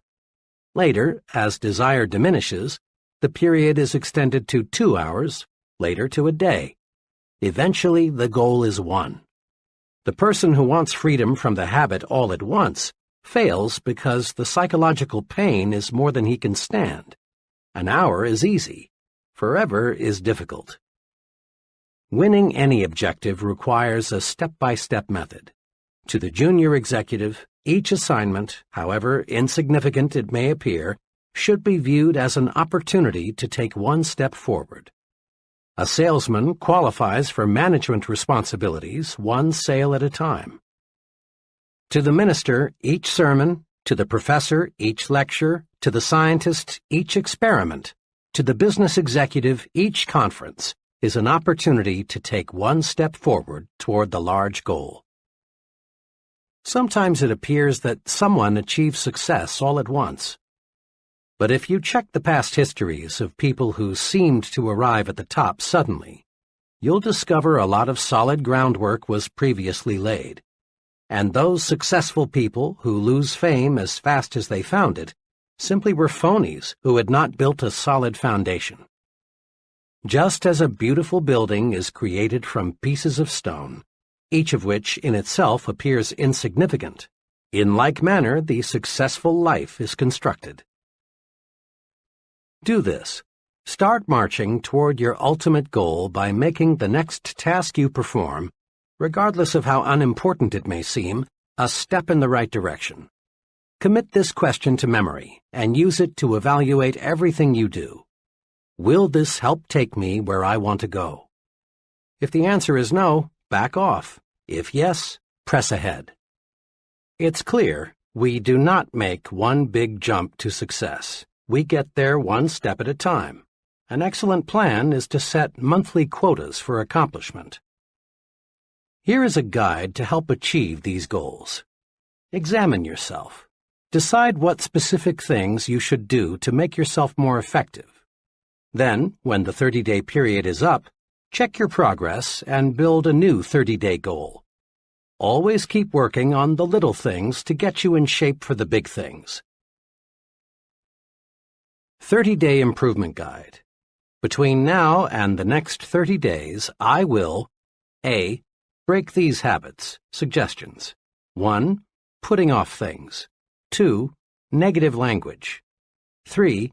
Watching TV more than 60 minutes per day. 4. Gossip. B. Acquire these habits. Suggestions. 1. A rigid morning examination of my appearance. 2. Plan each day's work the night before. 3. Compliment people at every possible opportunity. C.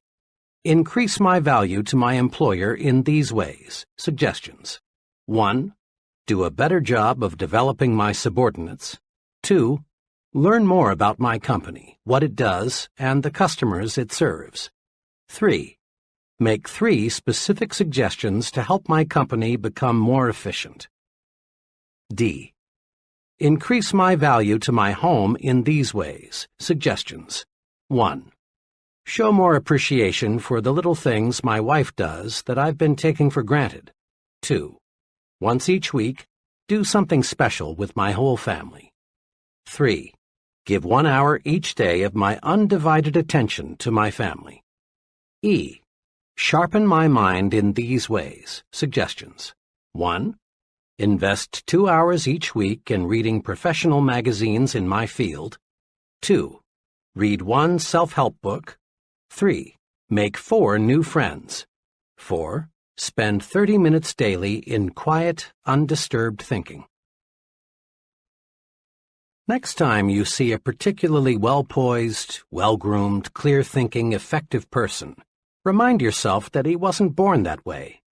Lots of conscious effort, invested day by day, made the person what he is. Building new positive habits and destroying old negative habits is a day-by-day process.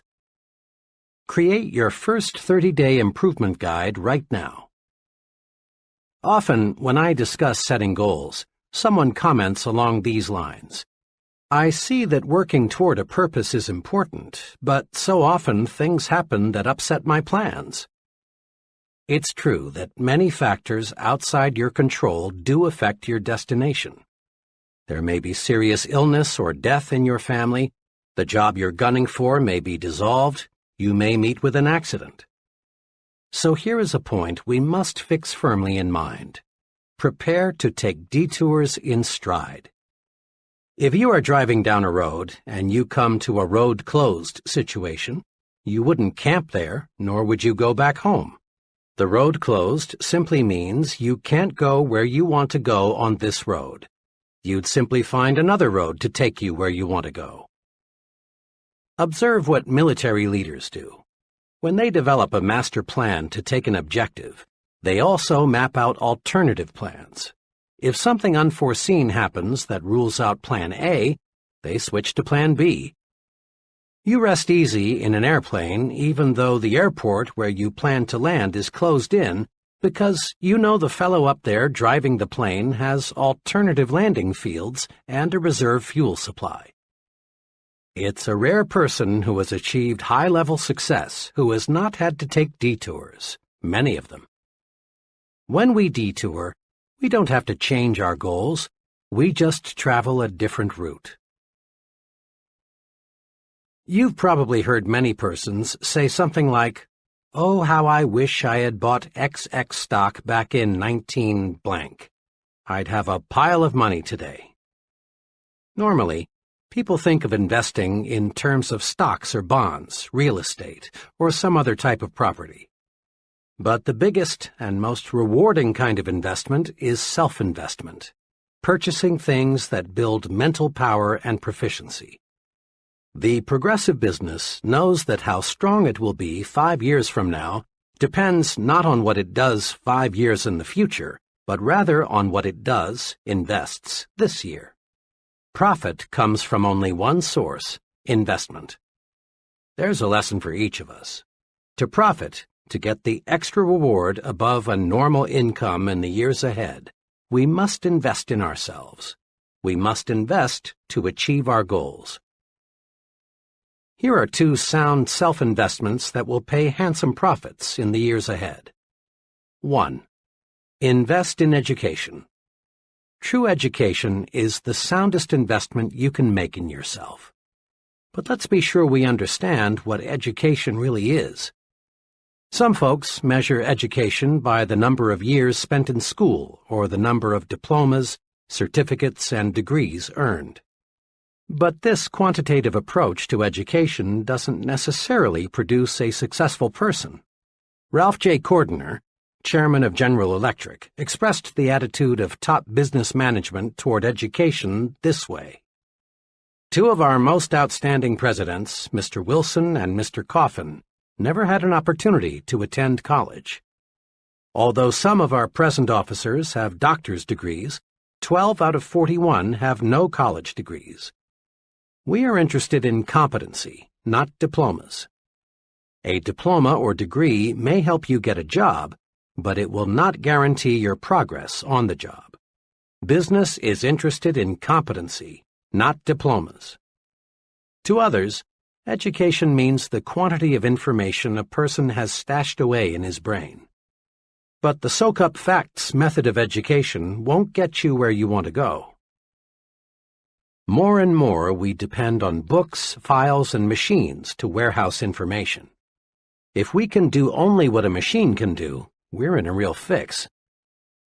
Real education, the kind worth investing in, is that which develops and cultivates your mind.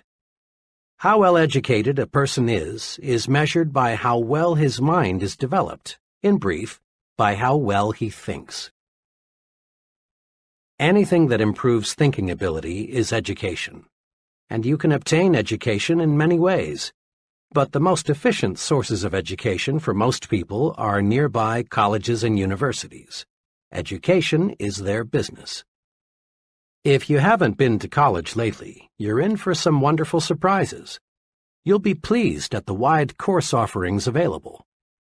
You'll be even more pleased to discover who goes to school after work.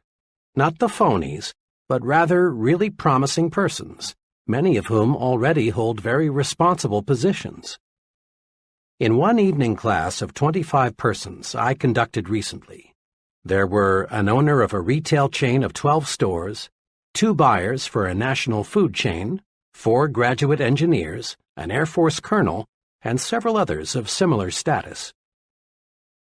Many people earn degrees in evening programs these days, but the degree, which in the final analysis is only a piece of paper, is not their primary motivation. They are going to school to build their minds, which is a sure way to invest in a better future. And make no mistake about this, education is a real bargain. A moderate investment will keep you in school one night each week for a full year. Compute the cost as a percentage of your gross income, and then ask yourself, isn't my future worth this small investment? Why not make an investment decision right now? Call it school, one night a week for life. It will keep you progressive, young, alert.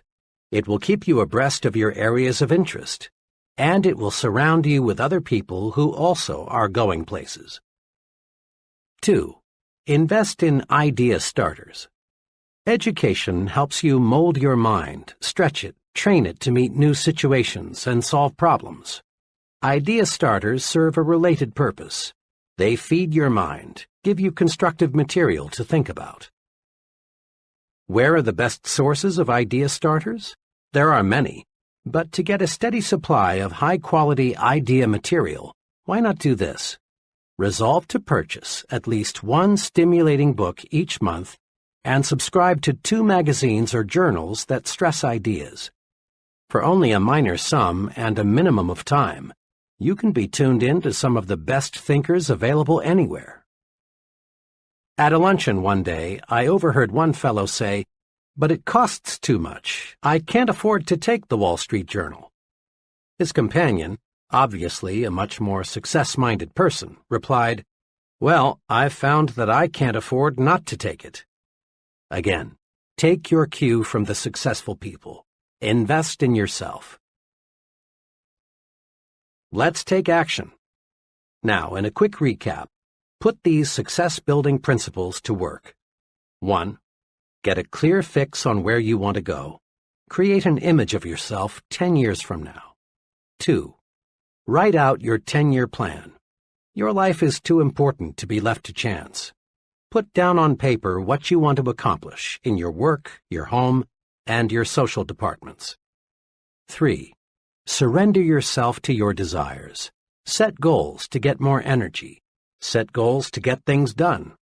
Set goals and discover the real enjoyment of living. 4. Let your major goal be your automatic pilot. When you let your goal absorb you, you'll find yourself making the right decisions to reach your goal. 5. Achieve your goal one step at a time. Regard each task you perform, regardless of how small it may seem, as a step toward your goal. 6. Build 30-day goals. Day-by-day effort pays off. 7. Take detours in stride. A detour simply means another route. It should never mean surrendering the goal. 8. Invest in yourself. Purchase those things that build mental power and efficiency. Invest in education. Invest in idea starters.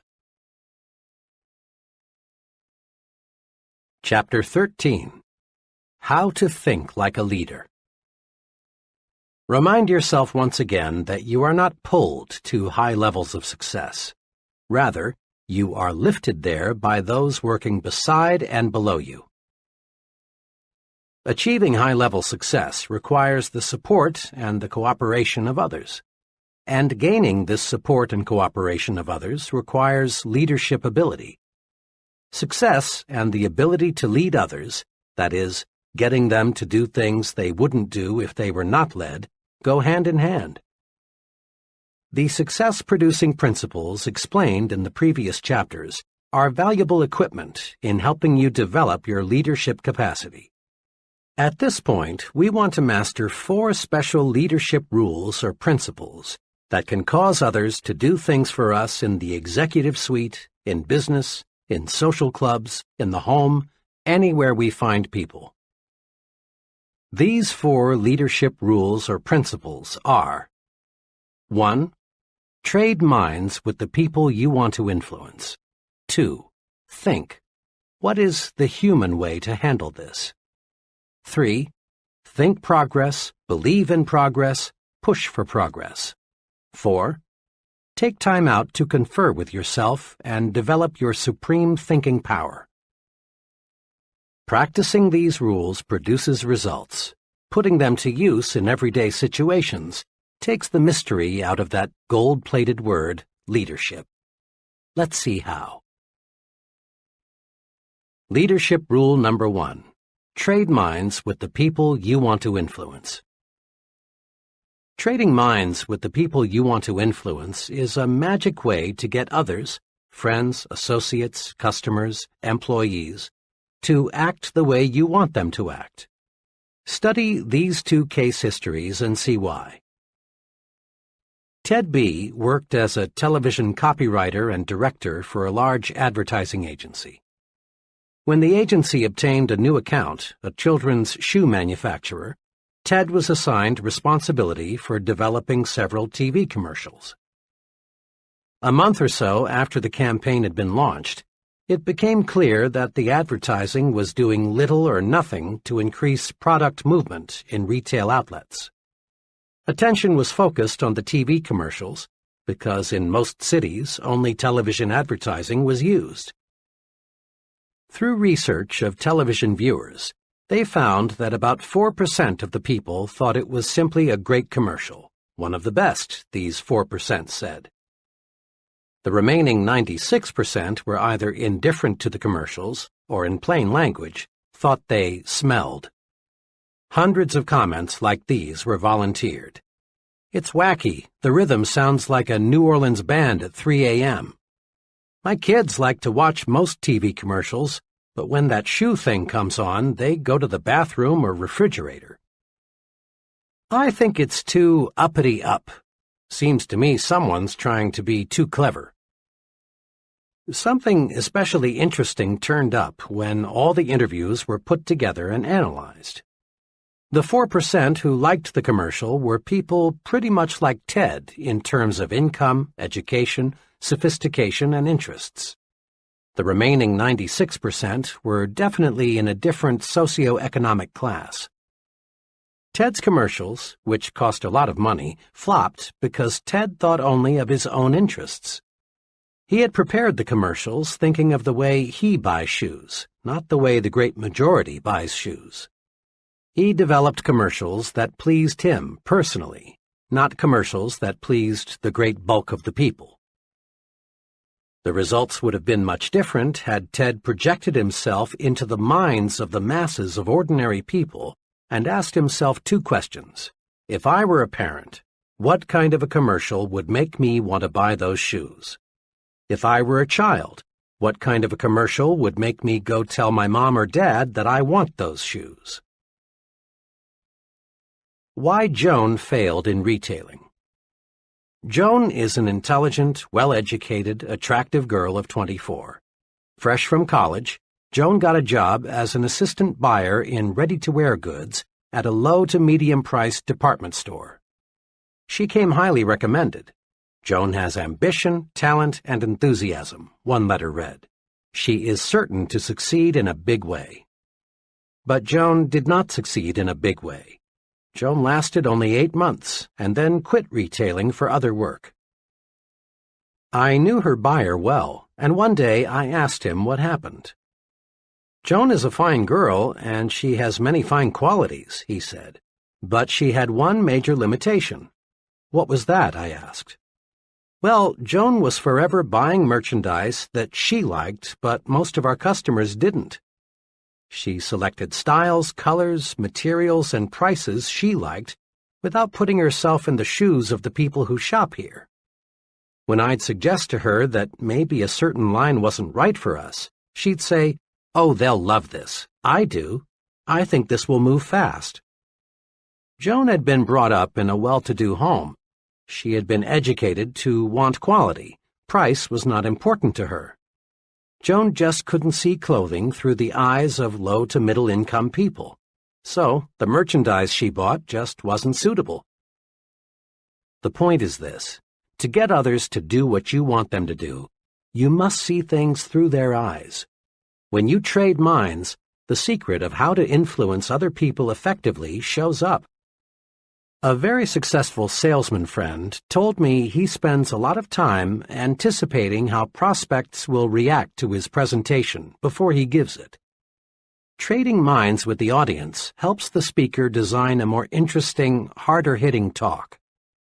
Trading minds with employees helps the supervisor provide more effective, better-received instructions. A young credit executive explained to me how this technique worked for him.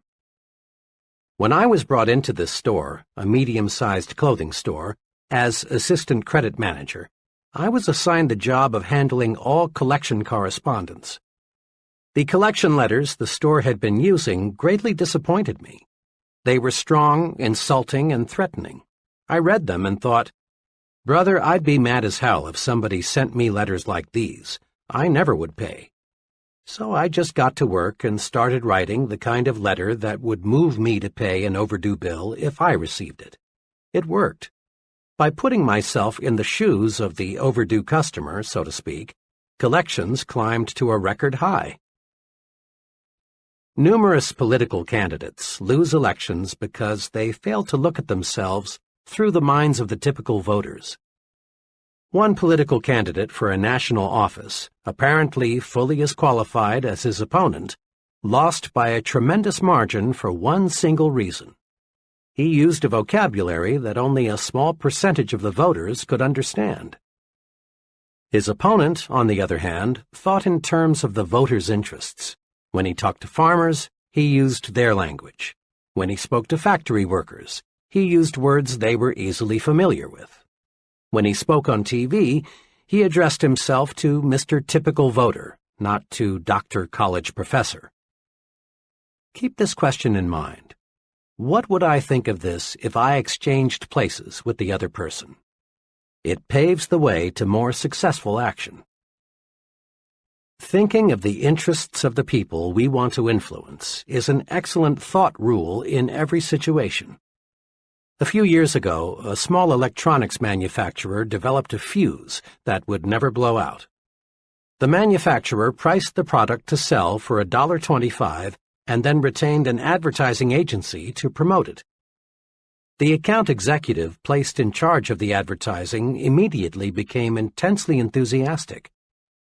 His plan was to blanket the country with mass advertising on TV, radio, and newspapers. "This is it," he said. "We'll sell 10 million the first year." His advisors tried to caution him, explaining that fuses are not a popular item, they have no romantic appeal, and people want to get by as cheaply as possible when they buy fuses. Why not, the advisors said, use selected magazines and sell it to the high income levels? They were overruled, and the mass campaign was underway, only to be called off in 6 weeks because of disappointing results. The trouble was this: the advertising executive looked at the high-priced fuses with his eyes, the eyes of a high-income person.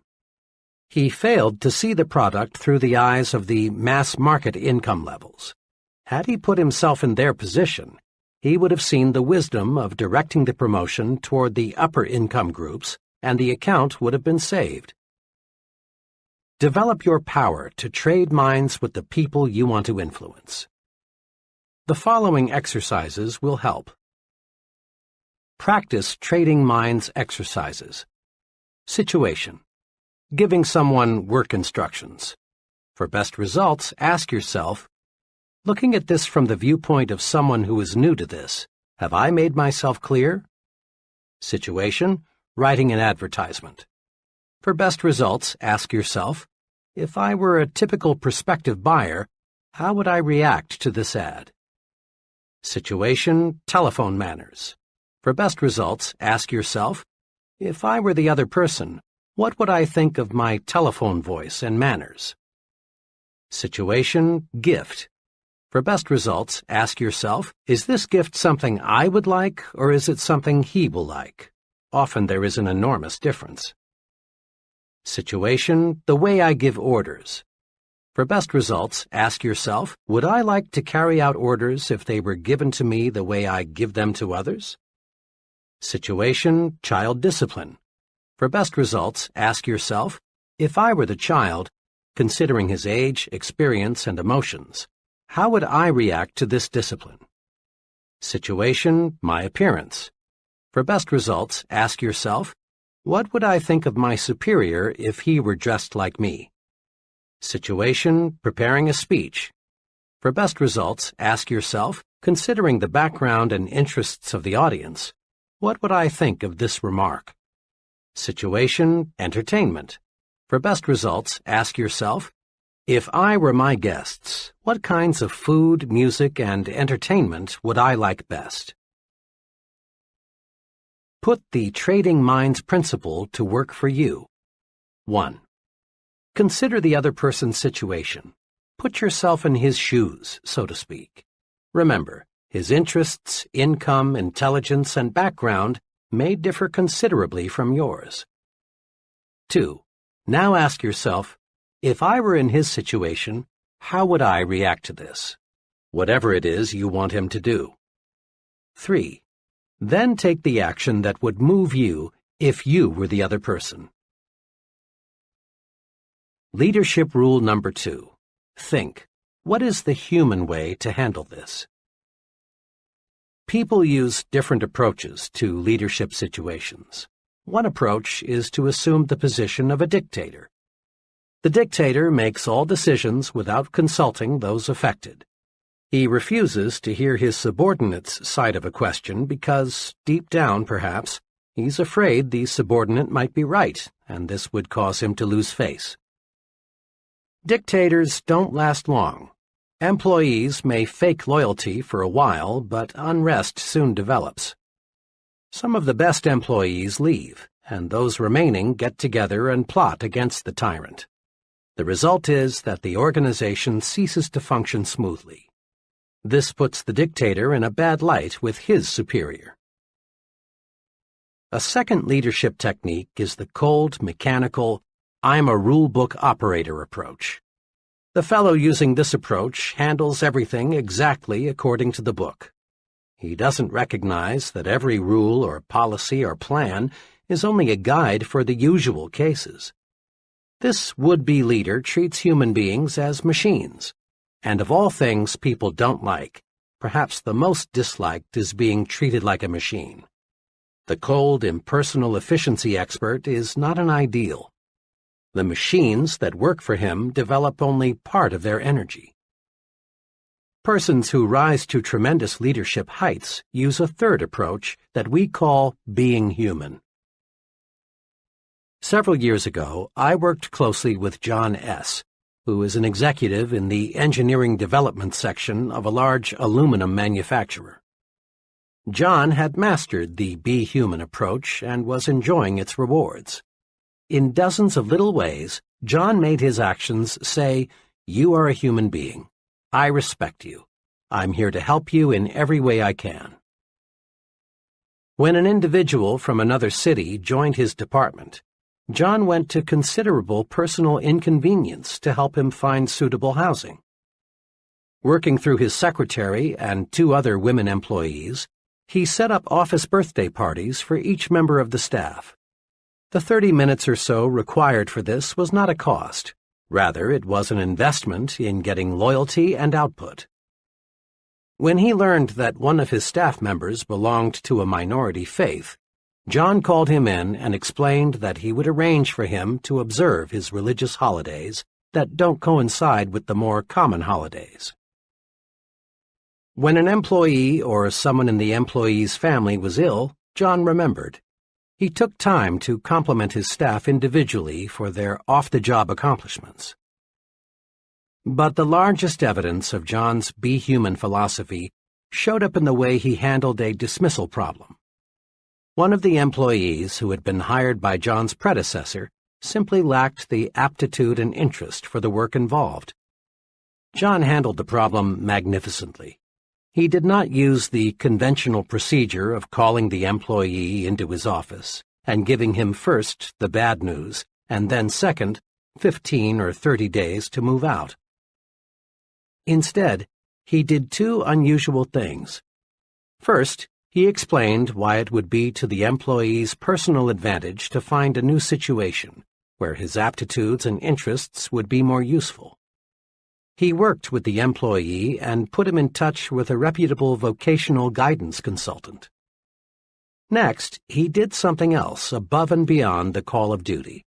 He helped the employee find a new job by setting up interviews with executives in other companies where the employee's skills were needed. In just 18 days after the dismissal conference, the employee was relocated in a very promising situation. This dismissal procedure intrigued me, so I asked John to explain his thinking behind it. He explained it this way. "There's an old maxim I've formed and held in my mind," he began. "Whoever is under a man's power is under his protection, too. We never should have hired this man in the first place, because he's not cut out for this kind of work. But since we did, the least I could do was help him to relocate."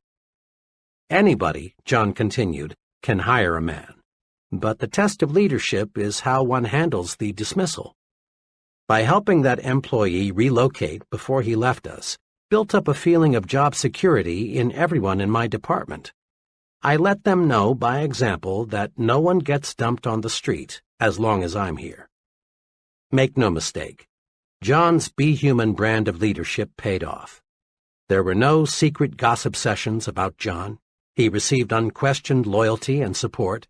He had maximum job security because he gave maximum job security to his subordinates. For about 15 years, I've been close to a fellow I'll call Bob W. Bob is in his late 50s.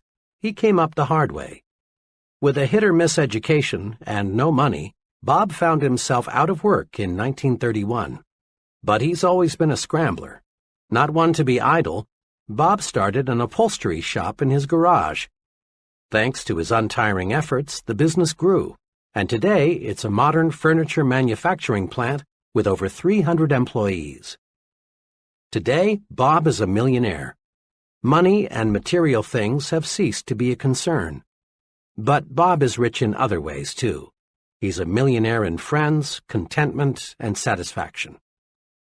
Of Bob's many fine qualities, his tremendous desire to help other people stands out.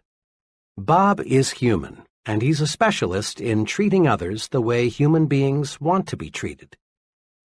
One day, Bob and I were discussing the matter of criticizing people. Bob's human way of doing it is a master formula. Here's the way he put it. "I don't think you could find anybody who would say I'm a softy or a weakling. I run a business.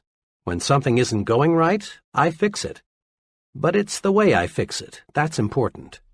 If employees are doing something wrong or are making a mistake, I am doubly careful not to hurt their feelings and make them feel small or embarrassed. I just use 4 simple steps. First, I talk to them privately. Second, I praise them for what they are doing well. Third, I point out the one thing at the moment that they could do better, and I help them find the way. Fourth, I praise them again on their good points. And this 4-step formula works. When I do it this way, people thank me because I've found that's exactly the way they like it. When they walk out of this office, they have been reminded that they are not only pretty good, they can be even better. I've been betting on people all my life, Bob says, and the better I treat them, the more good things happen to me. I honestly don't plan it that way. That's just the way it works out. Let me give you an example. Back about, 5 or 6 years ago, one of the production men came to work drunk. Pretty soon there was a commotion in the plant. It seems this fellow had taken a 5-gallon can of lacquer and was splashing it all over the place. Well, the other workmen took the lacquer away from him, and the plant superintendent escorted him out. I walked outside and found him sitting against the building in a kind of stupor.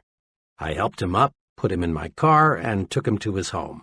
His wife was frantic. I tried to reassure her that everything would be all right. "Oh, but you don't understand," she said. "Mr. W, me, doesn't stand for anyone being drunk on the job. Jim's lost his job, and now what will we do?" I told her Jim wouldn't be dismissed. She asked how I knew. The reason, I explained, is because I'm Mr. W. She almost fainted. I told her I'd do all I could to help Jim at the plant, and I hoped she'd do all she could at home, and just have him on the job in the morning. When I got back to the plant, I went down to Jim's department and spoke to Jim's coworkers. I told them, "You've seen something unpleasant here today, but I want you to forget it. Jim will be back tomorrow. Be kind to him. He's been a good worker for a long time, and we owe it to him to give him another chance." Jim got back on the ball, and his drinking was never again a problem. I soon forgot about the incident. But Jim didn't. 2 years ago, the headquarters of the local union sent some men here to negotiate the contract for the local. They had some staggering, simply unrealistic demands. Jim, quiet, meek Jim, suddenly became a leader. He got busy and reminded the fellows in the plant that they'd always gotten a fair deal from Mr. W, and we didn't need outsiders coming to tell us how to run our affairs. The outsiders left, and as usual, we negotiated our contract like friends, thanks to Jim. Here are 2 ways to use the Be Human approach to make you a better leader. First, each time you face a difficult matter involving people, ask yourself, what is the human way to handle this? Ponder over this question when there is a disagreement among your subordinates, or when an employee creates a problem. Remember Bob W.'s formula for helping others correct their mistakes. Avoid sarcasm. Avoid being cynical. Avoid taking people down a peg or two. Avoid putting others in their place. Ask, what is the human way to deal with people? It always pays. Sometimes sooner, sometimes later, but it always pays.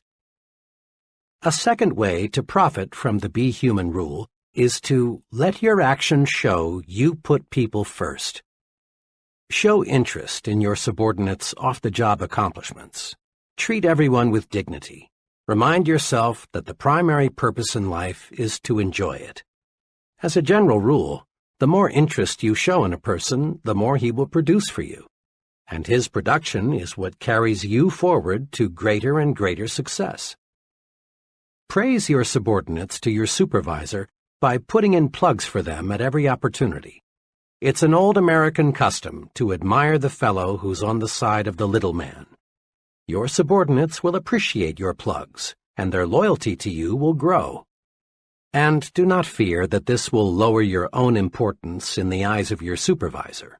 Rather, a man big enough to be humble appears more confident than the insecure man who feels compelled to call attention to his accomplishments.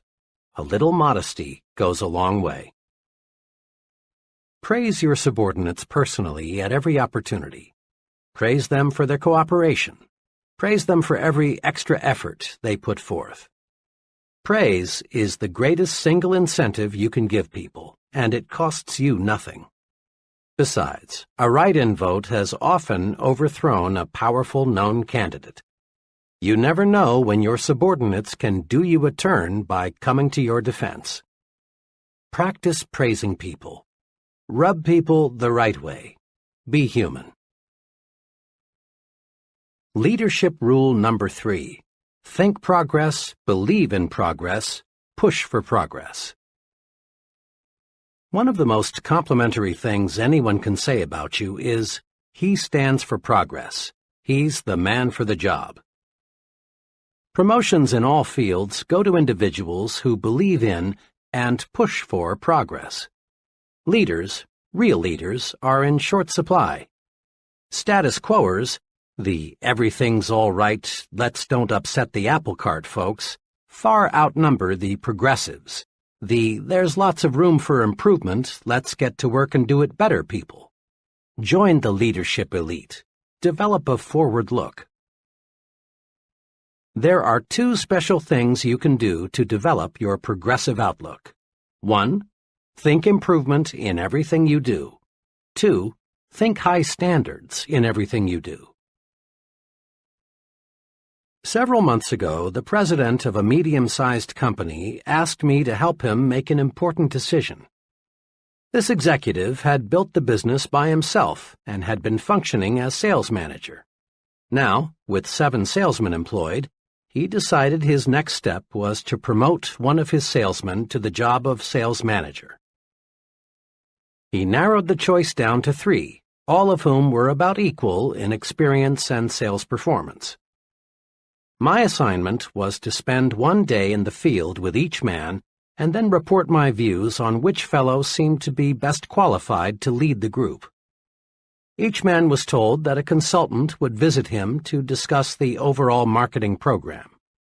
For obvious reasons, they were not told the specific purpose of my visit. 2 of the men reacted pretty much the same way. Both were uncomfortable with me. They seemed to sense that I was there to change things. Each of these men was a real defender of the status quo. Both approved of the way everything was being done.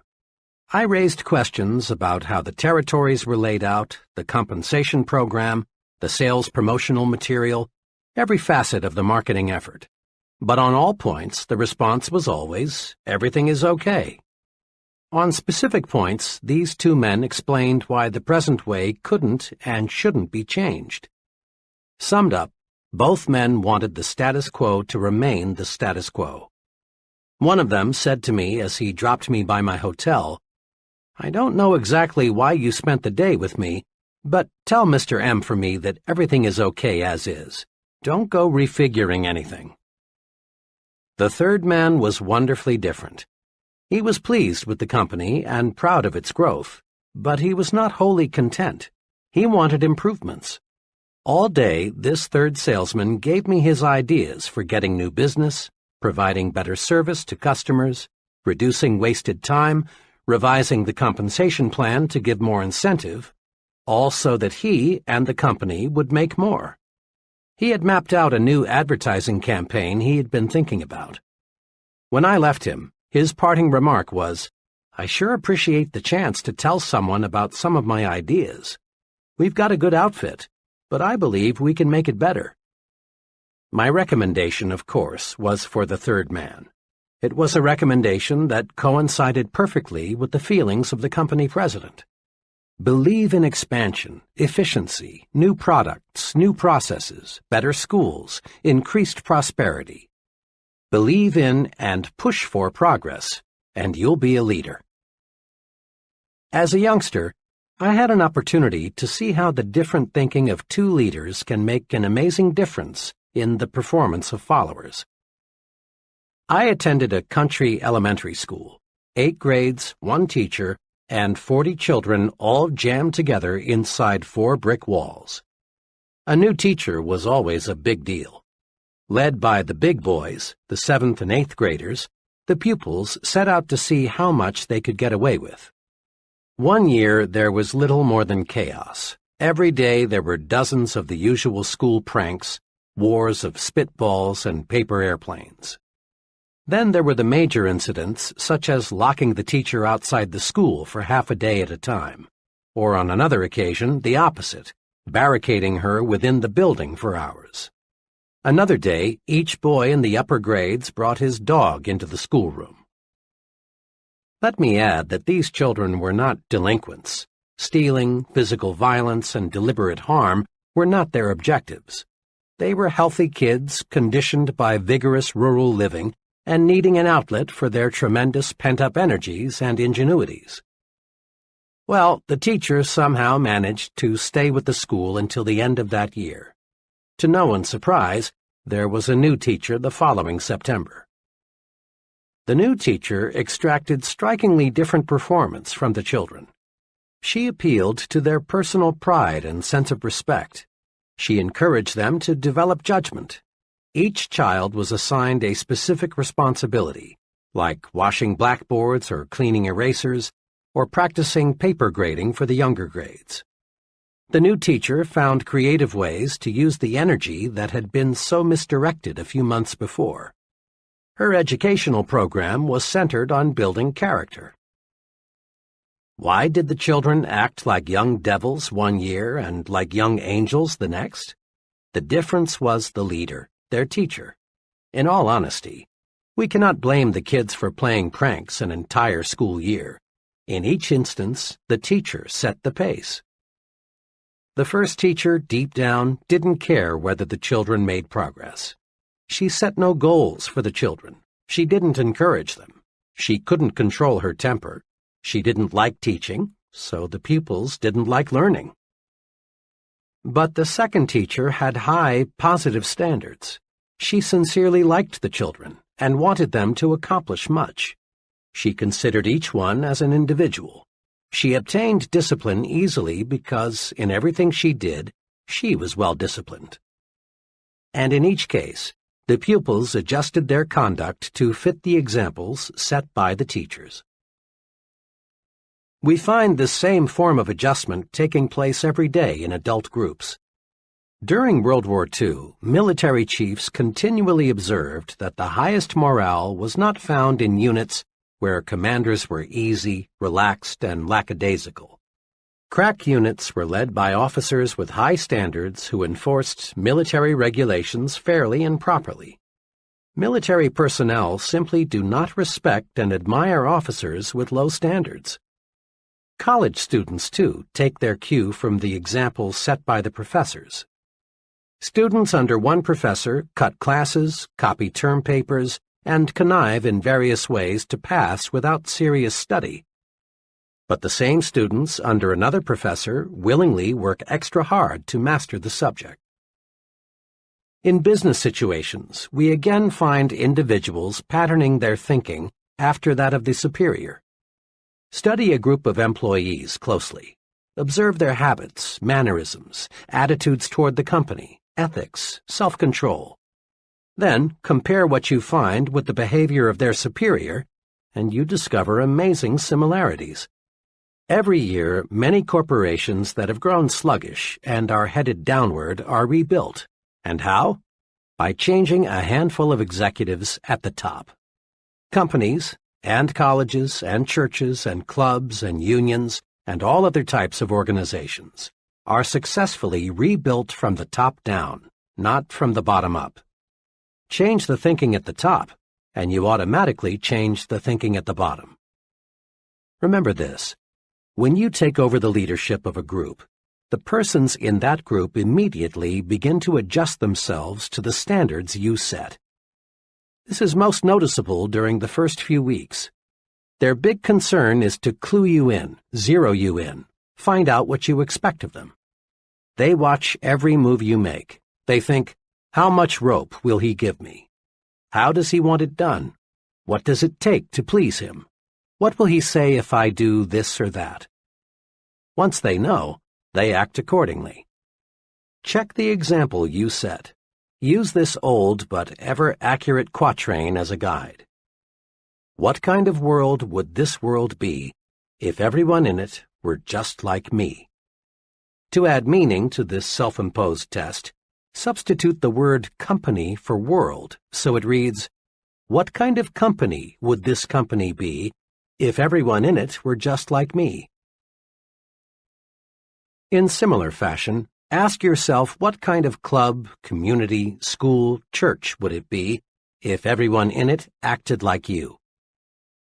Think, talk, act, live the way you want your subordinates to think, talk, act, live, and they will.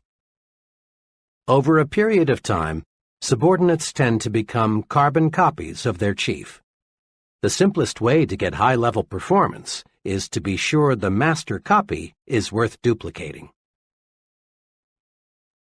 Am I a progressive thinker checklist? A. Do I think progressively toward my work? 1. Do I appraise my work with the how can we do it better attitude? 2. Do I praise my company, the people in it, and the products it sells at every possible opportunity? 3. Are my personal standards with reference to the quantity and quality of my output higher now than 3 or 6 months ago? 4. Am I setting an excellent example for my subordinates, associates, and others I work with? B. Do I think progressively toward my family? 1. Is my family happier today than it was 3 or 6 months ago? 2. Am I following a plan to improve my family's standard of living? 3. Does my family have an ample variety of stimulating activities outside the home? 4. Do I set an example of a progressive, a supporter of progress for my children? C. Do I think progressively toward myself? 1. Can I honestly say I am a more valuable person today than 3 or 6 months ago? 2. Am I following an organized self-improvement program to increase my value to others? 3. Do I have forward-looking goals for at least 5 years in the future? 4. Am I a booster in every organization or group to which I belong? D. Do I think progressively toward my community? 1. Have I done anything in the past 6 months that I honestly feel has improved my community, neighborhood, churches, schools, etc.? 2. Do I boost worthwhile community projects rather than object, criticize, or complain? 3. Have I ever taken the lead in bringing about some worthwhile improvement in my community? 4. Do I speak well of my neighbors and fellow citizens? Leadership Rule Number 4. Take time out to confer with yourself and tap your supreme thinking power. We usually picture leaders as exceptionally busy people, and they are. Leadership requires being in the thick of things, but while it's usually overlooked, it is noteworthy that leaders spend considerable time alone with nothing but their own thinking apparatus. Check the lives of the great religious leaders, and you'll find each of them spent considerable time alone. Moses frequently was alone, often for long periods of time. So were Jesus, Buddha, Confucius, Mohammed, Gandhi. Every outstanding religious leader in history spent much time in solitude, away from the distractions of life. Political leaders, too, those who made lasting names in history for good or bad, gained insight through solitude. It is an interesting question whether Franklin D. Roosevelt could have developed his unusual leadership capacities had he not spent much time alone while recovering from his polio attack. Harry Truman spent much time as a boy and as an adult alone on a Missouri farm. Quite possibly, Hitler would never have achieved power had he not spent months in jail alone, where he had time to construct Mein Kampf, that brilliantly wicked plan for world conquest that sold the Germans in a blind moment. Many of the leaders of communism who proved to be so diplomatically skillful, Lenin, Stalin, Marx, and many others, spent time in jail, where they could, without distraction, plan their future moves. Leading universities require professors to lecture as few as 5 hours per week, so that the professor has time to think. Many outstanding business executives are surrounded all day by assistants, secretaries, telephones, and reports. but follow them around for 168 hours a week and 720 hours a month, and you discover they spent a surprising amount of time in uninterrupted thought. The point is this: the successful person in any field takes time out to confer with himself or herself. Leaders use solitude to put the pieces of a problem together, to work out solutions, to plan, and in one phrase, to do their super thinking. Many people fail to tap their creative leadership power because they confer with everybody and everything else but themselves. You know this kind of person well. He's the fellow who goes to great lengths not to be alone. He goes to extremes to surround himself with people. He can't stand being alone in his office, so he goes prowling to see other people. Seldom does he spend evenings alone. He feels a compelling need to talk with others every waking moment. He devours a huge diet of small talk and gossip. When this person is forced by circumstances to be physically alone, he finds ways to keep from being mentally alone. At times like these, he resorts to television, newspapers, radio, telephone, anything that will take over his thinking process for him. In effect, he says, "Here, Mr. TV, Mr. Newspaper, occupy my mind for me. I'm afraid to occupy it with my own thoughts." Mr. I Can't Stand to Be Alone shuns independent thought. He keeps his own mind blacked out. He is psychologically scared of his own thoughts. As time goes by, Mr. I Can't Stand to Be Alone grows increasingly shallow. He makes many ill-considered moves. He fails to develop firmness of purpose, personal stability. He is unfortunately ignorant of the superpower lying unused just behind his forehead. Don't be a Mr. I Can't Stand to Be Alone. Successful leaders tap their superpower through being alone. You can too. Let's see how. As part of a professional development program, I asked 13 trainees to closet themselves for 1 hour each day for 2 weeks. The trainees were asked to shut themselves off from all distractions and think constructively about anything that came to mind. At the end of 2 weeks, each trainee, without exception, reported the experience proved amazingly practical and worthwhile.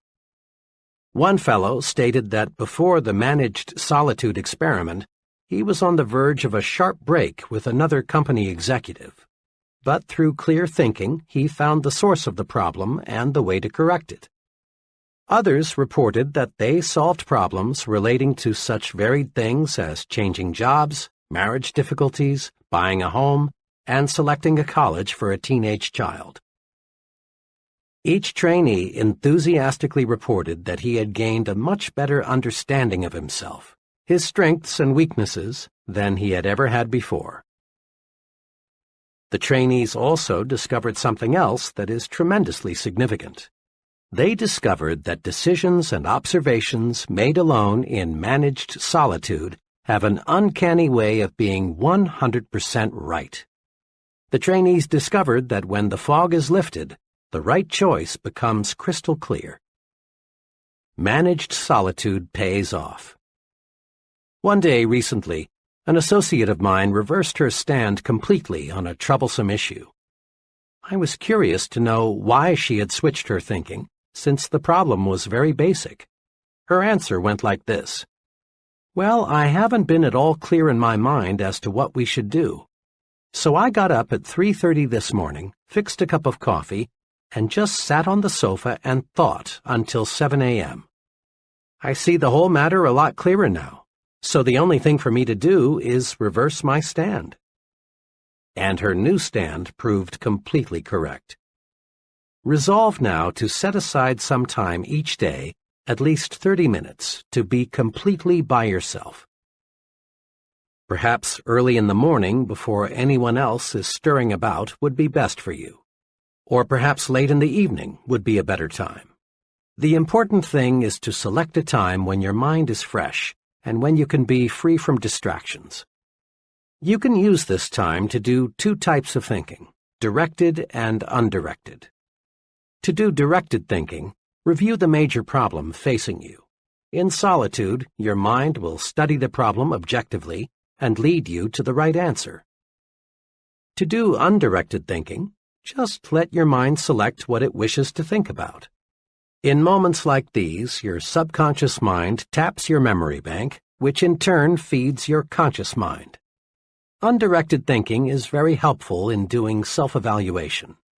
It helps you get down to the very basic matters, like, how can I do better? What should be my next move?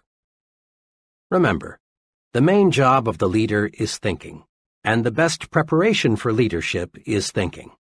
Spend some time in managed solitude every day and think yourself to success. Summary.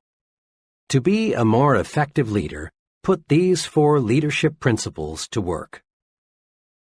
1. Trade minds with the people you want to influence. It's easy to get others to do what you want them to do if you'll see things through their eyes. Ask yourself this question before you act. What would I think of this if I exchanged places with the other person? 2. Apply the Be Human rule in your dealings with others. Ask, what is the human way to handle this? In everything you do, show that you put other people first. Just give other people the kind of treatment you like to receive. You'll be rewarded. 3. Think progress, believe in progress, push for progress. Think improvement in everything you do. Think high standards in everything you do. Over a period of time, subordinates tend to become carbon copies of their chief. Be sure the master copy is worth duplicating. Make this a personal resolution. At home, at work, in community life, if it's progress, I'm for it. 4. Take time out to confer with yourself and tap your supreme thinking power. Managed solitude pays off. Use it to release your creative power. Use it to find solutions to personal and business problems. So spend some time alone every day just for thinking. Use the thinking technique all great leaders use. Confer with yourself. How to use the magic of thinking big in life's most crucial situations. There is magic in thinking big, but it is so easy to forget. When you hit some rough spots, there is danger that your thinking will shrink in size, and when it does, you lose. Here are some brief guides for staying big when you're tempted to use the small approach. Perhaps you'll want to put these guides on small cards for even handier reference. A. When little people try to drive you down, think big. To be sure, there are some people who want you to lose, to experience misfortune, to be reprimanded. But these people can't hurt you if you'll remember 3 things. 1. You win when you refuse to fight petty people. Fighting little people reduces you to their size. Stay big. 2. Expect to be sniped at. It's proof you're growing. 3. Remind yourself that snipers are psychologically sick. Be big. Feel sorry for them. Think big enough to be immune to the attacks of petty people. B. When that I haven't got what it takes feeling creeps up on you, think big. Remember, if you think you are weak, you are. If you think you're inadequate, you are. If you think you're second class, you are. Whip that natural tendency to sell yourself short with these tools. 1. Look important. It helps you think important. How you look on the outside has a lot to do with how you feel on the inside. 2. Concentrate on your assets. Build a sell yourself to yourself commercial and use it. Learn to supercharge yourself. Know your positive self. 3. Put other people in proper perspective. The other person is just another human being, so why be afraid of him? Think big enough to see how good you really are. C. When an argument or quarrel seems inevitable, think big. Successfully resist the temptation to argue and quarrel by 1. Asking yourself, honestly now, is this thing really important enough to argue about? 2. Reminding yourself you never gain anything from an argument, but you always lose something. Think big enough to see that quarrels, arguments, feuds, and fusses will never help you get where you want to go. D. When you feel defeated, think big. It is not possible to achieve large success without hardships and setbacks, but it is possible to live the rest of your life without defeat. Big thinkers react to setbacks this way. 1. Regard the setback as a lesson. Research it. Use it to propel you forward. Salvage something from every setback. 2. Blend persistence with experimentation. Back off and start afresh with a new approach. Think big enough to see that defeat is a state of mind, nothing more. E. When romance starts to slip, think big. Negative, petty, she's, he's, unfair to me so I'll get even type of thinking slaughters romance, destroys the affection that can be yours. Do this when things aren't going right in the love department. 1. Concentrate on the biggest qualities in the person you want to love you. Put little things where they belong, in second place. 2. Do something special for your mate, and do it often. Think big enough to find the secret to marital joys.